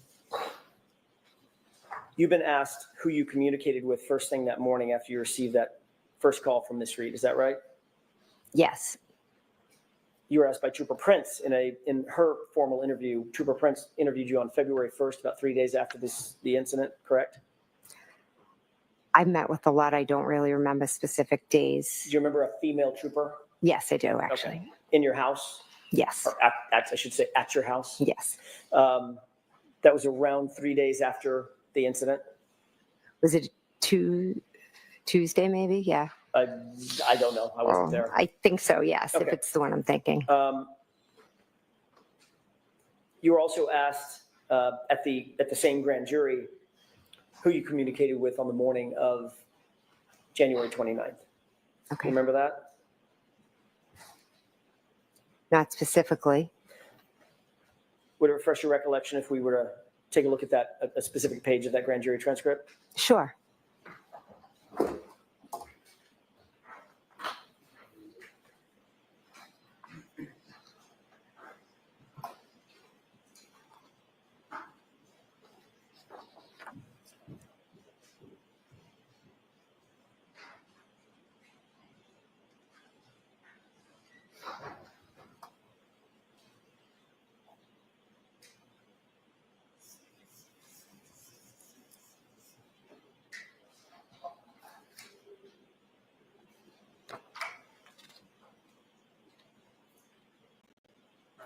Do you need a couple of minutes, Mr. Jackson? I do, Your Honor. So, jurors, why don't you stand up and stretch, okay? And you can too, Ms. McCabe, if you want. Thanks.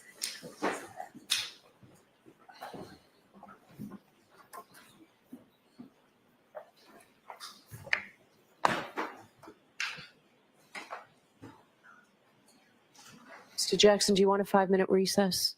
Sure. We're still going to stop at 4, so really 5 minutes, folks. We'll have you go back and come back.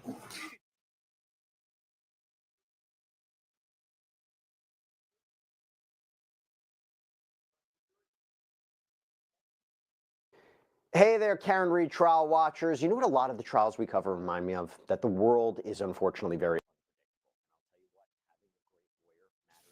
Update on the Aiden Canny. They're talking about the passwords. They want Aiden to give the passwords, and Aiden said, no, it's my Fifth Amendment right. Yeah. Makes sense, right? Yeah, yeah. I mean, if I don't, obviously, as you both that know, up, I've come into this afternoon after one of my colleagues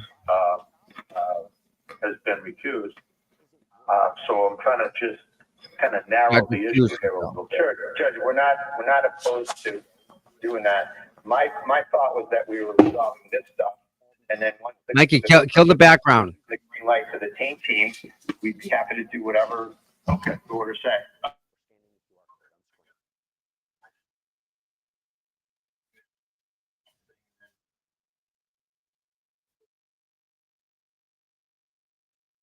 About that, okay? Okay, thank you. All right. Next thing. Mr. And Cosgrove. I am agnostic, Your Honor, as to whether I will yield to Mr. Bradle's preference as to whether he wants to go forward on my bail revocation motion or whether he wishes to press his discovery motion at this time. Okay. Judge, I'd like to be heard on the motion to compel, if I may. Okay. The motion to compel. Go right ahead, Mr. Bradle. Thank you, Judge. I'm not going to belabor it. I'm not going to just repeat the written filing, Judge. But, it's been a long time. There's been many discovery orders in the case.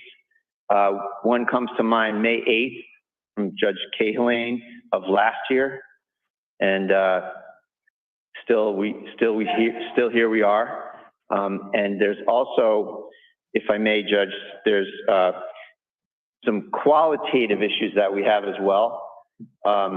We've gotten screenshots of text messages, very important text messages.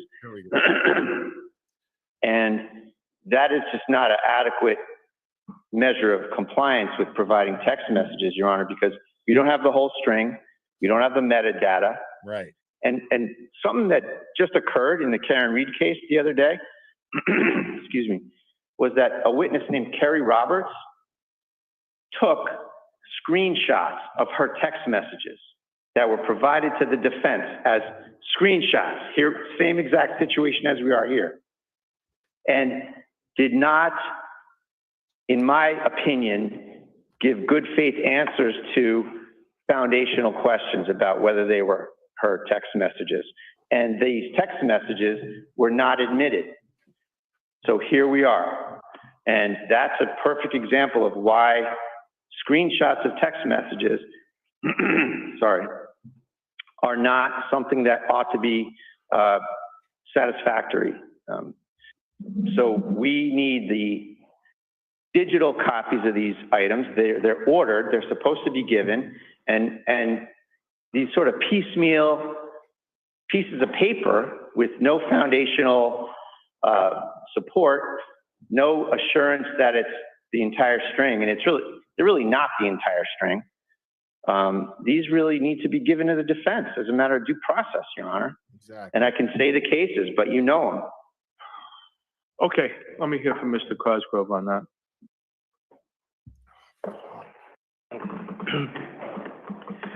Before I get to that, Your Honor. No. Wait. I would like to Wait. address a few things. Specifically, I would like to start with the affidavit that has been submitted in support of the motion. Okay. Has Your Honor had an opportunity to review that?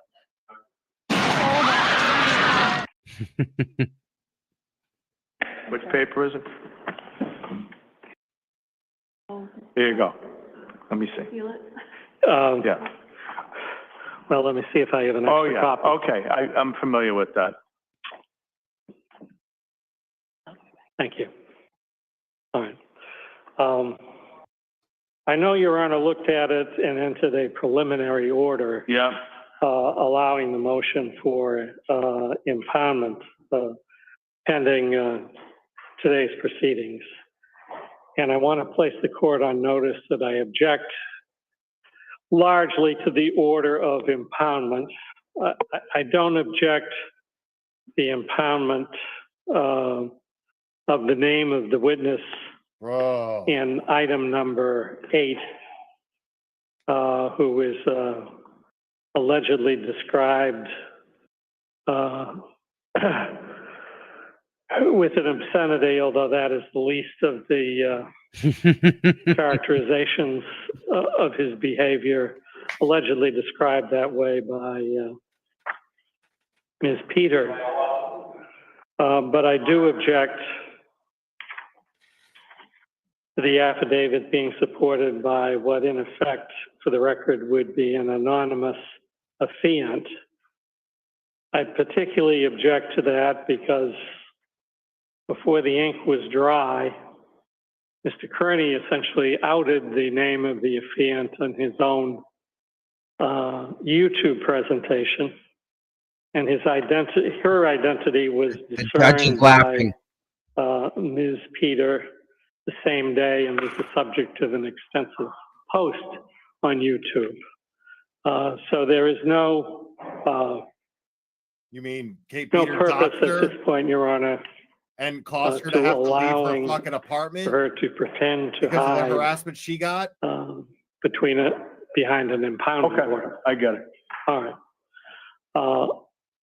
Moving on to that, Your Honor.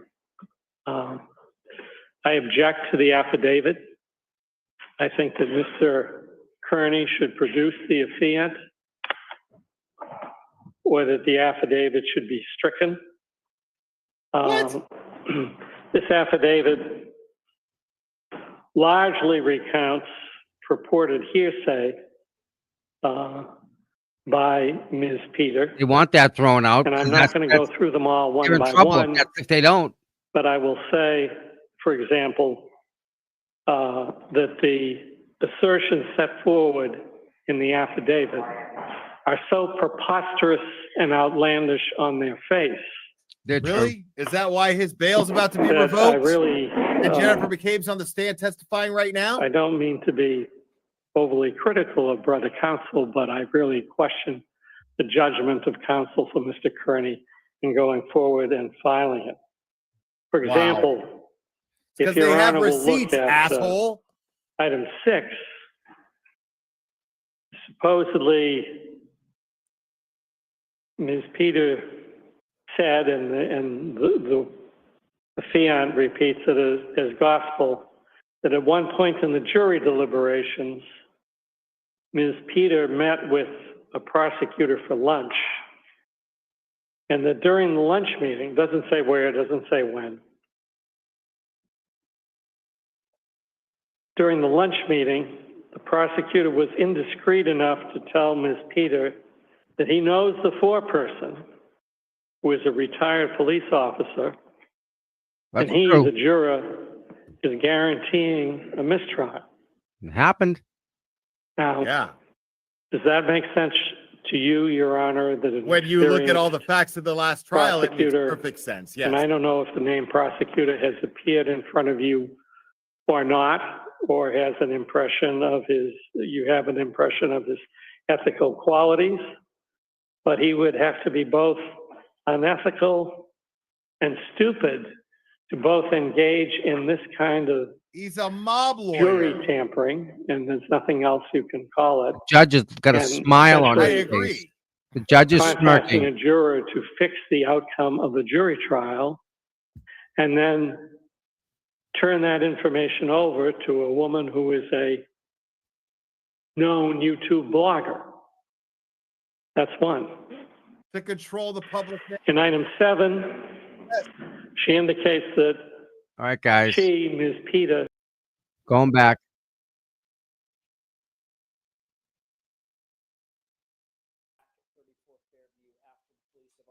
cleared the scene and you're back with your friends and family inside the home at 34 Fairview. We've already talked about the fact that the witnesses were not sequestered in any way. They were not separated in any way by the police. Is that right? We were just sitting together with friends Right. and family. So yeah, no. Everybody was free. All the friends and family that were in there were free to talk amongst themselves, which you did do, correct? Yes. All right. Everybody had the opportunity to say their piece and to listen to others say their piece as well. We had conversations. It wasn't really nothing more than that. At some point you did, I think you mentioned this on direct examination, you did reach out to Mike Lank. Is that right? Yes. Remind us who Mike Lank is in your world, in addition to being a Canton police officer, police sergeant, I think he was at the time. Who is he in your world? He was just a local guy that I, knew, was friendly with. And had gone to high school with? No. Was he ahead of you in high school? We weren't in high school at the same time. Got it. He was about 5 years ahead of you, is that right? Yes. Okay. But you'd known him or known of him from basically childhood or young adulthood. Yeah, I just knew him from around town.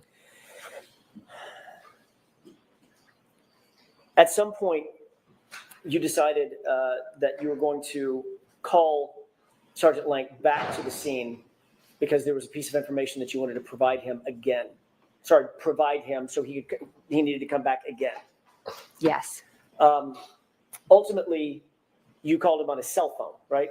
I did, yes. So you were close enough that you had his cell phone number. He had your cell phone number. No, I didn't have his cell phone number. Where'd you get that number? I asked Julie Albert for that number. So Julie had his cell phone number. Yes, she did. And Julie is Chris's wife? Yes. She was at the location? Yes. When I say the location, 34 Fairview that morning? Yes. As was Chris. He came at some point. I don't know if he was there when I called Officer Lank or not. As was Brian Higgins, correct? Yes, he was. He came back over to the location as well. Yes, he did. As a matter of fact, it was Brian Higgins who suggested that you reach out to Officer Lank. I'm not sure if it was him who suggested it. Someone suggested to you that you reach out to Officer Lank. Is that right? As I was sitting there remembering things, I believe, I can't say who did or didn't. So as you were sitting there remembering things, you weren't just remembering things, you were remembering things and then telling others things that you remembered. Oh, absolutely. So Yes. others were absorbing whatever information you were providing to them and vice versa. No one was really providing me any information because they didn't know what happened.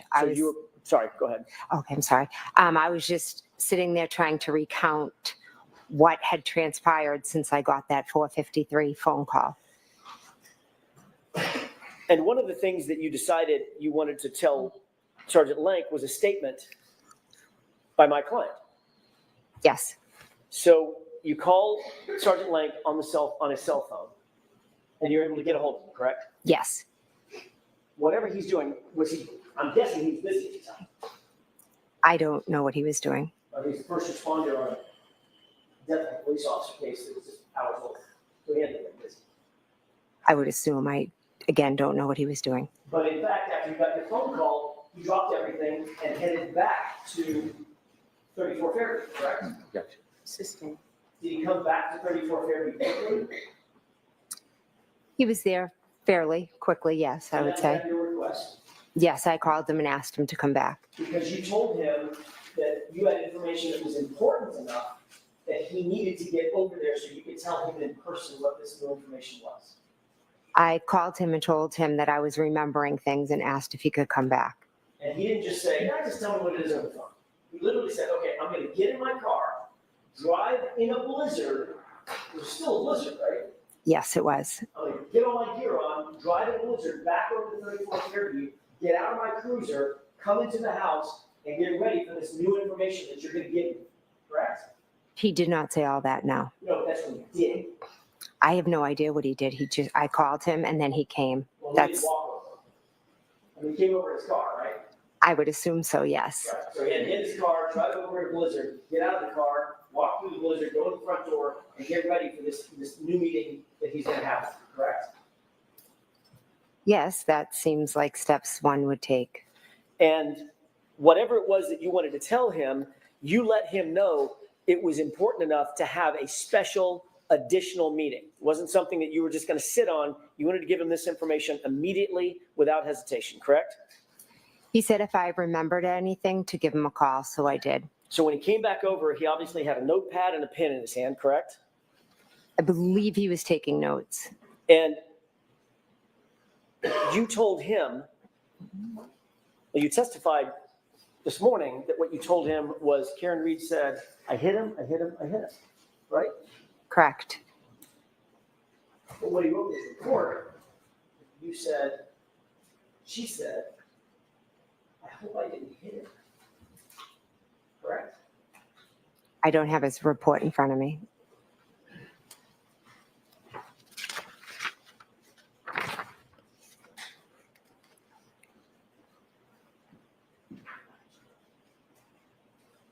Yeah, just one minute. Yes.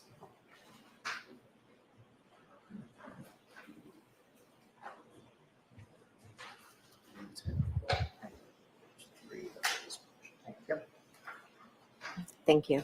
You're welcome. You could turn to the orange tab.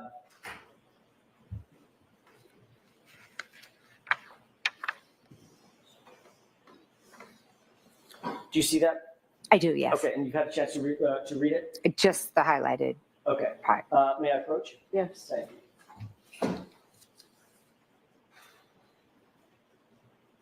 you.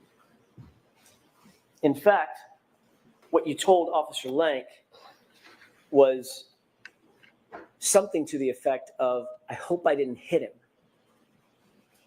Correct? Incorrect. I told him that she said I hit him. He wrote in his report, she just read, something to the effect of, Sustained. I hope I didn't hit him. Sustained. Is this another example of an officer getting a report wrong? Objection. Is that report right? Your Honor. Objection. Sustained. Move on, Mr. Jackson.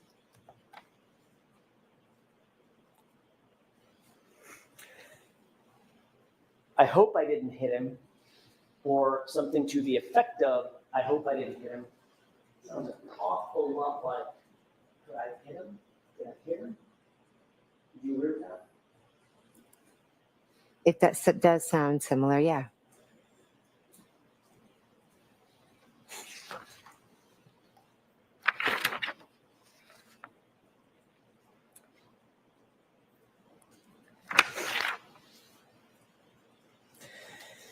You testified yesterday that during that first phone call, that first phone conversation with Ms. Reed at 4:53 a.m., she told you, according to your testimony, that in that phone call, in that very first phone call, Ms. Reed said she had gotten into a fight, her taillight was cracked, and she asked, could I have hit him or did I hit him? Correct? Incorrect. Tell me where I'm wrong. The first phone call, she had said we got into a fight and he didn't come home and I left him at the waterfall.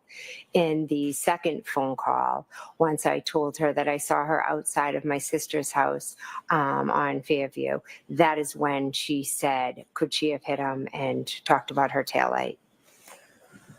So 2 hours after Ms. Reed found John O'Keefe and began giving him CPR, you were interviewed by Sergeant Sean Good, correct? Objection. Ask the question differently, Mr. Jackson. 2 hours after Ms. Reed found Mr. O'Keefe, about 2 hours later, say 8 o'clock, 8:30 in the morning, after the scene was cleared, you were interviewed by Sean Good, were you not? Objection. Sustained. May we approach, Your Honor? Yes.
May I? Yes. Thank you.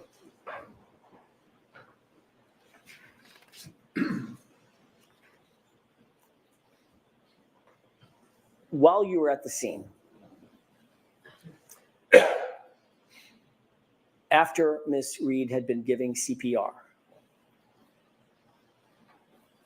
Sean Good interviewed you, correct? I don't remember a formal interview with Sean Good. Do you remember talking to him? When he arrived at the scene, I do remember briefly talking to him after all three of us gave John CPR. And he asked you certain questions about what you'd seen, what you'd heard, what had happened, correct? I have to tell you that I remember seeing him there and I remember talking to him, but I do not remember specifics of any conversation or any questions that he asked me. Do you remember him do you remember him asking you about any initial calls you had and you telling him about that 4:53 call and the early morning calls thereafter? The initial calls before you met up with Miss Reed? I don't recall. Did you tell Sergeant Good, by the way, he was a sergeant at the time. Sean Good was a sergeant, not an officer? I'm not sure. Okay. By the way, you knew Sergeant Good, did you not? I didn't know him. I knew of him, like I knew his name, but that was it. How'd you know of him before that day? Because his sister is a year or two younger than me, and I knew she had a brother that was younger, that was a Canton cop, just through the town, but I didn't know him. Okay, friendly but not friends. I wouldn't even say I was friendly with him. Okay.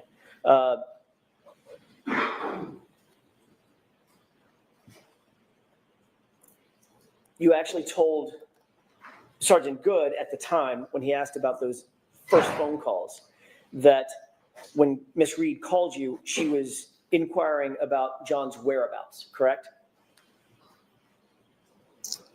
Again, I don't recall my conversations with Sean Good. You certainly never mentioned to Sergeant Good the incessant screaming and hysteria that you've described here in court. Objection. Did you ever mention anything about an argument or a fight to Sean Good? Objection. Sustained, Mr. Jackson. She said she didn't remember. Next question. I have to go through the series of machinations. I don't know what she remembers and doesn't remember. Next question, Mr. Jackson.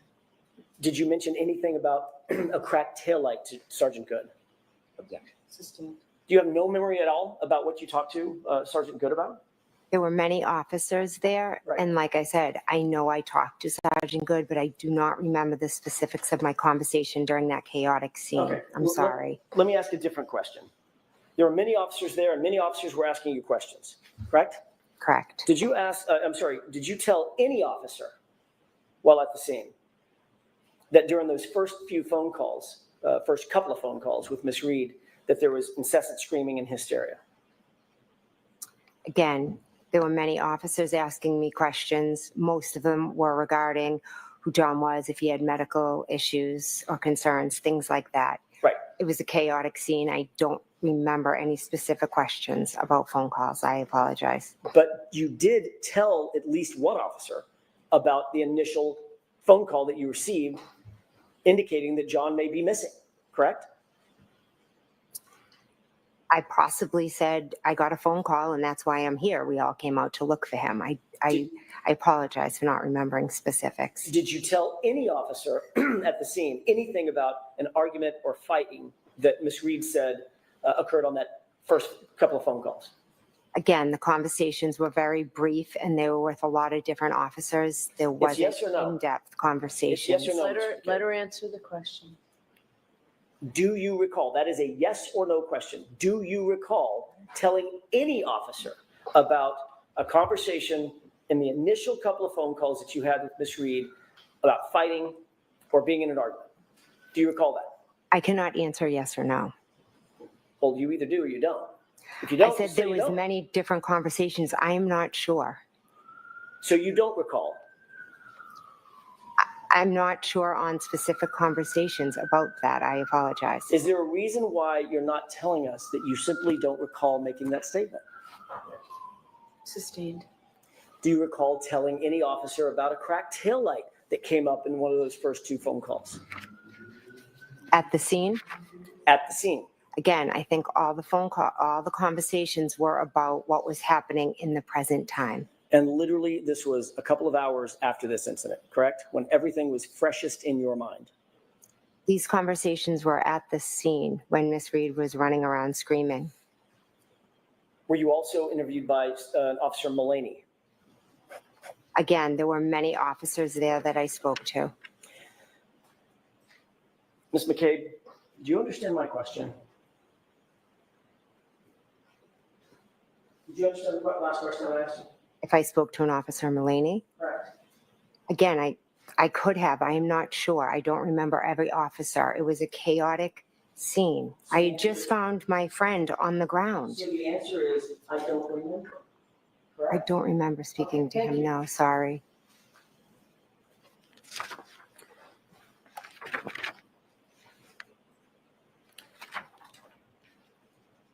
Later that morning, you did have a conversation with Officer Lank that you actually do remember, correct? Yes, correct. What you told Officer Lank or Sergeant Lank was that you received a phone call from Kaylee's phone and that Karen Reed was distraught because John never came home, correct? I told him she was, I don't remember the exact words, but I told him something like she was hysterical and screaming and said John never came home. You never mentioned that she said anything about a fight during that initial phone call, correct? Again, I'm not sure what exactly was said during that initial phone call. You never mentioned that she said something about a cracked taillight in that initial phone call or those two phone calls, correct? Are these phone calls with who? Who are these phone calls? Who am I speaking The to at this initial point? phone calls that you had with Miss Reed, Yes. you never mentioned to Officer Lank or Sergeant Lank that Miss Reed mentioned anything about a fight or an argument, correct? I don't remember. You never mentioned anything about having Miss Reed saying anything about a cracked taillight in one of those two initial phone calls, correct? Again, I don't remember all the things that I told Officer Lank. And you certainly never mentioned that Miss Reed said anything about could I have hit him in either of those initial phone calls, correct?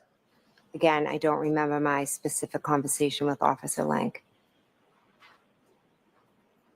So you don't remember the conversation that you had with Officer Lank when it was the clear light of day. You had had a chance to take a beat and a breath, catch your breath, because it's now 11:30, 11 o'clock in the morning. You don't remember anything about that conversation.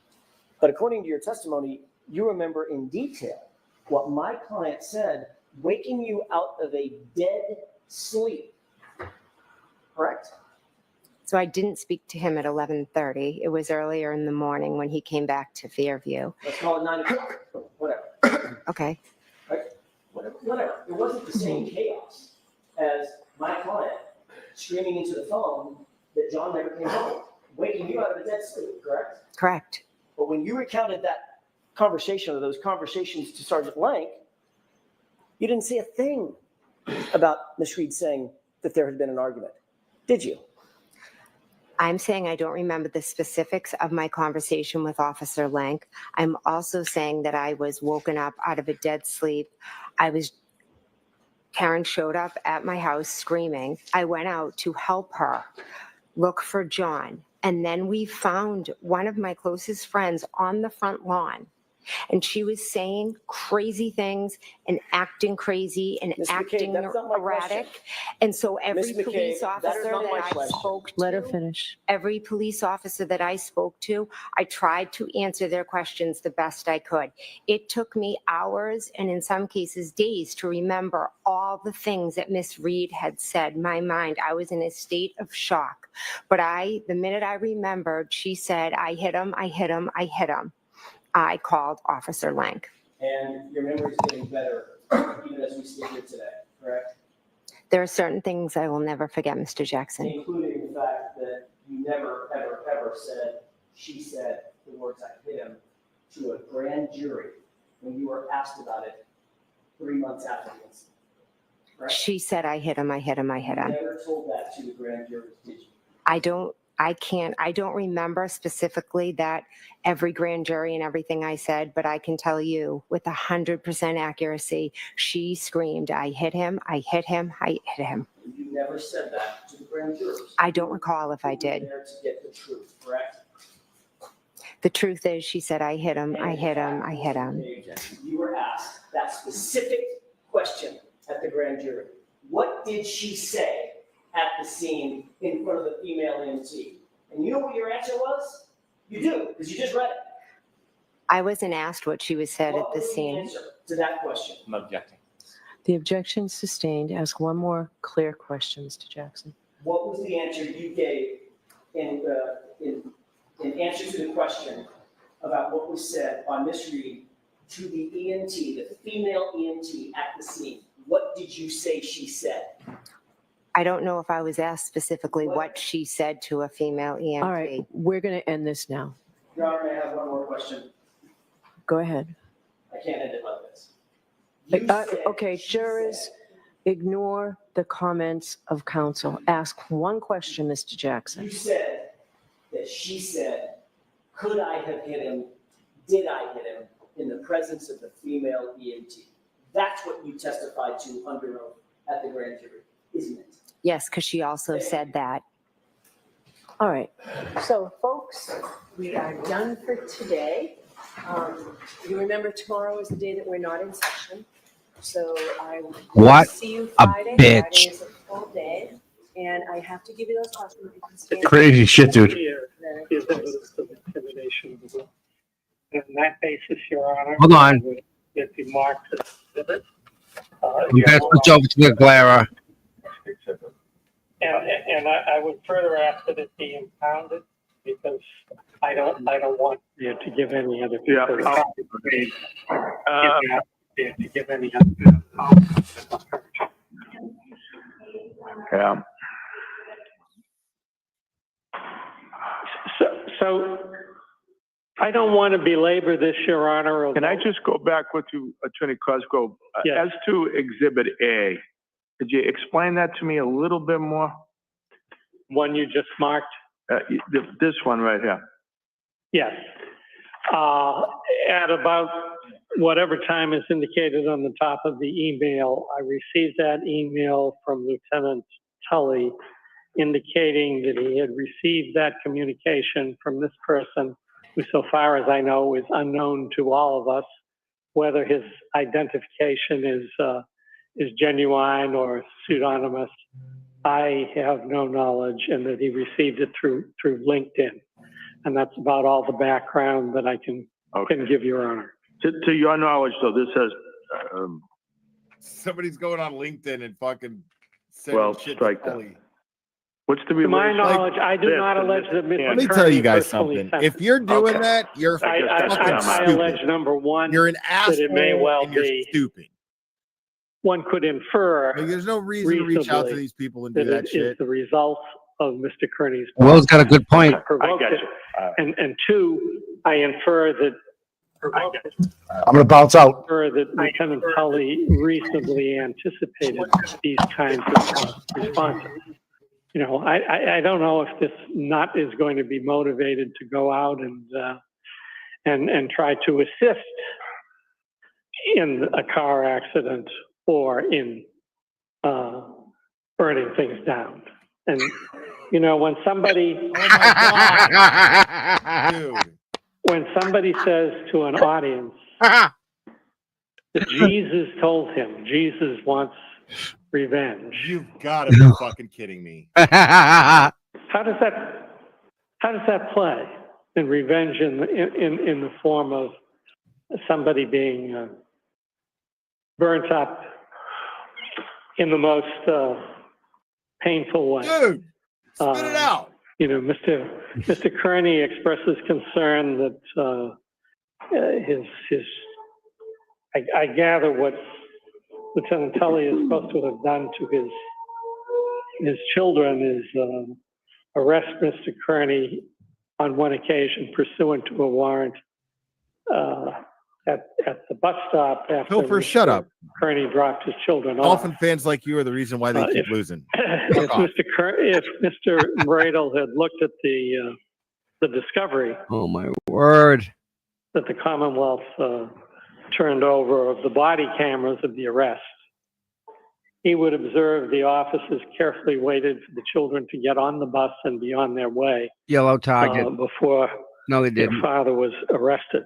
But yet, this is continually held out as a crime, while at the same time, Mr. Kearney has no compunction about wishing death on Lieutenant Tully's children and wife. So, Your Honor, I make those two arguments. One, that this was posted with a sure and certain knowledge and intent that it comes to Lieutenant Tully's attention, which in fact has happened. And two, I make the point that a no contact order means no contact. Dude, how do you argue a the case content from a coma? You know, before we, Your Honor, here's the First How the Amendment fuck do you argument. do that? The content of the contact Aiden's got a right is to go on the show. irrelevant They don't have to watch it. as far as whether there was a violation of the order.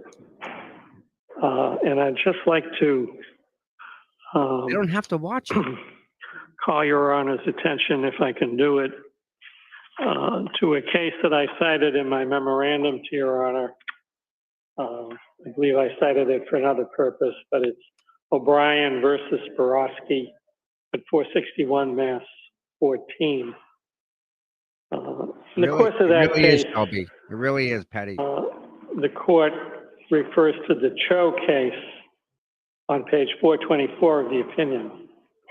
And it summarizes that case as follows. The defendant produced flyers with the word missing printed in large type across the top, between which was a photograph of a former girlfriend who had broken up with him and offensive sexual remarks about her, and he then hung the flyers in several places in her high school. He was convicted under a statute which criminally punishes persons with offensive and disorderly acts of language accost or annoy persons of the opposite sex. We, that's the appeals court, concluded that the defendant's criminal conviction for this communication did not violate the First Amendment because it was a true threat that had no expressive purpose, but was instead intended to get back at the victim by placing her in fear that she might suffer some sexual harm or wind up among the missing. That's true. Melanie, you're Your right. for Honor money. can look a long time, I think, at the language of Mr. Kearney's message in an attempt to distinguish it from the Cho case in terms of the language having no expressive purpose, but instead being intended to get back at Lieutenant Tully by placing him in fear that he or his family might suffer some harm. In fact, what other meaning are we to draw from revenge? Revenge. But apart from that, Your Honor, even if there's some far-fetched First Amendment phrase somewhere lurking in this message, the other material is not protective, and the violation of the order does not consist of the language, but simply the context. Now, the other string in my bow, Your Honor, is the argument that this is again a violation of the intimidation of Jesus the witness Christ, statute. bro. Lopan, wrap it Mr. up. Kearney and I have gone back and forth on that statute and how it should be construed and how it should not be construed. Your Honor currently has it under advisement. You see my arguments in my memorandum here with respect to this case. I won't belabor them in oral argument. So I will rest at that point. and Okay. let Mr. Bradley- Mr. Bradle, tell me about that word revenge and how am I supposed to interpret that? Judge, this is not a threat. This is not contact. This is satire. This is all protected. I am so sick of having to come before a court Woo! Get 'em, because of Bradle. Norfolk County Get him, Bradle. and talk about speech that Norfolk County Argue to doesn't me, like. not to anybody else. Just tell me about that word revenge. Revenge. Yeah, keep your Excuse me cool, one Bradle. second. Your Honor. Keep Yep, no, cool, take your Bradle. time. You can confer with your client. Keep your cool, Bradle. Like Bradle's pissed, man. Like what? I'm sick of fucking being here over this shit. Like the dude is a fucking satirist. It's been a year. Judge, my client is allowed to have hopes and desires and wishes that you or me or Mr. Cosgrove don't agree with their own life. Right. Or are repelled by. You know, why do we keep having to come back here? I don't know what it must be like to wake up on the wrong side of the First Amendment every day. This is protected speech, Your Honor, over and over again. The Supreme Court has spoken for decades and decades. He's right. Brandenburg, Yep. Watts, Shaplinsky, O'Brien v. Borowski, Welch. Judge, this is a waste of this court's time. This is intentional infliction of emotional distress on my client. Boom. The Commonwealth has been rebuffed over and over and over They on have. this exact scenario. He is not contacting a witness. He is not threatening a witness. He is talking about someone who has destroyed his life, Your Honor. He is There you allowed go. to lash out back. Fuck yeah. And the First Amendment Protects grants him to do every that. Yes. declarant this room Yep. to talk without fear, without the kind of Without fear, fear. that this Without county has repercussion. inflicted on Mr. Carney over and over and over again. Fuck And it is yeah. it has to stop, Your Honor. This is First Amendment protected speech. I don't care. We don't like it. I don't care. It doesn't matter. He is not threatening Tully. He is not contacting Tully. He is a reporter with his own style of satire that is addressing a large audience, and he is doing a major service pointing out over and over and over again corruption in this county, perversion of the First Amendment, Fuck yeah. abuse of the witness intimidation statute, Your Honor. This has got to stop. I don't want to come in here anymore and pretend like, gee whiz, this is a close call. It's not, Your Honor. This is First Amendment protected activity that the court, I have every confidence that this court is going to vindicate. This cannot happen over and over again. I get a motion It's a to fucking no-brainer. destroy my client's liberty 3 hours before every single time they want to do this. I get communications, oh, we're not going to try to revoke his bail. Then I go to Stoughton, they want to revoke his bail. What are they doing? They're corroborating the affidavit we talked about 5 minutes ago, where Jennifer McCabe said, I'm not going to I'm test. interested in that. I'm interested about the word revenge. Judge, come he on. can say revenge. He hopes it's revenge on a bad guy that's been destroying him. We cannot engage in this kind of content-based viewpoint discrimination. Bradle, he's a We don't little have to too like the emotional, viewpoint, though. He's got to but explain. like that Voltaire's revenge is a little biographer better. said, we have to defend to the death his right to say it. And that's all this is, Your Honor, over and over Right, again with this. right. Excuse me 1 second, please, Your Honor. No, take your time. Like tell the judge he said that Jesus is taking revenge. And Judge, in this context, to address your Jesus, question, not him. in this context, Judge, revenge means karma. He's not saying, I'm going to go get revenge on you. He's saying that karma's a bitch, is what he's saying, Your Honor. And he's allowed to say that.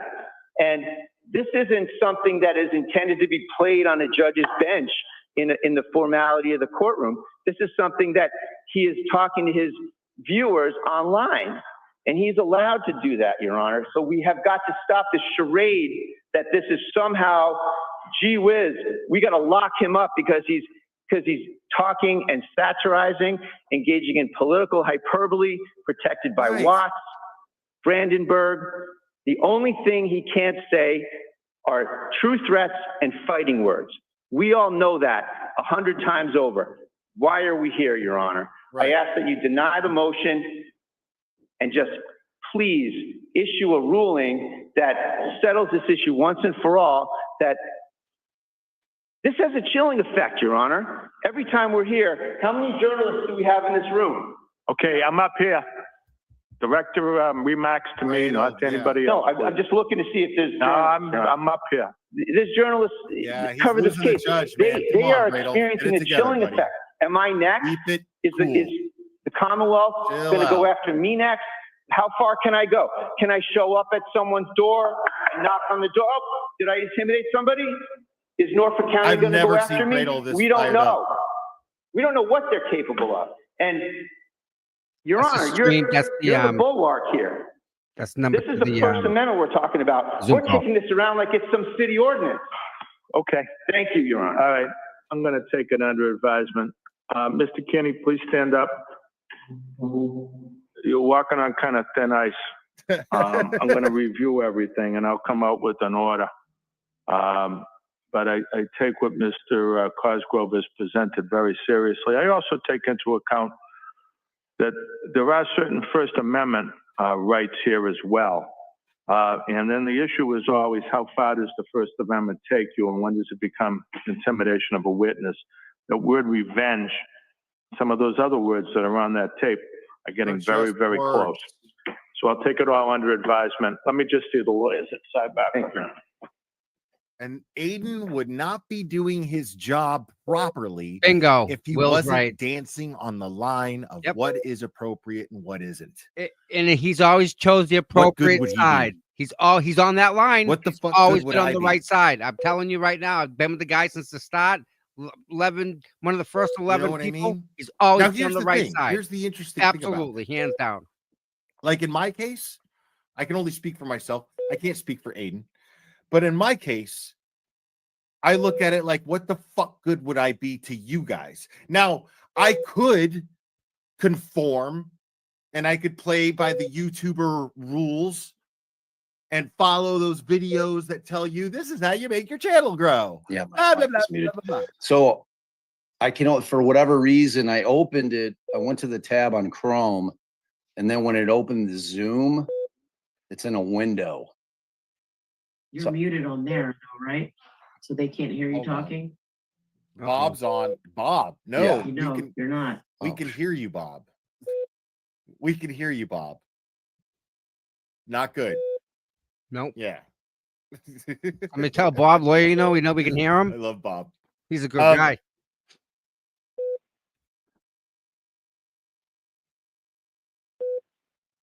Dude, like I don't think the judge is gonna lock him up. I think I'm gonna let him go. Tell him to watch him. I think he's gonna say watch I it. forgot what I was saying. Don't I was mention on a it. rant and I Don't come around it. because Bob Mata jumped on the Zoom and started talking.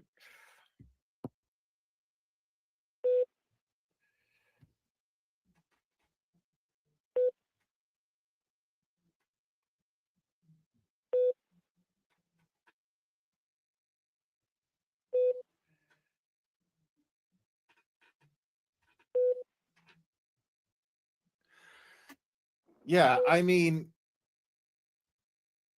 that's the thing, man. Is like, yeah, yeah. I remember where I was and what I was talking about. I can only speak for myself, but like, to me, I could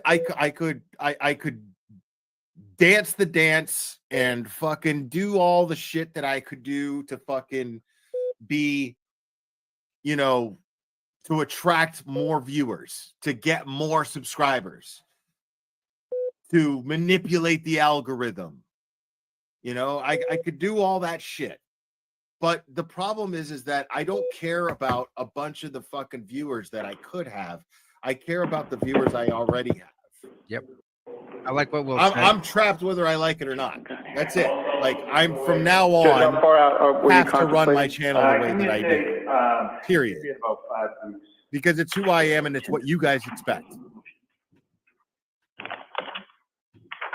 Could I suggest June 18th or June 20th? Is the 20th available? That work for you, Mr. Cosgrove?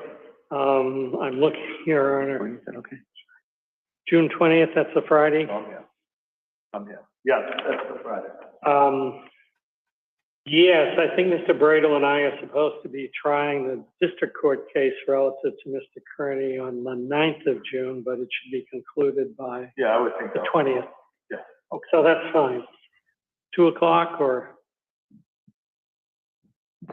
Okay, the 20th is. yeah. And Thank you. I'll see you all then. Thank you, Your Honor. And that's All right. that. may I try your patience with one Can try further my comment patience. on the last You out issue there we right argued, now. Go right ahead. which is that like Mr. Bradel, I am very tired of coming back here with Bob, these motions. I'm sure you take your. I honestly think that if the court does Oh, not baby. act to protect the witnesses, Are we still? we're going to be back in front of you very soon because he doesn't stop. Okay. Mr. Brado, I'll give you a short response. I'll give you 30 seconds. Judge, it's protected activity. It's That's all there is to protected it. speech. Okay, thank you. Thank you. All right. It's that simple. Thank you. Okay, we'll see you, June 20th. Right on the money. PM. Are we going to get a ruling 20th. today on my? Judge walked off Oh, the shit, the stage. Zoom cut off. Are we gonna get a ruling today on my motion? Meeting is I ended by guess the host. We still have to, we'll just have to keep. Done. All right, guys. Man, Aiden's not going to jail. Don't worry about that. All right, everybody. Listen, on the way out, hit the like and subscribe button. Thumbs up always helps. And I'm not sure, but maybe do a members only tomorrow. If not, we'll figure something out. How about that? I'm wiped out. It's been a day. It's been a day. Full day.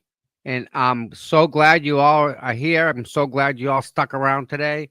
Make sure you go and you give likes to all the other creators out there. Give them a like, give them a subscription, give them a thumbs up. You know, yeah, and hopefully you come back. That's the best we can do with that, right? Do our best. Friday we'll definitely be here. Gonna be interesting. Jen gets a couple days off. Well, she gets a day off, right? So, all right. I think we all need to take a break, take a deep breath, not get wound up, and let's analyze and just recap what Jen said. And I know all the creators are already on it. I look forward to waking up in the morning with a bunch of TikToks and a bunch of Twitter stuff. And just, it's going to be a plethora of just the people out there proving things that were said in court, again, also a lie. So, with that said, I love you all, and we will see you all soon. I wish you well. I hope you all stay healthy, stay safe, seatbelts, no drinking and driving, and we'll figure it out. You all have a good day. Thank you all for being here. I love you a lot, guys. Catch you later.